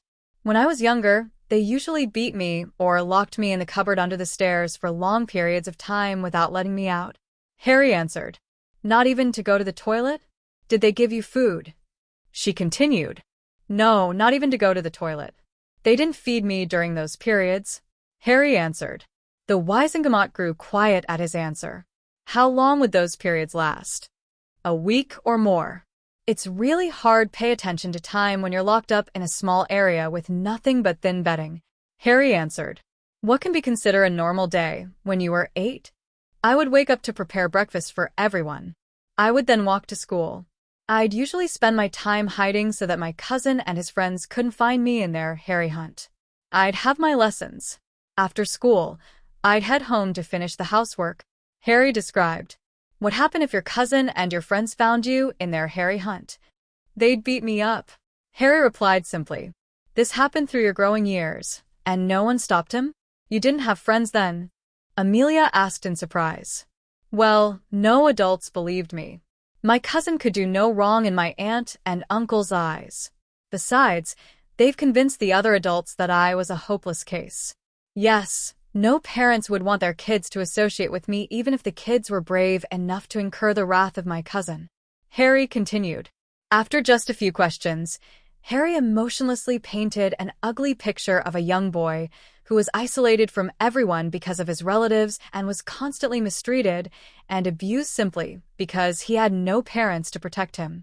There were tears in the eyes of most of the members of the Wizengamot as Amelia continued questioning. Even she found it difficult to interrogate him. With each question, her voice grew more distorted with pain. The headmaster had bowed his head in deep remorse when he heard how Harry had lived most of his life. After 2 final questions, Amelia thought that it was enough. They couldn't bear to hear any more details of his life. "Lord Gryffindor, thank you for sharing with us. You may step down and wait on the side," Sirius answered hoarsely as he looked down at Harry tenderly. Turning to face Dumbledore, he shot a glare so scorching that it terrified those who saw it. "Were you aware that your charge, Lord Harry James Potter, was mistreated by his relatives, the Dursleys, while he was still staying with them from the year 1981 until the present?" he asked in flat tone. With an emotional tone, he answered truthfully. "I didn't make the connection that he was abused by his relatives. I always had the impression that Harry was like his father, mischievous, and that he got into a lot of trouble with his relatives for that trait. I never had the details of his punishment. After all, Harry is the son of his Aunt Petunia's only sister, They could not have treated him too harshly. It was only recently that I was made aware of his abuses by Lord Oswald Paul Greengrass and Minerva McGonagall. Before Sirius could fire another question at him, Dumbledore said in a deeply remorseful tone, "Before hearing the tale from Lord Gryffindor, I always thought that whatever I've done or haven't done for him was in his best interest. I thought that by sending him to the Dursleys, I could buy him some time, especially since Voldemort wasn't completely gone and some of his Death Eaters might want to end Harry's life. I never thought of the danger he might face from his own family. I thought I was protecting him when I was keeping the magical society away from him. I've failed you, Harry. I didn't mean to put you through hell. I've never did. I'm sorry." Dumbledore concluded like a dejected old man. With a harsh tone, Sirius continued with the questioning. "You never visited your charge during the years of 1981 to 1993? Do you know that you are held accountable for his welfare before the Wizarding Society because he is a magical citizen?" Sirius demanded. "Yes to both questions. The Dursleys, Harry's surviving relatives, have a phobia to magic. I was afraid that my visit would terrify them and would make them dump Harry in an orphanage. Now I know I should have checked on him," Dumbledore answered as he placed the tips of his fingers together and squeezed his eyes close. A single tear made its way down his cheek. "Did you actually spend time getting to know the family you were placing your charge with?" "No. Minerva McGonagall told me that they were the worst sort of people, but I reckon that they won't hurt their nephew," Dumbledore continued, reverting back to the same emotionless tone. "So you have never made certain of his welfare because of your assumptions that he would be treated well?" Yes, he replied guiltily. He opened his eyes and looked at Sirius. "As a result of your assumptions, Lord Harry James Potter was abused physically and emotionally for at least 12 years of his life?" Sirius barked in a loud voice. His black eyes were dark with anger as he glared at the aged wizard. "Yes," Dumbledore agreed as he lowered his head in shame. It was disconcerting for most to see the most powerful wizard of their time completely humbled. "Did you stop the inquiry into his welfare by the two heads of the noble and most ancient houses?" Sirius fired. "Yes," he continued. "Did you stop the inquiry into his welfare by others so that Harry Potter would be completely dependent on you when he finally entered Hogwarts at the age of 11? He demanded in a voice distorted by suppressed rage. There was a collective intake of breath at his line of questioning. Everyone was anticipating Dumbledore's answer. "Yes," he answered. Sirius was going to demand a reason for his actions, but Amelia interrupted. "You are willing to commit 2 offenses by sentencing Sirius Black to Azkaban without a trial, risking your reputation if someone discovered what you've done to gain custody of Lord Harry James Potter, isolated him from the magical society by placing him in the Muggle world so that you could ensure that you'd be able to manipulate him. Is that correct?" "Yes," answered Dumbledore emotionally as he bowed his head. He had ceased to cry long ago, ever since the First War took his family away from him. The entire Wizengamot fell into urgent and whispered conversation. After a while, Sirius cleared his voice, getting all of their attention. "All those in favor of charging the accused with all 3 offenses, raise your hands," Sirius said.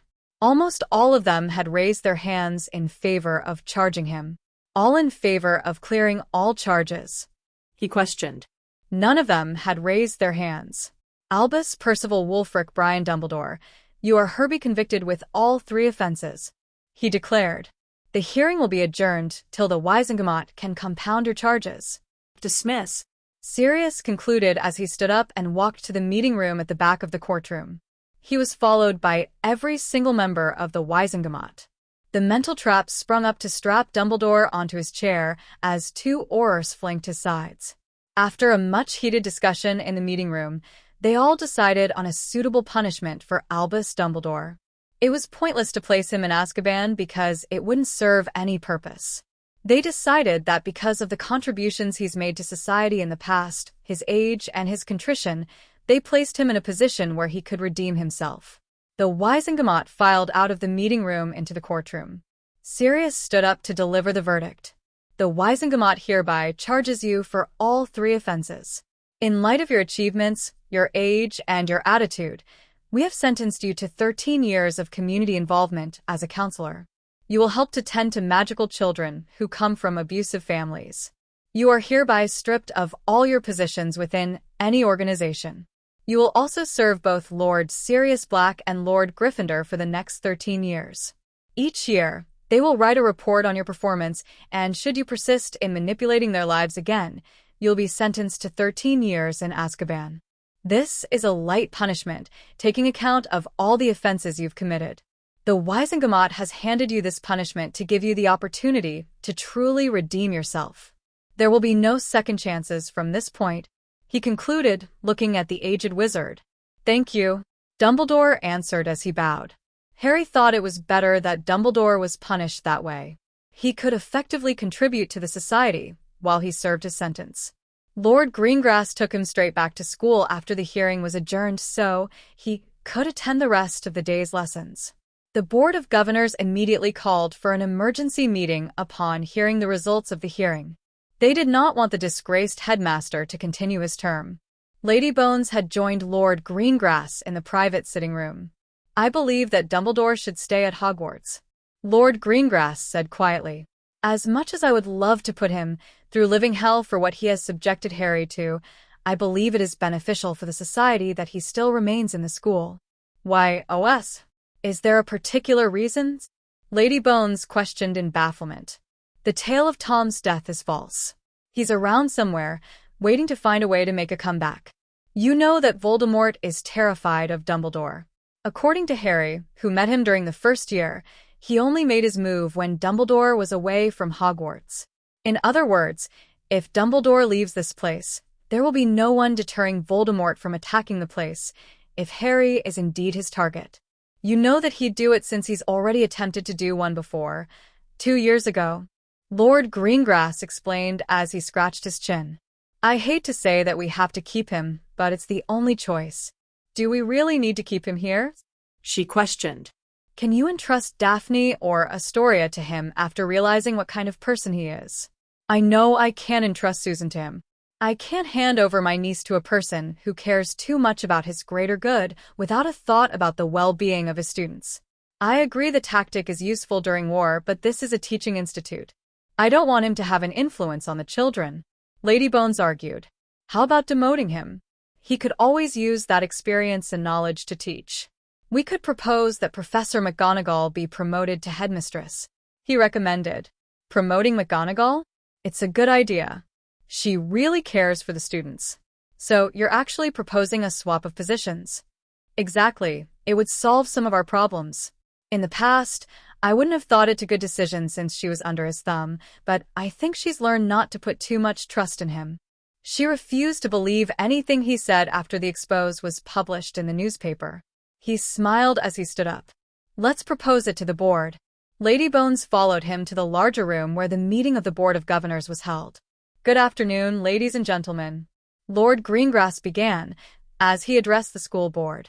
I'm sure that everyone seated here is very concerned about the future of Hogwarts and is here to discuss the headmaster. We can't deny that Headmaster Dumbledore is a great man from his accomplishments, despite recent news. However, we can all agree on one thing: he is no longer suitable to be the headmaster of this institution. A headmaster must be able to pay attention to all the details of running the school, be absolutely dedicated to his duties, and most importantly care for the well-being of every single student that attends the school. He has proven that he is unable to do that. There were murmurs of agreement in the meeting room. Yet, Lord Greengrass continued, it would be a great loss for us if he doesn't impart the wealth of his knowledge and abilities to future generations. He's a powerful and experienced wizard, a rich resource for our children, so I propose that there be a change in positions. Professor McGonagall would be promoted to headmistress, while Dumbledore would be kept on staff. I'd like to know how you feel about this proposition. Lord Greengrass concluded as he looked around. I agree that Professor McGonagall would be a suitable choice to lead the school. However, I am wary of having Dumbledore take a position in which he's still held responsible for the well-being of the students. Professor McGonagall's duties included being the head of the Gryffindor house. We were wondering if such duty could be passed to a younger teacher. One of them suggested. He glanced at Lady Bones. I believe the arrangement of staff in Hogwarts is up to the discretion of the headmaster, or in this case, the new headmistress. We should defer to her on that. Anyone else have an objection? He posed the question to the room. He was greeted with silence. Some of them had protested against his proposal after they had heard about what transpired at the hearing. However, they were soon convinced when he explained the need for Professor Dumbledore. He was needed to be there to aid in the transition of headmasters. Besides, he couldn't spend a lot of time with the students because he still needed to serve his sentence. I just want to point out that the succeeding headmaster would be ineffective if his predecessor is part of his staff. Lucius Malfoy argued. It depends on how cooperative Headmaster Dumbledore will be, don't you think? Lord Greengrass shot back. Perhaps it's time to ask for their opinion. Let's invite Headmaster Dumbledore and Professor McGonagall to come in so that we can discuss the options with them. Lord Greengrass concluded as he sat in the seat. The door opened to reveal the aged headmaster walking somberly into his room. Professor McGonagall was on his heels. They both took a seat at the table. The Board of Governors has agreed that in light of the recent events, you are no longer suitable to run a school. Lord Greengrass stated as he coldly looked into Dumbledore's eyes. The headmaster was unusually calm. We have a proposition. However, we would like to hear your opinions before we vote on it. We propose that you, Headmaster Dumbledore, step down from your post and become an ordinary teacher. Professor McGonagall will then take your place as headmistress. Lord Greengrass declared. It's a good choice. Lady Bones must have told you that I can no longer accept any high positions. I wouldn't mind serving as a Transfiguration teacher, he answered with a smile. I willingly give up my position as headmaster. Professor McGonagall was surprised. Let's take this to a vote. All those in favor of Professor McGonagall as new headmistress, raise your hands, Lord Greengrass said. Everyone in the room raised their hand. All right, Professor Minerva McGonagall, you are the new headmistress of Hogwarts. I hope that you'll elevate Hogwarts to a greater height. Lord Greengrass answered as he shook her hand. Congratulations, headmistress. Dumbledore smiled at her as he offered his hand. Thanks, Albus, for taking the role of teaching Transfiguration. You must understand that I must monitor you, but I think you'll do a good job. Would you please excuse me? I need to see to the new arrangement of the staff. I believe I'm in need of a new head of Gryffindor, she added briskly as she excused herself and walked out of the room. The meeting ended soon after that, and Amelia went to look for the gamekeeper to tell him the good news. Hagrid was now a free man. Lord Greengrass and Dumbledore were alone in the room. I think it's time you make good on your promise. Didn't you say that you'd punish me if you ever found out that Harry was mistreated while he was under my care? Dumbledore asked. You've been punished by the law. Even though that isn't enough for me, but I look forward to you being reminded of what you've done every time you teach a student or counsel an abused child. You'll always remember that you once failed your charge. That, I suppose, will be enough for me unless you cross the line again. Well, Sirius and Harry might benefit from your service, although I don't know if Harry will even let you near him. He smirked before leaving. Have fun starting from the bottom of the food chain again, Lord Greengrass said as a parting remark. Chapter 19. Good afternoon, Professor Vector. May I join your class? Harry Potter asked politely as he stood at the door of the classroom. The young arithmancy professor turned away from the equation she was working on the blackboard to look at him. He could feel the eyes of everyone trained on him as he waited for her answer. We only have about 10 more minutes until the end of this lesson. Are you sure you don't just want to take a break? I'm sure you've just rushed here from the hearing. You can have an early dinner, she suggested as she pointed to the outfit he was wearing, a formal dress robe with the crest of the noble and most ancient house of Potter. Harry shrugged. I'd rather catch whatever's left of your lesson, Professor. I'm not exactly the best at arithmancy. I hope you don't mind my attire, he answered. He could feel his wife stare, so he shot a brief side glance at her. Hermione was watching him with concern written on her face. I'm all right, honey, he said in their shared awareness. You look a bit pale, she replied tersely. I would rather that you take the time off to rest. I can't believe that you're actually encouraging me to skip my lessons, love. What about the rules? He teased playfully. His facial muscles relaxed, and a genuine smile began to make itself known on his lips. She rolled her eyes upwards. He didn't miss the twinkling of her eyes when she exaggerated her annoyance with that gesture. He did not bother hiding that amused smile that was on his face. "You know you're a terrible liar, honey. Don't worry, I'm doing fine," he answered with a pleased tone. "I can excuse you for this lesson. Please come in and take a seat. You may open your book to page 124. We are discussing what methods we can use to solve this question," Professor Vector replied as she returned her attention to the blackboard. Harry strode into the classroom and sat in the only empty seat in the classroom. He fished out his thick text and began to listen as Professor Vector explained the theories behind solving the question. To his delight, he could hear Hermione's brilliant mind rapidly at work, solving problem after problem without breaking. Harry was sure that she could feel his amusement, but she ignored him and concentrated on her work like the perfect student she was. Harry spent the last 5 minutes of his time writing the solutions of all the problems they had covered during the lesson and handed his work to his professor. Alyssa had seen to it that his handwriting could never be illegible even in haste. The young, auburn-haired professor nodded as she took his parchment. "You can check with Miss Granger regarding the extra work I've assigned both of you. It must be turned in by the next lesson," she advised. Professor Vector, like their other professors, was worried about them keeping in pace with the 5th years. "Yes, thank you, Professor, I will," Harry answered with a smile. "Hurry along. I think Miss Granger's getting impatient." The stern teacher smiled as she pointed to the door. Hermione was standing in the doorway with her stylish dragon hide bag slung carelessly behind her as she looked impatiently at Harry. His grin broadened the moment their eyes met. "Have a good evening, Professor," he bade as he walked to the door. The moment he reached her side, Harry lovingly entwined their fingers together. Without breaking his stride, they fell into step with each other. None of their close friends took arithmancy with them since the class they were in was for 5th-year Gryffindors and Ravenclaws. This gave the young couple some time alone to talk. "How are you really feeling, Harry?" she questioned with arched eyebrows.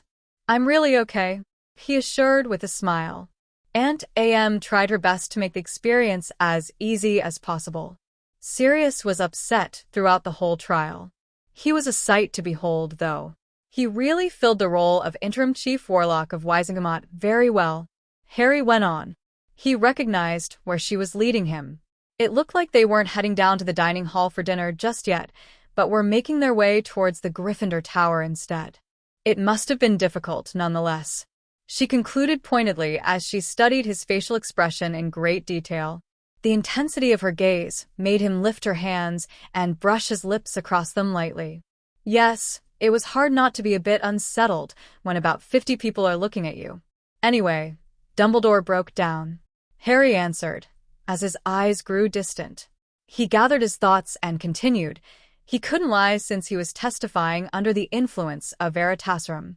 The Wizengamot had no choice but to convict him after he admitted to all his manipulations and disregard for the law. He was punished in a way that will benefit plenty of families. He got 13 years probation, has to serve community service at a center for abused children, and is stripped of any high-ranking positions he holds, including headmaster of Hogwarts. He also has to serve both Sirius and me for 13 years as well. On top of that, he has to come to terms with his fall from grace. What did you think about his whole punishment? Hermione probed. I'm pretty happy with their judgment. I wonder who'll be our head of house and our Transfiguration teacher now that Professor McGonagall has been made headmistress, he inquired thoughtfully. They were coming to the entrance of the Gryffindor common room when they noticed a tall figure dressed in plum-colored robes pacing impatiently outside the portrait of the fat lady. The person spun around when he heard footsteps approaching him.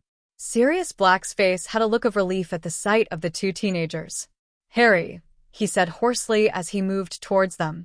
Hi, Hermione greeted Sirius. Hi, Sirius, Harry and Hermione chorused in surprise. How are you? He questioned as he trained his eyes on Harry. I'm sorry that we had to put you through all of that. It must have been hard to talk about your life at the Dursleys, Sirius said emotionally. Harry waited patiently for his godfather to finish expressing his concern before he spoke.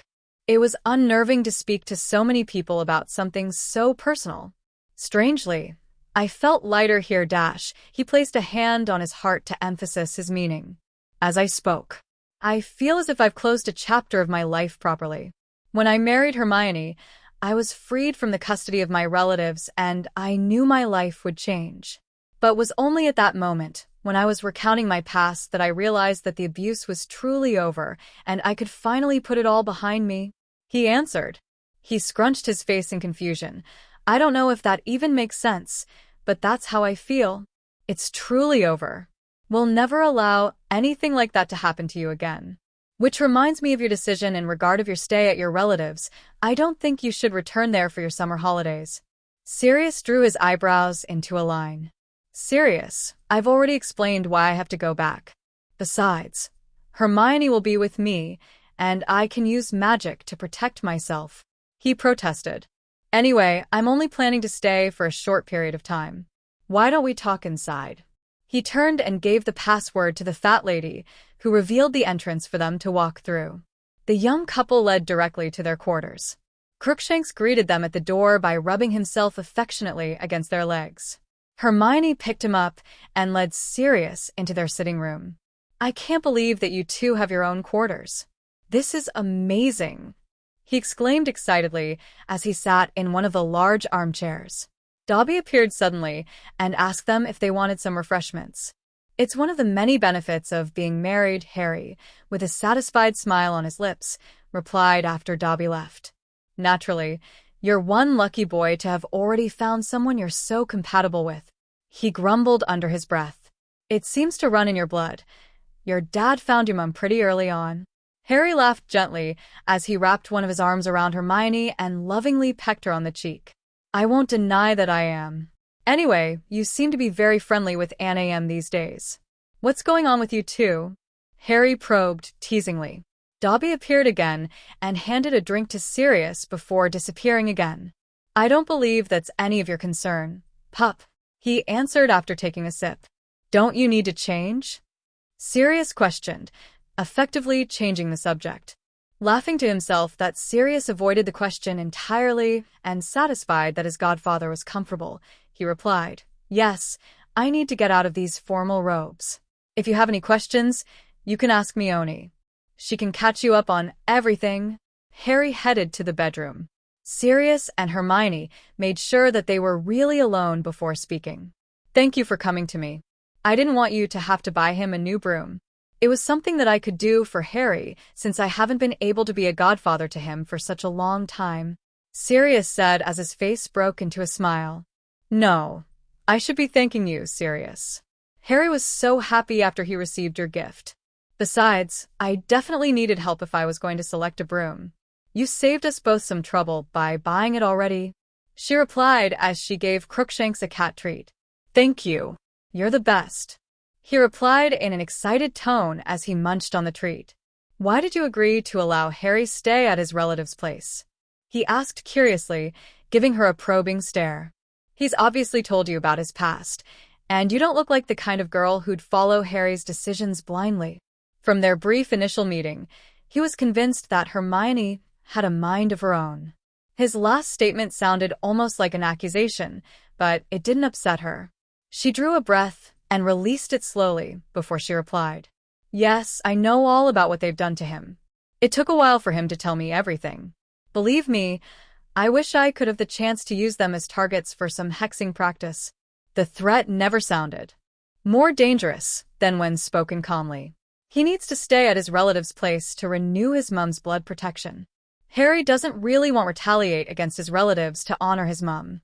They don't deserve it, but it's Harry's choice, she said simply but firmly. His brows furrowed at her answer. He can get back at them all he wants. Lily would totally understand. She'd have murdered them if she knew how they'd abused her son. James and Lily loved him dearly. He growled angrily in protest. I know they loved him. Harry's mum gave up her life to protect him, Hermione answered quietly. I also know that all of you love him and want to do things to make up for your absence, but ultimately the decision on how to deal with the Dursleys should lie in Harry's hands. He was the one who was hurt, after all, she declared, completely unruffled. Her hands were lying neatly in her own lap as she looked at him expectantly. Sirius realized that he wasn't talking to a 14-year-old teenager. He was talking to a wife concerned about her husband. Perplexed, Sirius took a moment to gather his thoughts. He soon found his voice, and after clearing his throat slightly, he relented. Very well, I'll respect his decision. However, I'll be checking on you during your stay.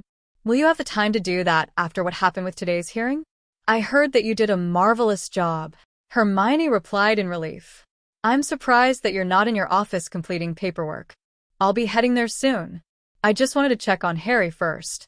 I'm relieved to see that he's doing well under the circumstances. Sirius answered as he finished his drink. I really should get going. By the way, Emilio was here earlier to see Hagrid. He still has to complete the remaining paperwork, but otherwise his name was cleared this morning. She brightened at the news. Really? She said excitedly. That's awesome. Yes, it is. Anyway, I still have to stop in and have a word Dumbledore before I leave, he announced as he stood up. Harry reappeared in the sitting room at the same exact moment dressed in his school uniform. You're leaving so soon? Why don't you stay for dinner? Harry offered. I'd normally love to, but I've got a lot to do, especially since the next person we have to convict is the Minister of Magic. I'll be asking Dumbledore to help with the paperwork for that. It will take a lot of effort to convict a Minister of Magic and remove him from his post. I just came here directly after the hearing to check on you. Now that I know you're fine, I can go on with my duties, Sirius replied with a smile. Sirius eyed Harry's hair meaningfully. Before Sirius could ruffle his hair, Harry ducked out of reach. It made Sirius chuckle. Excellent reflexes, Harry. I'll see you soon, Sirius answered. They walked him out of the common room and parted ways. Harry was swamped by the concerns of his friends the moment he and Hermione entered the Great Hall. They were all anxious to know how he was holding up. He had no doubt that Aunt Am must have told Susan some of what happened at the hearing. He pacified everyone with repeated assurances that he was fine, much his wife's amusement. She had left him somewhat in the lurch by leaving him to deal with all of their friends. Harry noted that the Weasley twins were missing from the table. So, what happened at the hearing? Neville asked curiously. Harry looked around and realized that everyone sitting around their table was interested in getting all the details. I'm sure you're all dying to know, but can you please let Harry eat his dinner first? I'm sure he's hungry, Hermione interrupted in a firm tone. Harry was pleased that his friends backed down for the moment to allow him to eat and shot a grateful look at his wife. They soon started on a more pleasant topic, talking about each other's day, while they drank some pumpkin juice. They had long finished their dinner before Harry and Hermione made their entrance. Harry and Hermione ate their dinner silently as they listened in on their friends' conversations. Cedric Diggory was sharing a story about his potions lesson with the Slytherins. Since the next Quidditch match was going to be between Hufflepuff and Slytherin, the sixth-year Slytherins tried to prank him as much as they could. I was wondering why my potion was getting thicker and thicker by the second, as if it was about to burst. I barely ducked in time before the whole cauldron exploded, spilling the boiling hot potion on the Slytherins and Professor Snape. Even though he took off a lot of points for the accident, it was funny seeing Professor Snape sprouting boils. He shared with an impish grin. Everyone started laughing as they imagined the chaos in the class. You're lucky that he didn't give you detention, Cedric. Daphne answered with a smile on her lips. Her use of his first name in a friendly tone caused the occupants of the table to raise their brows. She'd always spat his surname icily in the past. It was the first time the group had seen the two talking to each other amicably. I don't usually give people the cold shoulder for nothing. Since we've cleared the air, he hasn't done anything wrong. Daphne defended herself when she noticed their glances. It's about time that the Nargles finally stop pestering you. You've treated him badly because you were under their influence. Nargles makes you blind to your own feelings. Luna replied. Feelings? Daphne echoed in surprise. She knew that it was a mistake to question, so she immediately interrupted. I don't have feelings for him. The smile on Cedric's face broadened with hilarity because Daphne's response was a just bit too defensive. I only see him as a platonic friend. But my new impression of him will be marred if he continues laughing at my expense. Daphne snapped as she narrowed her eyes. Cedric immediately turned his face away so that she would not see him laughing. Cedric composed himself after a while. I'm sorry. It's difficult not to jump to all sorts of conclusions. You've got to admit that it's all pretty funny. Cedric explained with a contrite smile aimed to placate her. I know we're friends. Does that help? He asked tactfully. We know you don't like Cedric that way. Susan interceded as she gave him a wink. It was refreshing to see them interacting nicely with each other, and she did not want to spoil the effort Daphne was making. Daphne's dislike for him was well known since she would express her opinion whenever Susan brought up the Hufflepuff Quidditch captain. But you've got to admit that idea of you two getting involved is really comical.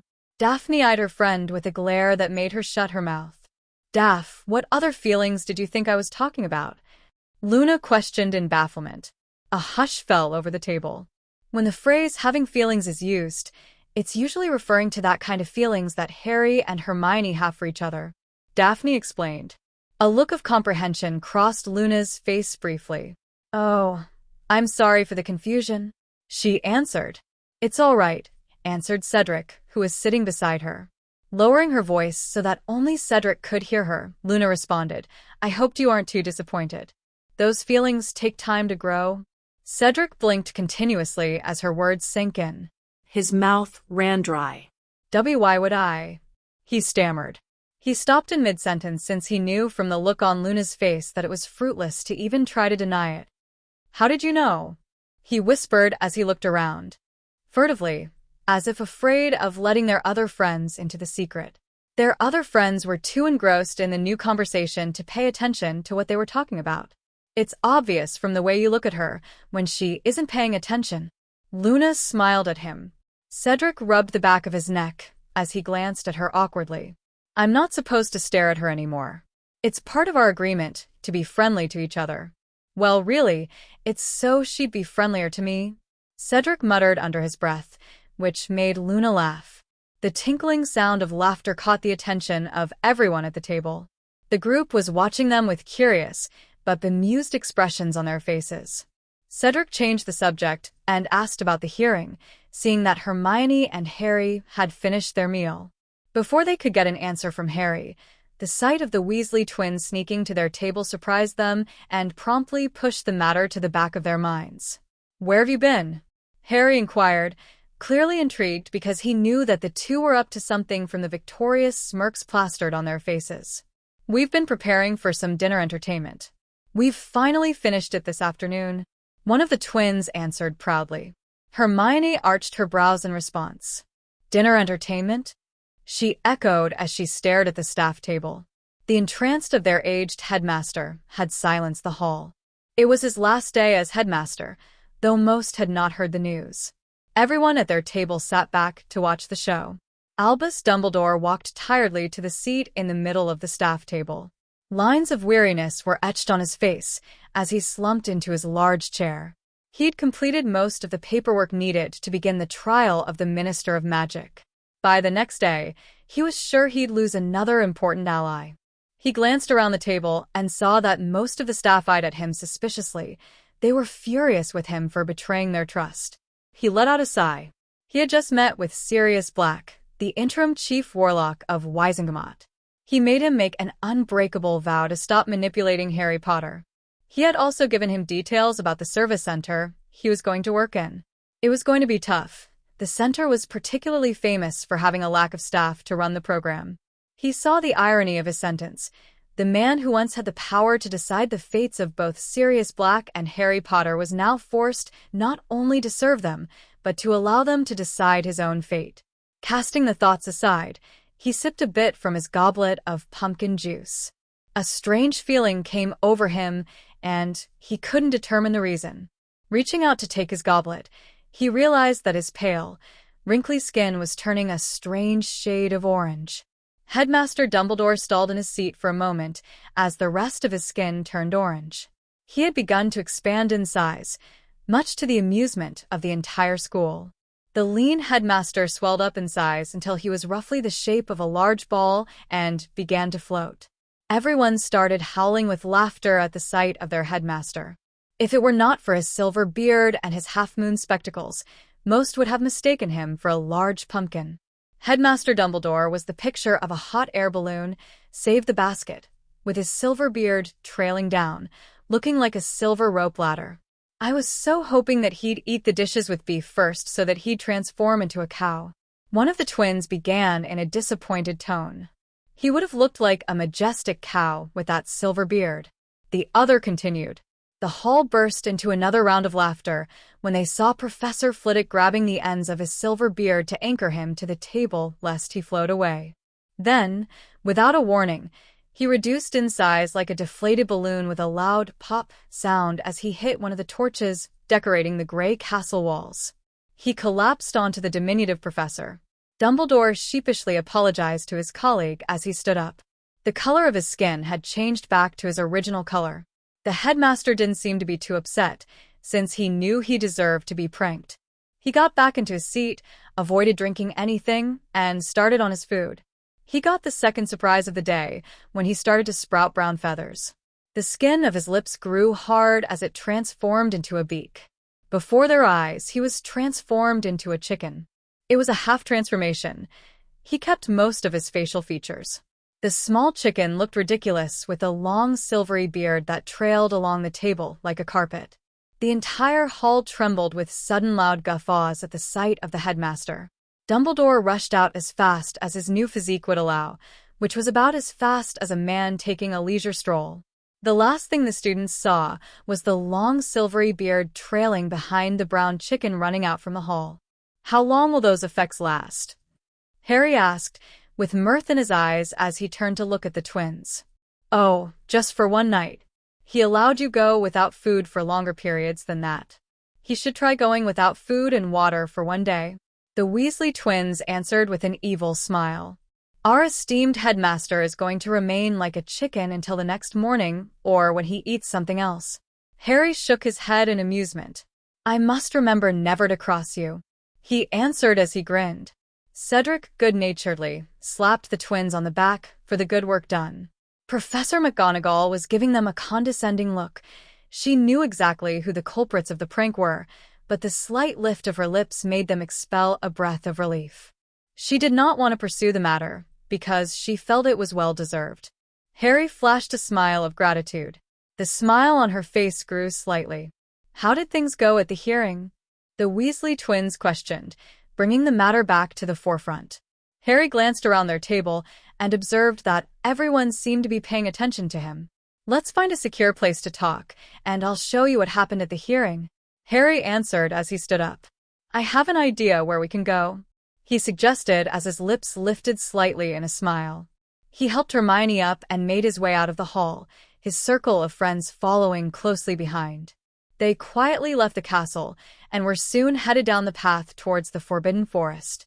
The group began exchanging incredulous glances with each other as they followed Harry and Hermione silently. It wasn't until they spotted the familiar wooden hut that they understood where they were going.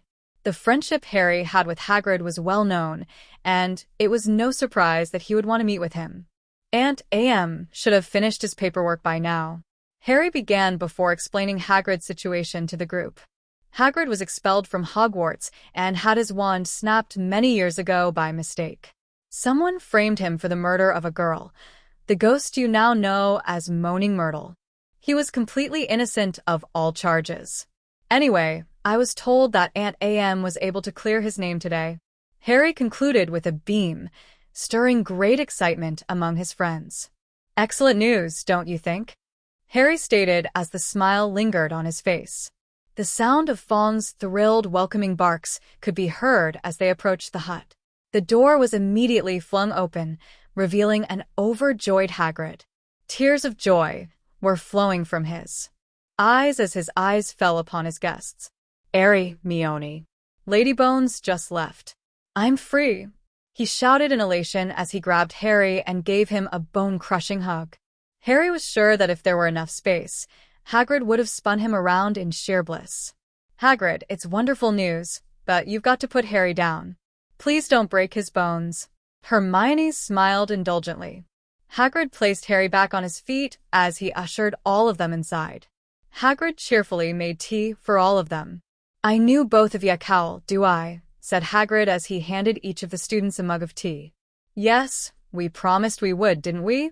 Hermione answered as she exchanged a smile with Harry. Harry nodded. You'll be able to go back and complete your studies. Actually, we have a gift for you, Harry declared with a sheepish smile. We were so confident that Aunt AM would clear your name that we got this for you, Harry said, withdrawing a small box from his pocket. At the tap of his wand, the box enlarged. Hagrid's eyes widened in shock that Harry and Hermione brought him a gift. Yes, shoo'n Ave, he said when he overcame his disbelief. It's the least we could do, Harry continued with a smile. Open it, he instructed as he handed him the box. Hagrid looked at Harry, then at the box in his hands. It looked a bit too small in his large hands. He gingerly opened the box. His eyes widened even more as they registered the sight of the gift. It was a 16-inch oak wand. My wand? How? Though. Hagrid trailed as he looked at Harry for an answer. He couldn't believe his eyes. Harry wore an amused expression on his face. Yes, it's your wand, Harry confirmed. We borrowed your pink umbrella since it holds the pieces of your original wand and sent it to Ollivander for repair. He was able to keep the core, found more oak wood, and recreated your wand. We thought that you'd rather have your old wand since you've been used to it for many years, Harry explained. Thank ya, Hagrid answered as tears of gratitude began to well up in his eyes. Hermione immediately took a cloth for him to blow his nose into as Harry clapped him on his back. It's your happy day. Don't cry so much, Harry teased. Their tears of joy. He sobbed into the cloth. The rest of their friends joined in soothing the half-giant. His tears soon subsided, and he began to worry about Harry. How'd the earring go? He questioned as he wiped the tears away. The knowledge that it was Hagrid who brought him to the Dursleys crossed Harry's mind. He didn't want to spoil this special day. Suddenly, it didn't feel like such a good idea to tell them about the hearing. Harry exchanged looks with Hermione. She nodded her head apprehensively. He'll find out tomorrow, anyway. Harry pointed his wand on a blank wall. Why don't I show you all instead? He suggested, and recited the spell. The memory of the hearing from the moment he entered began to play on the wall. Hagrid slumped into his chair. I didn't know, he said in a trembling voice as he looked at Harry. His face was pale with remorse. Wah, ave I done? You were under Dumbledore's orders and did what you were told. Plus, ever since you came to get me, you've done more for me than anyone could ask for, Harry said in a comforting voice. I shouldn't. Ave blindly followed him. He muttered in utter despair. It's all over now, Harry continued in a firm tone. You, along with the rest of the wizarding world, blindly trusted him in the past. Now's not the time to mope, but to start making changes. You see that you're denying yourself a future if you continue to work here for Dumbledore under his previous terms. He has no hold on you any longer. Pursue your dream, Hagrid. We're here to help you along the way, Harry declared.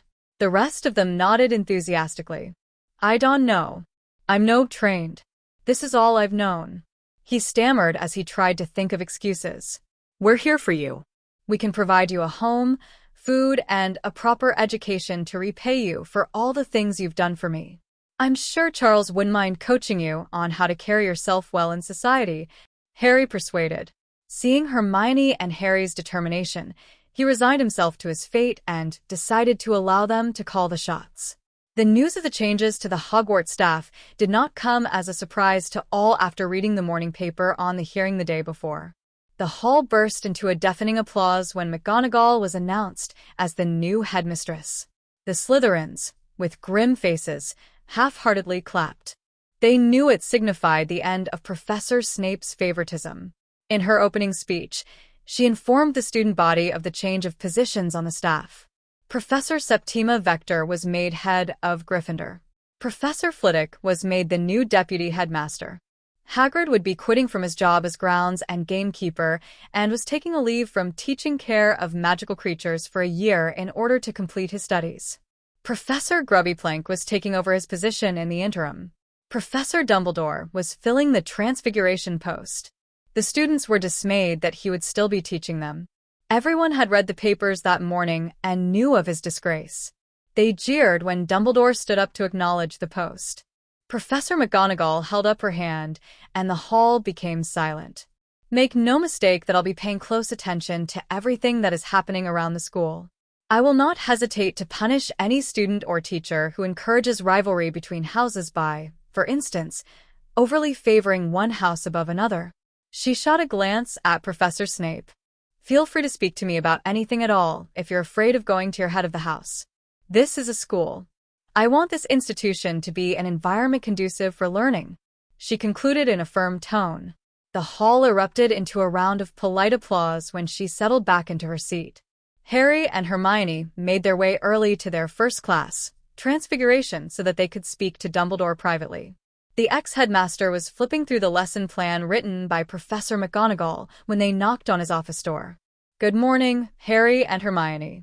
I was expecting you, Dumbledore said genially as he shifted the lesson plan on the table and stood up. The office looked slightly different with the addition of the metal perch to the usually sparse room. I believe we need to talk about the court's order. Harry spoke curtly as he stood in front of his desk. Yes, we should. Would you like to have a seat? He asked politely. The two teenagers did not react to his offer. If it helps, I've made an unbreakable vow not to manipulate you, and another vow to serve you, and Lord Black however I can for the next 13 years. He continued calmly as he placed his two hands together. We don't trust you, Harry replied honestly. You will only act in the capacity as my Transfiguration teacher unless I've requested otherwise. It's all I want for now. I don't believe that it's too much to ask, he instructed firmly. No, it's not too much at all, Mr. Potter. We won't trouble you any further, Professor.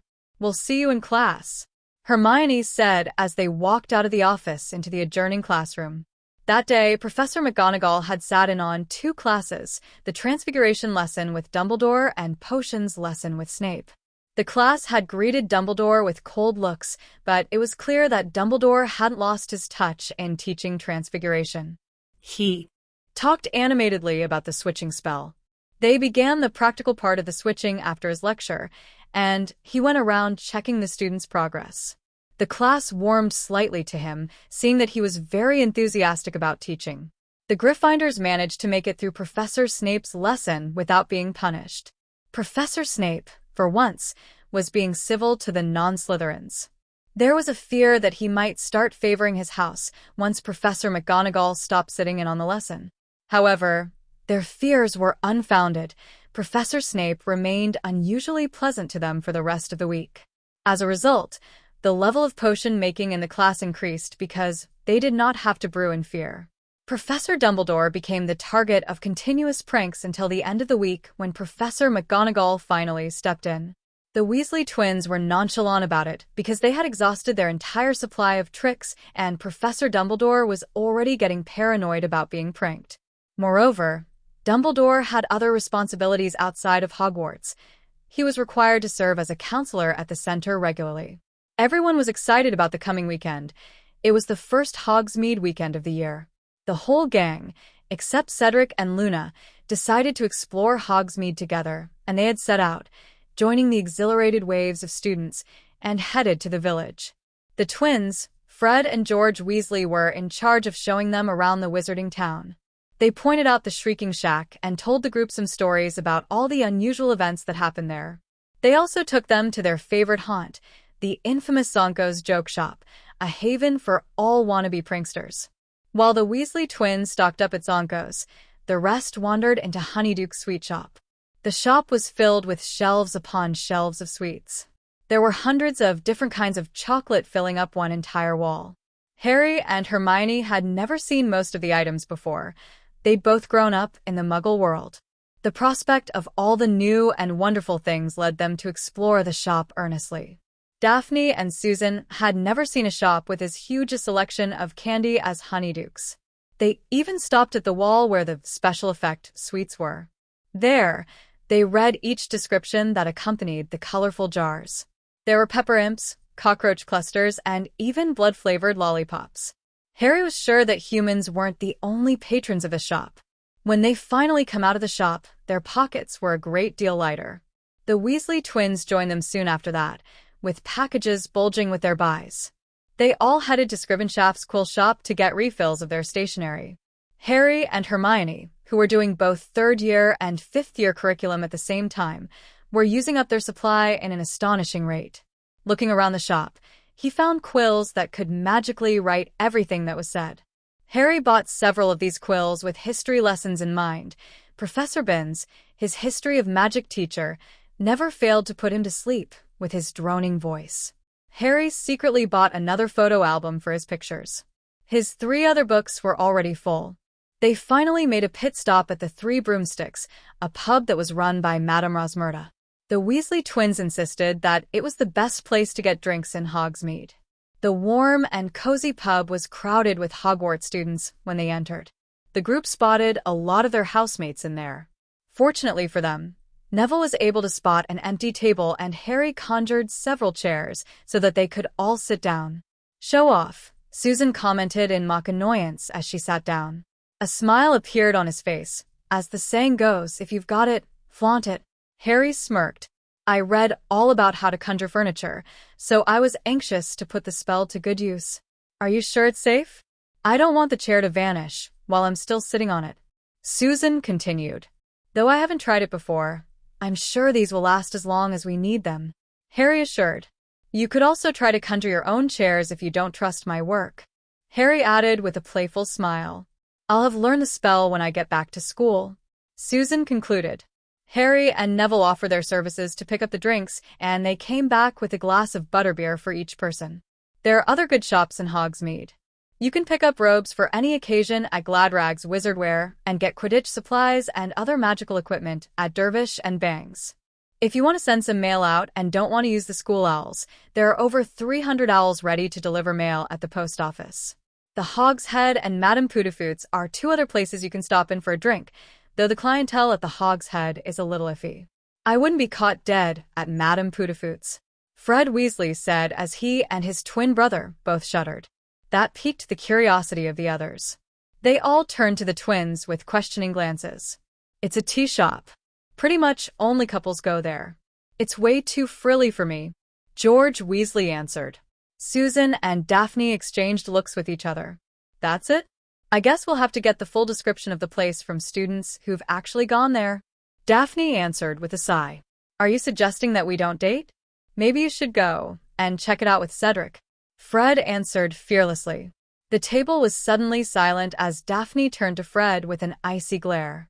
"I've never seen you interested in anything but pranks, Fred," Susan commented offhandedly as she rolled her eyes. Fred was displaying his reckless Gryffindor courage. "You've got that right." "Who'd want to go out with that plonkers?" George chuckled, defusing the whole situation as he gave his twin brother a meaningful look. Some of the occupants of the table laughed. Fred, sensing that George had saved him from a fate worse than death, laughed forcefully at the jokes that the others began to crack at his expense.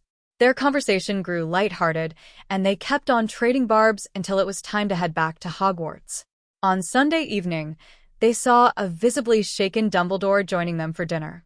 From the haunted look on his face, it was clear that he had begun to truly regret some of his decisions. Face to face with children from abusive environments, he was no doubt forced to see for himself what kind of pain he'd allowed his charge to go through. Harry was sure that the children must have put him through hell, knowing that he was one of the ones who stood aside and watched another child going through the same physical and emotional hell. The eventful week soon ended, much to everyone's relief. Their lessons began to pick up pace as fall was quickly turning into winter. Harry and Hermione found themselves using the house in order to cope with all their work. Harry and Hermione also had to manage the Potter fortune in addition to their schoolwork. Since they were doing both third and fifth year work, their workload was immense. Regardless of all their obligations, the young couple still managed to find the time to continue occlumency lessons with Neville and Luna as well as tutor their friends whenever they needed it. Taking a page out of Hermione's book, the rest of the gang revised constantly, ensuring they had mastery of their lessons. The professors were amazed at the improvement the group had made. Halloween that year was undoubtedly Harry's best Halloween ever. Even though the hall was somewhat lacking in the holiday spirit due to the absence of Hagrid's giant pumpkins, the house elves made special effort in preparing their food and trying to make the Great Hall look festive. Sirius, Amelia, Oswald, and Hagrid decided to cheer Harry up by surprising him with a visit. Dobby and his fellow house elves had prepared a banquet big enough to feed 40 people as they threw a party in memory of Lily and James Potter. I'm sure Prongs and Lily would prefer that we celebrate the fact that they fought valiantly to protect their only son. They once told me that the thing they were most proud of wasn't being head boy or head girl, graduating from school with one of the best results ever, or fighting with Voldemort several times. Their crowning achievement was having had you as their son. Sirius recalled with tears in his eyes. To James and Lily's. His statement was met with cheers from the room as they raised their bottles of butterbeer. Professor Lupin and Professor McGonagall were also on hand for the celebration that night. The adults caught up on each other's lives. Sirius was adjusting well to his new position and was learning about handling the Black's businesses from Oswald during his spare time. Aunt Amelia was naturally busy with all her duties at the Department of Magical Law Enforcement. Minister Fudge was allowed to finish the last 2 months of his term as Minister of Magic before he served his sentence in Azkaban for 2 years. Uncle Oswald was busy with all his businesses, as well as the Potter and Black holdings. Hagrid was extremely happy with his arrangement. He was sitting for his NEWT for care of magical creature in a month while living at Potter Mansion temporarily. Charles had seen to it that Hagrid was taught some necessary skills like apparition. He was hopeful that he'd be able to make his first successful apparition soon. The tutors that they had engaged for Hagrid refreshed him for all subjects like charms, transfiguration, and potions. Hagrid needed these skills so that he could cast the proper spell or brew the correct potion for the creatures. "Let's spend the Christmas holidays at my place," Harry suggested. "We've recently added a new wing to the Potter Mansion." "A new wing?" Sirius asked as he looked at Hermione for clarification. Harry found himself fancying Muggle entertainment. "Because of the lack of electricity in the Wizarding world, we bought a house in the Muggle world. The greatest part is that the house is right next door to my parents' place," Hermione explained excitedly. "Anyway, we found a way to connect the two houses with a magical hallway that allows the Muggle house to become a part of Potter Mansion. Let me get it straight. You built a permanent portal between the two worlds to connect these two places together?" Aunt Amelia questioned. "Yes, that's exactly what we've done. We engaged the goblins to help with that particular task. They are familiar in building hallways like this because they've figured out how to connect the Muggle banks to Gringotts," Harry answered. "How about the wards? Anyone could use the place to attack Potter Mansion," Uncle Oswald pointed out. "We were planning to go to the Muggle house one weekend to ward the place. However, Charles assured us that he has taken care of everything and that the wards of the Potter Mansion were automatically extended to cover it," Hermione replied. "So, we can only visit the new wing through Potter Mansion, but only a selected few can enter through the entrance of the Muggle house. Until Harry gives you the address, that is. The place is apparently under a very strong Fidelius. Right now, only Harry and I, and of course my parents are allowed through that entrance," Hermione responded. Everyone except Professor McGonagall agreed to spend Christmas at Potter Mansion. The party went on past midnight, but the students in attendance were excused to return back to their respective common rooms after curfew. The Hufflepuffs played against the Slytherins in the third match of the season in November. It was a match whose outcome could be predicted before it was even played. Even though the Slytherins had better brooms, they neither had the skills nor the discipline of the Hufflepuffs. Cedric easily led his team to victory, thrashing the Slytherin team with a score of 300-0. Gryffindor would once again be facing the Ravenclaws in February. The fall term was racing to the end. The entire school grew frenzied with studying for their exams. Most of the students in Harry and Hermione's circle found themselves quite relaxed since they already completed most of their review. The term test ended as quickly as it had started. It was no surprise that Hermione and Harry took the positions of first and second respectively for both the third and fifth years, much to the satisfaction of their professors. All too soon, the students found themselves on board the Hogwarts Express. Harry magically expanded the cabin to hold all 9 students and their 4 pets. Crookshanks decided to keep away from Katrina by sitting on Hermione's lap. The bluish-gray cat lay haughtily on her owner's lap, watching him with disdain in her emerald eyes. The two cats decided to avoid each other ever since their first meeting. They were never seen together in the same room at the same time. The effort that the two cats took to avoid each other amused the two snowy owls. Hermione lifted her cat so that she was looking directly at him. Crookshanks stared at her inquiringly. Crookshanks, you have to be a nice host to Katrina. She'll be staying with us during the holidays. Why? Doesn't she have a place to live? Crookshanks answered grumpily. Hedwig shook her head at his comments as Callan laughed. Daphne's family is joining us for Christmas, so Katrina will be coming along. Hermione explained calmly. I suppose the porcelain vase has some sense of loyalty. At Hermione's slight frown, he changed his tune. I mean Katrina. Very well, I'll keep my remarks in check. Crookshanks answered sulkily. Hermione beamed in approval and lowered him back to her lap. Seeing that his owner was happy, he decided to be more amiable to Katrina. Katrina had glared at him momentarily when he called her a porcelain vase, but bit her tongue when she realized that he had rectified his error. I prepared Katrina beforehand. She's determined to be an amiable guest. She'll be sharing the room as me in any case, Daphne said as she handed her familiar to Cedric. Hermione understood the reason why. She was reducing the chances their pets would have to meet each other. Those two remind me of certain people, commented Susan as she looked at Cedric then at Daphne. Cedric carefully took Katrina from Daphne and into his arms. The scene astonished the occupants of the cabin since Katrina was famous for being an ice queen like her owner. She didn't like to be handled by just anyone. Katrina usually only allowed Hermione and Daphne to hold her. Katrina purred in delight as he scratched her behind her ears. He responded as he raised his brows curiously, completely oblivious to the conversations going on around him. Cedric, unlike the rest, would only celebrate Christmas with them instead of staying over at the Potter Mansion. He was spending the bulk of his holidays with his family. The others shook their heads. Daphne and Cedric were clearly getting closer, but neither wanted to acknowledge it. Harry held Hermione close to him as they listened in to their friends' conversations. It would be the first time they'd spending Christmas together as a couple. The train soon slowed to a stop as it pulled into King's Cross Station.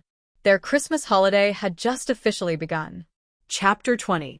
The guests were led to their rooms to rest before dinner. Charles and his capable team of house elves saw to the living arrangements of the guests. Only the Weasley twins, Susan and Daphne, were staying at the Potter Mansion for the full 2 weeks.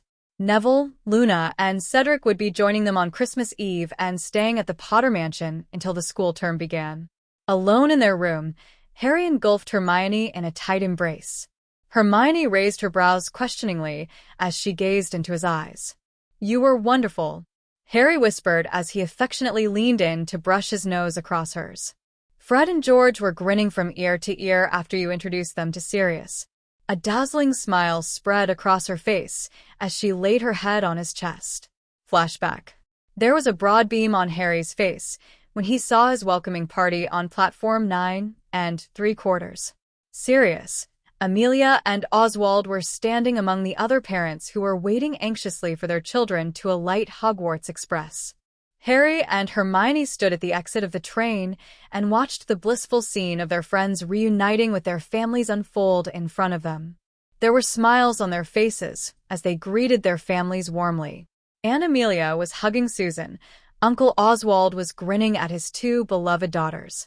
Even Uncle Mooney had hurried out of the train to be reunited with his best friend, Sirius. The emotional picture touched his heart and made him smile.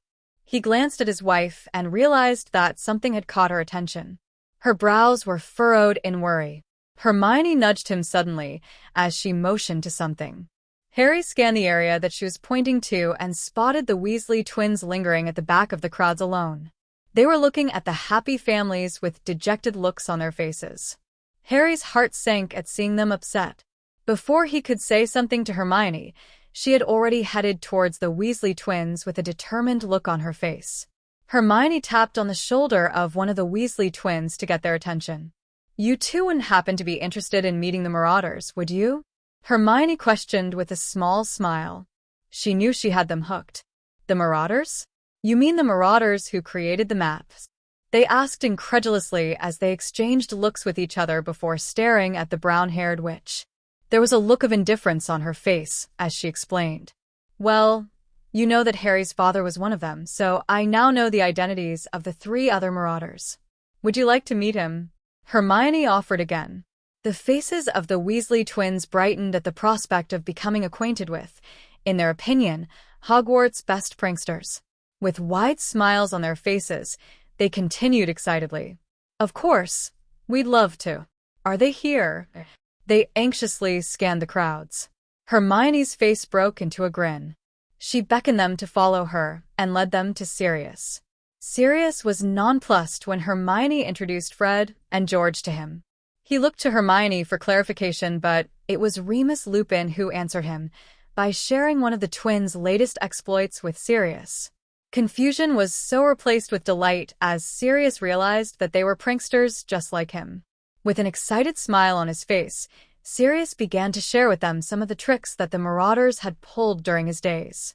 It was heartening to see the wide grins plastered on their faces. End flashback. You know I had to. They looked so sad and lost. Hermione replied as she buried her head in his chest. Harry chuckled lovingly as he held her close, enjoying the feeling of having her in his arms. Why don't we visit Mum and Dad before we have dinner? Harry suggested. Hermione brightened at the prospect of seeing her parents and heartily agreed. Harry and Hermione anxiously changed out of their robes into comfortable outfits of shirts and jeans. Crookshanks was at their heels as the couple rushed down the winding stairs to the newly made magical hallway at the side of the foyer. It looked just like the other dark hallways in the mansion, lit by floating golden candles. Harry and Hermione would never have noticed it if Hermione hadn't remembered that it used to be a wall. Oil paintings of scenes of nature in heavy gilt frames lined the dark passage. Harry noticed that unlike the other oil paintings found in the Potter Mansion, these were non-magical. With each painting, the scenes transited through the ages, finally ending in a modern landscape of skyscrapers and large bridges. The metamorphosis was befitting. Harry and Hermione found themselves in a different world when they walked out of the short passage. A brightly lit room came into view. Natural light was filtering through the frosted glass on the white ceiling into the house. It was a cozy place with clean lines and decorated with modern furniture. From the foyer, he could see the large hall. It was furnished in the same contemporary design, with plush lounge chairs that would seat plenty. There was a huge projection television sitting in front of room facing the seats. They were now in Nightdale. There was a thrilled smile on Hermione's face as she dashed out of the house towards the Grangers' residence, with Crookshanks following closely behind. Harry hurried along and trudged through the well-maintained garden and at the next house. Hermione was already at the door of the Granger residence by the time he caught up. There was a sound of lock being turned, and the door opened slowly, revealing the face of Jean Granger. Her face lit up like a Christmas tree when she spotted her daughter. With a squeal of delight, Hermione hurriedly flung her arms around her mother and hugged her tightly. There were identical looks of joy on their faces when they pulled away. Hermione excitedly embraced her father when he also appeared in the doorway.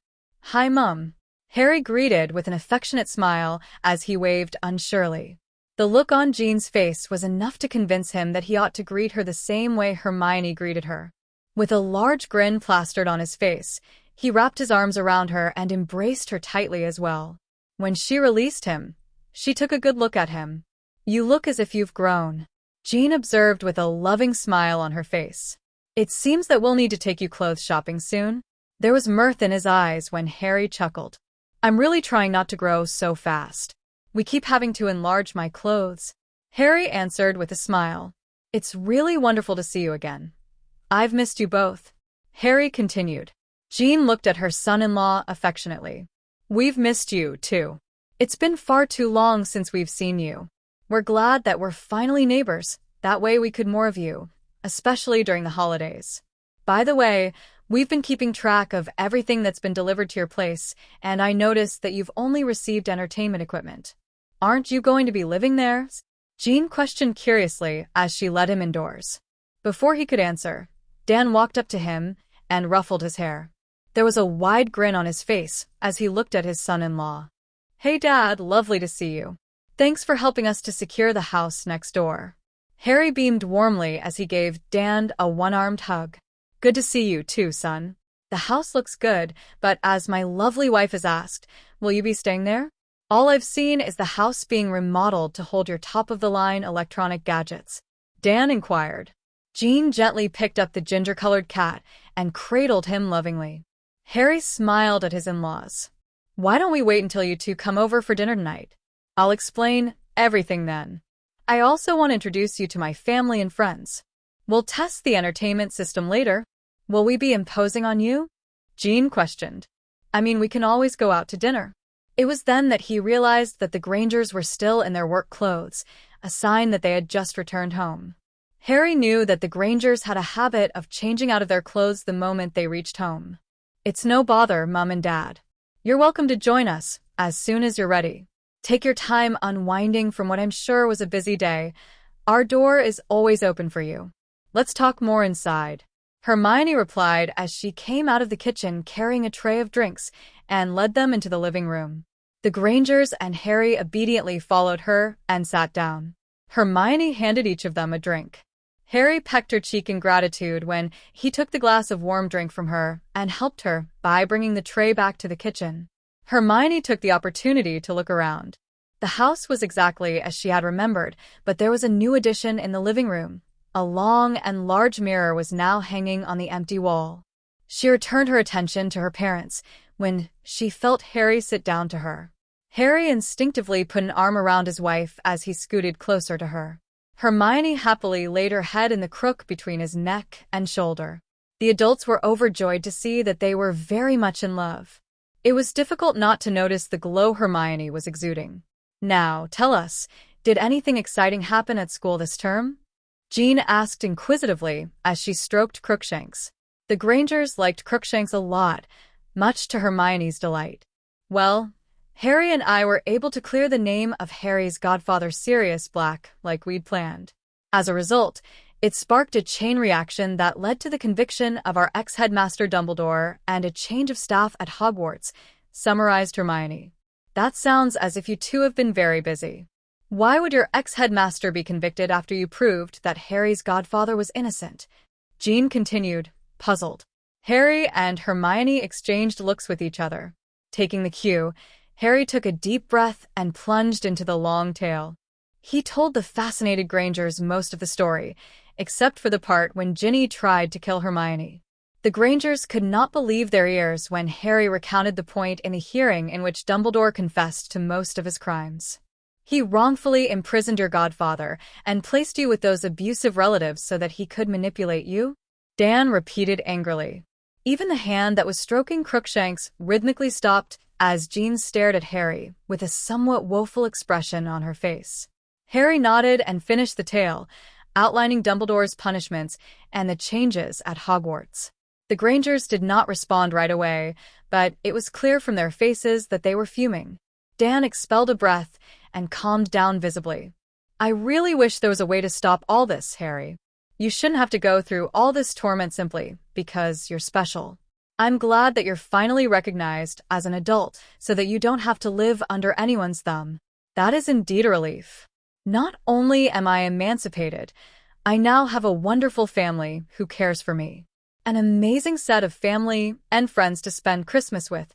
He grinned brightly as he gave every occupant in the room a meaningful look. Hermione snuggled closer to Harry. It will be a wonderful Christmas for us all, answered Jean with a fond smile on her face. The first of many to come, Dan assured. The teenagers glowed with delight as they basked in the love of being with their family. We were thinking that we should all spend Christmas at Potter Mansion with all my friends and family.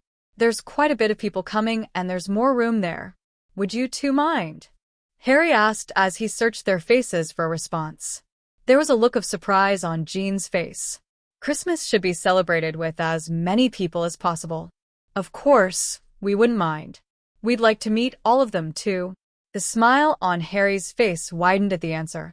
It was no doubt going to be the best Christmas he would ever have. After spending some time together, Jean and Dan Granger finally headed upstairs to change their clothes. Once they came back down, Harry suggested, "Why don't we head back over?"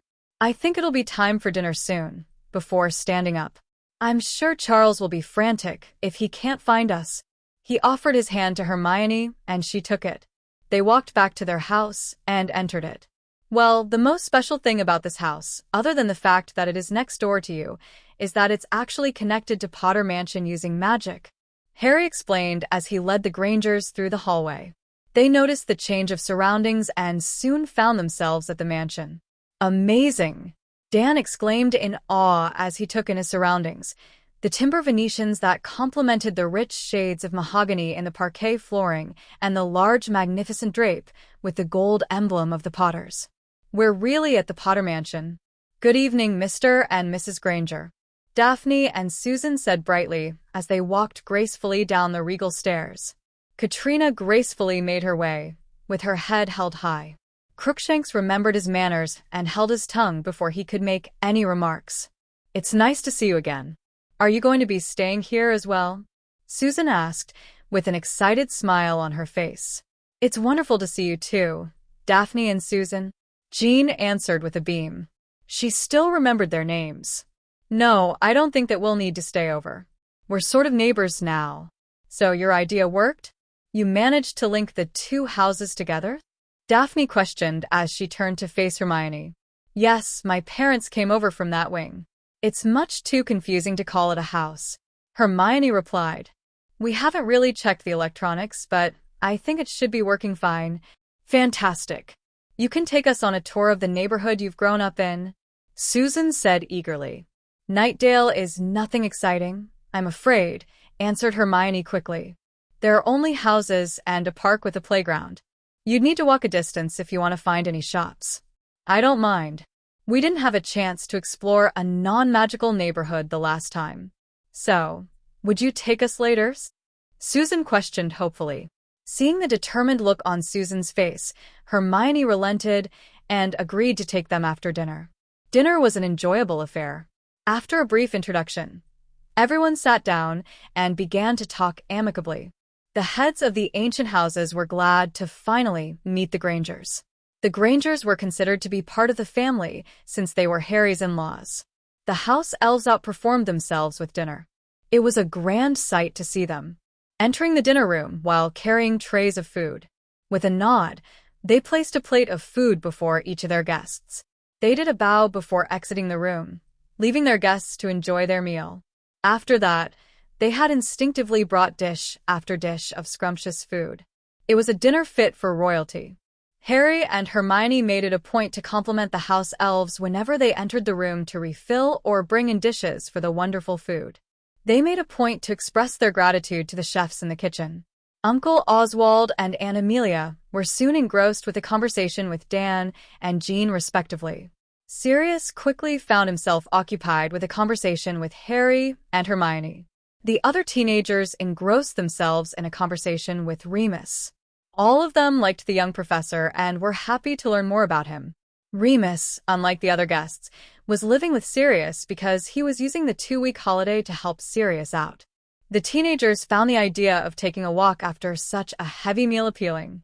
Leaving the Weasley twins and the adults to their own devices, the rest of the teenagers went for a stroll in Hermione's neighborhood.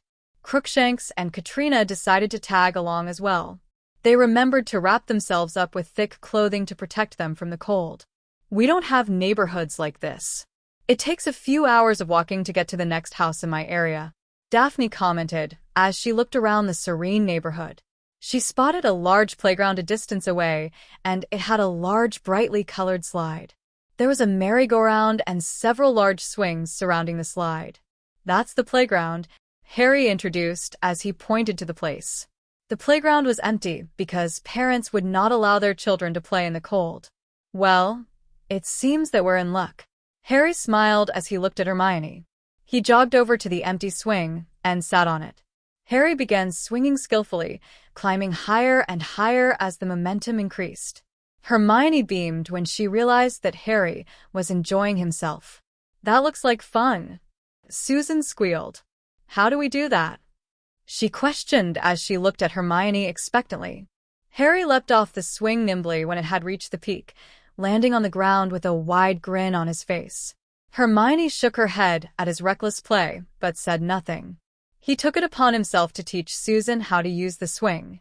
Hermione did the same for Daphne, seeing that she was also unfamiliar with it. Soon, the two witches were squealing with delight as they swung high into the air. Harry and Hermione grinned as they watched them from the side. Hermione cradled Katrina in her arms as Harry carried Crookshanks. The outline of the setting sun blurred as the bright yellow blended with the flaming red. The whole neighborhood was bathed in a tangerine glow. There were sounds of teenagers laughing boisterously and loudly as the group walked past the playground. They stopped when they spotted Daphne on the swing. An oversized T-shirt hung awkwardly from the shoulders of the gangly teenager who was swaggering down the pavement with a lighted cigarette between his second and third fingers. His gang followed closely, training their eyes upon them as if they were their prey. It made Harry become defensive when he saw that gangly one's followers were burly and huge. Harry did not like the way they were eyeing his friends.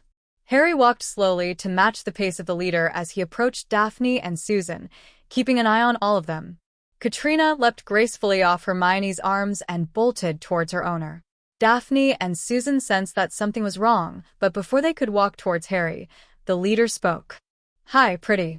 Do you fancy having some fun? I can guarantee that you'd have a good time with us," the lanky teenager asked as he blew the smoke into Daphne's face. She didn't like the way he was looking at her. It was as if he was undressing her with his eyes. His gang rumbled in laughter as they encircled the swings. They looked to be in their late teens or early 20s. Daphne stiffened. Susan could only sit there silently and watch the scene unfold. Before his fingers could latch upon Daphne's arm, Katrina flew straight onto him, clawing him with all she had. That teenager let out a girly scream as he desperately tried to tear the grayish-blue cat from him. Katrina was too fast for him, and he couldn't lay his hands on her. Harry took the opportunity to close the gap between them and checked on Daphne. Satisfied that she was fine, he spun around to face him. Suddenly, the teenager spun around and finally caught her, holding her by the folds of skins around her neck. Katrina thrashed about in the air trying to land her claws on him, but he had held her firmly away. "No," Daphne screamed when the teenager yanked her familiar and positioned himself to hurl her on the wall. In a mighty spring, Crookshanks leapt from nowhere and clawed the hand that was holding Katrina.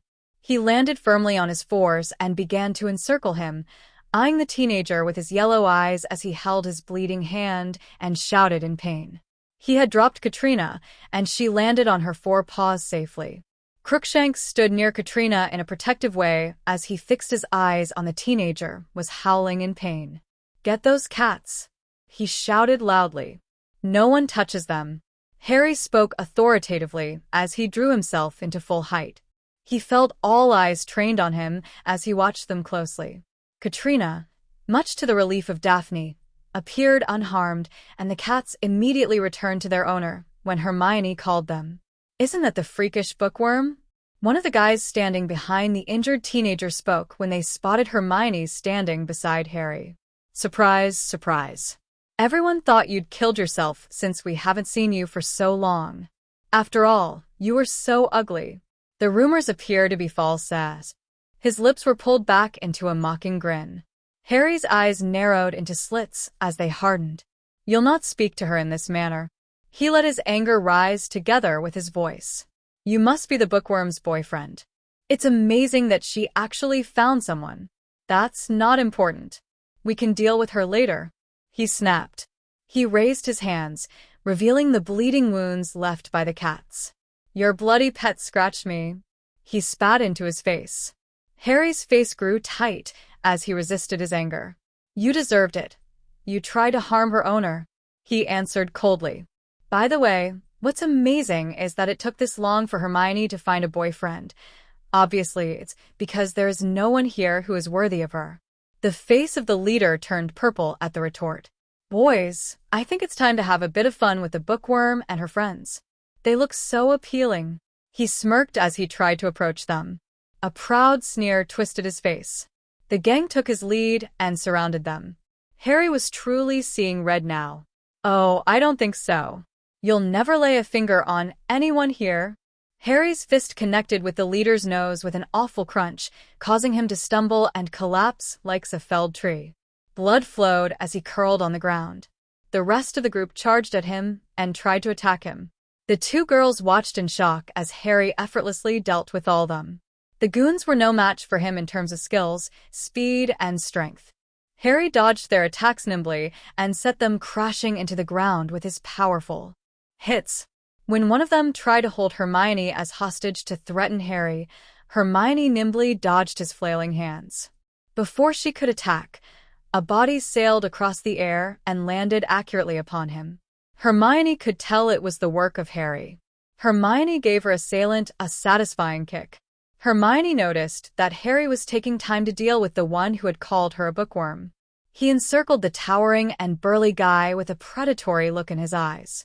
It was as if he was playing with him, antagonizing him as he adroitly dodged all the blows from him until his prey began to pant and sweat profusely from the exertion. His eyes were as wide as saucers when he realized that Harry was in total control of the whole situation. There was a feral gleam in Harry's eyes as a smile grew. "I think it's my turn," Harry concluded, and he ended the fight easily. All of them lay sprawled on the floor when he was through with them. The anger dissipated from his eyes as he observed the girls. He heaved a sigh of relief when he realized that they were all right. "Watch it," Katrina yelled. The lanky leader was about to thrust the knife into the unsuspecting Harry. Katrina valiantly leapt and clawed the hand with all her might.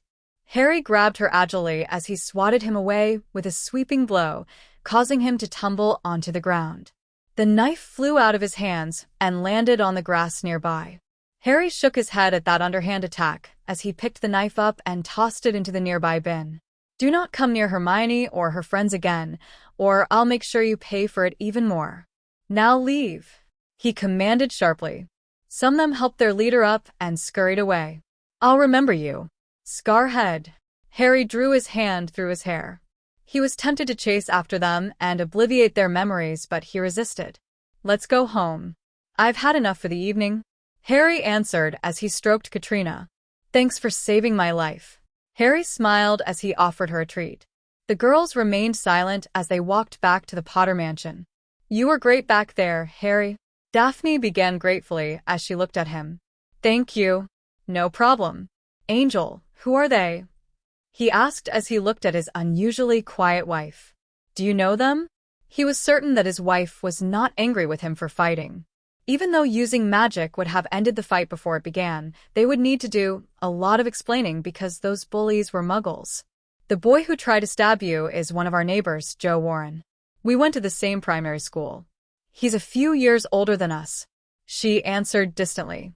Harry held her hand and rubbed the pad of his thumb over her hand lovingly. Hermione met his gaze and knew that he was worried. She silently promised that she would explain more when they were alone. "I'm sorry that you had to deal with them," Hermione answered as she turned to face her friends.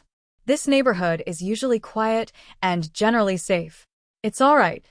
It showed us how just incapable we were of protecting ourselves. We really need to learn some self-defense. Would you two be willing to teach us?" Daphne asked hopefully. "It's not that I'm unwilling to teach, but I'm no master at hand-to-hand combat," Harry replied as he rubbed the back of his neck tersely. "We only need to learn enough to be able to protect ourselves without magic," Susan persuaded as she looked at him with anticipation shining in her eyes. Harry looked at Hermione unsurely, and she gave a curt nod. "I guess it's a yes," Harry answered sheepishly as he rubbed the back of his neck. The beam on the girl's face widened at his answer. "Good job, Crookshanks and Cat. You were brilliant," Harry praised. "Yes, you were absolutely great," Hermione continued as she stroked Crookshanks. They showered them with praises as they head back to the Potter mansion. None of them spoke of the event when they joined the rest of them at the sitting room. Everyone itching to test Harry's new personal theater walked over to the wing together. The wizards were intrigued by the technology as their children excitedly explained the workings of the theater to the best of their abilities. Harry spared no expense on ensuring the comfort. His personal theater was large and comfortable. The room was filled with large chairs made specifically with comfort in mind for all while watching the movie. The house elves made popcorn and drinks for them to take along with them to the house, since they couldn't use magic to conjure up some snacks. Everyone paid close attention to not using magic in the vicinity of the equipment. The lights went off, enshrouding them in darkness, as the movie Star Wars: A New Hope began to roll. Lines of large yellow words against the black starry backdrop flashed as the theme song of Star Wars began to play. No one noticed when the two cats approached each other. There was a daisy in Crookshank's mouth as he approached Katrina. Katrina was lying on the carpet, eyeing him closely. There was just something different about Crookshanks. After a while, she realized what it was. The haughty cat was being unusually meek. He laid the daisy in front of her. "Thanks for saving my owner, Katrina." Crookshanks began awkwardly as he looked at Katrina. "I'm sorry for my previous conduct. I was unreasonably cruel. I wanted to offer you food, but I'm sure you've had plenty of it, so here's a flower to express my heartfelt apologies and gratitude." He apologized sincerely. "Are you sure you're not mocking me, Crookshanks?" Katrina began guardedly as she looked at the flower. "You aren't giving me a flower because I'm a porcelain vase?" "No, I'm not." Crookshanks disagreed. "I read somewhere that giving flowers is a way to express one's thankfulness and request for forgiveness." The sincerity of his tone convinced her that he meant no harm. Katrina chuckled lightly. "I guess I've got to offer one back to you. Thank you for stepping in to save me." "I know you didn't have to," she said earnestly as she pawed the flower playfully. "No, you're wrong. I was obliged to. You were bravely trying to protect your mistress." Crookshanks explained. "Take this as my way of saying sorry for all my unfair comments." Katrina stared the ginger-colored cat with her unusual green eyes as he spun around and disappeared. She took the flower using her mouth and went back to her basket. It was already late into the night when the movie ended. They enjoyed the movie immensely. When the lights came on, they stayed a little longer to discuss their itinerary for the next day. They decided to do some Christmas shopping. After much discussion, they agreed to head to the Muggle side of London to shop before going over to Diagon Alley. The Grangers and Oswald were going to take the children there. Sirius and Amelia would join them after work. "My wife, Felicia, and my youngest daughter, Astoria, will coming with us tomorrow," Oswald said. The smile on Daphne's face grew when she realized that her sister was joining them. She had missed her sister.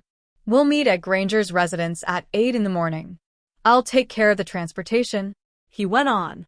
Most of the adults bade them a good night as they walked back to the Potter Mansion and to the apparition point, which was at the main gate of the Potter Mansion, leaving the teenagers and the Grangers. The Grangers suggested the kind of clothing they should wear, specifically for the Weasley twins' benefit, before bidding them a good night and leaving the house for their own. "We have a schedule here at Potter Mansion. I'm sure most of you know why," Harry said as he flashed a teasing grin at his wife. Hermione playfully swatted his arm, but there was a smile of amusement tugging her lips. "You're welcome to join us in our routine. Our day begins at 6 a.m. sharp. We go for a morning run and come back to have breakfast a little after 7 a.m., Harry outlined as they walked back to the mansion. "Harry, you should take a break while we're on holiday. Besides, it's getting chilly outside," one of the Weasley twins commented grumpily. "We have a training room here. We'll be using that tomorrow," Harry replied as he lovingly rubbed his thumb along Hermione's hand. They found themselves back at the foyer of the Potter Mansion. "We'd love to join you, Harry. We'll meet you back here in the morning." "Good night," Susan answered. Daphne and Susan climbed the stairs towards their respective rooms. The Weasley twins grumbled good-naturedly, but promised to run with them before heading back to their bedroom. Hermione was brushing her long brown wavy hair when Harry exited the shower. He immediately took her hairbrush from her hand and tenderly attended to his wife. "It must have been difficult for you when you were young," Harry whispered as he gently brushed her hair. She turned slightly so that she was looking at him. "Not as difficult as it was for you. I had a loving family to turn to. I became their target because I was the only one who stood up against him when he was bullying another boy the same age as me." Hermione answered him with a small smile on her lips. The corner of his lips lifted into a grin. "You were definitely meant to be in Gryffindor. Something else happened, I suppose?" Harry asked. He knew that the tale was not finished. I had my first bout of accidental magic. I think I must have cast a full-body bind on him. He suddenly couldn't move at all. Everyone else ran away. Harry put the hairbrush on the dresser, then kissed her the forehead. What happened after that? Did you get into troubles? Harry whispered curiously as he took one of her tresses and began to entwine one of his fingers with it. Nah, the adults thought that he was just afraid. Warren felt there was something strange about me that he couldn't put his fingers on. From then on, they called me Freakish Bookworm instead. Of course, they try to pick on me as often as possible. I was an easy target since I was always alone. My other classmates didn't like me back then. The girls in my class enjoyed teasing me and doing anything they could to upset me. They always called me a know-it-all. Daddy and Mummy tried to do something about it, but it was no use. Hermione admitted, as her eyes grew distant. Harry turned her around so that she was facing him. I finally understood why you were so upset that day. You wanted to walk out of the shadows of that past when you came into Hogwarts. You shouldn't have had put up with Weasley, or with me for that matter. I was such a prat in the beginning, not defending you. I should have known better. I could have stopped him sooner. I'm so sorry, Harry replied as he lovingly caressed her cheek. Hermione leaned into his touch. It's all right. It's all water under the bridge now. I know how hard it was for you back then. Ron was your first friend. I promise that I'll always be here for you. I won't ever let anyone treat you that way again. Harry promised as he wrapped his arms protectively around her. Besides, I don't think you're a know-it-all. I think you're just passionate in sharing your knowledge. Harry smiled as he kissed her head fondly. I know you'll protect me, sweetheart. I saw what you did. You threw one of the guys on my attacker on purpose. Hermione smiled knowingly. There was a sheepish expression on his face as he drew his hand nervously through his messy hair. I know you're capable enough to handle him. I might even lose to you if we engaged in hand-to-hand combat. I just wanted to do that little bit for you, Harry explained. Hermione had learnt to compromise with Harry in regard to his desire to protect her. She had discovered a long time ago that this was his way of expressing his love for her and allowed him to do so. Hermione leaned forward and brushed her lips across as sweetly. She pulled back a little so that she could look into his eyes. Thank you, my love, she whispered. Harry leaned in and fused their lips together. Slipping his arms underneath her, he effortlessly carried her to their bed without breaking the contact. All of the teenagers woke up before dawn for their run. Harry led them to the gym that he had requested to simulate a beach. Harry and Hermione were glowing with pride when they realized that their friends could finally keep up with them. The months of hard work were finally showing. After a quick shower and some breakfast, the teenagers were promptly at the Granger residence at 8. A shiny black limousine stopped outside the house, and Oswald stepped out of the car. He was neatly dressed in a shirt and trousers. Harry and Hermione felt it was unusual to see him without his robes. Good morning, he greeted as he opened the door. They greeted him back before climbing into the limo.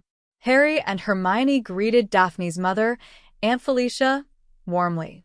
They'd met her at Harry's society ball some months back. This was the first time they'd been formally introduced to Astoria, Daphne's younger sister.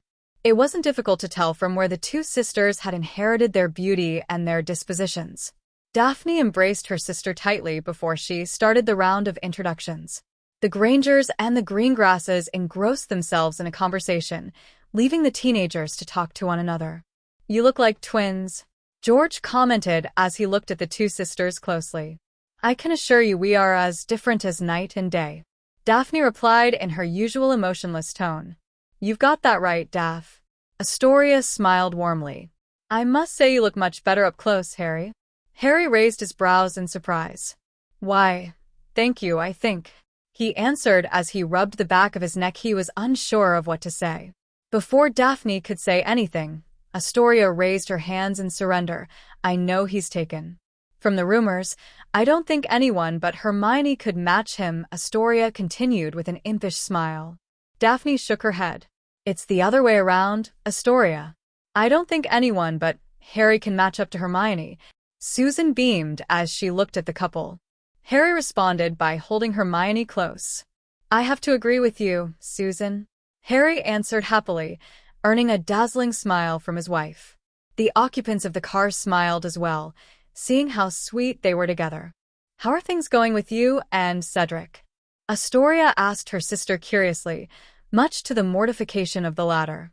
The occupants in the car burst out laughing at the sight of Daphne gaping. "There's nothing going on other than we're friends," Daphne argued. "Where did you hear about that?" "From Tracy, of course," she answered offhandedly. Before her sister could interrupt, Astoria clarified. "She told me that you haven't said anything bad about him for a long time." There was a look of exasperation on Daphne's usually emotionless face. "That's supposed to mean something?" Daphne questioned, unable to comprehend the logic behind her assumption. "Coming from you, yes," Astoria answered simply. "You despise lookers and admirers. Cedric is both." "I don't despise them. I just don't like the way they stare at me." "Toria," Daphne protested as she rolled her eyes in annoyance. "Whatever you say, Daph. I'm convinced that Cedric will eventually be a Greengrass," Astoria concluded before turning away to watch the scenery outside. Susan laughed at the look of shock on the usually expressionless face. "What's that supposed to mean?" Daphne demanded heatedly. Astoria expelled a sigh as she turned to look at her older sister. With an even tone, she explained, "You pay a lot of attention to him, Daph, more so than any other guy you've known. Your reaction to him isn't one of indifference. All other guys are invisible to you, even Blaze. That guy will do anything for you, and you still won't take notice of him. As for Cedric, he can make you feel uncomfortable just by the way he's looking at you, highlighting the fact that you're affected by him, further proving that you've some feelings for him." Daphne found that she was unable to dispute that logic. She rubbed her temples slightly. "I think you should meet another one of our close friends. You two would get along famously," she concluded. "I'm glad that there is finally someone who can grate on your nerves, Daph," Susan answered as she laughed. Everyone burst into laughter in response. Truly, the two sisters were polar opposites. Augusta Longbottom was surprised when she saw her grandson at the station. It wasn't the physical change he had undergone. He had lost his baby fat. Rather, it was the change in personality. Neville had always come across as a quiet and unassuming boy. Even thought that didn't change, but now he carried himself with more confidence. He walked a little straighter, and he was less afraid of expressing his own opinions, especially when it came to his friends. His habits had changed fundamentally since he returned from school. He had still dedicated a lot of time to his greenhouse, but he spent his mornings running around the estate, then mediating before joining her for breakfast. When she questioned him about it, Neville had answered that he was learning acclimacy from his new friends. The sight of him reminded her of his father Frank, and she smiled. Neville was finally growing up, she thought proudly. Cedric was staring quietly at the scenery outside the window as his parents were conversing with their guests, the Changs. He was sure that his father was starting to worry about his lack of girlfriends since he had hinted at it several times. His father repeatedly told him that he found the love of his life in Hogwarts. He knew that his father was hoping that Cho and him got together. After all, his parents had long accepted her into their wasn't as if Cedric didn't like anyone. He was certain that the person he wanted didn't return his feelings. The presence of his father distracted him from his thoughts. "Cedric, why don't you escort Cho to Diagon Alley? I'm sure you want to do some Christmas shopping," Amos Diggory suggested with a smile. The stunning girl with long black hair smiled hopefully at him when he turned to look at her.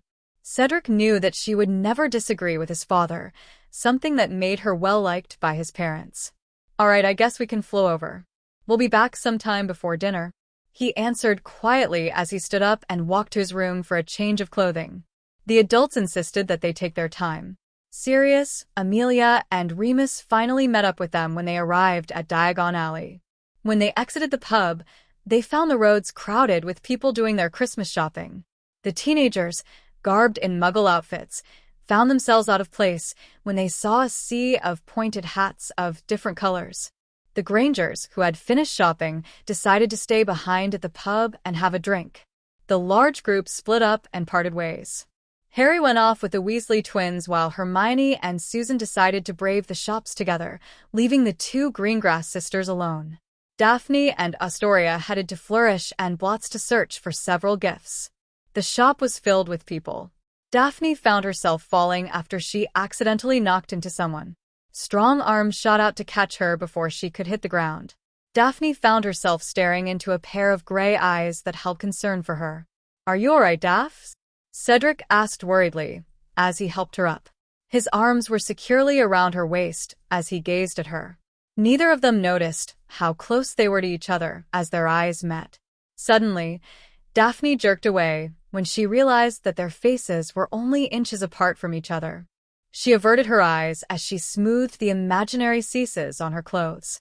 Cedric sheepishly rubbed the back of his neck as he looked at her. The sight of her being embarrassed brought a smile to his lips. "I'm sorry for bumping into you, Daphne. Fancy meeting you here, though. Are you shopping for Christmas presents?" He questioned cordially. Affected by his warm smile, Daphne beamed cordially in response as she looked at him. Before she could answer, another female voice interrupted her. "Is everything okay, Cedric?" Cho asked worriedly as she glanced at them in bafflement. Seeing a large grin plastered on his face, the smile from the brunette's face faded immediately. She had never seen Cedric being so happy before. "Who might this be, Cedric?" Cho asked conceitedly as she held onto Cedric's arm possessively. The corners of Daphne's lips lifted in amusement when she realized that Cho was showing that Cedric was her man. Cho's plan fell apart since Cedric was giving Daphne his undivided attention. He raised his brows at her tone but introduced her to Daphne anyway. "Daphne, this is Cho Chong, a fifth-year Ravenclaw." "Cho, this is Daphne Greengrass." Cedric answered as he cocked his eyebrows slightly when he noticed that Daphne looked amused but didn't understand the reason why. "A pleasure to know you. This is my sister, Astoria. You must be Cedric Diggory. It's nice to finally meet you." Astoria began excitedly as she looked at the towering Hufflepuff. There was a genuine warmth in his eyes when he looked at her.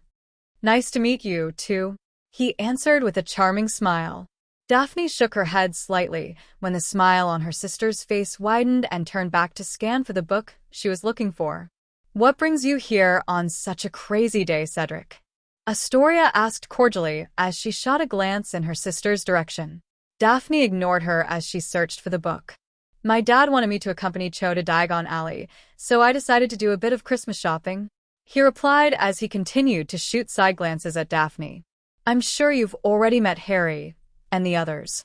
"I'm actually shopping for Hermione's gift," Cedric answered as he planted himself next to Daphne and began scanning the shelves beside her for a suitable book. Astoria smiled when she realized that Cedric had presently ignored Cho. It was obvious that Cho carried a torch for Cedric since her eyes betrayed her. She was shooting daggers with her eyes at Daphne, her rival for Cedric's attentions. If looks could kill, Daphne would be dead. Cedric was oblivious to all of it. "Are you getting a book for Hermione?" he asked quietly, trying to gain Daphne's attention. "Yes, I am," Daphne answered disinterestedly as she walked to another shelf and examined the books on it.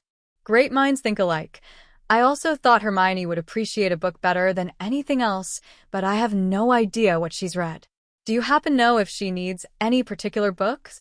Cedric asked cordially as he admired the third year discreetly from the side. She looked equally stunning in a simple pair of jeans and shirt. "I'm not too sure. I was planning to get her some books on household charms. I'm sure she'll find it useful," Daphne replied thoughtfully as she looked over several selections. Turning to him, she continued in a soft tone so that only Cedric could hear her. "You know, it isn't nice to ignore your girlfriend." His jaws nearly touched the ground. "She isn't my girlfriend," he protested furiously. "Well, she seems to think so. The way she held you was way too possessive to be just a friend," Daphne explained calmly as she quirked a brow in disbelief. "She really isn't," he insisted. The intensity of his stare made her speechless. She met his gaze. He swallowed visibly when he realized how excruciatingly near they were. He could even feel her warm breath on him. He was entranced with his sparkling blue eyes that were searching his eyes that he instinctively leaned in, desperate to reduce the distance between them. Those sensual lips were begging him to taste them. Out of the blue, she turned away, presenting him with her side profile as she once again became absorbed in checking the books out. It left Cedric in a stupor. Cedric, I'm leaving now, Cho exclaimed when she saw that he was more interested in Daphne. Her female pride suffered a blow. There was no answer. In a huff, she stormed out of the shop. Astoria smiled. That was an action worthy of a Slytherin. Cedric didn't even notice that she had left. That was close, Daphne thought as she exhaled a sigh. She didn't understand why she needed to prove her sister wrong. She pushed her thoughts away and focused on the task at hand. On second thought, I'll get them a combined present. Daphne grinned impishly. The Hufflepuff regained enough to remember that he needed to get presents for Hermione. I think I'll get those books on household charms and cooking for Hermione and Harry, he answered awkwardly as he quickly took the 2 books. What are you getting them? Cedric questioned as she looked at her curiously. You can come with us if you really want to know, Daphne answered secretively as she walked to another shelf where all the books on herbology were and selected a book for Neville. After selecting one, she walked to the counter to pay for the item. Cedric hurriedly followed along and paid for the items he had chosen. It was time for dinner when the group finally met up after finishing their Christmas shopping. They were surprised to see Cedric Diggory with the Greengrass girls. Oswald frowned when he saw Cedric and his eldest daughter together, but said nothing. All of them had dinner at a Muggle restaurant before going on their separate ways. Cedric was grinning like a Cheshire cat when he returned home. There was a frown on his father's face when he entered the house. He jerked his thumb in the direction of the sitting room before heading to the room. Baffled, Cedric left his shopping bags in the living room before following his father into the sitting room. What happened in Diagon Alley? Why did you let Cho come back alone? Amos asked his almost adult son when he sat down. I didn't even know that she went off. I met some of my friends in Diagon Alley, Cedric answered nonchalantly. Cho told me that you met with the Greengrass girl, Amos answered as he shifted in his seat and looked at him closely. Yes, Daphne and I are friends. She was there with her sister, Cedric answered indifferently as he lay back in his seat. They didn't do anything to suggest otherwise, did they? Only friends? Amos echoed in surprise. Cho said that you were both acting more than friends, Amos retorted. His tone softened. Cho's such a nice girl, and pretty to boot. You both like Quidditch. I can't see why you don't like her. After all, you've get along well since you were young. I didn't say that I don't like her. She's nice enough to be around. I can't imagine why she would leave suddenly without telling me, Cedric answered as he rubbed the back of his neck tersely. Cedric liked Cho as a friend and nothing more. After all, they had grown up together. It's best if you keep your distance from Greengrass. Her family is famous for being very calculative, shrewd, and proud. Girls are sensitive to the female company you keep, Amos said as he stood up. It was no surprise that his father would have such an opinion of the Greengrass, since they belonged to different social classes and did not interact much with one another. Before Cedric could speak up to defend them, his father had interrupted. You know that Cho forgives easily. Apologize to her if you see her later, and everything will be fine. Try spending more time with her. I'm sure you'll start to see her in a new light.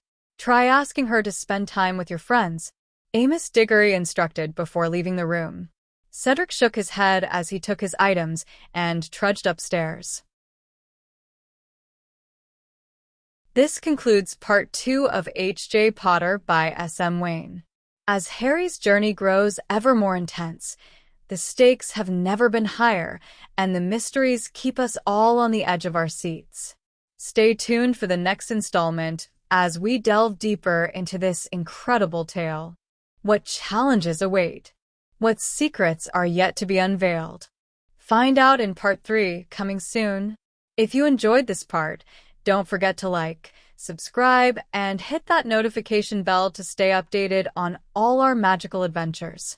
We'd also love to hear your thoughts. Drop a comment below and share your favorite moments from the story.